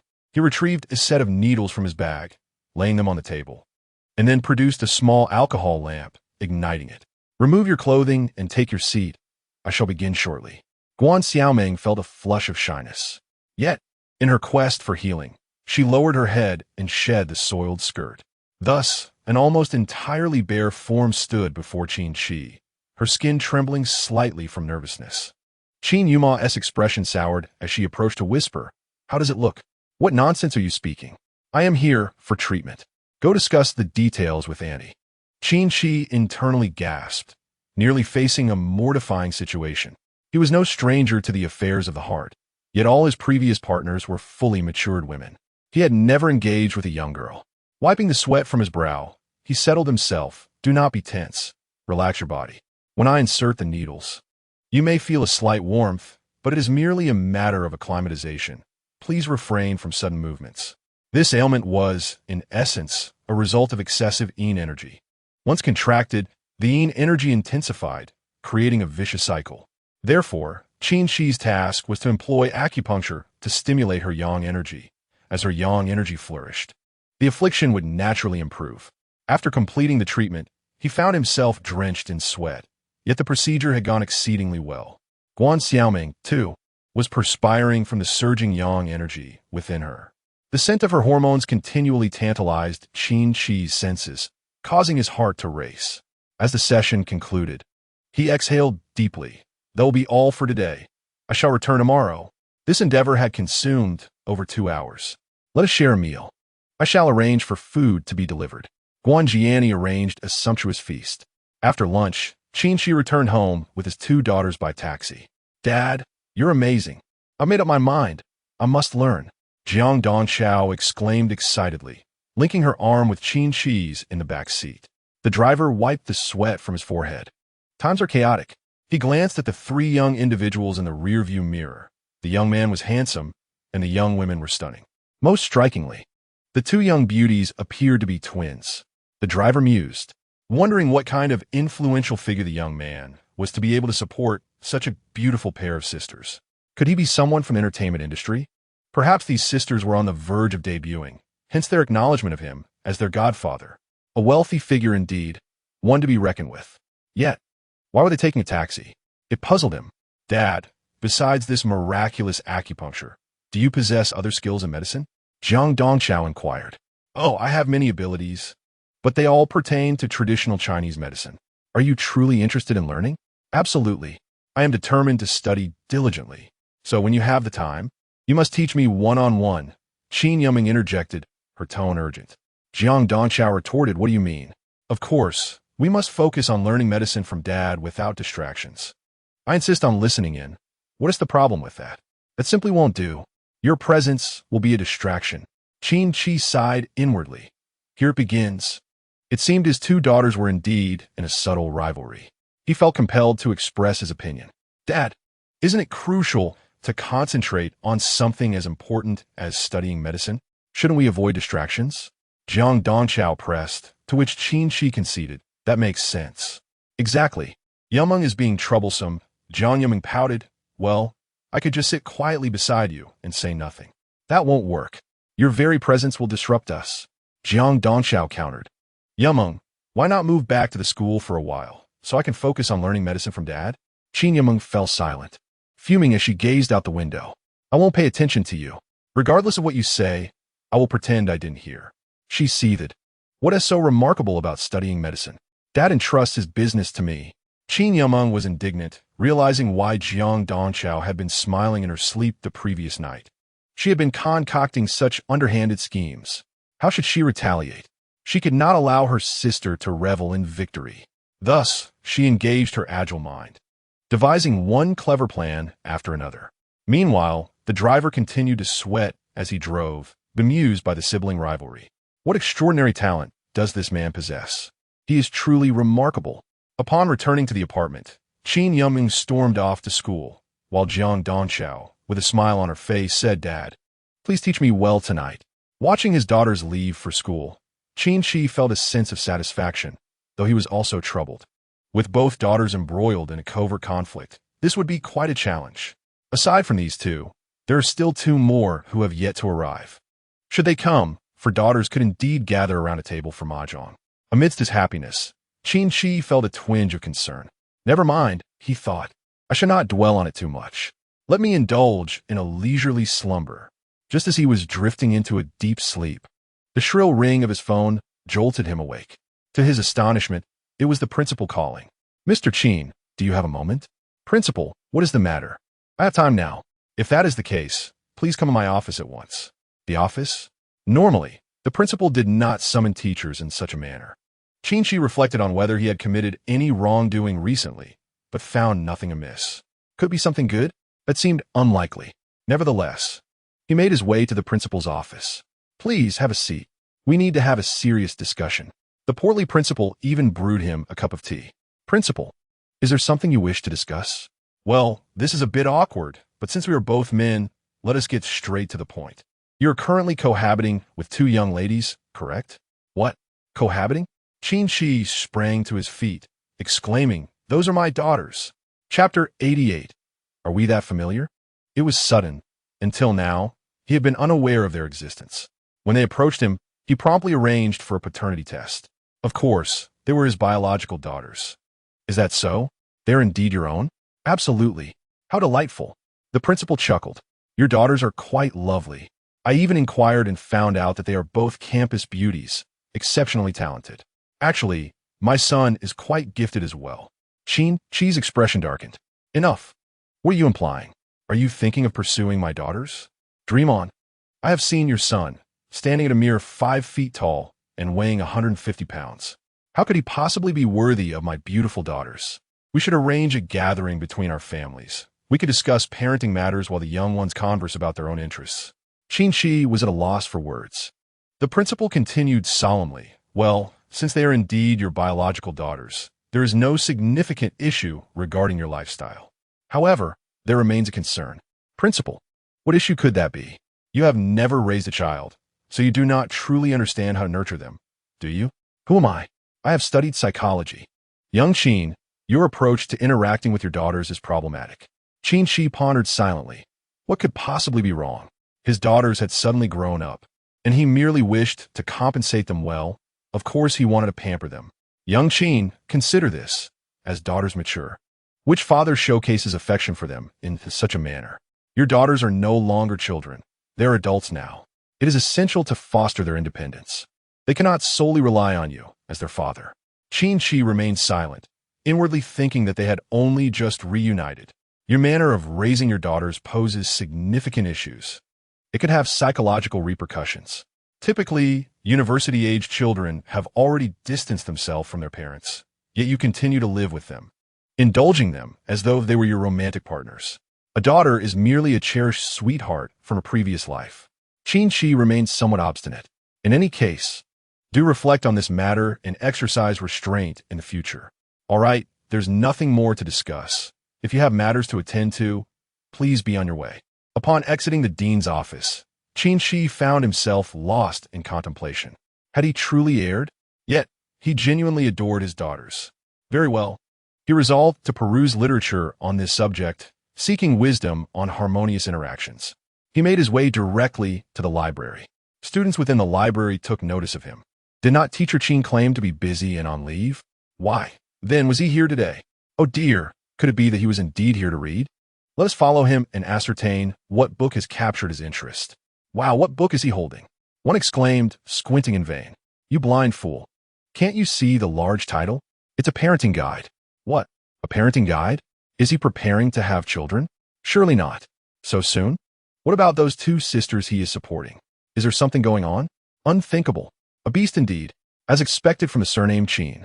Disturbed by their increasingly loud chatter, Qin Qi shot them a glare, hastily selecting a few books, clutching them tightly as he rushed to borrow them and depart. Suddenly, the entire school buzzed with a singular piece of news. Teacher Qin was going to become a father. It was unclear who had spread such rumors. As Qin Qi reached downstairs, a woman halted him, inquiring, "Are you to become a father? How so soon? Have I not long been a father? You see my two daughters." "Ah, no. Then why is everyone saying you're to become a father?" "Those fools, pay them no mind," Qin Qi responded irritably. He needed to focus on his reading. Parenting and child-rearing, how to interact with children. Indeed, it appeared to be a profound subject. As he anticipated the return of his two daughters, he swiftly concealed the books he had borrowed from the library. Only Yu Meng returned. After dinner, he took Yu Meng, burdened with thoughts, to the night market to set up a stall. The stall operation proceeded as usual, as he noted an income exceeding 5,000. Just as he was about to pack up, a group of young men and women glided in on roller skates. "Dad, I'm going to freshen up." "Please wait for me," Yu Meng said. Qin Qi understood. Freshen up was merely a euphemism for using the restroom. The expressions of girls were indeed unique. Rest assured, I shall wait here for you. 5 minutes passed without the return of Qin Yumeng, when suddenly, a girl donned in a mask skated over from the hotel entrance nearby. Just 2 minutes prior, Qin Qi had observed 5 young individuals entering the hotel, all on roller skates, 3 males and 2 females. They appeared to be lively youths. The girl glided up to the stall, inspecting the milk tea setup and then fixing her gaze on Qin Qi. Would you like milk tea or skincare cream? He inquired habitually. Could you lend me 1,000 yuan? I didn't bring enough cash. The girl suddenly extended her hand. Qin Qi was taken aback. What was this situation? This was most unexpected. She was asking for money upon first meeting? 1,000 yuan? Were they even acquainted? Chapter 89. A Crisis. An ex-girlfriend strikes dad. What are you looking at? Qin Yumeng suddenly appeared. The sudden appearance startled Qin Qi. He feigned anger and gently patted his daughter's head, admonishing her not to scare him in the middle of the night, as it could lead to a heart attack. Is your father really so timid? He mused internally. Yet he hesitated to admit his fear, thumping his chest and declaring, "My courage is," but faltered, for he had spotted a group of enchanting women.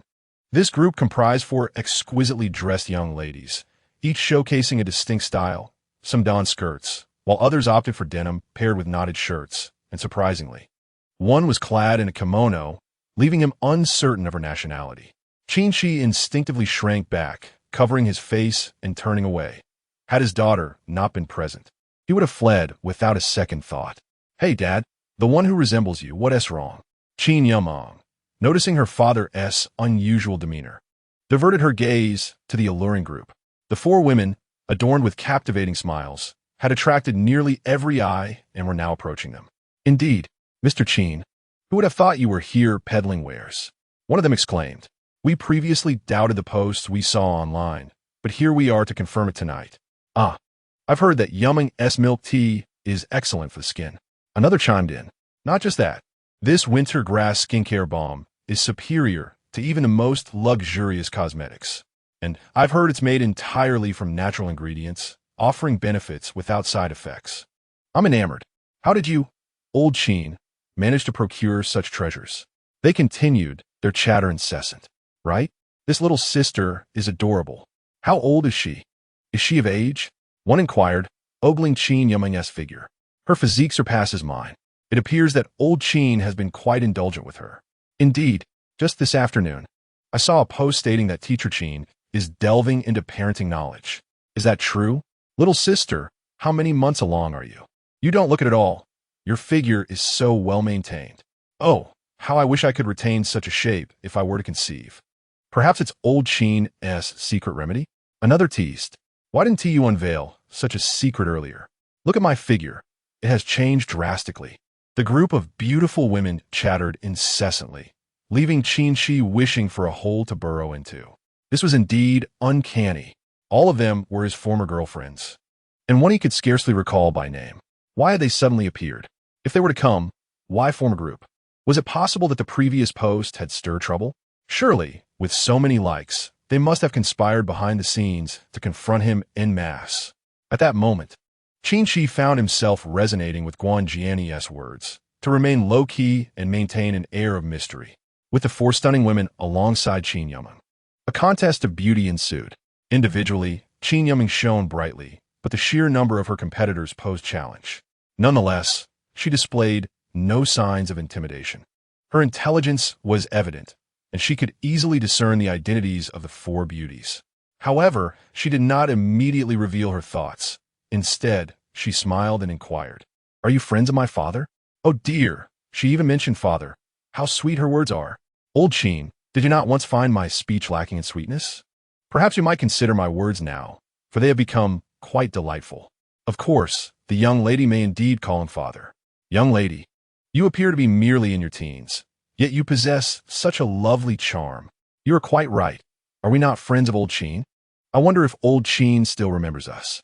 I have heard that your name is Yumeng. Yumeng milk tea? Old Qin, you are rather biased. Qin Qi was on the verge of exploding. He hastily interjected, "We must take our leave. It is time to close up. Did I not mention this? Old Qin, we have come to conduct business. We are your old friends. How is it that you do not invite us for a drink? Indeed, in the past, You are not so stingy. Look, this watch is still a gift from you. Old Qin, you gifted her a watch? Why not me? Qin Qi was taken aback. When did I ever gift you a watch? Oh, have you forgotten? It was a sunny Sunday when you promised to gift me a watch. Who knew that upon finding a new love, you would forsake the old? Thus, I purchased one for myself, considering it your gift. Qin Qi was left speechless. Qin Yumeng shot him a fierce glare, but her eyes soon twinkled with mirth. Are you not angry, young lady? Qin Yumeng chuckled for ants. Why would I be angry? Ants? The expressions of the four beautiful women soured. Qin Yumeng continued, since you are all friends of my father, allow me to treat you to milk tea. It is truly delightful, and I am certain you will enjoy it. The faces of the four ants darkened. One of the ladies clad in a kimono fixed her gaze on Qin Yumeng, coldly remarking, You may revel in your triumph. Who does not know what sort of person Teacher Qin is? Our present circumstances may well be your future. The ants misunderstood. This is my father, and of course, he will always treat me well. Shameless. The four beauties began to press further. Old Qin, we have heard you have recently struck it rich. Is it true that your stall brings in tens of thousands daily? Young lady, how much does Old Qin give you each month? You must not be deceived. Remember, while you're still young, seize all of Old Qin's money. Qin Qi could no longer endure this and hastily pushed the milk tea machine, attempting to flee. However, he was caught. Why are you leaving? Did you not promise to treat us to milk tea? Indeed, my milk tea has yet to arrive. Qin Yumeng smiled. For ants, I shall pour it for you right away. She filled a cup and handed it to one of the ladies, who cradled the milk tea in her hands, feigning an expression of bliss, saying, Holding this milk tea feels so heartwarming. It brings back memories of the past. Stop right there. Qin Qi could not contain himself any longer. Enough of the past. It is gone now. I'm a family man. You're getting married? And you do not even invite us? How heartbreaking. Indeed, we're not so poor that we cannot afford a gift. Old Qin, have you suddenly looked down upon us? Do share your life with us. I shall certainly be there. It must be said, the wedding is indeed approaching. Wasn't it mentioned in the post that Teacher Qin is on the verge of having a baby? One wonders when the child is born. Will it be a boy or a girl? What nonsense is this about boys and girls? Qin Qi cursed inwardly. What a ridiculous mess. Chapter 90. Anger from a daughter of the streets, which were nearly empty, suddenly came alive once more. I told you, that man is undoubtedly a scoundrel. Just look. Is he not akin to a butterfly flitting from flower to flower? A real wastrel? Are those beautiful women blind? Why must they all hang from the same tree? Why? Are they dissatisfied? Why do they not choose to hang from your tree instead? Can't you see your own shortcomings? Your height is equal to your waist. Regardless, there is certainly a spectacle to behold now. It remains unknown how many women that fellow has offended. I heard he is actually a university professor. Is that true? How can a teacher behave so irresponsibly? Indeed, it's all over the internet. Just this afternoon, I saw a post stating that hundreds of students from his school have jointly reported issues regarding his personal conduct. How infuriating. Which school is it? We must unite to oppose him. Yes, we must resolutely resist such a scoundrel. Amidst the gossip, even the astute Qin Yumeng found herself overwhelmed by the onslaught of four beautiful women. She could hardly utter a word. The moment she thought to speak, another beauty would hastily take the floor. Oh, look at old Qin's expression. It seems we've hit the mark. Old Qin, don't you have another one? How come we haven't seen her today? The last photo you took, I actually printed and framed it on my wall. Qin Qi was left speechless, pondering. Surely you're not using that photo to practice your dart skills? As soon as Qin Yumeng began to speak, yet another beauty interjected. Why didn't you mention it sooner? I've been practicing at my brother's shooting range these past few days. I must print it out when I return. Qin Qi was taken aback. Goodness. Is that to be used as a target at the range? As Qin Yumeng attempted to say something, another beauty seized the moment, saying, Old Qin, listen to this. They're talking about you too. It seems your reputation is rather tarnished. All right, I want to hold your hand anymore. We're following you back now. What? Together back? Qin Yumeng found herself utterly sidelined. In a quarrel among women, it often boils down to seizing the initiative. Many can easily be interrupted by others. In contrast, these four women were clearly seasoned experts in the art of conversation. Fortunately, just then, a girl wearing a mask rushed over, shouting, All of you, get away. Her words were directed at the four beauties. It must be said, the appearance of this girl surprised even Qin Qi, for she was none other than the roller skating girl. The onlookers were even more intrigued. Here comes another one. Just how many beautiful women has this scoundrel offended? You can't even see her face. How do you know she is beautiful? Nonsense. Just look at her figure. She must be a stunning beauty. At that moment, Qin Yumeng was momentarily taken aback. The four beautiful ladies were equally astonished, exclaiming one after another. Another one has arrived. Old Qin, is this the so-called winter grass? Or is she someone else? This is getting rather dull. Indeed, little sister, what has old Qin done to you? You mustn't be deceived by him. Old Qin is now a diamond tycoon. I used to think he was merely a salted fish. The girl then shouted in anger. Wretch, get lost. Didn't you hear me? Who are you calling a wretch? You are the little wretch. The expressions of the four ladies turned awkward. Unable to contain her frustration, the girl forcefully kicked the milk tea machine and directed her ire at Qin Qi, calling him a scoundrel. Qin Qi, bewildered, replied, Did I sleep with your mother or something? I don't even know you. It was then that he noticed a pressing issue. Why wasn't the milk tea machine retaliating? Just as he pondered this, the system's voice echoed in his mind. Please choose whether the milk tea machine should retaliate. 1. Retaliate. Reward of 100,000 yuan. 2. Do not retaliate. No reward. What? There is an option? Moreover, choosing to retaliate came with a reward of 100,000 yuan. Something felt amiss. The system's voice sounded again. Please make your choice. I choose option 2. Do not retaliate. Although 100,000 yuan was a considerable amount, he opted for non-retaliation. This girl was certainly suspicious. Suddenly, Qin Yumeng exclaimed, Is it really you? What are you doing here? The girl retorted angrily, What is it to you? She then hurled insults at Qin Qi, calling him a scoundrel and a fraud, declaring she never wished to see him again, before turning on her heel and storming off. This spectacle left everyone present in shock. Yet another ignorant young girl had appeared. The crowd erupted in chaos. Indeed, he is a scoundrel. Look, listen. How many beautiful ladies has he deceived? Even a girl so young falls prey to him. He is nothing short of villain, truly beastly. I can barely contain myself. Someone stop me. I fear I might strike him. Stop you? Why not all join in? Qin Qi stood there, dumbfounded, innocently stating, Don't look at me like that. I genuinely don't know her. Qin Yumeng shouted, It's Xiao. How did she come over without a word? It's late, father. I'm going to chase after her. Xiao? Who is Xiao? Qin Qi immediately realized. This was his daughter. The situation was excruciatingly awkward. He was publicly berated by his own daughter as a fraud and a scoundrel. Wasn't it said that Xiao, when she was young, longed for a father and even went out to find one? After finally meeting, she ended up hurling insults at him. Qin Qi wished he could slap himself. What to do now? The paternal love selection system prompted him. Please make a choice. 1. Do not pursue. Reward of 1 ice cream. 2. Pursue. Reward of mastery in dance. What kind of timing is this? An ice cream reward? Is it meant to chill me to the bone? Of course, I choose option 2. I choose option 2, to pursue. Congratulations on your choice. The reward will automatically integrate into your mind. Qin Qi had no intention of lingering any longer. He shouted at the 4 beautiful women, Let go of me. That is my daughter. He then pushed the milk tea machine and hastily pursued the direction of the hotel. It was evident that Xiao had indeed entered the hotel, seemingly intending to stay there.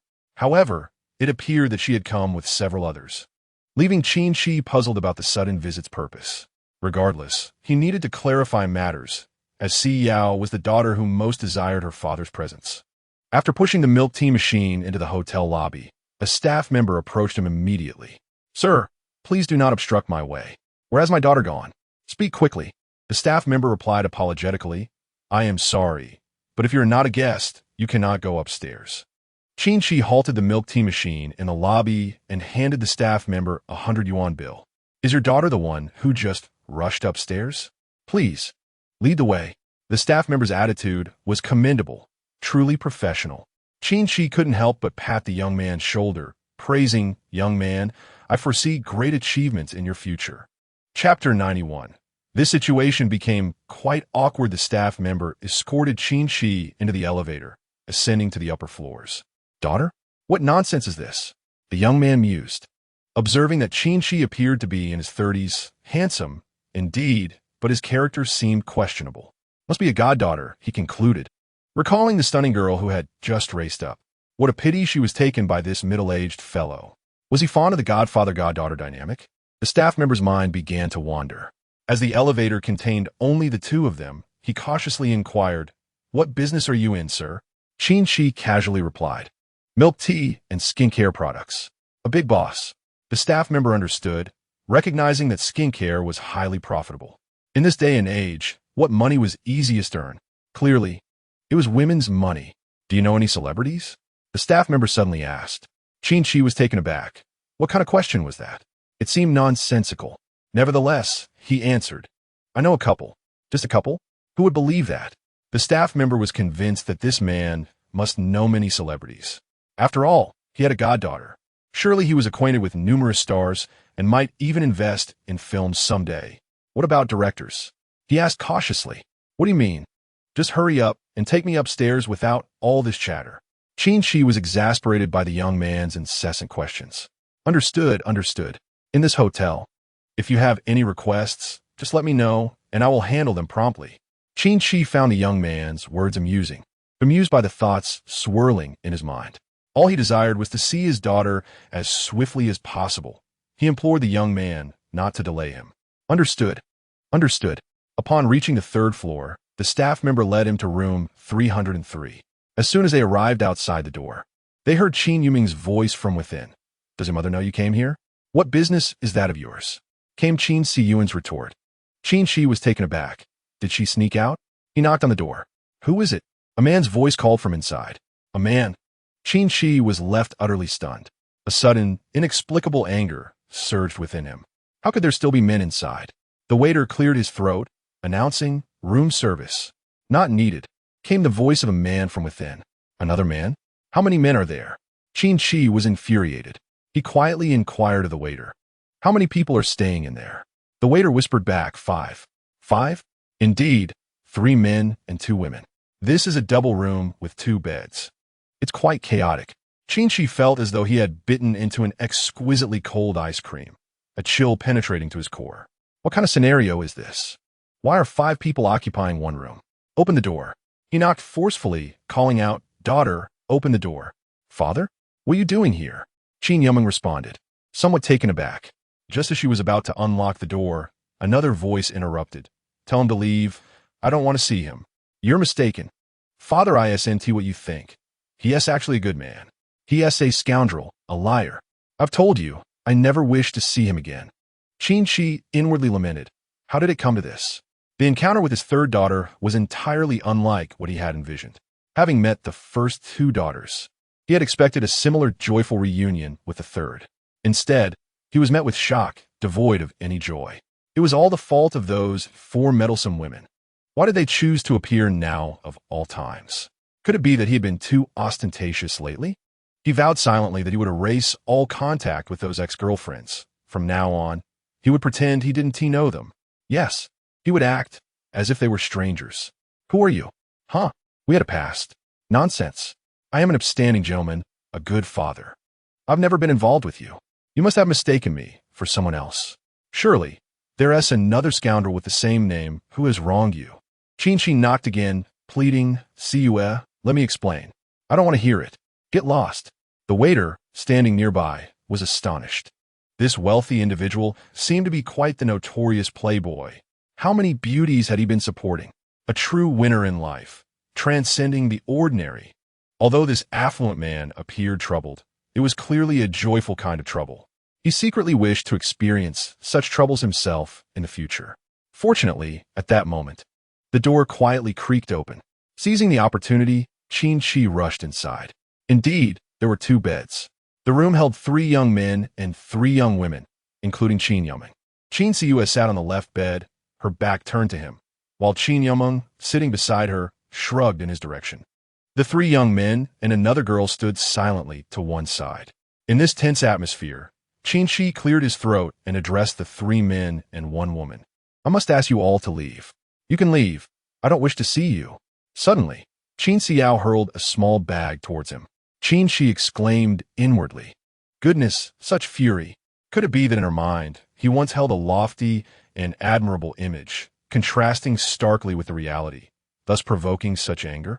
He reached out to catch the small bag and gently said, Xiao, indeed, it was all my fault, but those were matters of the past. You may inquire with Yumeng. Ever since she arrived, I have truly reformed. I have transformed into a new version of myself. How philosophical, a nearby male student remarked, seemingly contemplative. Excuse me, sir. Are you truly Xiao's father? A girl suddenly inquired. Not only her, but others shared the same doubt. Qin Qi replied solemnly, Of course. She is my biological daughter. Otherwise, just ask Yumeng. If you don't leave, I shall. Qin Xiao abruptly stood up and turned away. Before she could depart, Qin Qi gasped, You are Xiao? No way. His exclamation caused Qin Xiao to halt, plunging her into self-doubt. If I'm not Qin Xiao, then who is? Qin Yumeng rolled her eyes, Dad. If she isn't Xiao, then who is? But she doesn't resemble you at all. Qin Qi found himself engulfed in self-doubt as well. Wasn't it established that they were quadruplets? Qin Yumeng and Jiang Donshao looked so alike that they were unmistakably twins. Yet, the present Qin Xiao was undeniably beautiful. Rivaling Qin Yumeng, surely one of the campus belles, but she bore no resemblance to her. Even their facial shapes were different. However, Qin Qi soon discerned that indeed. There were traces of himself visible in the contours of Xiao's eyes and brows. Regardless, the awkwardness of a father failing to recognize his daughter was palpable. Chapter 92. Sharing a room with boys is absolutely not allowed. Onlookers were left dumbfounded. Qin Qi quickly cleared his throat awkwardly. Father, how could you be this way? Xiao is undoubtedly my sister. We are of the same age, yet we cannot claim to look identical. Ah, I see. A boy beside him suddenly exclaimed, slapping his thigh. What do you understand? Qin Qi shot him a sidelong glance. Twins. There are two types. One is identical, and the other. Qin Qi waved his hand. All right. All right, you're not a teacher. Please refrain from lecturing here. This does not concern you. Kindly step outside, would you? I wish to have a serious conversation with my daughter. Understood, sir. Qin Qi realized that even among twins, there could be notable differences, let alone quadruplets. The classmate was correct. Twins could indeed be of two kinds. The common type is the identical twins, which are the most prevalent. The other is fraternal twins. In fact, fraternal twins from different ethnic backgrounds, such as a Caucasian and an African American, can exist. Fortunately, Qin Xiao, like Qin Yumeng, was equally lovely and charming, albeit their personalities were entirely different. This was quite a challenge to navigate. He wondered whom Nuanqiu resembled more, Yumeng or Xiao. Qin Qi felt a tinge of anticipation. The three boys and one girl obediently exited, closing the door behind them. Thus, only the father and his two daughters remained in the room. Qin Xiu gazed at Qin Qi, who, despite feeling somewhat awkward, mustered the courage to approach her. With a thick skin, he stepped forward and said, I am truly sorry. It is entirely my father's fault. He owes you so much. Had I known about my four daughters sooner, I would have flown over to be by your side as you grew up. Qin Yumeng felt her eyes moisten as she gently wrapped her arms around Qin Qi's, leaning against him and softly saying, Father, it is not solely your fault. See you. I know it is all my mistake. I am genuinely delighted that you could come to see me. When Yumeng first found me, I was utterly taken aback. At that moment, I thought, how could I suddenly have such a grown daughter? What will become of my life moving forward? At this point, Qin Qi's heartfelt emotions were laid bare. This was an undeniable truth. The sudden emergence of four daughters, all of whom were already in university, was something that anyone would find hard to accept. Qin Xiu appeared somewhat dazed. Father did not consider himself a perfect individual. He too makes mistakes. Look, I am quite handsome, am I not? Father, enough of that. Everyone knows how exceptional you are. No, I must speak. I know I am indeed remarkable, and I am handsome. Yet before Yumeng entered my life, I was merely a floundering fish. Yes, I have had many girlfriends, and when Yumeng inquired about my past, I hesitated to reveal the truth. I fear it would hurt you. Qin Qi paused momentarily, then added, but now I must confess, many of those ex-girlfriends pursued me actively. What could I do? Yes, I have faltered, but since Yumeng's arrival, I have been reborn. Yumeng is aware that I am now entirely different from who I used to be. Qin Yimeng held him tightly. Because I am now a father, I must set a good example for you. Indeed, I am a father now, blessed with 4 lovely and beautiful daughters. My future life is bound to be challenging. Challenging? Qin Yimeng was taken aback. Yes, because I must strive for your future. I must earn a living, provide for my family, and ensure my daughters live the happiest lives possible. Yet my future will also be filled with happiness, immense happiness. For I have 4 adorable and beautiful daughters. They are the greatest gift life has bestowed upon me. They are my angels, and I would do anything for them. Tears streamed down Qin Yimeng's face. Yes, I would do anything for you. I will no longer pay heed to those former girlfriends. You're my world. I will revolve around you. Your joy brings me joy. No one shall dare to bully you, or I shall confront them fiercely. Qin Qi's eyes also glistened with tears. Qin Qi embraced Qin Yimeng and gently moved to Qin Qi's side, attempting to wrap her in a warm embrace as he softly asked, "Will you accept the current version of me? I will spend my life protecting you, and I shall repay all that I owe you." Qin Yimeng wept softly. "Father, please stop. We all understand." Qin Qi held his 2 daughters close, his heart brimming with reflection. This is life, isn't it? It feels complete. Qin Yimeng raised her head and said, "Father, you are truly exceptional, and so many girls adore you. However, you must promise not to engage with them anymore. Except for your mother." "Yes, I swear I will never interact with them again." Gently stroking his daughter's hair, a profound sense of happiness welled up within him.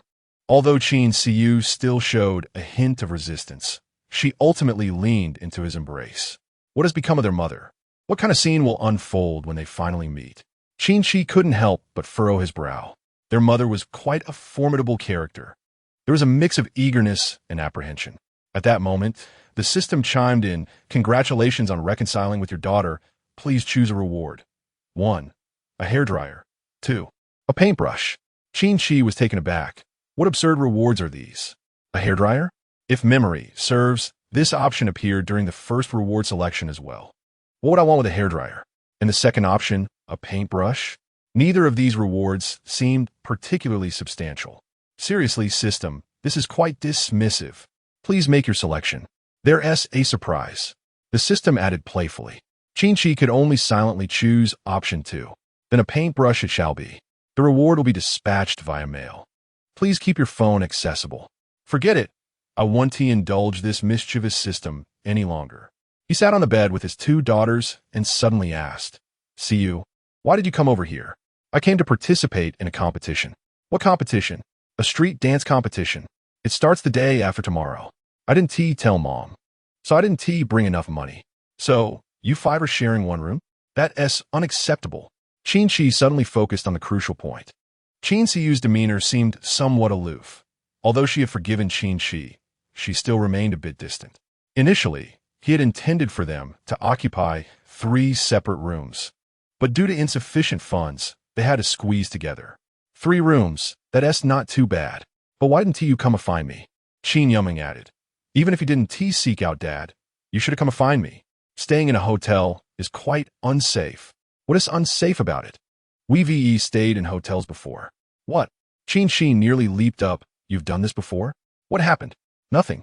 Last night, that's exactly how we stayed. This is madness. Qin Qi grabbed both daughters and marched out. How could they be sharing a room with boys at their age? Absolutely not. Come on, we're going home. Chapter 93. A night encounter. It suddenly dawned on Qin Qi that he needed to buy a house. His small apartment only had 2 bedrooms, with Yumeng and Dongchao sharing one room, and now he intended to bring Siyu into the mix. There simply wasn't enough space. This was a serious issue. Qin Siyu pulled her hand away, frowning as she said, "I'm not going. You all can go back." Coldly, "Siyu, just come with us. We wouldn't feel at ease with you staying here." Qin Yimeng chimed in. "I refuse to go with you. I have 4 friends, and I must stay with them. We need to participate in the competition together."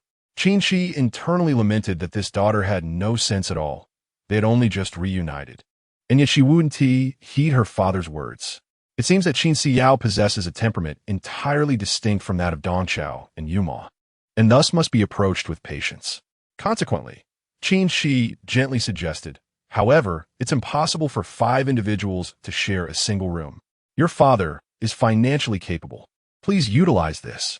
He retrieved his wallet and extracted all the cash, amounting to over 3,000 yuan, which he promptly placed in Qin Xiao's hands. Holding this sum, Qin Xiao cast her gaze downward, but soon withdrew 10 bills, returning the remainder to Qin Qi, stating, "This is sufficient." Insufficient. How could it possibly be enough? Take it all. Your father has the means. Do not overthink it. Purchase whatever you desire, and simply inform your father of your wishes. Qin Qi was adamant about not reclaiming the money. Regardless of circumstances, Qin Xiao must accept it. Otherwise, it would be a blow to his pride. Moreover, it is imperative that you each have your own room. I will book additional accommodations. Ensure you indulge in good meals and comfortable lodgings. As I can see, you are quite slender. Who is slender? Qin Yuma couldn't help but chuckle, though internally she mused. It is indeed fortunate that Xiao is unwilling to share a room with them. This alleviates a considerable amount of trouble. She quickly added, "Xiao, you are being reckless. Why did you not inform your mother before quietly coming here? Did you not realize everyone would be concerned for your well-being?" Unfazed, Qin Xiao replied, "What is there to discuss? I am quite grown."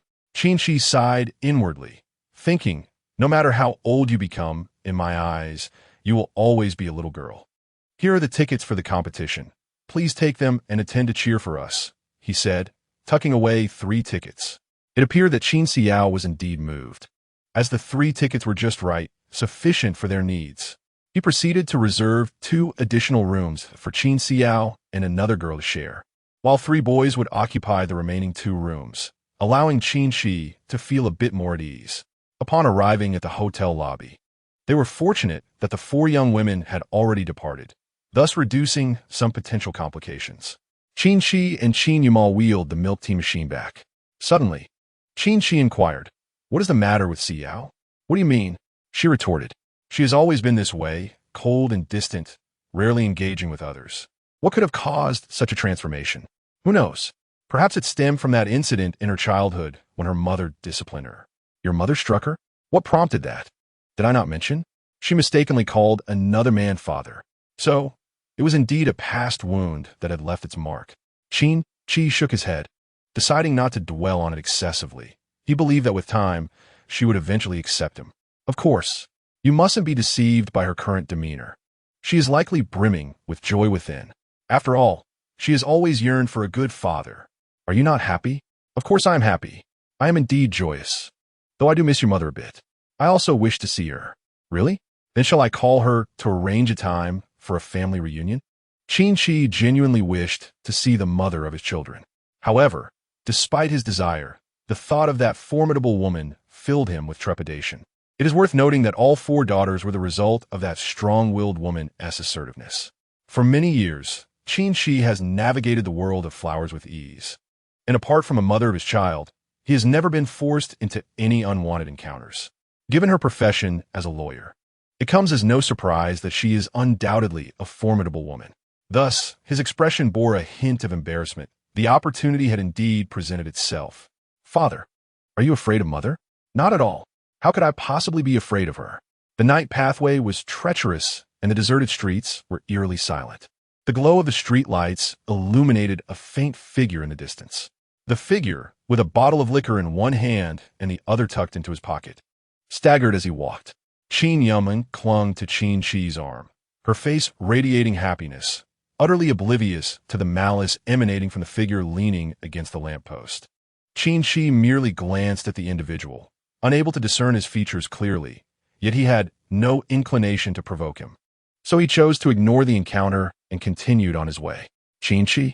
The man suddenly called out, prompting Qin Qi to halt and assess the individual before him. "Zhao Liren, what brings you here at such an hour?" "Indeed, what brings me here? You tell me."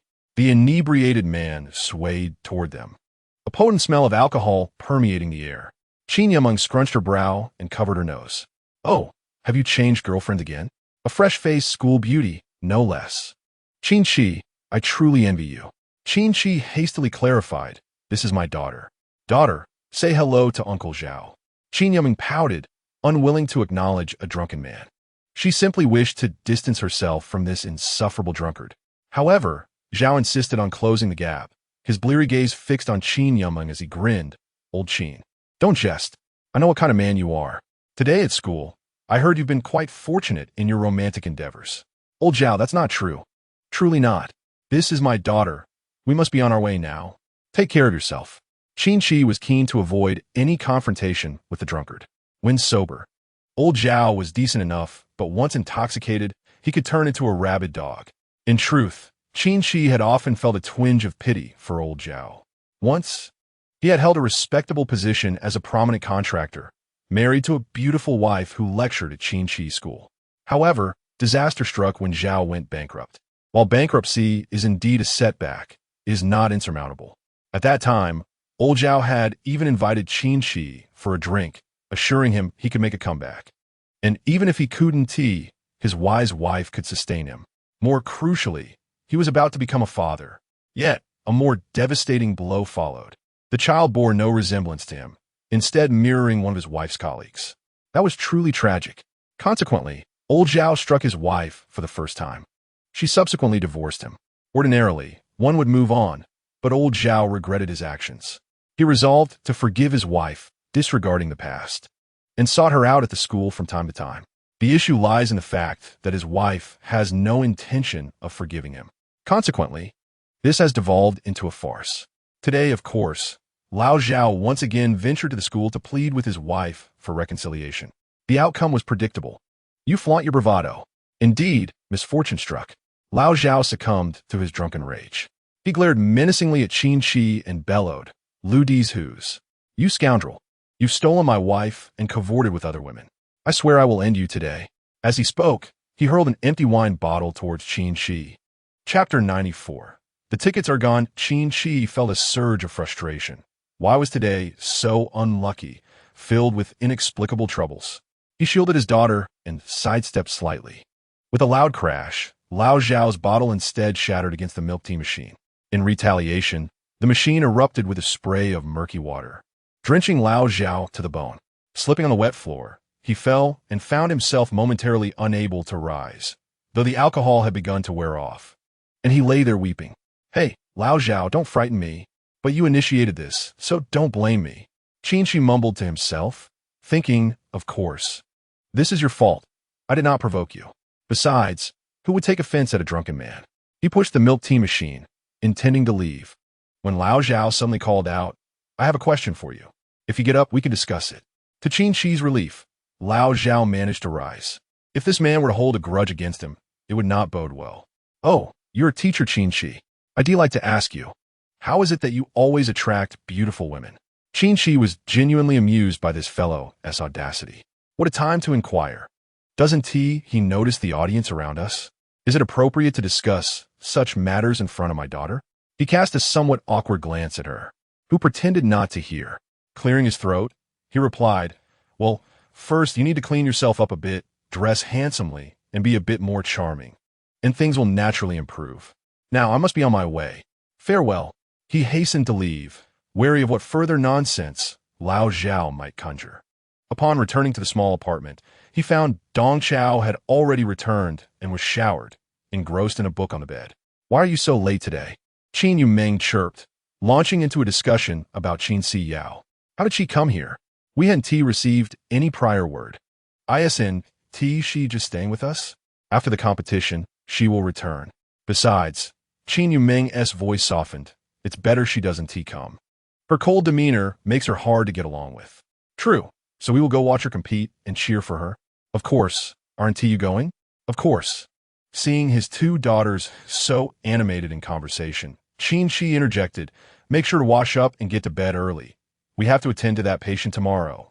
After bathing, he retreated to his room to study parenting books once more before finally succumbing to a deep slumber. Over the next 2 days, he managed to find time to treat Guan Xiaomeng and then sought out Qin Si Yao, and life continued to unfold pleasantly. On the day of Qin Si Yao's competition, the three donned their finest attire. Upon closer inspection, the three individuals burst into laughter. "Father, you look incredibly handsome," one exclaimed. "Honestly, with you accompanying us, who would dare claim you are our father?" "Enough of the banter. What time is it?" "The event starts at 10 o'clock. We can still make it if we leave now. Let us go." Qin Qi took hold of his two daughters and descended the stairs, promptly hailing a taxi. The competition venue was located in the city's sports park. Upon arriving outside, they were greeted by a sea of people. Groups were gathered, brandishing banners, clearly there to cheer on their friends. Numerous spectators, predominantly young men and women, were also present, along with vendors weaving through the crowd, peddling their wares. Suddenly, a man wearing a cap approached, brandishing 3 tickets. "Hey, handsome and beautiful, want tickets? I've got 3 left at a bargain." His eyes sparkled as they fell upon Qin Yumeng and Jiang Dongchao. "No, thank you," Qin Qi replied, feeling a twinge of disdain towards the scalper, swiftly steering his daughters away. "Wait, they're really cheap." The trio paid him no mind. Qin Qi scoffed internally, wondering who would want tickets from scalper. The crowd was overwhelming, a veritable crush of bodies. At the entrance, spectators lined up to enter. Nearby, a small stage was surrounded by eager onlookers. They're accepting on-site registrations. If you're interested, hurry. If approved by the judges, you can compete immediately. Only 5 groups or individuals will be accepted, no more. Qin Yumeng exclaimed in surprise. They're accepting registrations? Let us see what their skills are like. The arrival of Qin Qi and his daughters drew attention, many eyes following them. "Isn't that Qin Yumeng? She is the belle of our school. I heard she recently moved away. That girl who looks just like her must be her twin sister, right? And who is that man? Haven't you heard? That is reportedly their father." "Their father? Do you believe that? Look at him, he is so youthful. There is no way he could be their father. Honestly, I find it hard to believe too. There has been a lot of talk online. I think his name is Qin, a lecturer at Beijing University, quite dashing indeed. Oh, I saw a post suggesting that Qin has some questionable personal conduct. Is that for real? Haven't you been online lately? It's all the rage. If you ask me, Qin Yumeng must have been supported by him. They say he is making quite a fortune now. Money corrupts men. You're mistaken. I've heard that Qin used to have quite a reputation." "Really? He seems so charming. How could he be bad? You naive, love-struck girl. You have no idea. I've heard he has had dozens of ex-girlfriends. Isn't that bad? What? So many? But he is truly handsome. Do you think I have a chance?" Get lost. Amidst the chatter, Qin Qi initially felt a twinge of concern, but then dismissed it, thinking, why should I care? He guided his daughters towards the registration area. "Excuse me, please let us through," he politely requested. What a bustling scene it was, where a rather fierce individual, upon turning to behold Qin Yumeng and Jiang Dongchao, instantly transformed his countenance into a smile.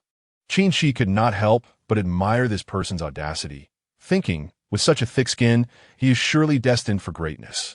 After an arduous journey through the crowd, they finally reached the front row. In the center, 2 small tables were set up, with a pair of judges resting their chins in contemplation as they observed a hopeful contestant perform live. This one simply won't do. His movements are too rigid," Qin Qi remarked, shaking his head disapprovingly. Nearby, a dissenting voice piped up. "What do you mean it won't do? Did you not see the complexity of those moves?" However, the judges had already banged their hands on the table in unison, declaring, "No, next." Another contestant stepped forward, only to be met with a similar fate. As the auditions commenced, Qin Qi shook his head once more. "Daddy, do you understand street dance?" Qin Yumeng inquired, curiosity evident in her eyes. "I possess a modicum of knowledge," he replied modestly. "But this performance lacks fluidity. I doubt it will suffice." "You are truly impressive, Daddy," she exclaimed. Indeed, the judges once again shook their heads, calling out, "Next. You 3, are you here to register? Would you care to give a try?" Qin Qi quickly declined, insisting he would not participate, and ushered his daughters away. "Let us join the queue to enter," he urged. "What about the tickets?" he added, realizing he must locate them. As he rummaged through his belongings, panic set in when he discovered the tickets were missing. "Are they with you?" he asked Qin Yumeng, who blinked her big eyes in confusion. "No, not at all. Were they not in your breast pocket?" "They were indeed there, but now they're gone," he replied, anxiety mounting. Where could they be? Suddenly, a memory flashed before him. An unnoticed hand had brushed past him as they squeezed in.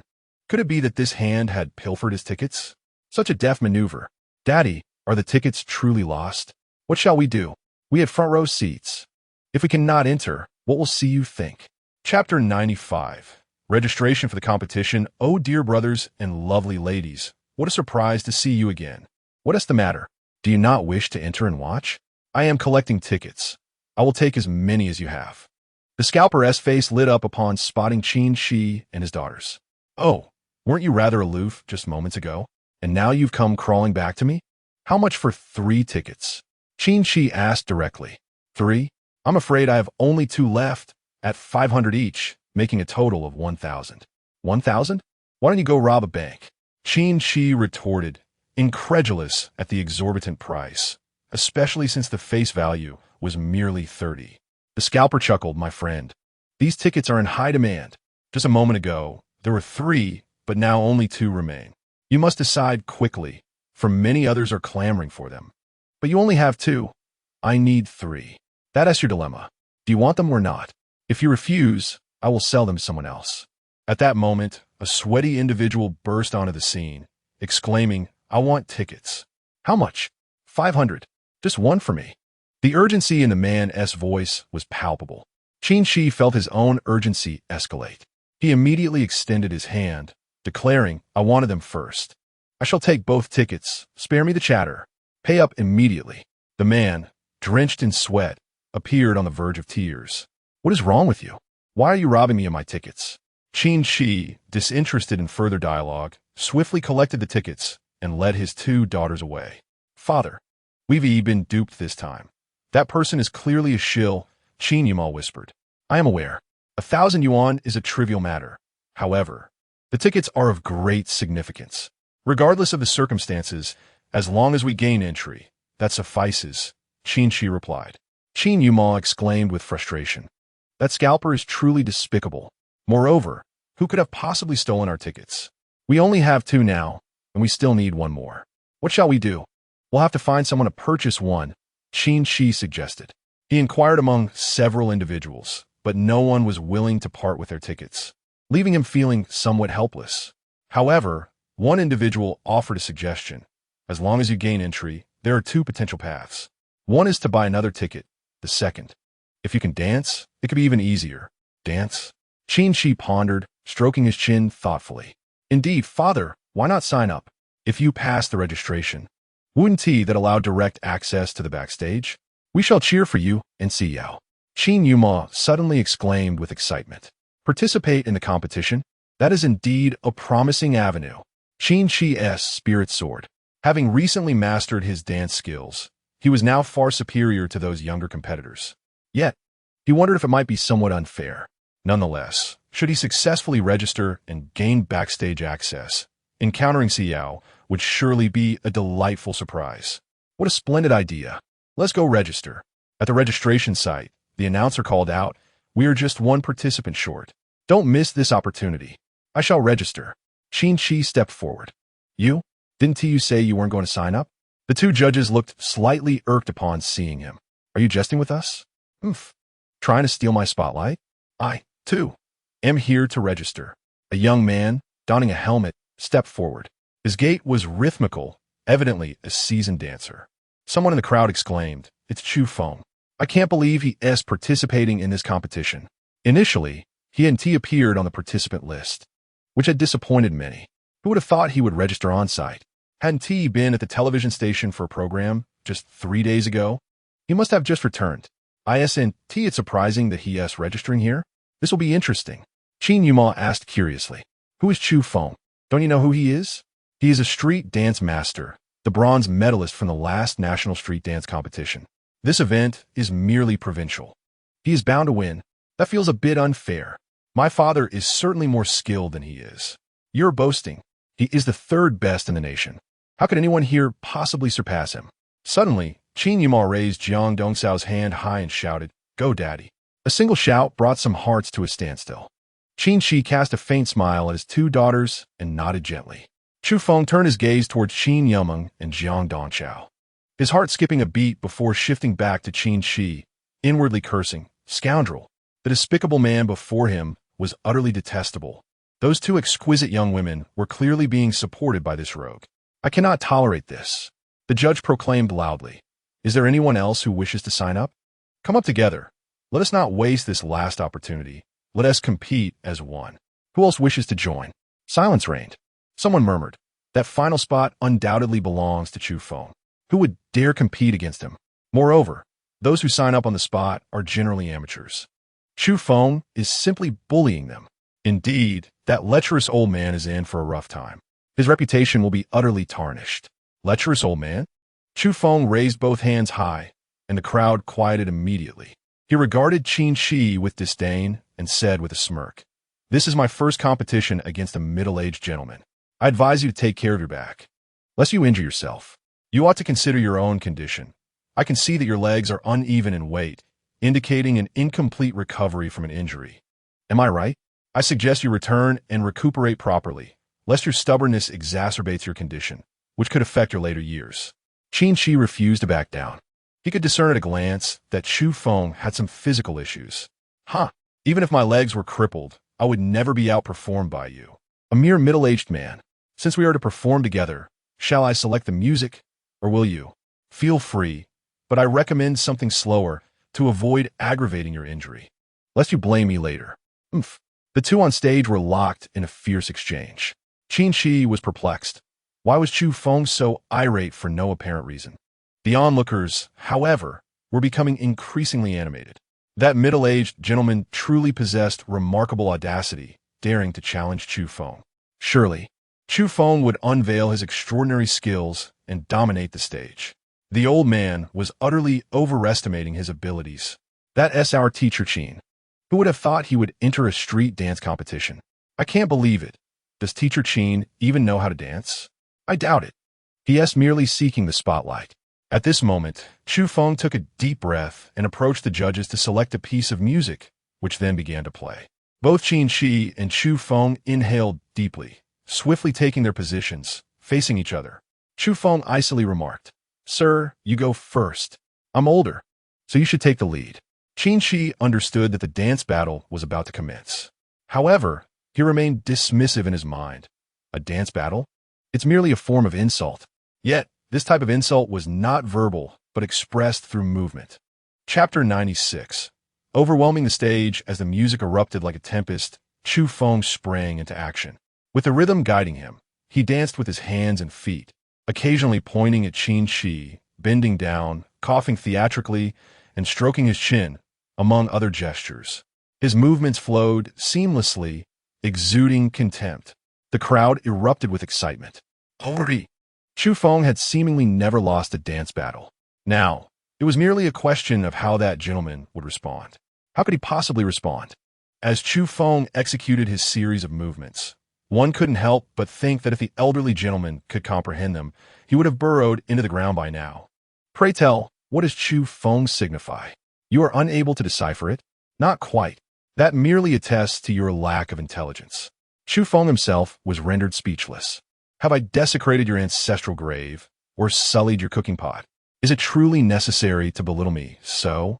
Indeed, by his interpretation, Chu Feng's antics, leaping up and down with eyes closed, were nothing short of a proclamation. Dear sir, you are aging.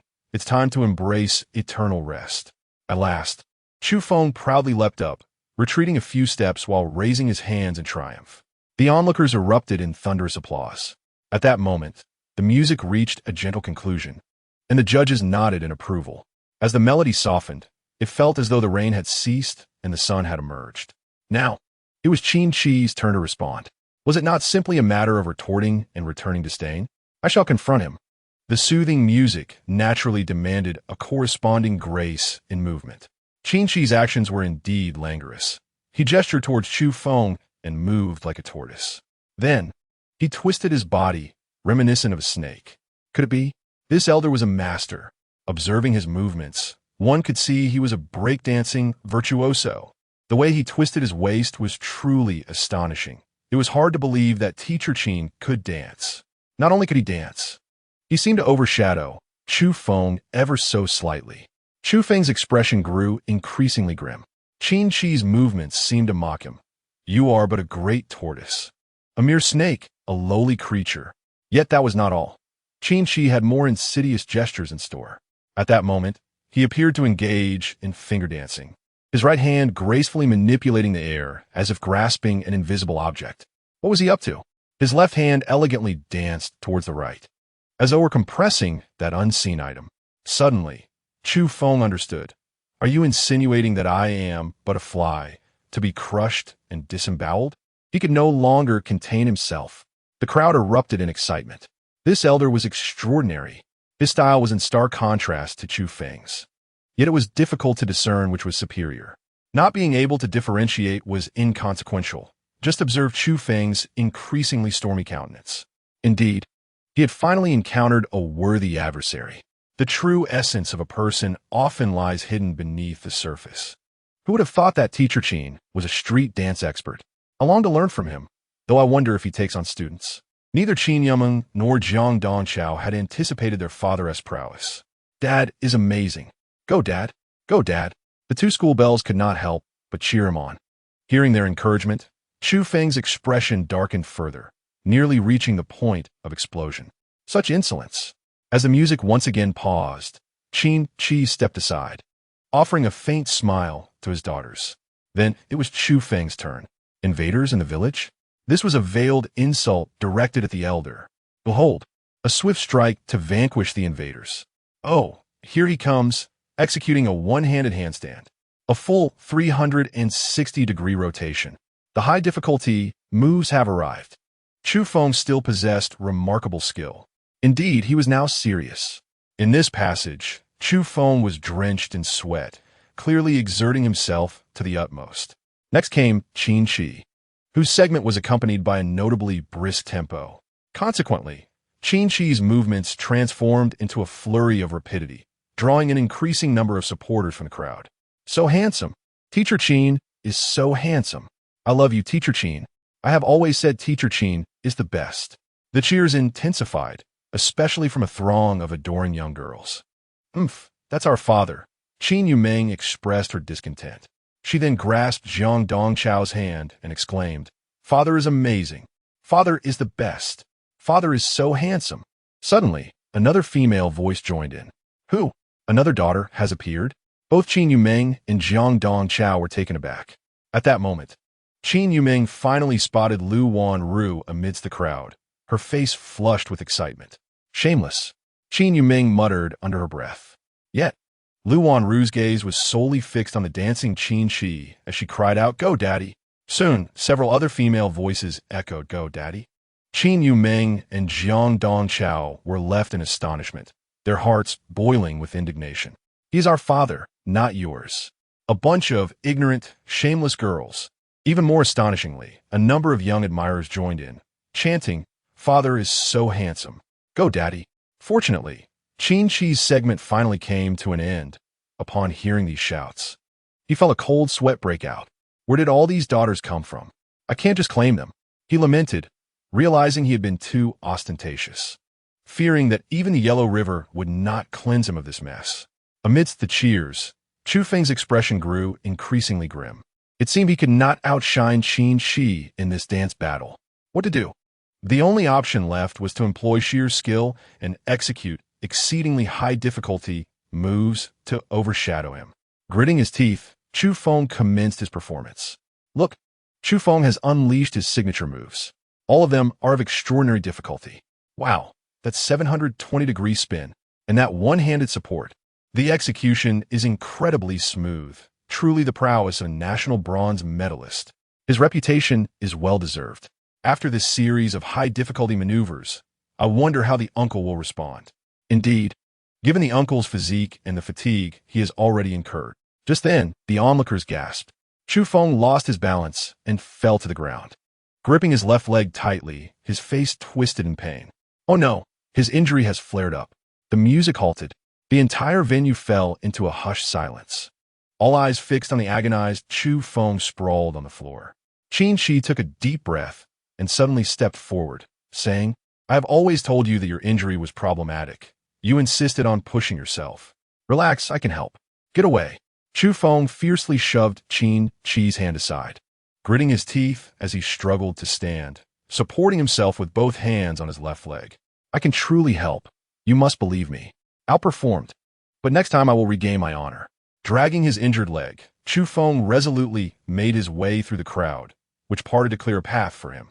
In the stillness, suddenly Qin Yumeng rushed over, pulling Jiang Dongchao along, and threw herself onto Qin Qi, exclaiming, "Dad, you are incredible. You won. You won." Indeed, victory was theirs. The enthusiastic fans erupted in cheers. The judges finally stood up, declaring, "All right, the final spot has been confirmed. This contestant may come forward to register." Chapter 97. The Fierce Mother, Beautiful Lady. Do you need tickets? The show is about to begin, and they are quite affordable. How could a scalper possibly lack tickets? He held 3 tickets in his hand, addressing the lady. "You must be from out of town, right? You are even more stunning than a celebrity." Before him stood a woman clad in a black suit, donning dark sunglasses. In her left hand, she held a slender cigarette, while her right hand clutched a small handbag and a delightful pink phone. She flashed her phone at the scalper, her cherry lips parting as she asked, "Would you like to take a look?" The scalper grinned broadly, his yellowed teeth exposed, his squinting eyes fixated on her flawless hand, nearly drooling. He cleared his throat and lowered his gaze, only to behold that exquisite hand once more. It has been said that a woman's beauty is often encapsulated in her feet, a sentiment many would likely agree with. This captivating woman appeared to be in her 30s, but was impeccably maintained, her figure exceptional, exuding a unique aura of maturity. Her ankles were particularly enchanting to the scalper, especially when paired with her burgundy high heels, his heart galloping as if riding across vast plains. Goodness, where did this enchantress come from? The scalper's eyes nearly blazed with desire. Her presence also captivated the surrounding crowd. The pair of stunning sisters had already left an impression, and now another beauty of a different style had emerged. What was she looking for? The scalper felt a dryness in his mouth. The woman exhaled a puff of smoke and smiled. "There are too many people here. I fear you might be too shy to look. Perhaps we should find a more secluded spot to enjoy ourselves?" His heart raced in response, nearly leaping from his chest. What a stroke of luck. His face flushed with excitement, and he stammered, "Yes, yes, let us go." The scalper walked ahead, frequently glancing back at the lady, who elegantly held her cigarette. Trailing behind him, onlookers were left in a state of astonishment at their interaction. What kind of fortune had the scalper stumbled upon? Where were they headed? Surely, this enchanting woman couldn't he have fallen for some trick? Could she? The scalper felt compelled to break the silence, so as they walked, he cautiously turned to her and asked, "What is your surname, beautiful?" "Jiang." "Jiang? Indeed, a fiery name," he replied, laughter escaping him. "I enjoy spicy food." "Is that so?" "Spicy food, isn't good for your health," she replied. His heart raced even faster. Could this be an implication? Was she subtly hinting at something? He sensed his intelligence plummeting. He once prided himself on a sharp mind, but now he felt it had dwindled to a mere fraction of its former self. The young woman with the surname Jiang remained remarkably calm. "Let's stay here. There's no one around." She nodded, satisfied with the location, which indeed seemed an ideal spot for dubious activities. The man chuckled, "Well, let us see." Jiang accessed a video on her phone. Quite a skilled technique. If I hadn't been paying attention, I would have missed it entirely. Suddenly, the man felt a chill run down his spine as the video revealed a thief in the act of stealing. What a peculiar thief, he thought, choosing to steal tickets instead of money. His expression shifted as he inquired, "What do you mean by this? Shouldn't we report it to the authorities?" Jiang, unfazed, replied coolly, "I have another segment. Would you care to see? It features the thief handing the tickets over to. Are you trying to scare me? You should inquire about me. I, old Huang, hold some influence in this area. Wise up and delete the video, and I might let you off the hook." In one swift motion, Jiang struck Huang's vulnerable spot with her foot, causing him immense pain, nearly doubling him over. "You think you can threaten me?" Huang, tears brimming in his eyes from the agony, stammered, "What do you want from me? It's just a few tickets. Even if reported, it would lead to serious consequences." Jiang leaned in, exhaling smoke into his face, and laughed. "You're right. It wouldn't result in a sentence. You seem quite cautious. However, I find your actions displeasing. Of all tickets to steal, why mine?" "Your tickets?" Huang's eyes widened in disbelief. "How old is your daughter? Given your age, she must still be in kindergarten." Jiang extended her hand, demanding, "Hand over the 3 tickets. And let us not forget the 1,000 yuan you swindled from them." 1,000 yuan. Huang finally comprehended the gravity of the situation. Could this woman possibly be the wife of that man? With newfound determination, Huang's demeanor hardened. All right, I'll give them to you. Just let me go and delete the video. As he spoke, he rummaged through his pocket, revealing a spring knife. However, his aim faltered, and the knife missed Jiang entirely. Before he could react, a bag struck him violently across the face. What on earth is in that bag? That hurt. Reeling from the unexpected blow, Huang stumbled sideways, barely regaining his footing when yet another bag slammed into him, knocking him to the ground and leaving a bump on his head. Jiang then delivered a sharp kick to his thigh, the pointed heel of her shoe akin to a deadly weapon. Huang cried out in pain. What kind of woman is this? Her strength is formidable, and her bags are as hard as rocks. Indeed, they were not merely for show. The beautiful woman with the surname Jiang lightly kicked a nearby sapling with the tip of her shoe, and to her astonishment, the little tree broke. The man, known as Huang Niu, thought to himself, could this be made of iron? This woman is truly ruthless. Even her shoes seem reinforced. Doesn't Qin Qi tire of this? Moreover, what could possibly weigh so heavily in her bag? Normally, one would expect it to contain mere cosmetics, yet it seems laden with both weight and lethality. Is she truly so insecure? Why must she defy convention even when stepping out? Please, I beg you, spare me. Huang Niu exclaimed in fear. You must keep your word. Otherwise, I assure you, I will show no mercy. He had forgotten to mention that he held a black belt in karate at the 5th level and a 7th in judo. Furthermore, he had been studying Wing Chun for 5 years. Huang Niu was rendered speechless, moved to tears. This woman was overwhelmingly formidable and exuded an aura of insecurity. Chapter 98. What competition? Insecurity? Indeed, one must possess a sense of security when stepping outside. This was the life lesson Jiang Hanxin had gleaned since being drugged by someone. She had always been a fiercely independent woman. Otherwise, she would not have escaped from that encounter and sought revenge on that scoundrel years ago. It was precisely because of that incident that she was blessed with 4 adorable daughters. Who says a woman must rely on a man? Not only could she raise her 4 daughters, but she could also empower herself. As she often proclaimed, despite her delicate appearance, she was anything but defenseless. She was a skilled martial artist. Not only had she trained in martial arts for many years, but her passion for medicine, inherited from Jiang Dongchao, had led her to study human anatomy extensively. She was well aware of the body's vital points. Therefore, when venturing out, she ensured she was well equipped. Her high heels were custom-made, reinforced with steel plates. And while her small handbag did contain cosmetics, the inner compartments were filled with solid steel plates, an absolute delight for striking an adversary. In addition to these, she concealed 5 lethal weapons on her person, prepared for any danger. In the current situation, the man before her posed no threat whatsoever. Thus, she merely engaged in a light display of her skills. As Huang Niu lay on the ground, he watched Jiang Hanxin strut away in her high heels, gritting his teeth and murmuring, "This woman has dared to provoke me. Unaware that I am under the protection of my elder brother." He pulled out his phone. "Brother, I've been attacked. Are you not selling tickets? Have you been too ostentatious and drawn attention? Stay low-key. Don't you know they're currently cracking down on crime? Brother, I was assaulted by a woman. It's embarrassing to admit, but I must say it to regain my honor. What a useless fool. You can't even handle a woman. What kind of man are you? How dare you speak to me? Brother, she has evidence and refuses to delete it. Our situation is likely doomed.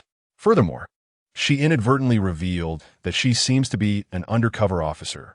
I fear she's investigating you." In a desperate attempt to reclaim his dignity, Huang Niu resorted to deceit. What harm was there in a little lie? If he could just capture that woman, he could exact his revenge. Such an arrogant woman? Brother, isn't that the case? Should we secretly eliminate her? Can you manage that? Keep a close watch on her first. Yes, brother. The man cursed under his breath. Damn woman. You'll get what's coming to you. Jiang Huanxin and Qin Qi, along with others, were oblivious to all of this. It was already 9:30, and Jiang Dongchao and Qin Yamen could not enter the backstage area, so they had to queue to get in. Qin Qi, along with 4 other groups of contestants who had registered on-site, was led by the staff to the backstage area. In the center of the arena, a small platform had been erected. That was the competition venue. Behind the small platform, a makeshift backstage area was formed with scaffolding and tarpaulins. It was essentially an empty space, furnished with a few chairs and some equipment. Qin Qi observed that there were quite a few contestants, likely around 30 groups. With each group allotted 5 minutes, it would take over 2 hours to complete the competition. Besides the contestants, there were also some staff members and vendors hawking their goods. The vendors pushed small carts, reminiscent of those found on trains, calling out, "Water, cigarettes, Red Bull, we've got it all." Occasionally, someone would stop to buy water. "So expensive? It's just a bottle of water, and it costs 5 yuan? Are you robbing me? It should only be a yuan. This is the price here. Do you want it or not? If not, I'll move on to the next customer." The vendor shot a sideways glance. "Be grateful. The organizers didn't charge you a registration fee, did they? You're just as bad. A bottle of water is so pricey. I suspect you're affiliated with the organizers. Brother, stop with the nonsense. Are you buying or not? I'll buy." Qin Qi silently marveled at the blatant exploitation.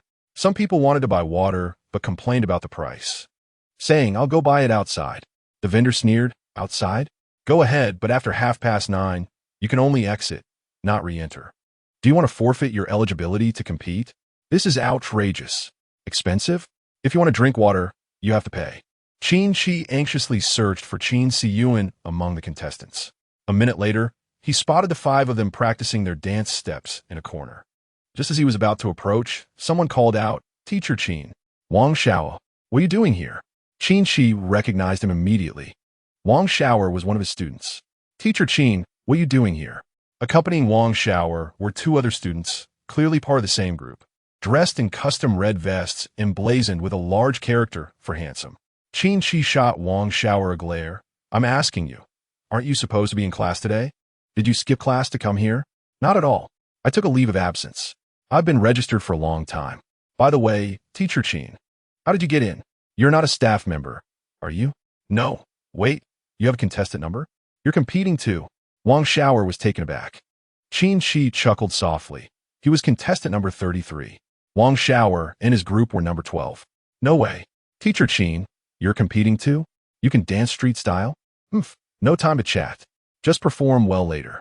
Qin Qi patted Wang Xiao on the shoulder and briskly walked towards Qin Qi. Before Qin Qi arrived, one of her companions noticed and whispered to her, "Your father, is he participating in the competition as well? He has a number tag on him. Surely, Uncle Qin is also a contestant? Qiyuan, why have you never mentioned this?" The girl was taken aback. All 5 turned their gazes towards Qin Qi, whose conspicuous number 33 was pinned to his chest. Qin Qi observed the group, noting that they bore the number 6, with one of the boys clearly the team leader. "Uncle, where are your teammates?" The girl inquired curiously. "I have only myself." "Just you?" "There are solo competitors, but they are quite rare.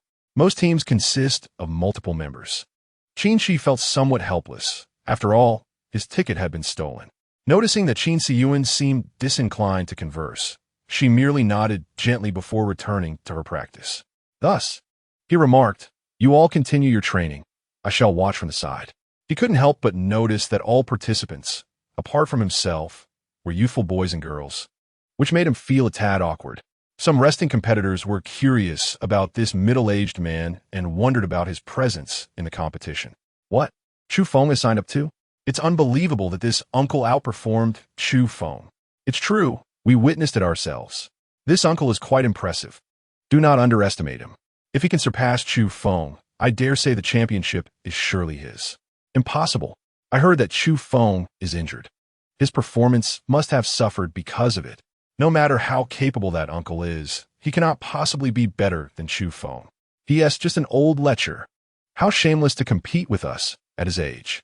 Qin Qi remained oblivious to their murmurs. However, Qin Qi abruptly ceased her practice and curiously asked, "Do you also like Li Ziru?" Qin Qi was taken aback. "Who is Li Ziru? Why are you competing? Should I speak honestly? To be frank, I lost the ticket you sent, so I registered to watch you." He couldn't divulge that information. He had just agreed with Qin Yuman and Jiang Dongqiao not to mention the lost ticket to Qin Qi. Thus, he replied, "I'm here to cheer for you all. My dear daughter, relax. Do not be overly concerned about your rankings. Haha. By the way, I have profound knowledge of massage. Allow me to help you loosen up your meridians, enhancing your performance." Qin Qi shook her head. "No need. We are already warming up." feeling somewhat embarrassed. Qin Qi was suddenly interrupted by a girl asking, "Uncle, are you not here for Li Ziru?" "Of course not. I don't even know who Li Ziru is. By the way, since you are all Siyuan's friends, may I know your names?" "I am Wang Sisi. These three are our classmates. This is Lu Dongming. That is Wu Xingxing, and he is Yang Gang." Wang Sisi introduced them one by one and then continued, "You don't know Li Ziru? She is quite famous. What does she do?" "Ah, she is indeed a remarkably talented young woman, and we hold her in great esteem." "Uncle, are you unaware of what the prize is this time?" Indeed, Qin Qi had not given a moment's thought to the nature of the reward. "The specifics matter not. My reason for entering was solely to support you all from backstage." Wang Sisi chuckled, "Uncle, this time the champion's prize is 30,000 yuan in cash." Qin Qi rolled his eyes. "Is that all? Why are there still so many participants?" "Not only that, in addition to the 30,000 yuan cash prize, there is also an opportunity to intern for 3 days at Li Zirui's factory." Qin Qi was nearly amused. "So they're offering to work for free? You all are quite something." At that moment, he noticed his daughter Qin Siyu's gaze and quickly fell silent. Regardless of how impressive Li Zirui may be, I certainly want to be taken in. I have several lovely daughters, after all. I've seen stars before. Isn't Guan Xiaoming a celebrity?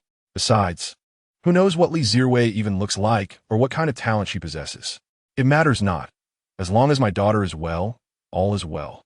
The only concern weighing on Qin Qi's heart was the noticeable chill in his relationship with Qin Siyu. It appeared that the bond between father and daughter would require nurturing over time. He felt a sense of melancholy as he sat in contemplation. How might he bridge the emotional chasm between them? Beyond material gifts, perhaps living together would suffice. Yet, Qin Siyu seemed exceedingly resistant to him, exhibiting an unmistakable desire for distance, which posed quite the challenge. Furthermore, after the competition, she might very well choose to return home. Alas, this is troublesome. Perhaps he should take gradual steps, starting with small gifts. After all, don't girls enjoy shopping? Qin Qi mused that he had accumulated a bit of wealth. What is the purpose of earning such money if not to enhance the quality of life, particularly for one's children? Fine then, it is settled. Once this is over, he would take them shopping. As time passed, the competition commenced. Qin Qi reassured them, "Do not be anxious, simply perform at your usual level. And do not let psychological burdens weigh you down. Now, follow my lead for 3 deep breaths." Wang Sisi laughed. "Uncle, you are quite amusing. We have participated in numerous competitions and have experience." "Is that so? Then teach me." "Uncle, aren't you the teacher? Why do you need us to instruct you?" The first team took the stage, and their popularity seemed high, greeted by a chorus of cheers. Meanwhile, a few teams approached Qin Qi's side. The expressions on those young men conveyed ill intentions. "Uncle, being older, you should refrain from jumping around with us youngsters. It isn't good for your health." Qin Siyu. "Who is this uncle?" One particularly carefree young man, sporting a headband and red wristbands, edged closer to Qin Siyu as he spoke. Qin Qi furrowed his brow and stepped in front of Wang Siyu. "Uncle, I'm looking for my girlfriend. Kindly step aside." "Girlfriend?" Qin Qi's heart was on the verge of explosion. "Qin Si Yao has a boyfriend now." "Si Yao, I understand your strong will, but your skills are truly lacking. Therefore, I thought it best for you to practice more, which is why I didn't include you in my team. Yet, you failed to grasp my intentions and have formed another team instead." As he spoke, the young man reached out to push Qin Qi. Qin Qi stepped back. Qin Si Yao's companions approached, standing protectively in front of her. Yang Gang shouted, "Lu Tian, Si Yao has already broken up with you. Stop pestering her." "Pester her?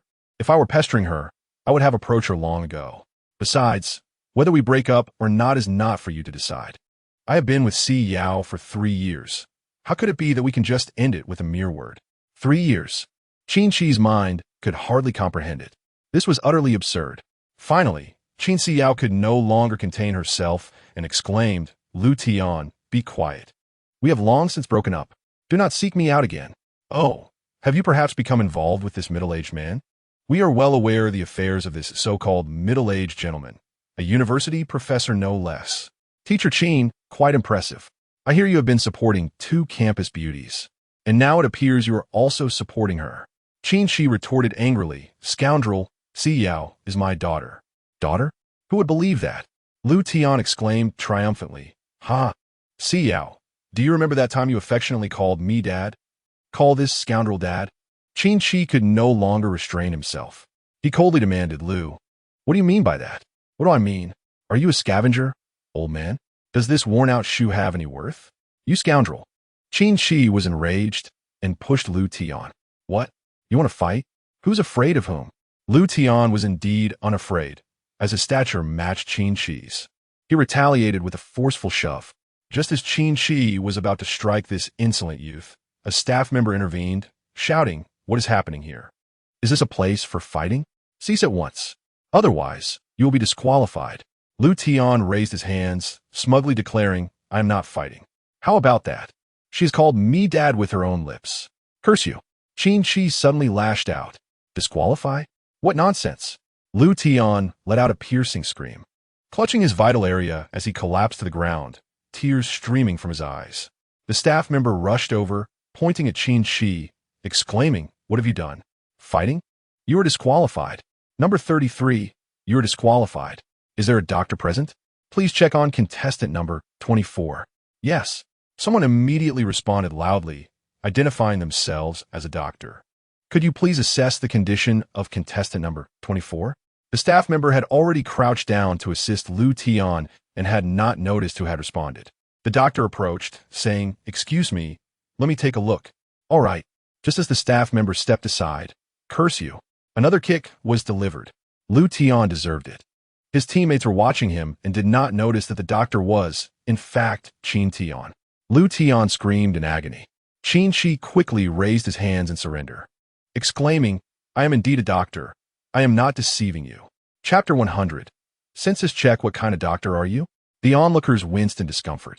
They had witnessed shamelessness before, but this was an unprecedented level of audacity. To actually kick someone twice. Lu Tian was utterly unfortunate. Qin Qi was simply inhumane. Your credentials are revoked. Get out. If anything happens to contestant number 24, you will bear legal responsibility. Qin Qi chuckled. As long as I vented my frustration. Who cares about those qualifications? I'm not genuinely here to compete.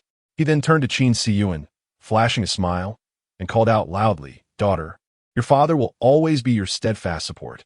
Go for it. Qin Qi eyes glistened with unshed tears. She stared at the beaming Qin Qi, speechless, and simply nodded in silent acknowledgement. Qin Qi glared menacingly at Lu Tian and shouted, Kid, steer clear of me in the future. Every time I see you, I'll kick you. The bystanders felt a chill run down their spines. This man was indeed formidable. Two staff members escorted Qin Qi out. At that moment, Qin Qi called out in a voice only she could hear, Dad. Although Qin Qi was ejected, he strode out with a buoyant spirit. He had avenged his daughter, and his heart swelled with satisfaction. Yet, once outside, his enthusiasm waned as thoughts of his other two daughters surfaced. This was a disaster. They were eagerly awaiting his splendid performance in the competition, and now, with his qualifications revoked, he feared they might be disappointed. No, they wouldn't be disappointed. Absolutely not. A simple explanation would suffice.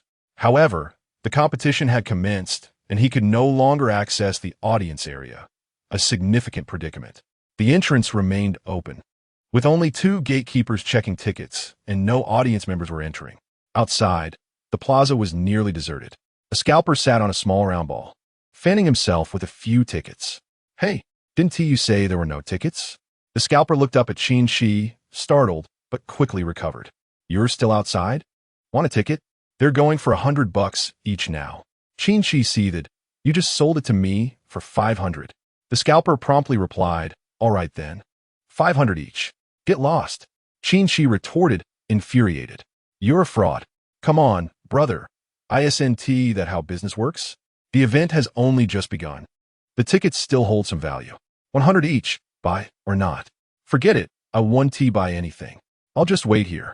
Fine, let us be friends then. My name is Huang Ainyo. Qin Qi. Nice name, clearly a cultured individual. Where do you work? North River University. You're a professor? The scalper was taken aback. You're checking credentials?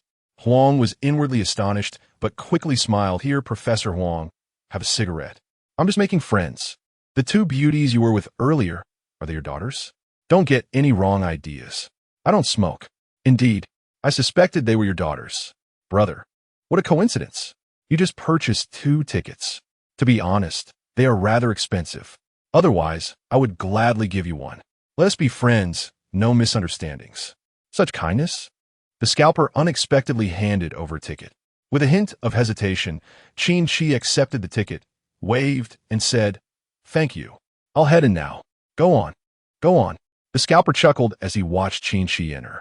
"Qin Qi? A professor from Beijing University? I even took a picture of you. I'm curious to see if you truly are in cahoots with that woman." Muttering to himself, he headed toward the entrance. "Hey, you're not selling tickets anymore. But you still want to go in? Is that a problem? The show has already started, and the crowd has thinned. It's about time to see what's going on inside." The ticket inspector knew that this scalper was not to be trifled with. So he checked the ticket and allowed him entry. Once inside, the scalper began searching for someone. Where did Qin Qi run off to? As long as he sees them together, it'll be easy. With names, photos, and addresses, how could he possibly miss them? That damned woman, just wait. The audience was nearly at full capacity, with 7 or 8 out of 10 seats occupied. Although he had a ticket for a seat far back, he was there to find someone. Thus, he held his ticket and scanned row by row. "Professor Qin, over here." A girl's voice suddenly rang out. "Lu Wanru? How is it possible to encounter her everywhere?" Qin Qi immediately pretended not to hear and turned to walk in another direction. "Don't block my view. Do you have any sense of public decency? Hurry and sit down." Someone was displeased. Qin Qi slightly lowered his body. When another voice chimed in, "Don't obstruct my view. It's been a while since the show started. Why are you still moving around?" Qin Qi could only stand in the crowded aisle, looking around. There were simply too many people, and the venue was so large that he could not find the 2 girls. "Professor Qin, over here." Lu Wanru suddenly popped out, reaching out to pull him. "Lu, what are you doing here? I called you just now, didn't you hear me? I have an empty seat over there. Let us go together." "No, I'm looking for Yuma and the others. You want to find them. Look at the crowd. It'd be more convenient to find them after the show. Let us go watch over there." Someone nearby was annoyed. "If you're leaving, hurry up. Don't make noise here. We still want to watch. Have some public decency." "Right, my son is still on stage. What are you 2 making a fuss about? Don't disturb my son's performance." Qin Qi felt a bit helpless, but followed Lu Wanru to the empty seat. Just as he sat down, he stood up again, scanning the crowd. Still not spotting the girls. He couldn't help but feel a tinge of disappointment. "Professor Qin, sit down. Standing like that will disturb others." "Do you dislike me?" "Not all. I'm genuinely looking for someone. You can search later." "Listen, they're calling number 6. Indeed, at that moment, the host announced, "Number 6, please come to the stage." "Number 6? Isn't that Qin see you and the others?" Qin Qi quickly sat down and shouted, "See you, go for it." Meanwhile, Qin Yuma exclaimed excitedly, "It's see you. They're going on stage. Dongqiao, mom, cheer for her." The winter grass also became animated, saying, "See Yao, keep it up, mom." "What are you looking at?" Jiang Huanqin tucked away the rudimentary paper telescope and replied nonchalantly, "Nothing much. By the way, mom, dad has signed up for the competition too. You wouldn't believe it. His dancing is truly remarkable. Who knows, he might just be the champion this time." "Competition?" Jiang Huanqin scoffed inwardly. What a farce. Is he just going to sit there? And to be entangled with an ignorant young girl? It's utterly absurd. "By the way, mom, shall we go find dad together? Will you stay with us? I have to catch a flight soon." "Stay together?" That scoundrel Qin Qi had better not come within 5 meters of me. Otherwise, he would surely experience my prowess firsthand. Lost in thought, she lifted the makeshift telescope once more, and what she saw was Lu Wanru tugging at Qin Qi's sleeve, while Qin Qi appeared completely indifferent. At that moment, he was intently watching his daughter on stage.